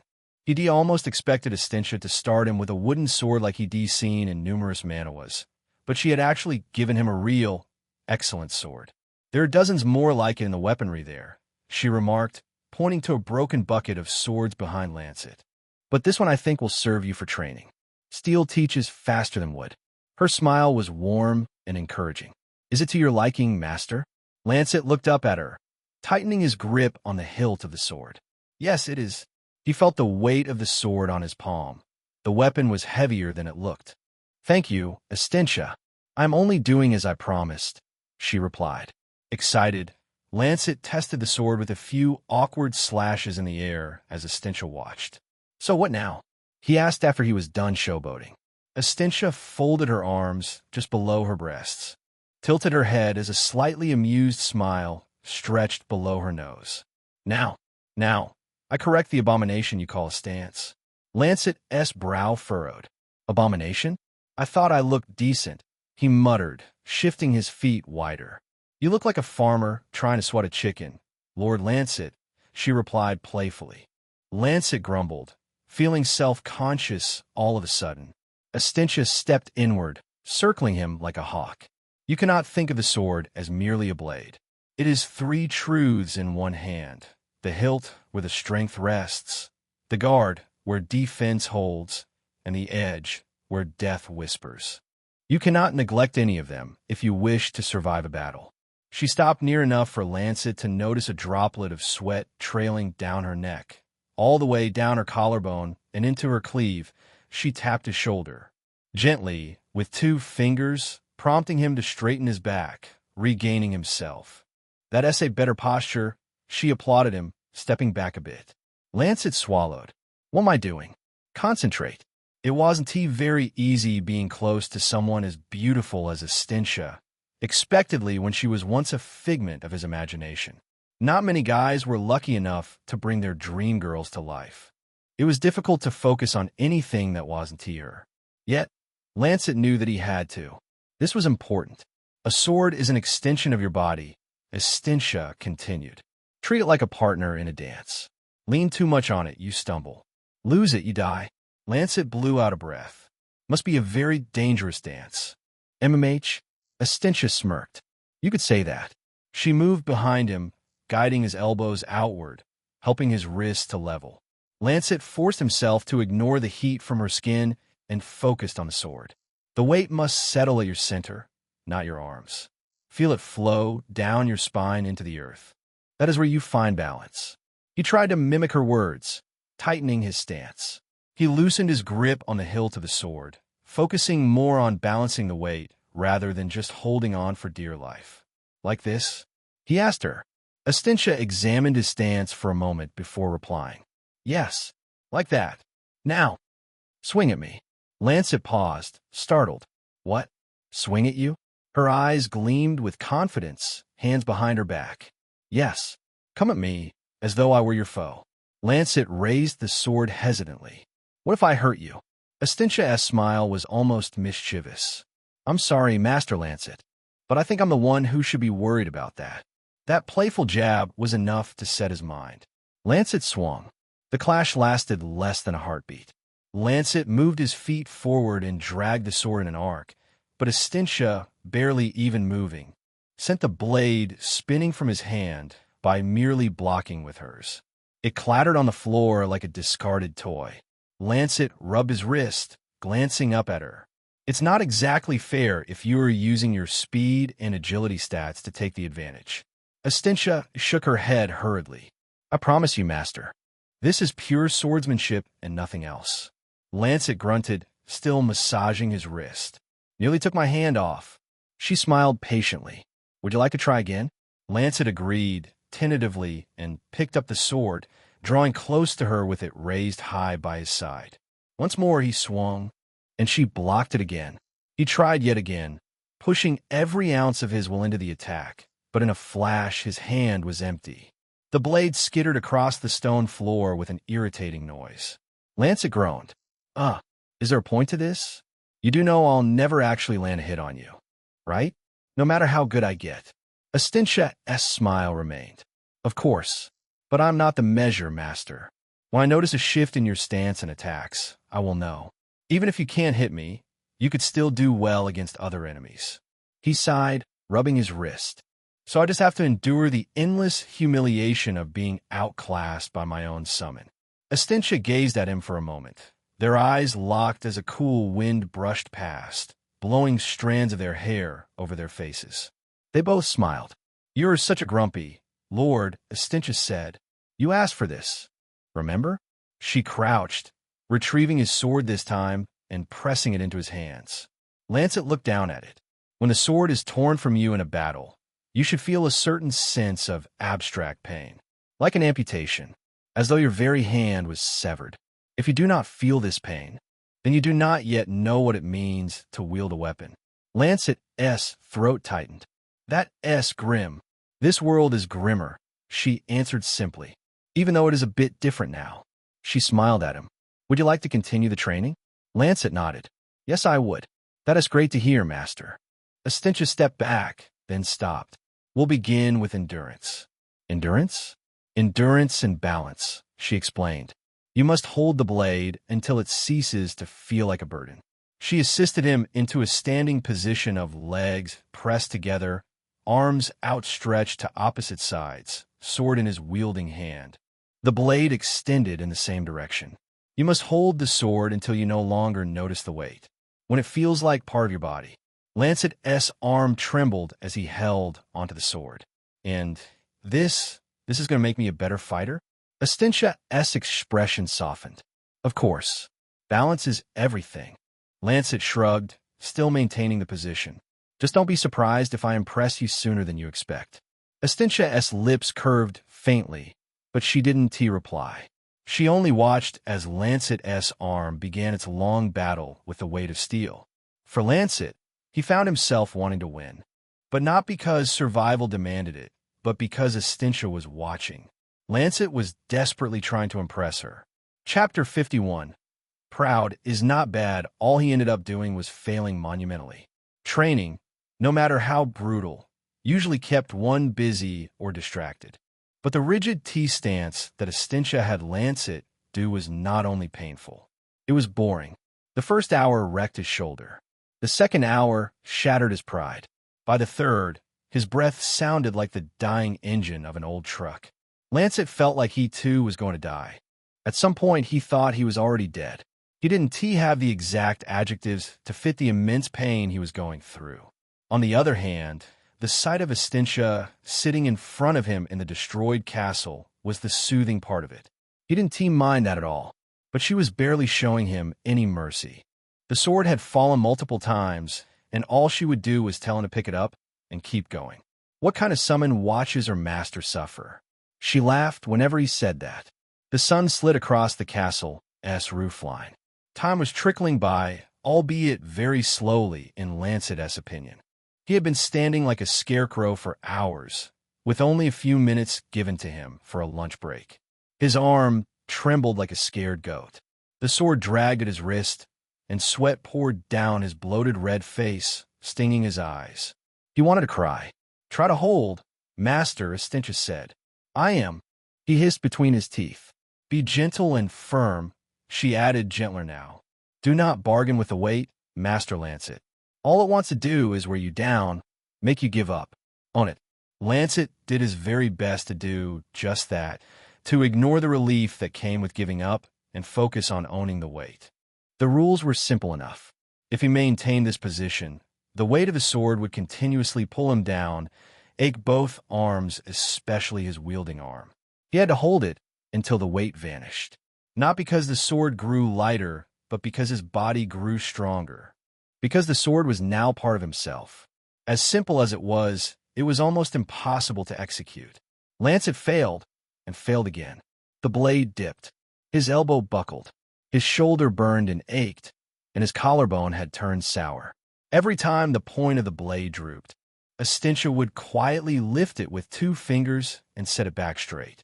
At some point, Lancet didn't even care about gazing at her cleavage each time she got close. He just wanted the pain to end. The sound of metal echoed in the courtyard as the sword fell once more. Want to go again? Estintia asked softly. I hate this, Lancet muttered. Then he looked up at her. But yes, Lancet knew one thing. He was too good at fighting, but he stopped now. He never would. With everything going on, he had to get better. Estintia beamed at his determination. By the 4th hour, it didn't feel at all like there was any improvement. Perhaps Estintia might have seen it, but Lancet could only feel a buttload of pain. In time, his arm gave out from the pressure again, and the sword clanged against the stone floor. Estintia watched him sigh with a caring smile. She picked up the sword, offered it to him, and simply asked, Again? Lancet looked at her for a moment, then claimed the weapon by the hilt. Again, he took the scarecrow position one more time. Estintia slowly paced around him, arms folded. Breathe from your diaphragm, master. Shoulders down. Whenever he drifted, she anchored him. The blade is part of your arm. It's not a guest. Even if it was, do not invite something you cannot carry. While he growled in frustration, she smiled, watching from her slab. Don't worry. I'll stay here as long as you need. I did not know any entertaining tricks. Hopefully my presence is at least half as entertaining. Lancet had no choice but to smile. It is Estintia. He paused to look at her. Thank you for doing this. I serve you, master. No thanks are required. By the 6th hour, Lancet felt like he was starting to get a hang of it. The blade dipped at times, but never fell. Lancet held the position, like a scarecrow. Soon, the unbelievable happened. The tremor passed. His shoulder was no longer burning. His wrists weren't aching. And it had been an hour since the last time the blade dipped. Estintia must have noticed it too, because her eyes turned sharper as she watched him. The 7th hour was nearing, and yet the blade had not dipped. She stepped from the slab, anticipation in her stride.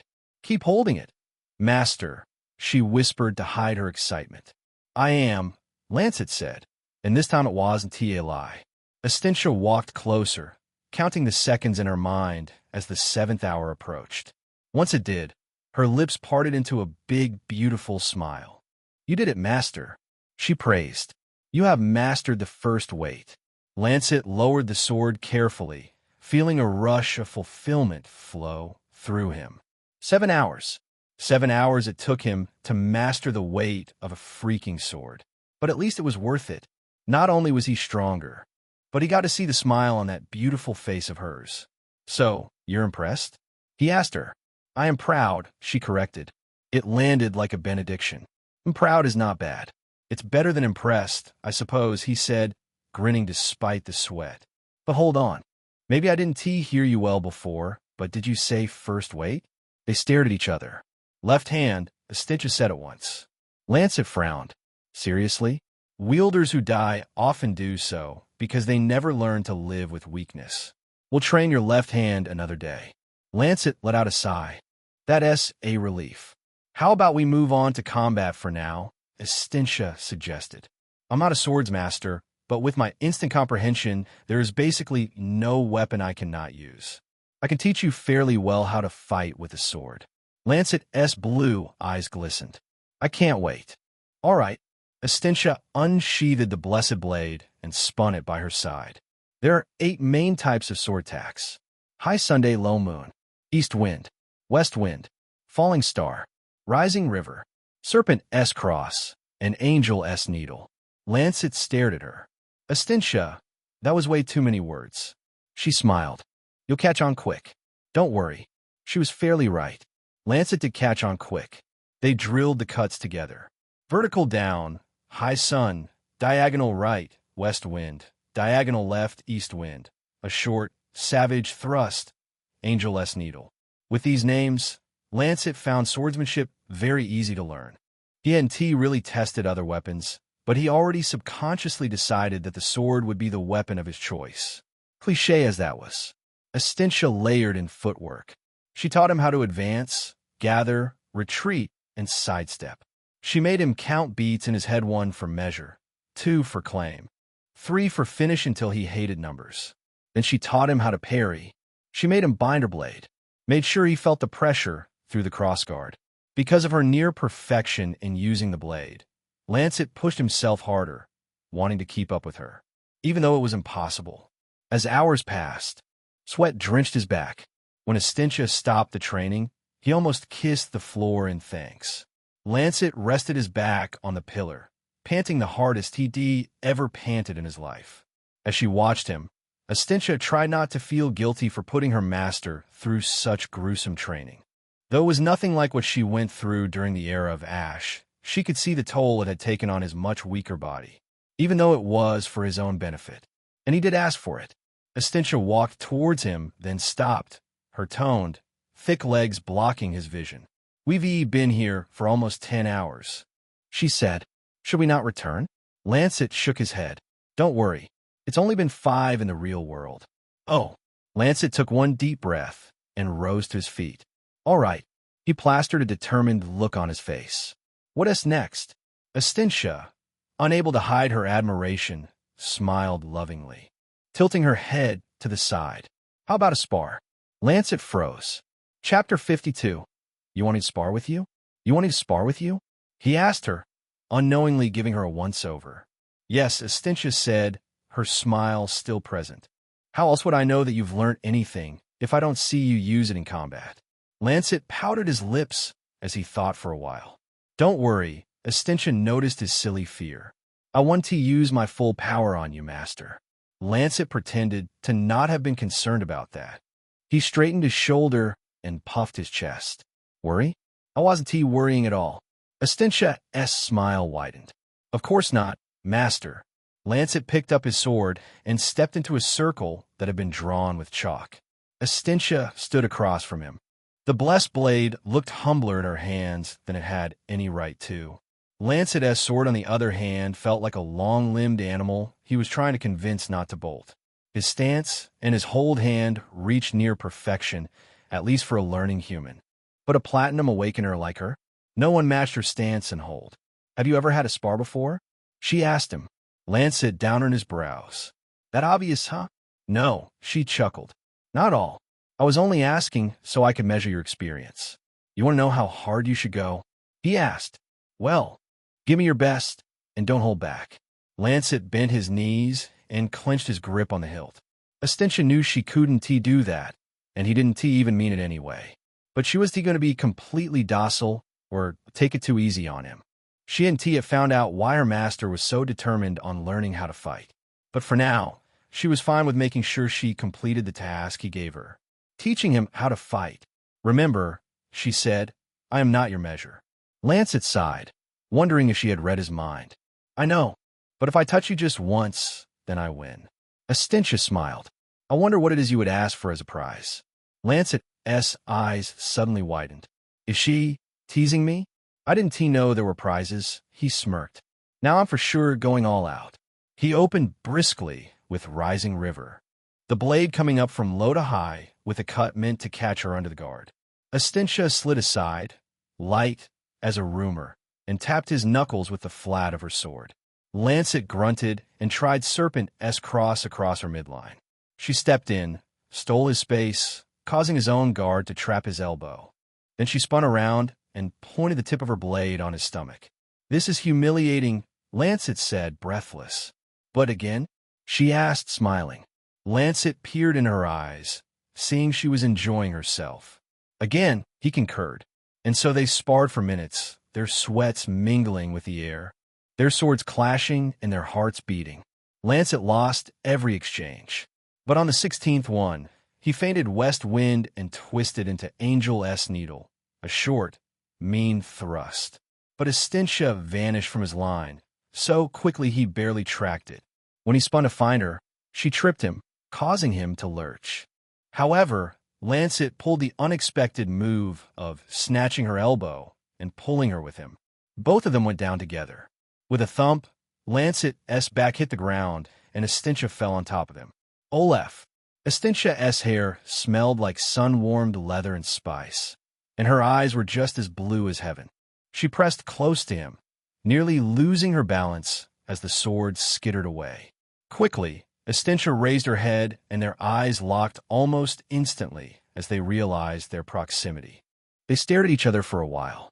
Lancet could feel heat rising to his cheeks as he stared at her face of ancient beauty. Then she started to giggle. Lancet nervously followed, and together, they both erupted to playful laughter, their shoulders bouncing as their shared camaraderie filled the air. When it ended with happy sighs, Astincia stood in a smooth, graceful surge and offered him her hand. He took it. When he was on his feet again, they gazed at each other, wind blowing, time seeming to slow. Lancet was certain he had seen Astincia drawing close for a kiss. Or maybe he was imagining it. Can you tell me something, master? She asked, her eyes searching his face. Okay. Lancet replied, heart-pounding. Why are you so steadfast on learning how to fight? Lancet was frozen by the question. He didn't truly know how to answer it, because he was doing this for many reasons. Firstly, I want to keep up with you, he said.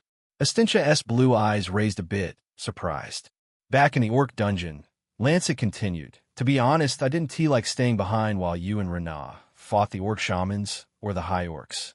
You share something with someone when you are both in battle, and I watched you almost share that with Renah. Estintia half gasped. She understood now. It made complete sense why he suddenly acted that way after they had dealt with the orc shamans.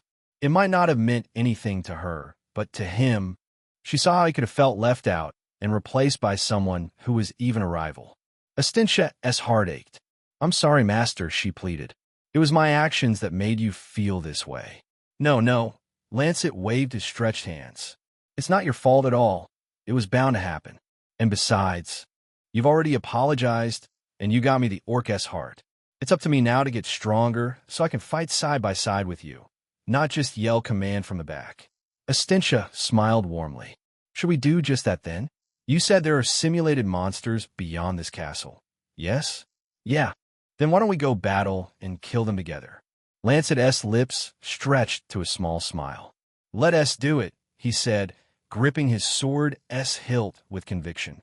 Chapter 53. It's Thor time. Lancet had not been completely honest with Estintia. He didn't tell her his other reasons.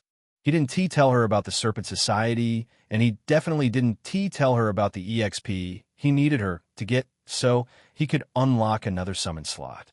When it came to the Serpent Society, Clevis Cadenham, Muskard, Lindsley, Calum, and whoever it was that had invited him to join, Lancet had a different plan for them.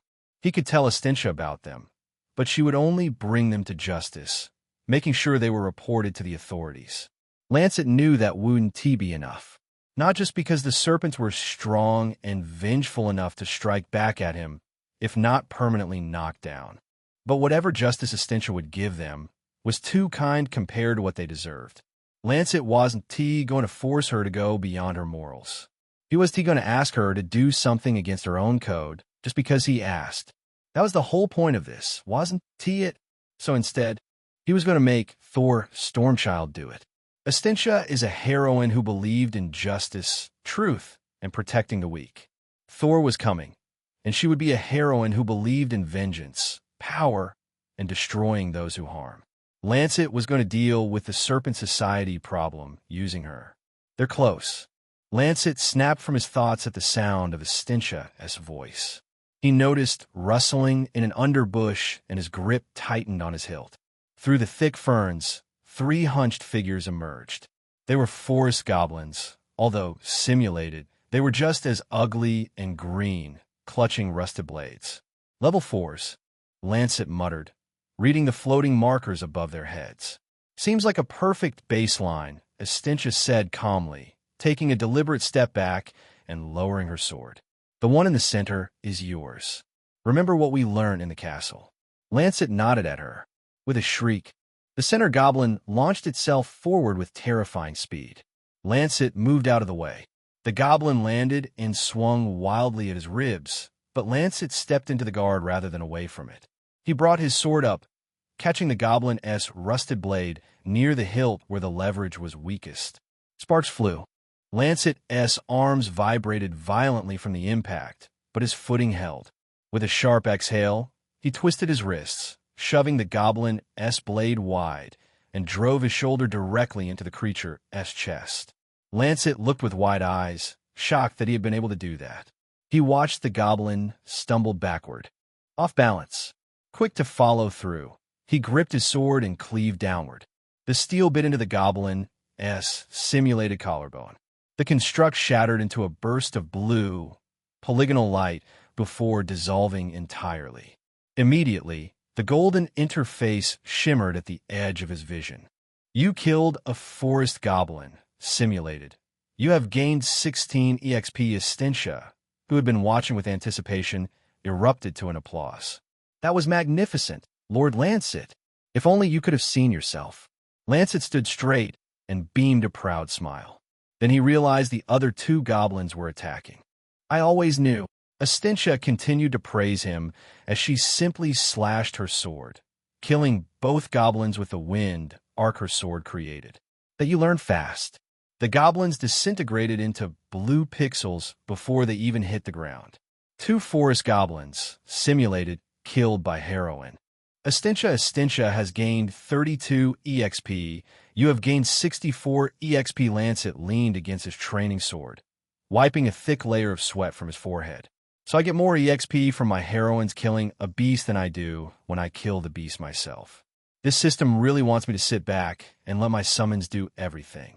He needed 210 more EXP from Estintia to get her to the next level. Then he would get his summon slot.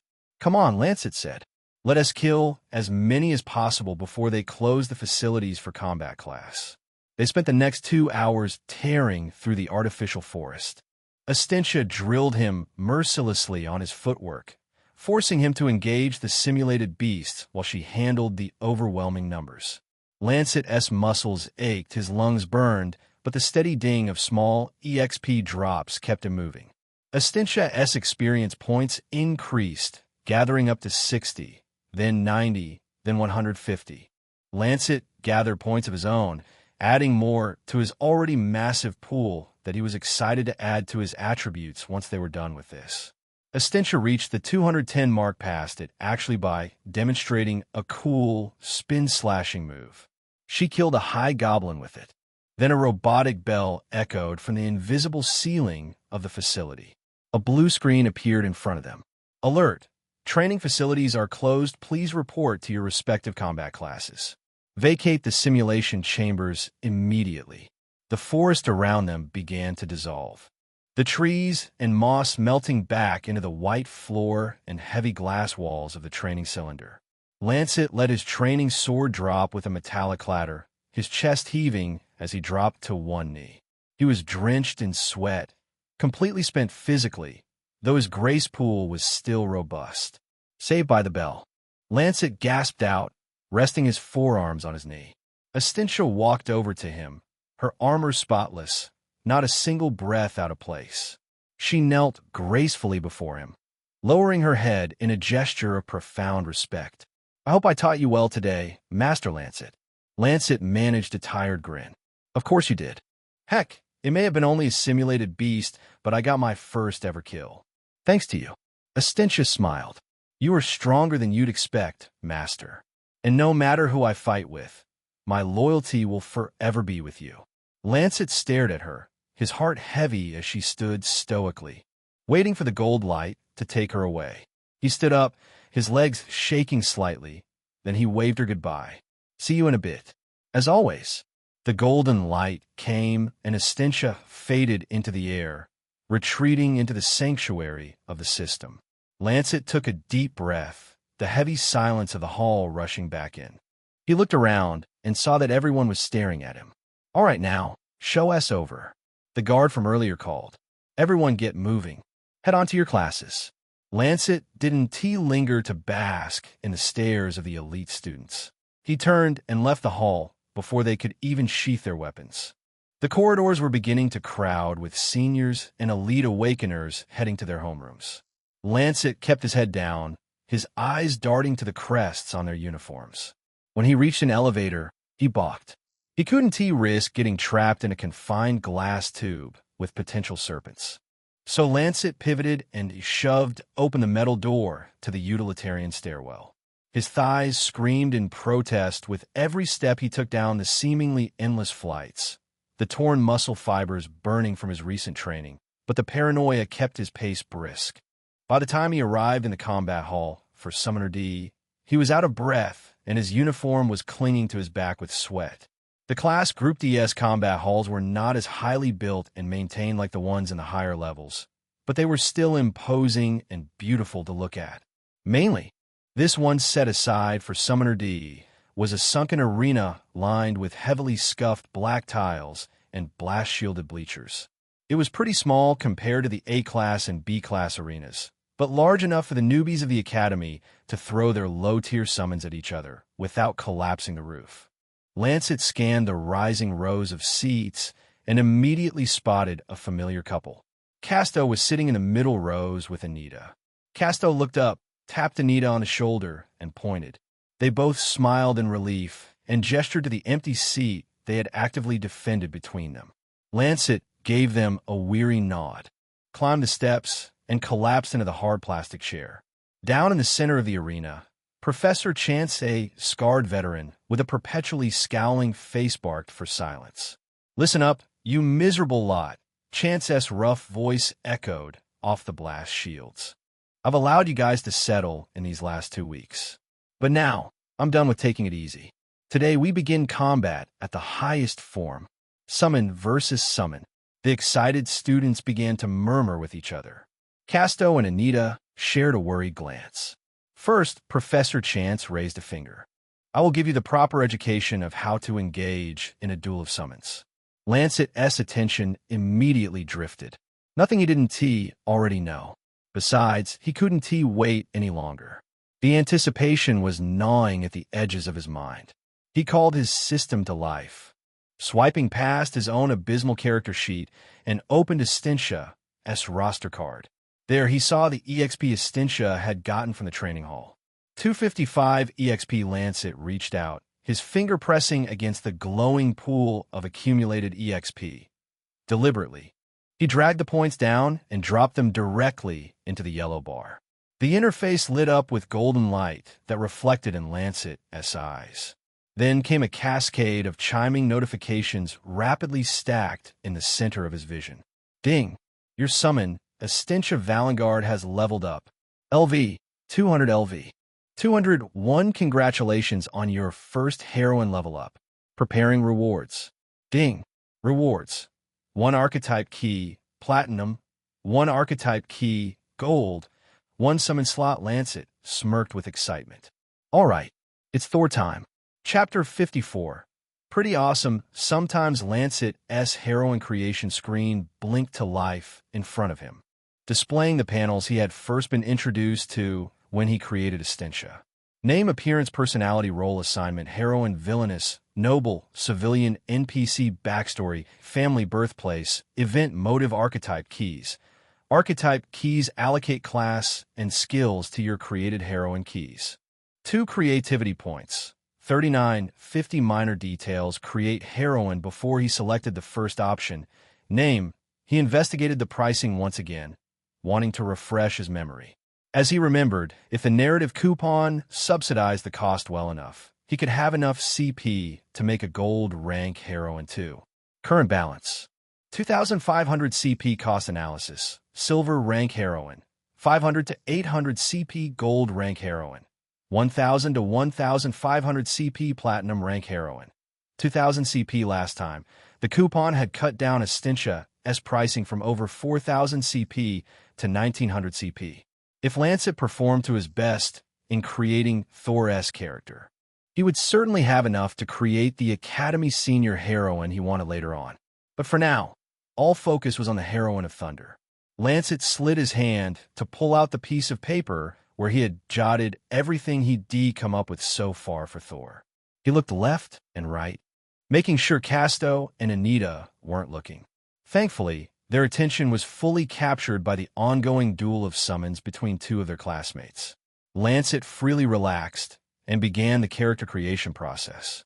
Name: Thor's Stormchild. Appearance: last time, he had been worried that he needed to be extra specific about his heroine's appearance. Fortunately, the system was not that cruel. It adapted the overall idea of what he wanted and completed the imagery without straying too far from Lancet's imagination. So with this faith, he started to mentally type what he had designed in his mind. Appearance: height, 181 centimeters. Physique: powerful, lean, and broad-shouldered. Hair: long, voluminous white hair. Eyes: piercing silver blue. Armor: Thundersteel armor, set consisting of layered gold breastplate over a deep blue tunic with a striking magenta sash.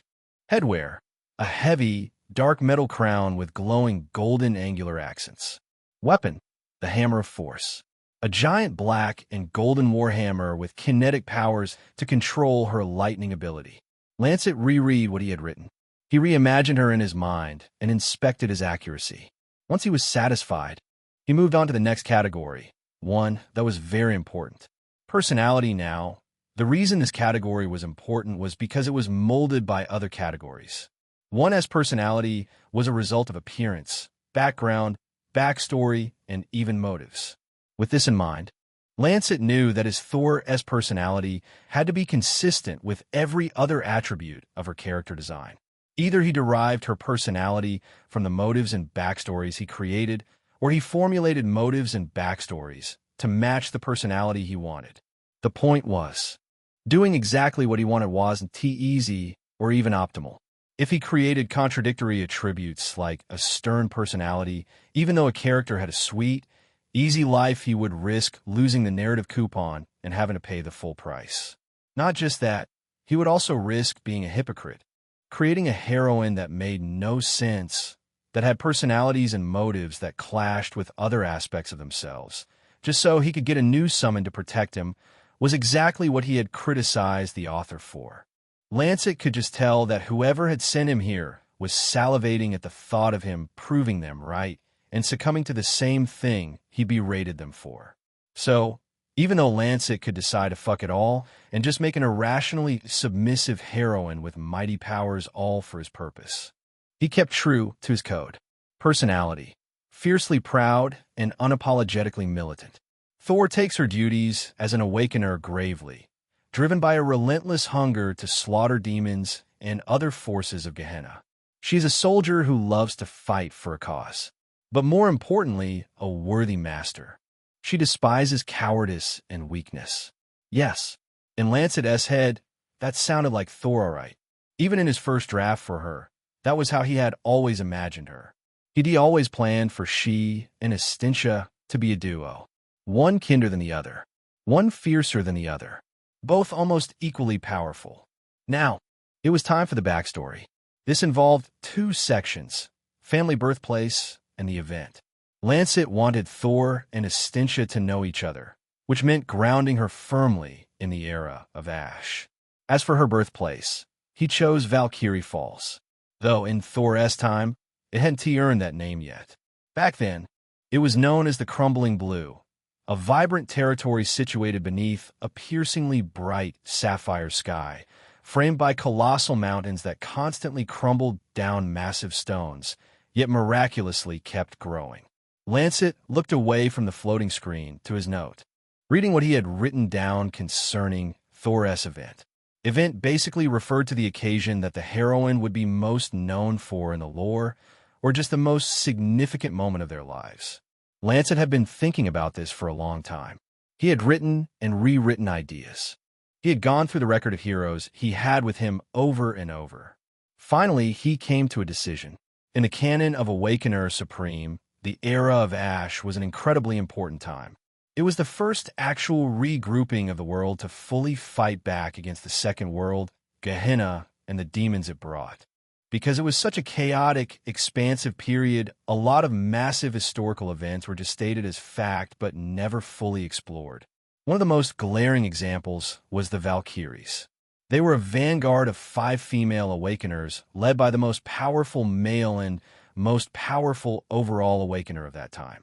He was called Servant. The original lore made a massive deal out of Servant, focusing entirely on his power and glory. In fact, Lancet was forced to walk past multiple statues of the man scattered all over the Academy campus. Yet, the author barely said anything about the Valkyries, only bothering to describe them as loyal. That blatant lack of detail gave Lancet the absolute freedom to input his own lore. He made it so that the most powerful of these Valkyries was Thor.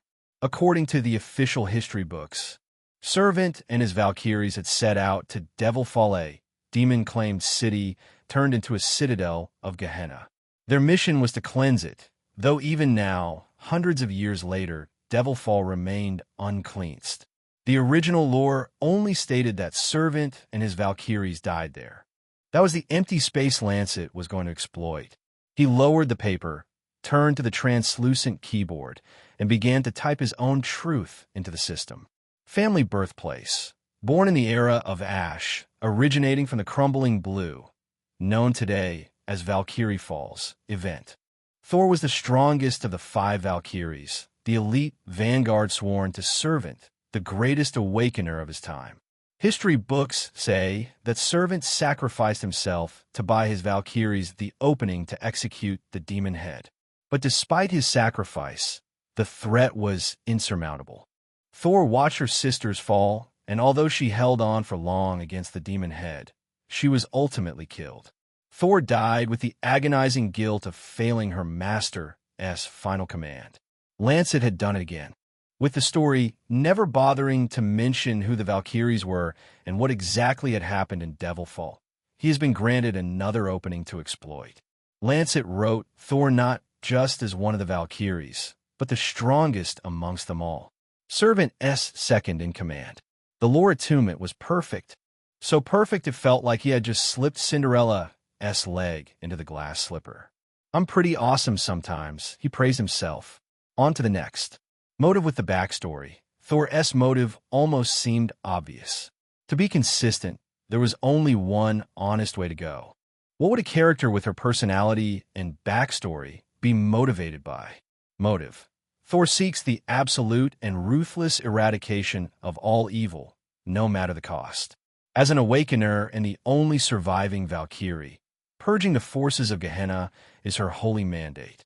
To achieve this, she requires a master who shares her unyielding zeal and fearlessness, a brave leader willing to take any burden to ensure the wicked are permanently destroyed.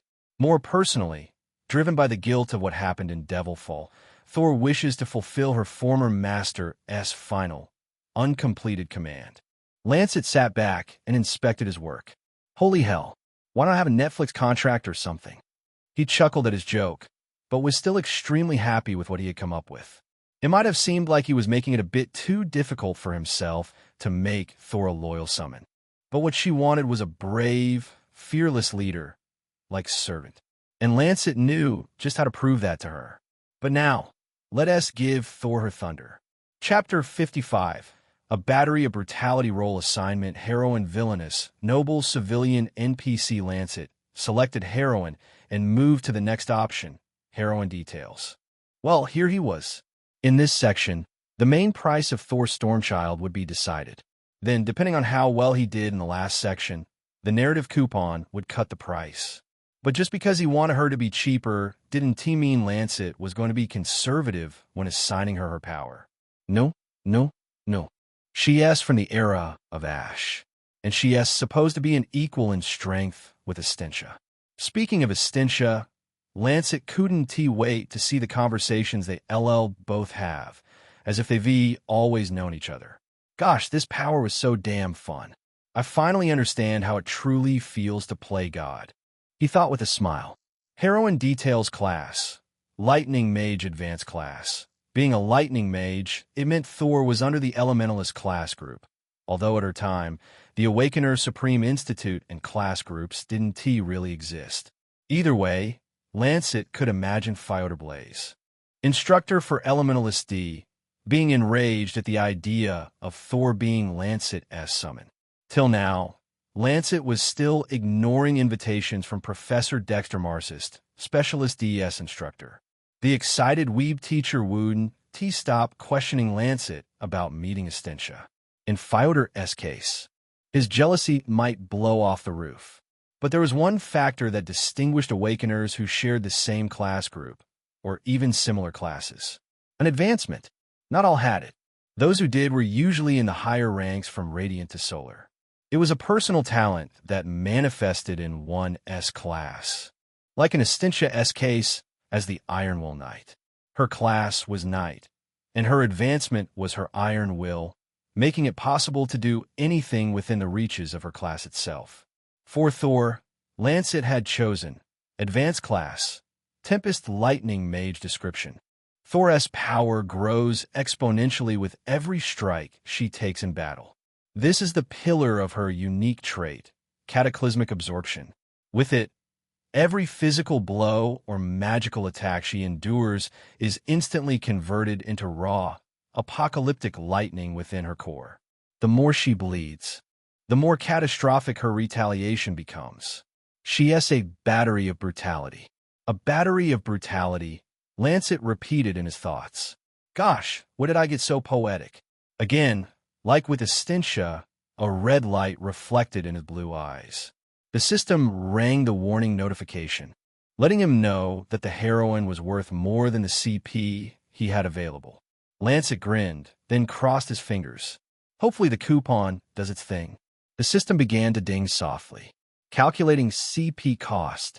Heroine, Thor Stormchild, cost $39.90 CP. Lancet's eyes widened.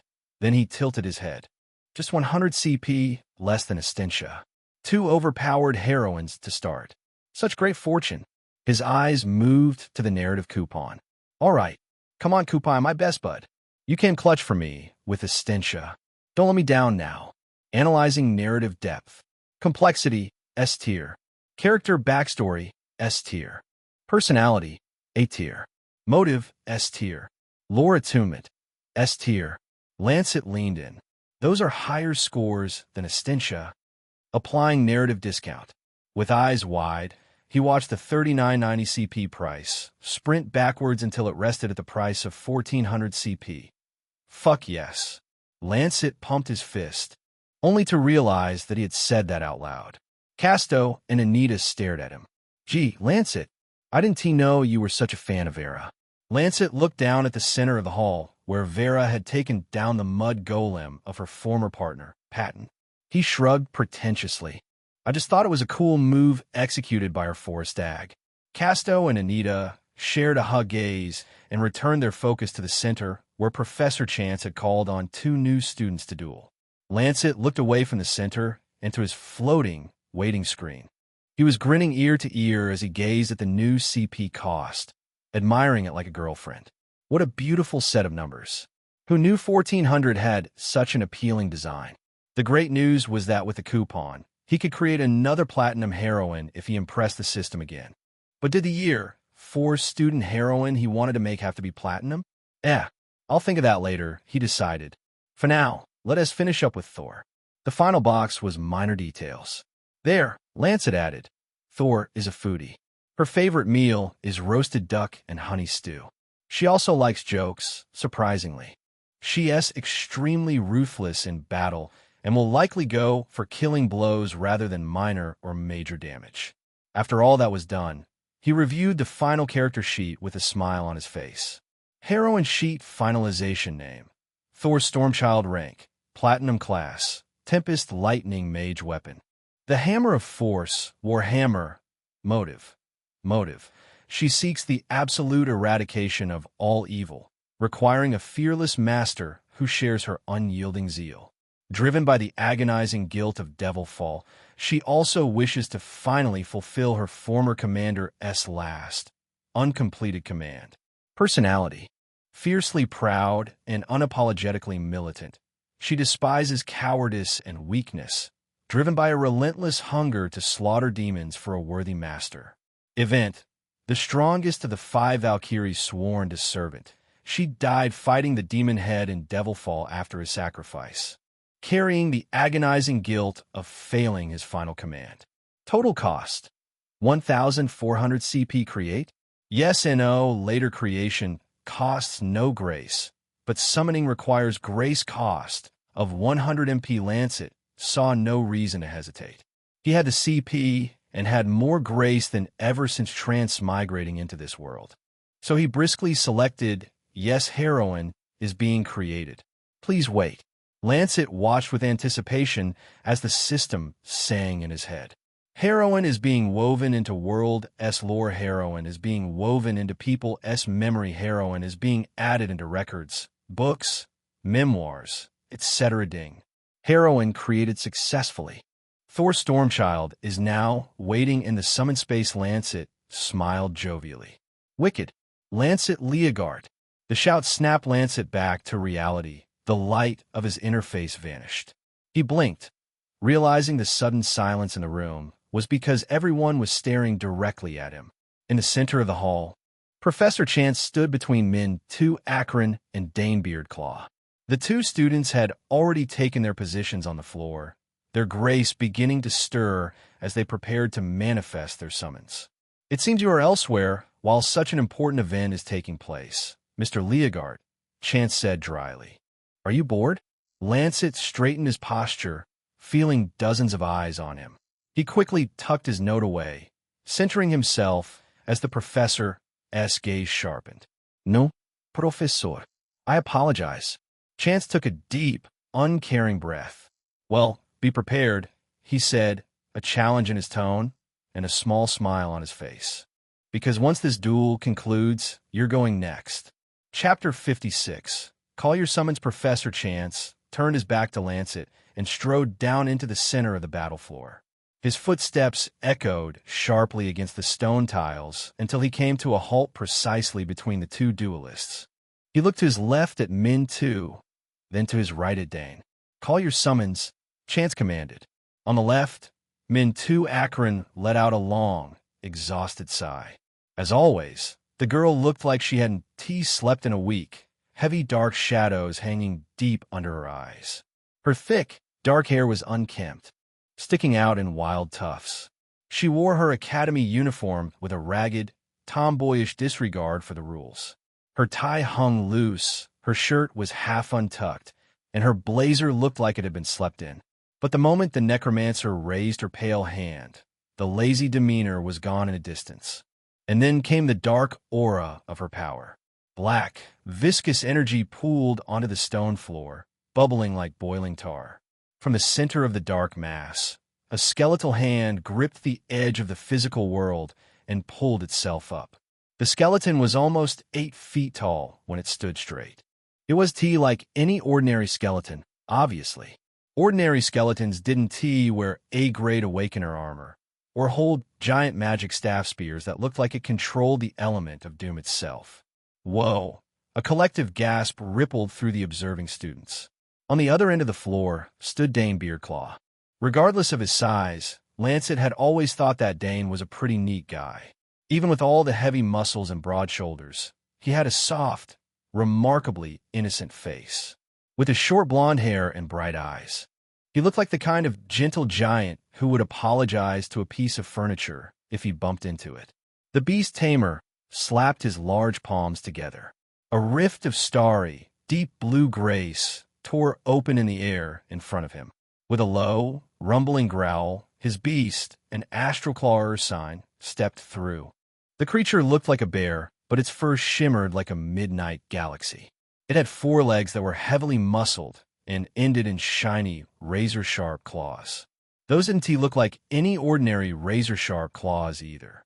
They were exhuming this smoking purple color like volatile spatial energy, and its tail looked like a comet. Whoa, it's grown! A student from the front row shouted.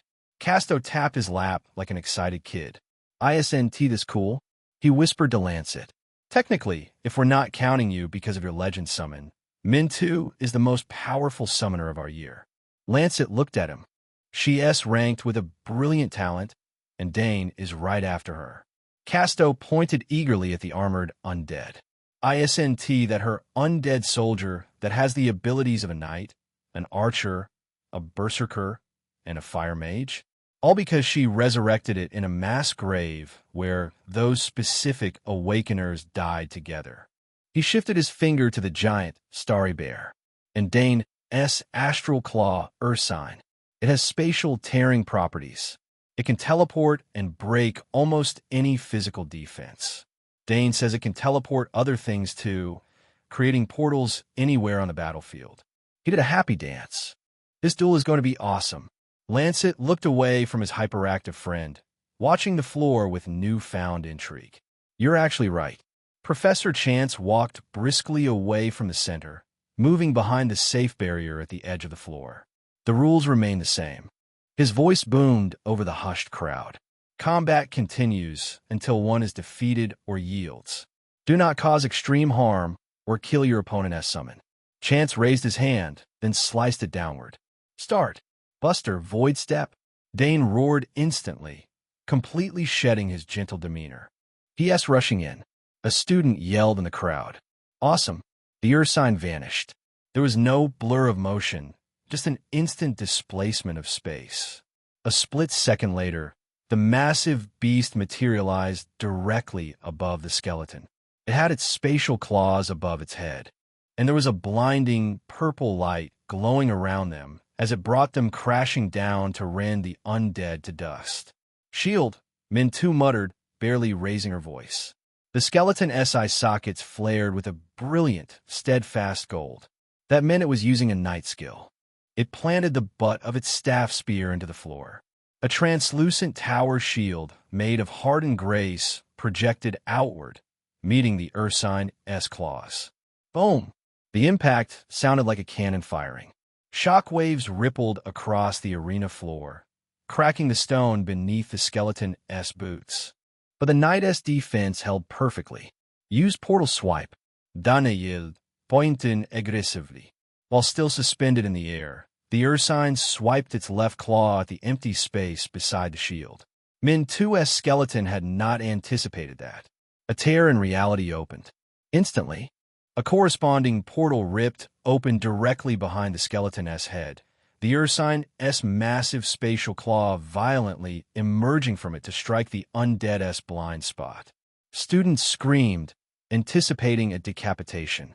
"Burn and bash," Min2 ordered lazily, stuffing her hands into her pockets. The skeleton didn't even bother to turn around. The ruby at the base of its staff flared with the fiery orange magic of a fire mage. A pillar of flame erupted from the skeleton S back, blasting straight into the portal and scorching the Ursine S arm. As the beast roared in pain and recoiled, the skeleton S aura abruptly shifted to a blood-red berserker glow. Its skeletal muscles, as if that was a thing, seemed to expand.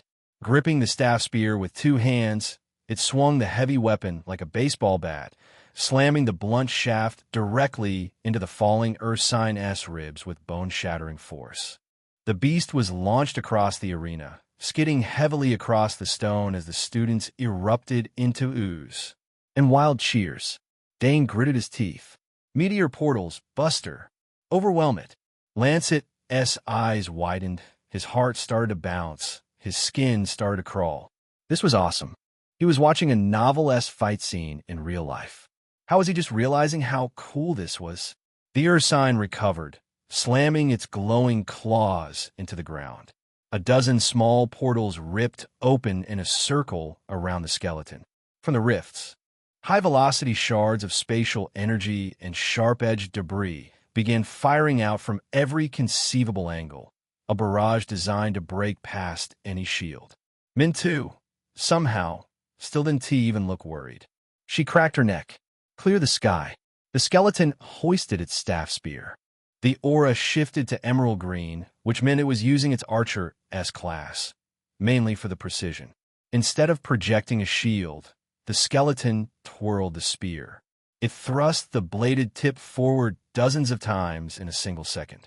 With every thrust, a compressed bullet of fire shot from the tip, perfectly intercepting every single incoming spatial shard. Explosions bloomed in a tight ring around the undead, smoking out the arena. "Close the distance." "Huh?" Dana screamed desperately. Using the smoke as cover, the Ursine tore a massive portal, stepping through it to materialize inches from the skeleton S face. Both claws pulled back for an unblockable, cross-slashing spatial tear. Min2 finally pulled her hands out her pockets. She snapped her fingers. Execution. The skeleton dropped its stance. The red berserker aura and the orange fire mage aura merged into one. The undead moved into the Ursine S space when blocking seemed like the better option. However, it executed a stunning martial move by driving the heavy blunt base of its staff directly into the bear S sternum, knocking the wind from its lungs. The beast still attempted to complete its attack, but the skeleton swept its leg, kicking the Ursine S massive paws out from under it. As the bear crashed onto its back, the skeleton spun the weapon. The razor-sharp spear tip slammed down, stopping exactly 1 millimeter above the Ursine S throat, radiating a searing heat that singed the beast S starry fur. The Ursine froze, then let out a soft whine as it sadly accepted defeat. Dane threw his hands up instantly, his innocent face pale. "We yield! We yield!" The arena exploded. Students leapt from their seats, roaring and clapping at the awesome display. "That was the best duel yet," one said. You can say that again. Min Tu gave a tired wave of her hand. The skeleton dispersed in a black mist, sinking back into the floor. Dane rushed over to his sign, petting its head and murmuring apologies before sending it back through a starry rift. The tall, muscly boy walked over to the ragged-looking girl. He offered his hand with a sheepish, good-natured smile. Mintu looked at it for a second before grasping it, giving a single, firm nod. The applause swelled louder. Professor Chance stepped out from the safe zone, walking back into the center of the battle floor. Excellent control from both duelists, Chance announced, his voice easily carrying over the applause. Return to your seats. After taking a short time to explain the tactics and mistakes that both parties did, Professor Chance announced that it was time for the final duel for today. A tense, expectant silence settled over the hall. Lancet's heart leaped a little bit. He knew exactly what was coming. Professor Chance slowly turned, his eyes sweeping past the rows of students until they locked directly onto the back row. Next up, his voice echoed through the breathless hall. Lancet Leogard. Chapter 57. You're not the only one who can summon legends. Lancet took a deep breath and pushed himself up from his seat. Good luck, man, Casto offered, giving him an encouraging pat on the back. You've got this, Anita added, though her voice carried a trace of nervous tension. Thanks, Lancet muttered. He stepped out of the aisle and began the walk down to the center of the hall. The students were all silent and waiting. A few of them murmured amongst themselves as their eyes followed him all the way down the steps.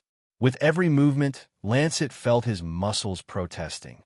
They were still aching from the grueling morning training he had put himself through. It was barely afternoon, yet it already felt like an incredibly long, exhausting day. He stepped onto the marked stone of the battle floor, coming to a halt opposite Professor Chance. Despite the battle that had just taken place, the embedded magic in the stone had made the floor as good as new. Professor Chance didn't speak immediately. He just stood there, his hands clasped behind his back, studying Lancet with a piercing, analytical gaze. Lancet stared back, using the silence to observe the man in return. Down here on the floor, Lancet noticed some oddly amusing features about the professor's face. He had a slightly crooked bridge to his nose and a tiny, almost hidden mole tucked right under the rim of his spectacles. You are an interesting one, Mr. Leogard, Chance finally said, his voice carrying clearly across the quiet hall. Possessing the power to summon a figure so deeply revered in our history is no small feat. Lancet looked away from the greatly distracting mole and found the professor's eyes. However, Chance continued, as an 8-star platinum, Essentia Valengard is simply way too powerful for any student summon in the Summoner D class. Lancet narrowed his brows. Up in the stands, the students raised their necks, the collective anticipation thickening the air. What is he up to? Lancet thought. So, I thought an idea, Chance continued. Why don't I find you a challenge in the higher years? I was certain that some of our seniors wouldn't mind a Summoner duel with you. Hearing that, the students in the hall lost their minds. A senior? He brought a senior here. Is a senior really going to battle him? A senior summon in our combat hall? How cool is that? We actually get to see a senior summon fight. Professor Chance raised a hand, quickly quieting the excited murmurs. They were all quite interested, he said, his tone darkening slightly. But one of them showed more interest than the rest. Lancet's mind instantly scrambled into overdrive. It better not be Clevis or Calum or any member of the Serpent Society. This whole thing suddenly feels like a massive trap. If Lancet remembered the novel's lore correctly, even some of the Academy professors were secretly part of the society. Could Professor Chance be a serpent? Hello, Lancet. Lancet flinched and whipped around, his eyes wide. Approaching from the professor's entrance to the battle floor was a young man with neck-length dark hair. He wore a set of black and silver armor, draped over by the Academy uniform robes. On his sleeves, the distinct woven numbers clearly marked him as a Year 3 student. Lancet's breath lurched. This guy, Nereus Grimlake. The students in the stands went wild with renewed murmurs of excitement and awe. Up in the back row, Anita grabbed the railing, her eyes wide with shock. "Can Lancet handle it?" she asked Casto worriedly. Casto swallowed hard, his usual excitement replaced by some level of concern. "I hope so, with Estintia-S powers. But Nereus is well known for exploiting weaknesses. He is really good with prep time, and it seems that's exactly what he has done." Casto leaned closer to Anita, dropping his voice. "You see, as a shadowmancer, shadows are not just dark reflections. They're also secrets, weaknesses, fears." Down on the battle floor, Nereus Grimlake stopped a few paces away from Lancet. His dark eyes locked onto Lancet-S, and he spoke with the chilling, quiet confidence the novel always said he had. "Hidden in the dark from us, whenever light shines on us," Nereus said, "we show our best selves to the light, Lancet, and we hide everything else in our shadows." "Our dark friend." Lancet narrowed his eyes. "Why are you telling me this?" Nereus allowed for a cold, unenthusiastic smile. "Because you're not the only one who can summon legends, Lancet Leogard."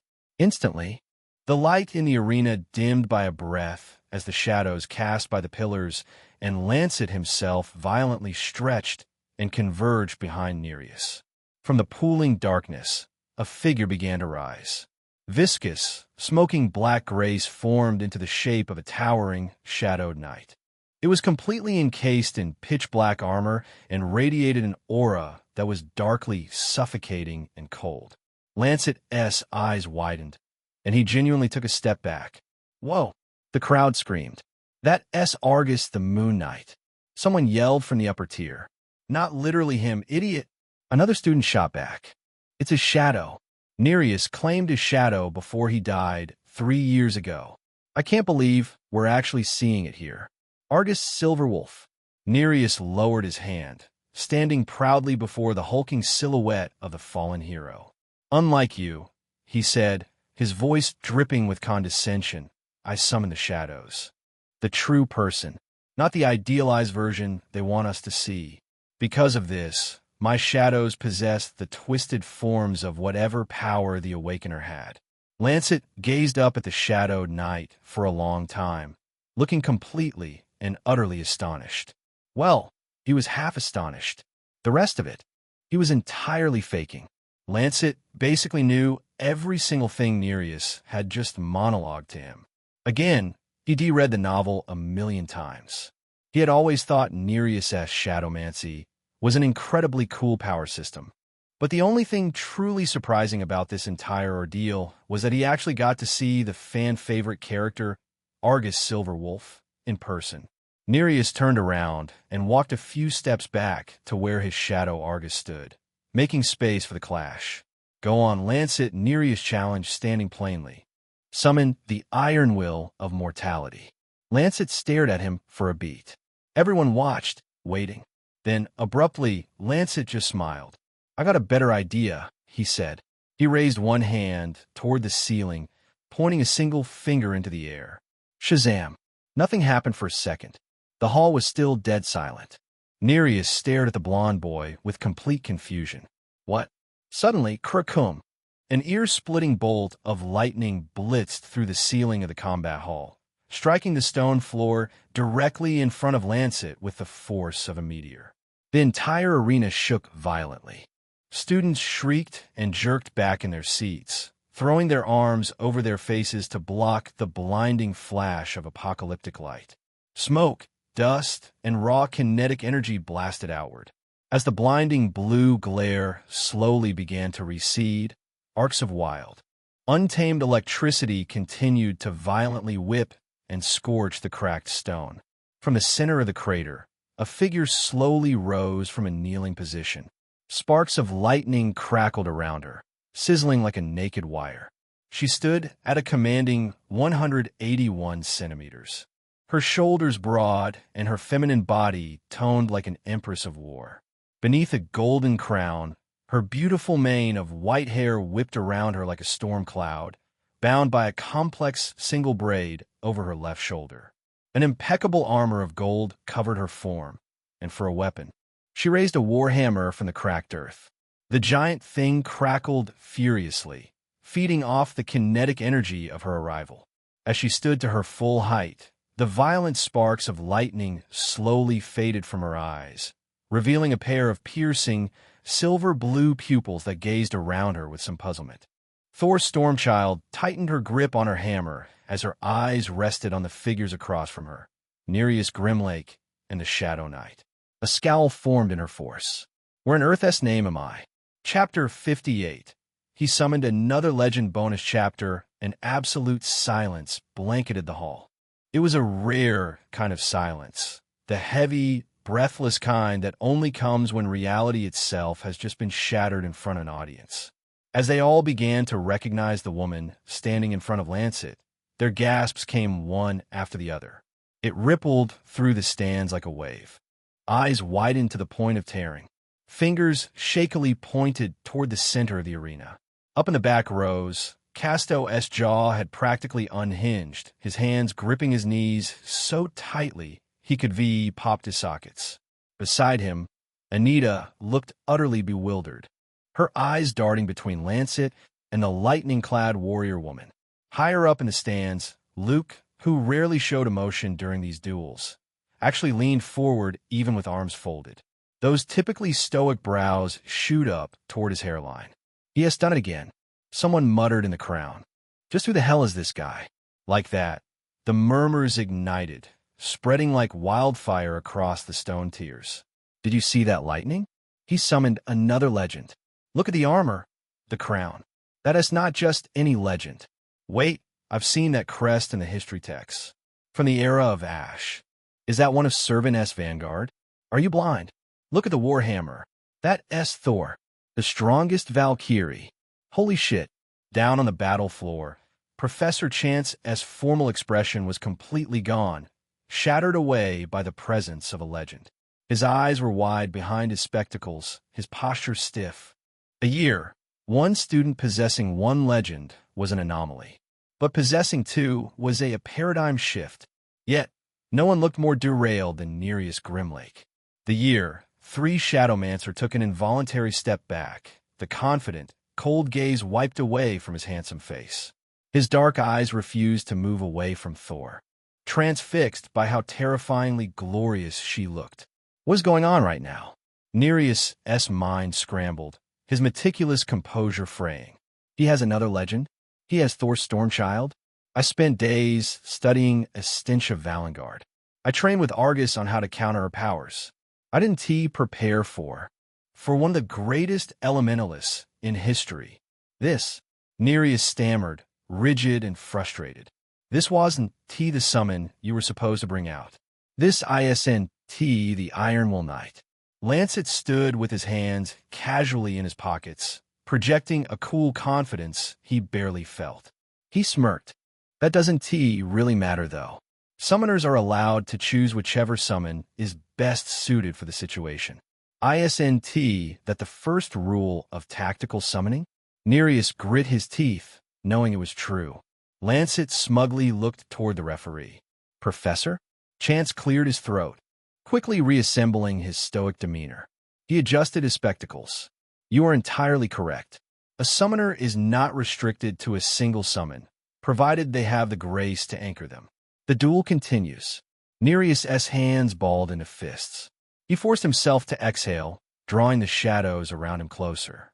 The cold confidence slowly returned to his eyes as he looked at the hulking, shadowy form of Argus the Moon Knight beside him.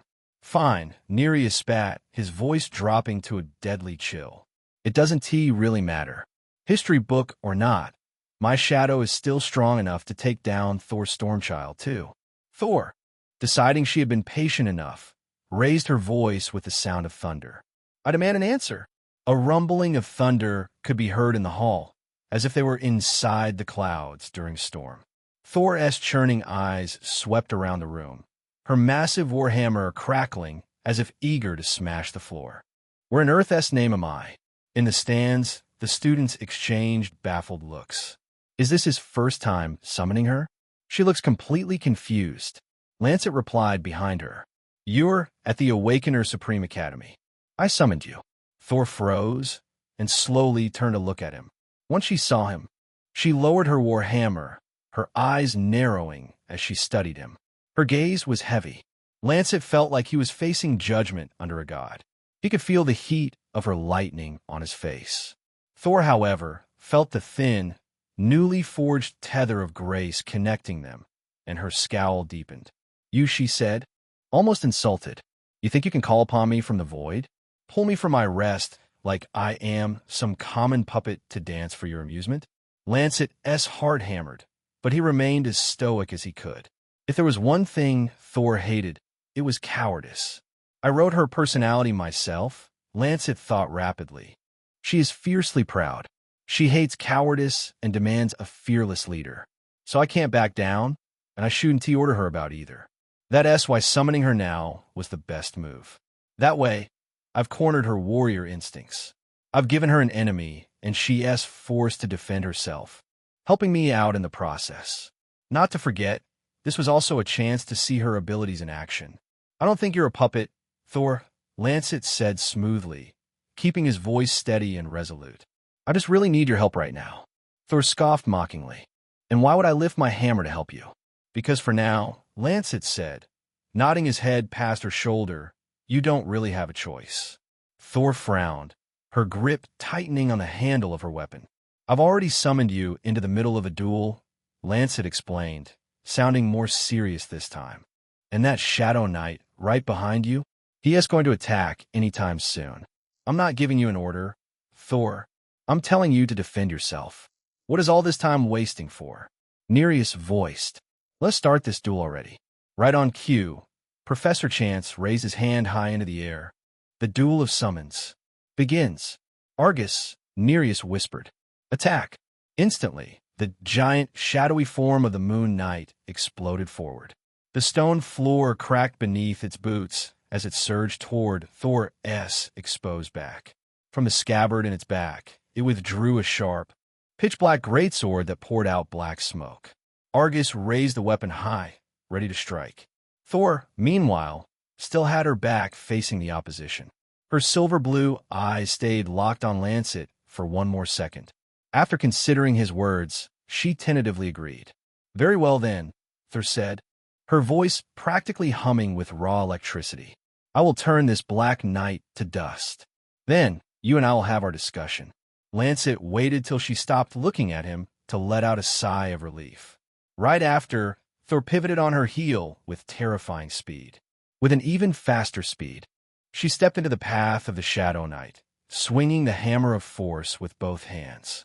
Hot blue lightning erupted from the head of the warhammer just as it met the descending strike of the pitch-black greatsword.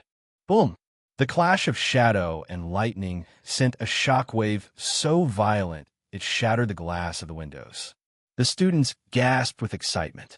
They got themselves a fight. Chapter 59. The Might of a Shadow bonus chapter. Students in the front rows threw their arms over their faces, crying out as the violent rush of wind whipped through the stands. When the winds cleared, they all exclaimed at the sight of the deadlock in the center of the battle floor. Argus the Moon Knight, or rather, his shadow pushed downward with all the unholy strength of a fallen legend. The edges of his greatsword ground against the thunder-steel haft of Thor's warhammer, kicking up a blinding shower of sparks. But Thor's greaves did not slide a single inch. She planted her feet, her muscles coiled taut, her silver-blue eyes glaring up at the faceless abyss of the knight's helm. "Is this the might of a shadow?" Thor sneered, her voice vibrating with thunder. "Break her guard, Argus," Nereus whispered an order his shadow summon could hear. "Use Eclipse Rend." Eclipse Rend was the twisted form of the legendary Moon Knight. The original Argus had used moonlight to heal and defend, but his shadow inverted it. The pitch-black greatsword suddenly fractured, splitting into a dozen serrated, whip-like tendrils that completely bypassed Thor's hammer. The tendrils struck like vipers. Two slashed across her thigh armor, tearing through the deep blue tunic beneath. Another whipped brutally across her left shoulder, biting deep into the flesh. Thor grunted, her head snapping back as a heavy, blunt-force shadow kick from Argus slammed squarely into her golden breastplate. The impact sounded like a cannonball hitting a fortress wall. sending her skidding 10 feet backward across the ruined floor. Blood dripped down Thor's pale arm, staining her magenta sash. The crowd erupted into panic gasps. "She's hit," Anita cried out, grabbing Casto's arm. Why didn't she block the tendrils?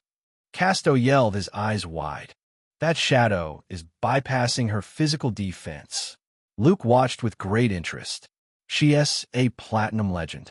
Why is she moving so linearly? Why is she just taking the hits? Nereus scoffed silently. "Do you see, Lancet?" he said, mostly to assure himself. "It doesn't matter what era she is from. My shadows exploit the openings. They drain the life from the—" Nereus stopped. His thoughts froze in his head. What the dash? Down in the arena, Thor wasn't falling. She wasn't even staggering. She had dragged her silver greaves against the stone to halt her momentum, and now she was slowly lowering her hammer. She looked at the blood dripping from her shoulder.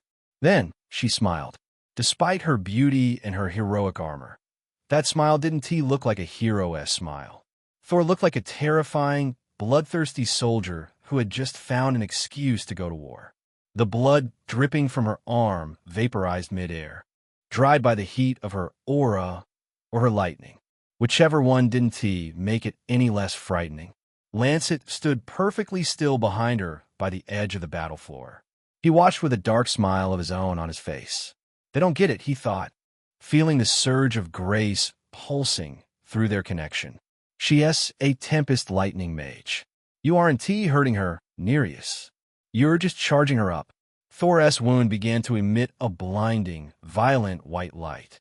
The kinetic energy from Argus's heavy kick, the magical lacerations from his shadow whips, all of it was being instantly converted into raw, apocalyptic lightning within her core. "You've struck me," Thor whispered, causing the hair on everyone's skin to rise. She gripped the hammer of force tighter. "My turn." A deafening thunderclap shattered the air as her unbelievably rapid speed broke the sound barrier. She crossed the 10 feet in a literal flash of blinding white light. Argus had no time to do anything, not to even raise his greatsword. In that flash of light, Thor appeared in front of him, her war hammer raised like a judgment. With a kaboom, the hammer crashed into his flank. The impact caused the Shadow Knight's armor to shatter into black glass, while sending the hulking mass of darkness spinning violently through the air. "NGH." Nereus' jaw tightened in shock. "Argus, recover." The Shadow Knight contorted midair, using its tendrils to grapple the floor and right itself. It was successful and catapulted itself forward, swinging its greatsword horizontally to decapitate the Valkyrie. Thor merely ducked under the massive blade like she had seen the knight's projection from the very beginning. As the black steel passed inches above her white hair, she drove the butt of her hammer upward, slamming it directly under Argus's chin. The crack of kinetic force snapped the Shadow's head back. Without missing a beat, Thor spun on her heel, using the momentum of the turn to swing the massive head of the war hammer right into Argus's chest. Crack! Arcs of wild, untamed lightning tore through the Shadow Knight's form, frying the viscous black grace that held it together. Argus staggered backward, losing its footing. "No! Use Lunar Tomb!" Nereus shrieked. He was loud for the first time as panic had entirely seized him. Argus slammed both of its shadowy hands into the floor. Out of the ground, a freezing dark tome erupted, intending to swallow Thor whole and crush her within a vacuum of twisted gravity. Thor inspected the magic, but remained on its edge, watching the dome of darkness expand. Suddenly, she began to spin the hammer, creating a whirlwind of crackling lightning on her wielding arm. Everyone's eyes widened. What is she about to do? I thought she was done for. Thor channeled every ounce of the kinetic damage she had absorbed directly into the hammer of force. Lightning crackled uncontrollably in the spinning weapon, striking the ceiling, the walls, the ground. Nereus' eyes widened. "Argus, finish her!" Spinning lightning fury, Thor roared.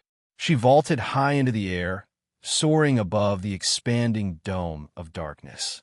The spinning hammer emitted so much lightning, sizzling everywhere, until she directed it downward, right at the Shadow Knight. The collision was silent for a fraction of a second, and then the world turned white. Lightning, a mad fall of it, blasted from the warhammer and erupted against the dome, washing over the entire arena in a blinding flash of raw destruction. The thunderous boom that followed knocked several students out of their seats. The ruthless heat vaporized Argus's dark dome instantly. There was no hope for the Shadow Knight. The deadly barrage of electricity tore the twisted shadow apart at molecular level, threatening to erase it from existence. "Return," Nereus whispered, saving his summon from imminent death. When the blinding light finally faded and the students dared to open their eyes, the arena was completely silent, save for the crackle of residual electricity dancing across the blackened, molten stone. Where the Shadow Knight had stood, there was nothing but a smoking, glass-lined crater. Thor's Stormchild stood at the edge of it. She held the hammer of force beside her, standing unmoved like she had only swatted a fly as the last few arcs of lightning faded from her white hair. She breathed out a sigh of hot vapor, her silver-blue eyes utterly devoid of mercy. The entire hall was paralyzed. No one clapped. No one cheered. They were too deeply horrified by the devastation they had just witnessed. Slowly, Thor turned her back on the center. Her greaves crunched against the broken stone as she walked towards Lancet. "The Black Knight is dust," Thor stated, her voice tight and authoritative. She pointed a finger directly at his chest. "Now, we must have that talk." Lancet, astonished by what he had created, gave a constricted smile. Right. Well, why don't we do it later?" Thor's eyes narrowed into dangerous slits. The air around her immediately began to sizzle with static electricity again. "I said now." She took another step towards him. "Yeah, definitely later," Lancet said quickly. He quickly sent her back into summoned space. Thor's eyes widened in outrage as she felt the command take hold. "You insolent little dash." Kirkum. Before she could finish her threat, a brilliant bolt of lightning rose from the floor directly beneath her boots. It shot upward, engulfing her entirely, and in a flash of thunderous light, the Valkyrie vanished from the hall, unsummoned back into the ether. Lancet let out a long, heavy breath. "Holy hell, she is intense." He turned his attention away from the spot where she had been and looked across the ruined arena. Nereus Grimlake was still standing across from him. The Year 3 senior looked entirely broken. His face was ashen, his hands trembling slightly at his sides. He, a renowned upperclassman, had just been completely dismantled and humiliated by a Year 1 student in front of an entire class of other Year 1s. Nereus could hear the murmurs, and he already knew what would be said about him from tomorrow. Despite his frustration, he refused to overreact. Calmly, he lifted his head to Lancet and gently spoke. "You have bested me. Well done." After that, he simply turned around and walked out the professor's door, disappearing into the corridors. The silence in the hall was deafening. "AN, thanks for reaching the goal so fast, guys. Another 50 more for 2 bonus chapters. You can check the AUX chapter for other ways to get bonus chapters. Please remember to support with reviews as well. Thank you for reading so far Chapter 60. Tell us your secret." Every student in the tiered seating was frozen, their eyes wide as they stared down at the broken battle floor that was slowly starting to repair itself. Slowly, every head turned toward Professor Chance. Usually, this was when the stoic professor would step forward, adjust his spectacles, and deliver a clinical breakdown of the duel. He would explain the grace management, the tactical flaws, the elemental counters. But this time, Chance stood perfectly still. He stared at the ruined floor, pushed his spectacles up the bridge of his nose, and looked up at the shell-shocked students. "Class is dismissed," Chance said flatly. He didn't offer a single word of explanation. He just turned on his heel and walked out, leaving the Year 1s alone with the impossible reality of what they had just witnessed. Lancet stood there for a moment, acting as nonchalant as he could, even though his cheeks started to red from the 100 unblinking stares drilling into him. The tension was so thick it was hard to breathe. Then, the shrill ring of the academy bell arrived and shattered the silence. Everyone, not excluding Lancet, let out sighs of relief. Saved by the bell, he thought. He turned on his heel to make a quick exit, but a shout stopped him in his tracks. "Hold on." Lancet paused, slowly looking over his shoulder. A boy from the third row was standing on top of his seat, his fists clenched, his eyes burning with desperation. "Lancet, teach me," the boy yelled. "Teach me how you do it.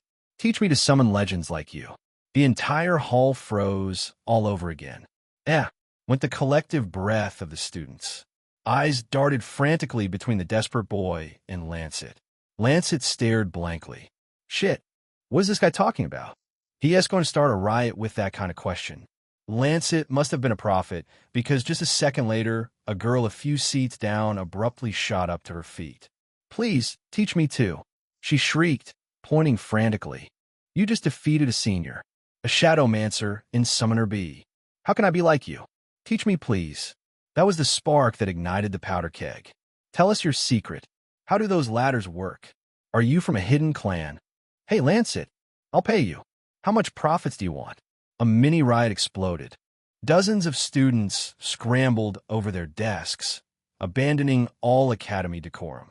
Some had genuine stars in their eyes, desperately wanting to become better, while others had calculating, greedy looks, trying to extract whatever cheat code information they could sell or use. They surged down the stairs, a stampede of academy uniforms closing in on the battle floor. Lancet's eyes went wide. What the flying fuck? He took a step back, wanting to bolt but not knowing what direction to. Right then, a hand suddenly clamped down hard on his shoulder. "Come with us." Casto yelled over the din. Anita was right beside him, already pulling Lancet by the sleeve of his blazer. "Run." The three of them scrambled out the side entrance, just as the first wave of frantic students hit the battle floor. What followed was a mad sprint through the beautiful white and gold corridors of the Awakener Supreme Institute. It was complete chaos. As Lancet, Casto, and Anita hurried past the tall windows and stone pillars, the first-year summoners who had chased them spilled out into the halls. But instead of continuing the pursuit, they collided with students from other classes who were just getting out. Lancet saw a Summoner D boy grab a passing Specialist D student, gesturing wildly with his hands, mimicking a giant hammer. He saw mouths leaning into ears and heard whispers leave lips. A Year 3 Shadowmancer got completely vaporized. "No, I swear to God." The Valkyrie. Thor Stormchild. 2 legends? That's impossible. The trio hastened their steps, but the whispers raced ahead of them. By the time they reached the main thoroughfare, heads were already turning. Lancet saw eyes watching him from the distances. Some were curious, some were cold and calculating, and some carried the promise of danger. "Keep your head down, keep walking," Anita said breathlessly, practically dragging him along the path leading toward the dormitories. What Lancet didn't notice, but was happening nonetheless, was Luke trailing them from a precise distance. He walked with his hands in his pockets, looking bored and indifferent. But his eyes sharply scanned the intersecting corridors, silently keeping watch to ensure no one tried to jump Lancet in the chaos. They reached the bronze dorms, passing the iron gate. Even here, the rumor had beaten them. Students loitering in the common areas stopped their conversations, their eyes tracking Lancet as the trio moved toward the stairs. As they hurried up to their floor, they passed Theo, the same Theo Kane who had bullied Lancet on his first day in the dorm. None of them saw him, but Theo saw Lancet. He watched him head to his room with a defeated expression on his face, before slowly lowering his face and turning away. The kid he had tried to step on to prove his dominance was now an academy celebrity. The trio finally reached their room.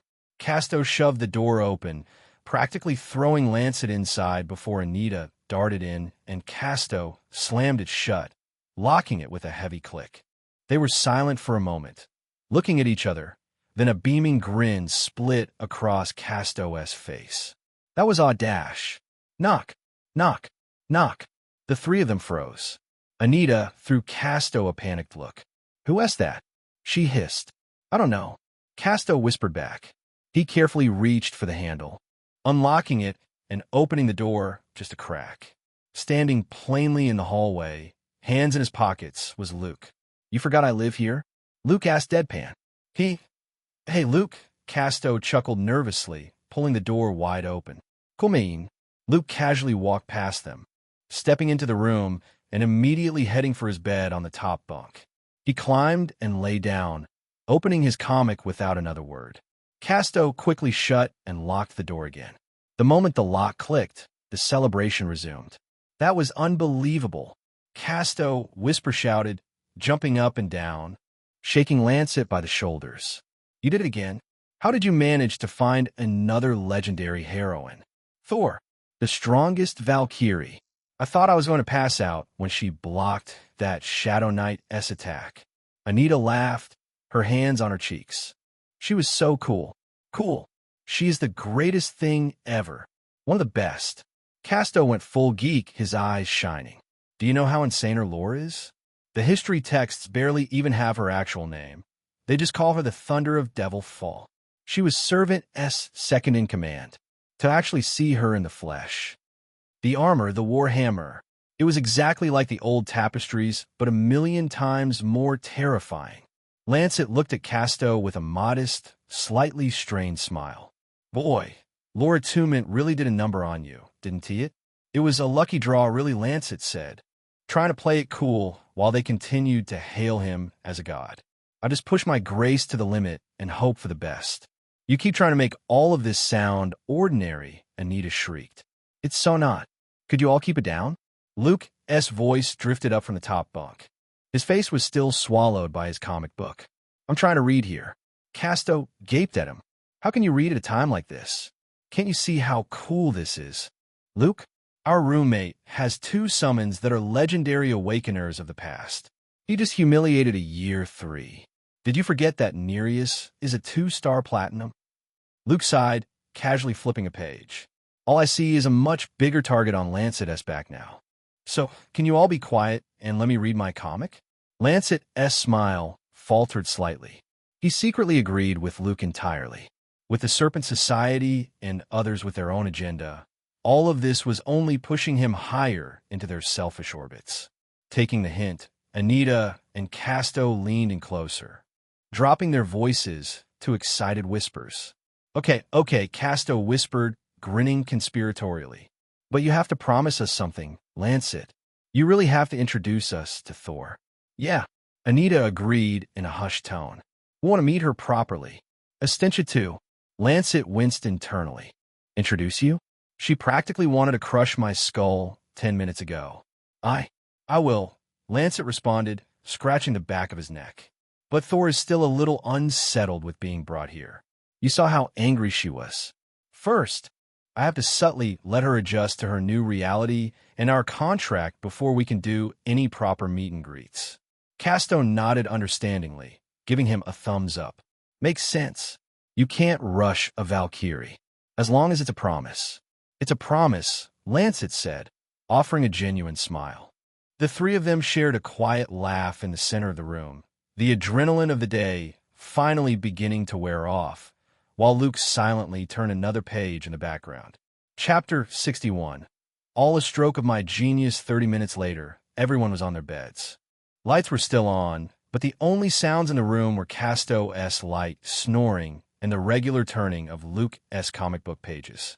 Up on his top bunk, Lancet reached under his pillow and carefully slid out the thick, leather-bound book he'd taken from the library. Heroes of Our Past, a record of the greatest awakeners.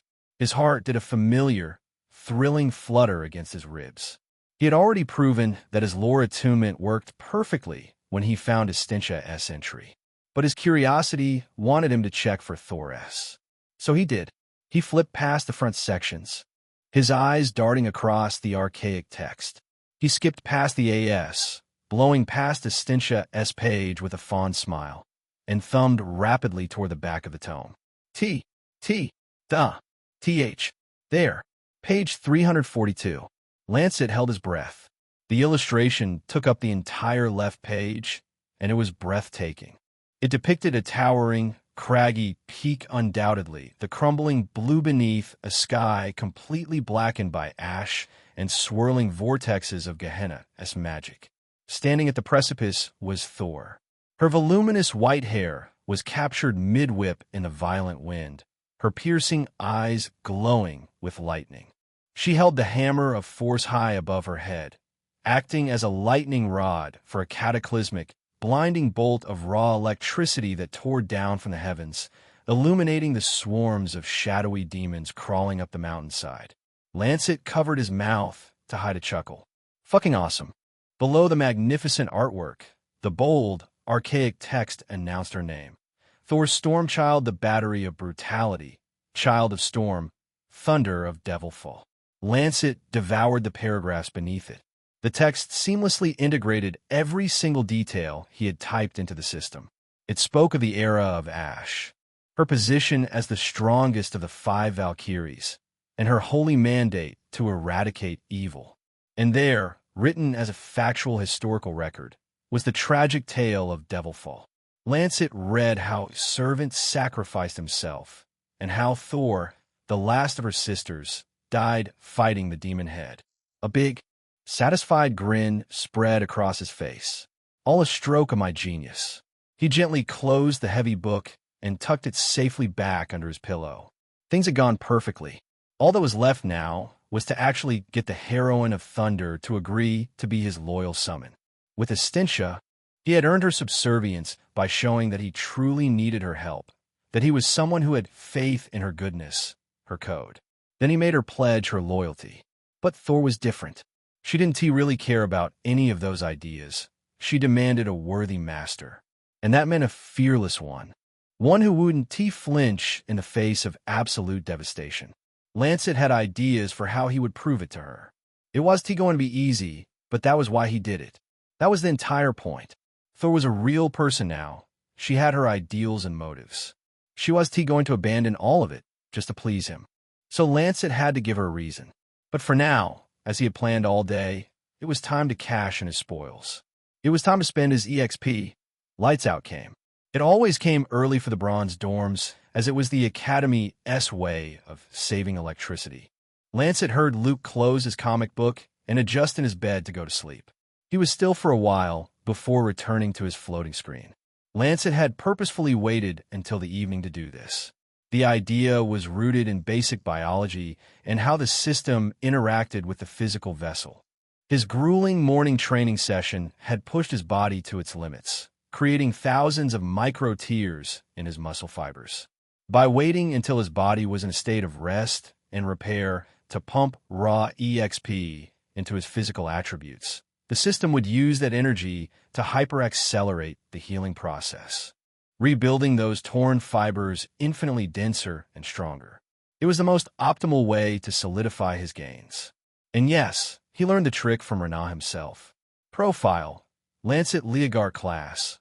Architect Dull. Note: available for re-evaluation rank. 1 bronze level. 250 grace. 620-1250 weapon. Power: omnipotent character manipulation skills. Heroine creation. He mentally swiped to his stats, watching the screen expand to display his current vessel as parameters. Attributes: strength, 31 agility, 43 constitution, 30 intelligence, 39 dexterity, 50 retention, 1250 below it. His current EXP pool displayed an enticing number. EXP, 12,680. So much to spend thanks to the Orc King higher dungeon. Alright, system, Lancet muttered under his breath. Let us do this. First, he decided to feed the system's intended path. While he loved breaking the meta and acting as a frontline tank, it was undeniably foolish to completely ignore the system's auto-allocations. At the end of the day, Lancet was fundamentally a summoner. To command and anchor 2 platinum rank legends without passing out from grace depletion, he desperately needed the attributes his class naturally prioritized to be high enough. He mentally sectioned off a chunk of his points and confirmed. Allow 6,000 EXP to be assigned by the system. Lancet selected Yes Ding. Level up, level up, level up, level up. You are now level 6.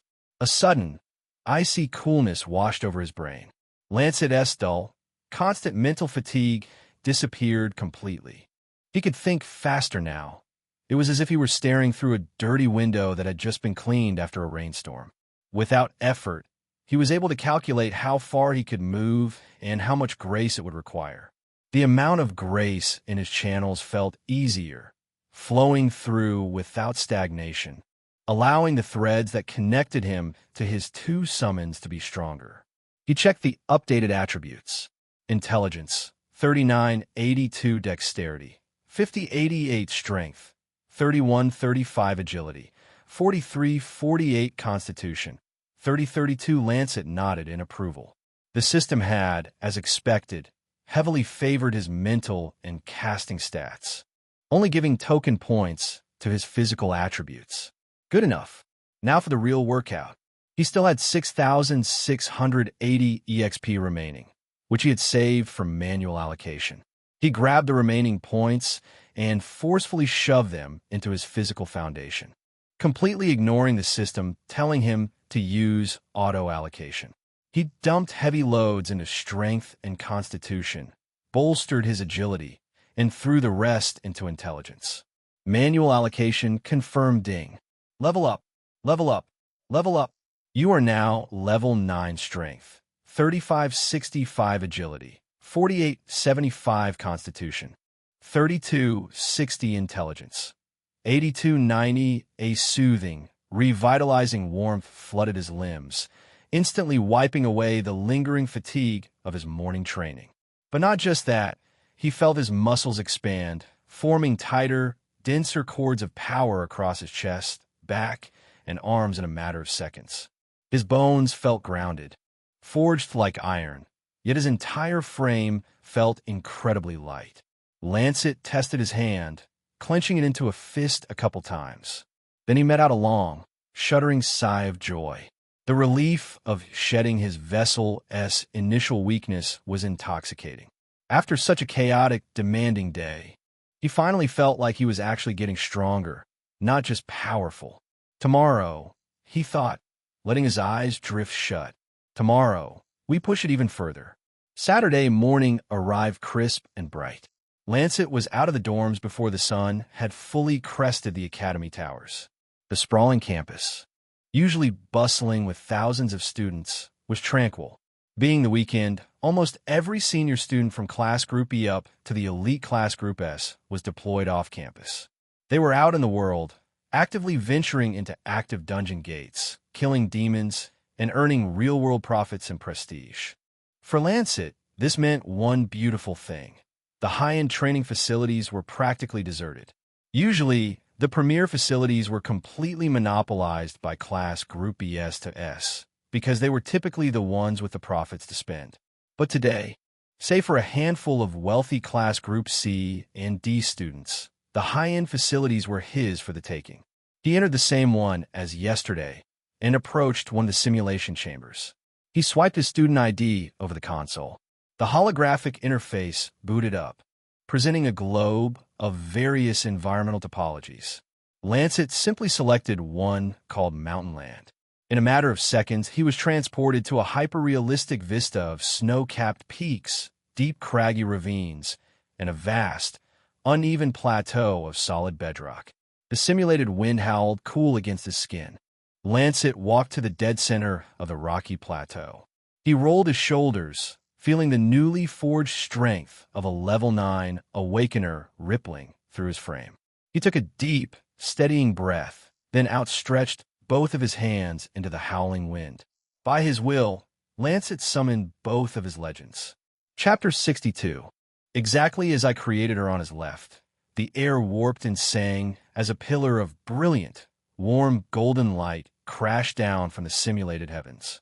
On his right, the atmosphere violently ruptured, splitting the sky with an ear-splitting thunderclap as a strike of thick, blinding white lightning hammered into the stone. The light faded, leaving the two legends standing on the rocky earth. Astentia took a deep breath, her golden braid shifting in the wind. looking perfectly at peace. Beside her, Thor immediately straightened up, her white hair whipping wildly around her face. She looked around the peaks and the gray sky, visibly disoriented for a microsecond. Where is this now? Then, she turned her head, and her piercing silver-blue eyes locked directly onto Lancet. She froze. Her breath caught in her chest for a second. The tether of grace connecting their souls pulsed, an undeniable chain binding her existence to his. Lancet waited, staring back at her. Astentia moved her eyes between the both of them. "You," Thor whispered. She took a dangerous step, her grip tightening on the haft of her warhammer. Astentia immediately stepped in, raising her greatsword and blocking the space between the Valkyrie and Lancet. "Stop it," Thor, Astentia pleaded. "We have talked about this." Lancet smiled. "I see you two have met." Hearing his voice, Astentia turned to look at Lancet, her face melting into a warm, beaming smile. "We have, Master," Astentia said brightly. "I must admit, I was wonderfully surprised when Thor dropped into the summon space alongside me." She looked at Thor. "We crossed paths many times during our training days as young awakeners." She was already renowned for her impressive control over the element of lightning. With a name like Thor Stormchild, it always felt like she was simply destined to control the element. Thor's eyes never left Lancet. They were scary and blue, harboring thoughts that Lancet was scared to imagine. "Astentia," the Valkyrie said sharply. "You might have been pleasantly surprised, but I was and still am enraged." Astentia turned back to Thor, shooting her an effective, guilt-striking face. "You weren't happy to see me?" Thor stiffened. Frustrated, she looked away for a brief second, the static in the air settling slightly. I was," Thor admitted, her voice losing a bit of its thunder. "To see a familiar face after such a long time in the dark, it is a fond feeling. Truly.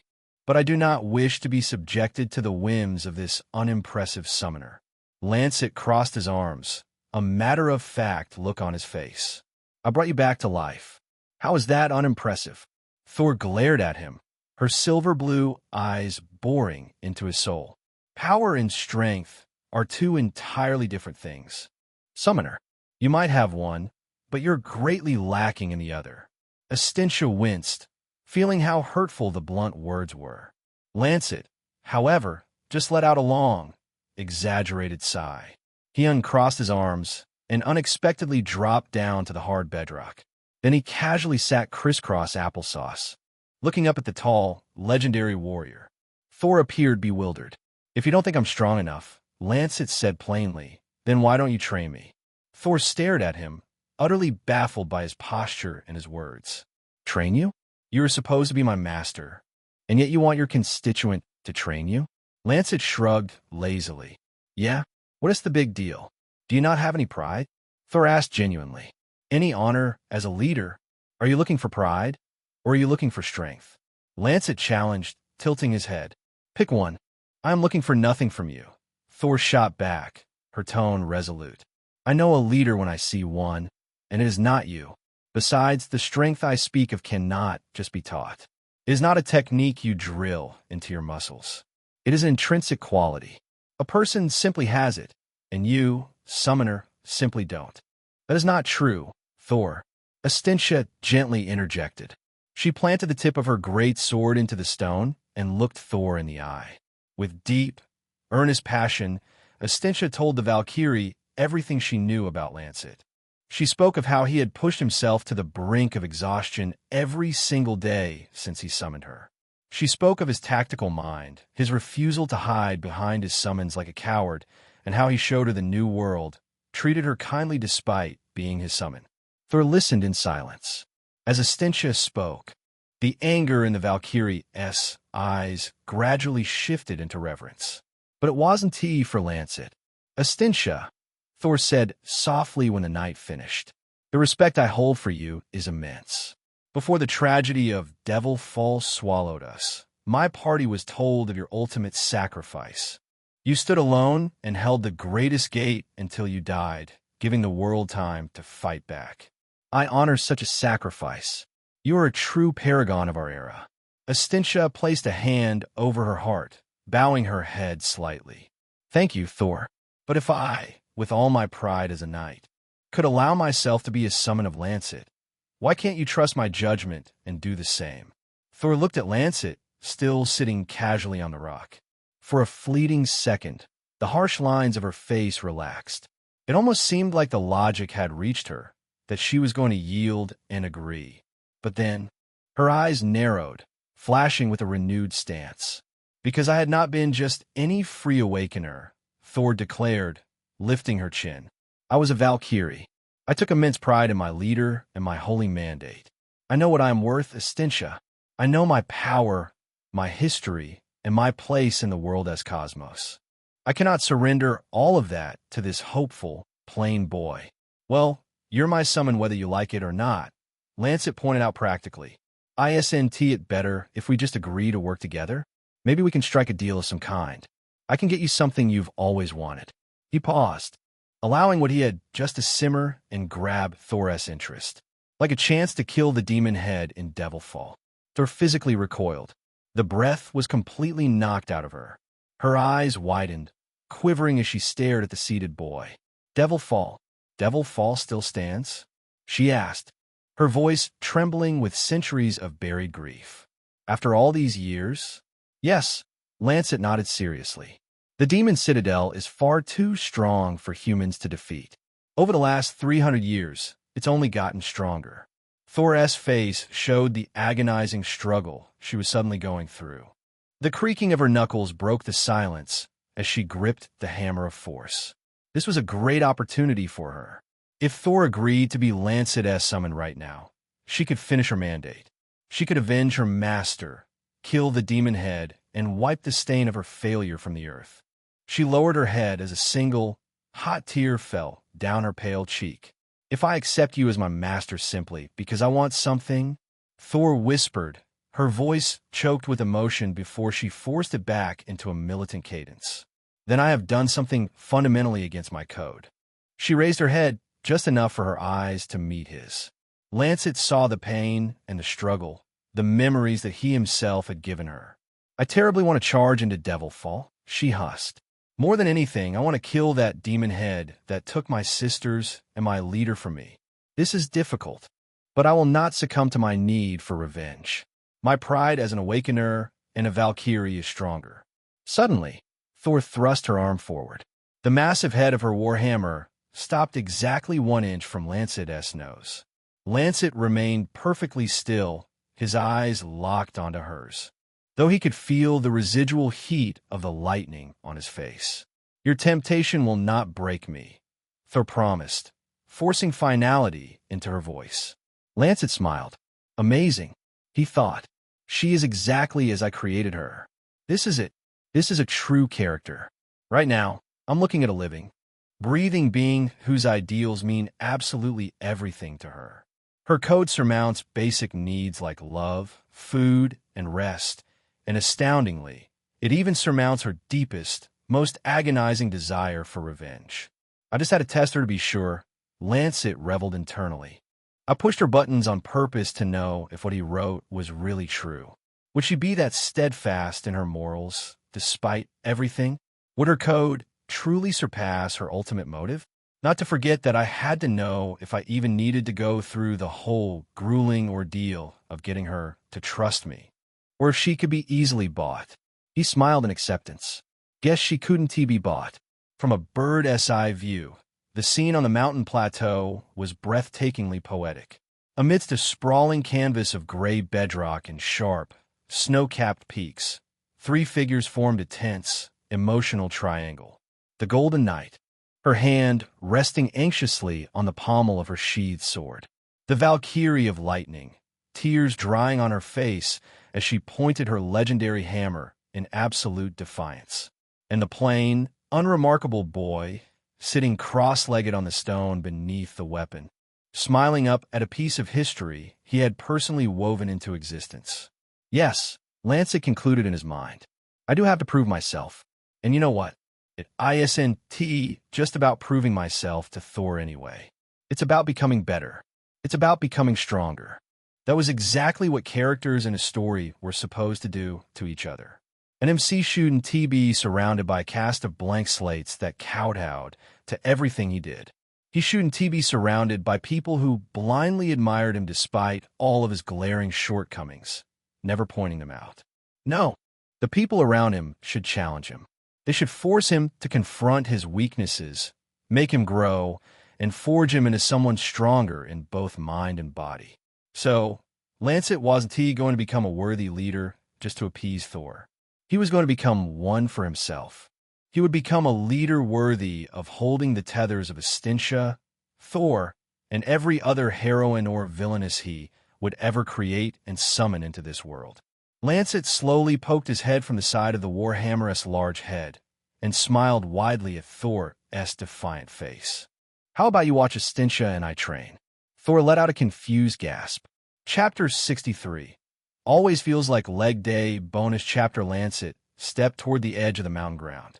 He removed his casual clothes and equipped the simulation trousers and a roll of white athletic bandages given to him by the training facility. At that moment, the physical results of his training and the manual EXP allocation were on full display. Lancet was no longer plain and unremarkable. He was sculpted. His chest was broader and heavily defined, tapering down into a sharp, deeply cut V-line and a tight grid of abdominal muscles.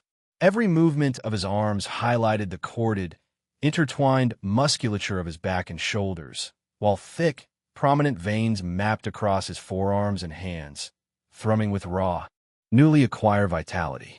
He looked lean, stronger, and entirely out of place for the usual idea of what a summoner was. Estintia, standing closer to the center of the mountain floor, watched Lancet mindlessly for a while. Then she turned to Thor, who was a few feet away, arms crossed. Leaning her back against the mountain face, realizing she had been staring at the boy's bare torso for a few seconds too long, Thor aggressively snapped her gaze away. She kept her head low, trying to maintain her scowl, but a furious flush of red had crept up to her pale cheeks. Estintia smiled. Lancet, completely focused on his task, barely even noticed the audience. He smoothly wrapped the white athletic tape meticulously around his knuckles, hands, and wrists, pulling the bindings tight. He finished by tying a dark headband around his forehead to keep the sweat out of his eyes, then reached down and picked up his training sword. Estintia approached him, her golden eyes scanning his newly forged physique. It seems our training from yesterday is already showing incredibly fast results, Master. Lancet casually looked down at his own chest, as if just realizing the change. Huh, I barely noticed. Yeah, right. That was a complete, bare-faced lie. Despite waking up at the crack of dawn, Lancet had spent almost 20 straight minutes posing in front of the cracked, full-length mirror in the dorm room. He had flexed every muscle, entirely unable to believe how much stronger he looked after dumping all that EXP into strength and constitution. Hiding his pride and joy, he adjusted his grip on the sword. Lancet was also wearing the Phantom Tag Team Conduit ring. He hoped to charge it up today to its limit. Like with the EXP, Estintia's kills in this simulation would likely still feed the ring's charge. He also hoped he could eventually convince Thor to smash a few beasts too. That way he can have both Knight and Lightning Mage skills stored in the bank in case the situation arrived when he needed it. Estintia, new to technology,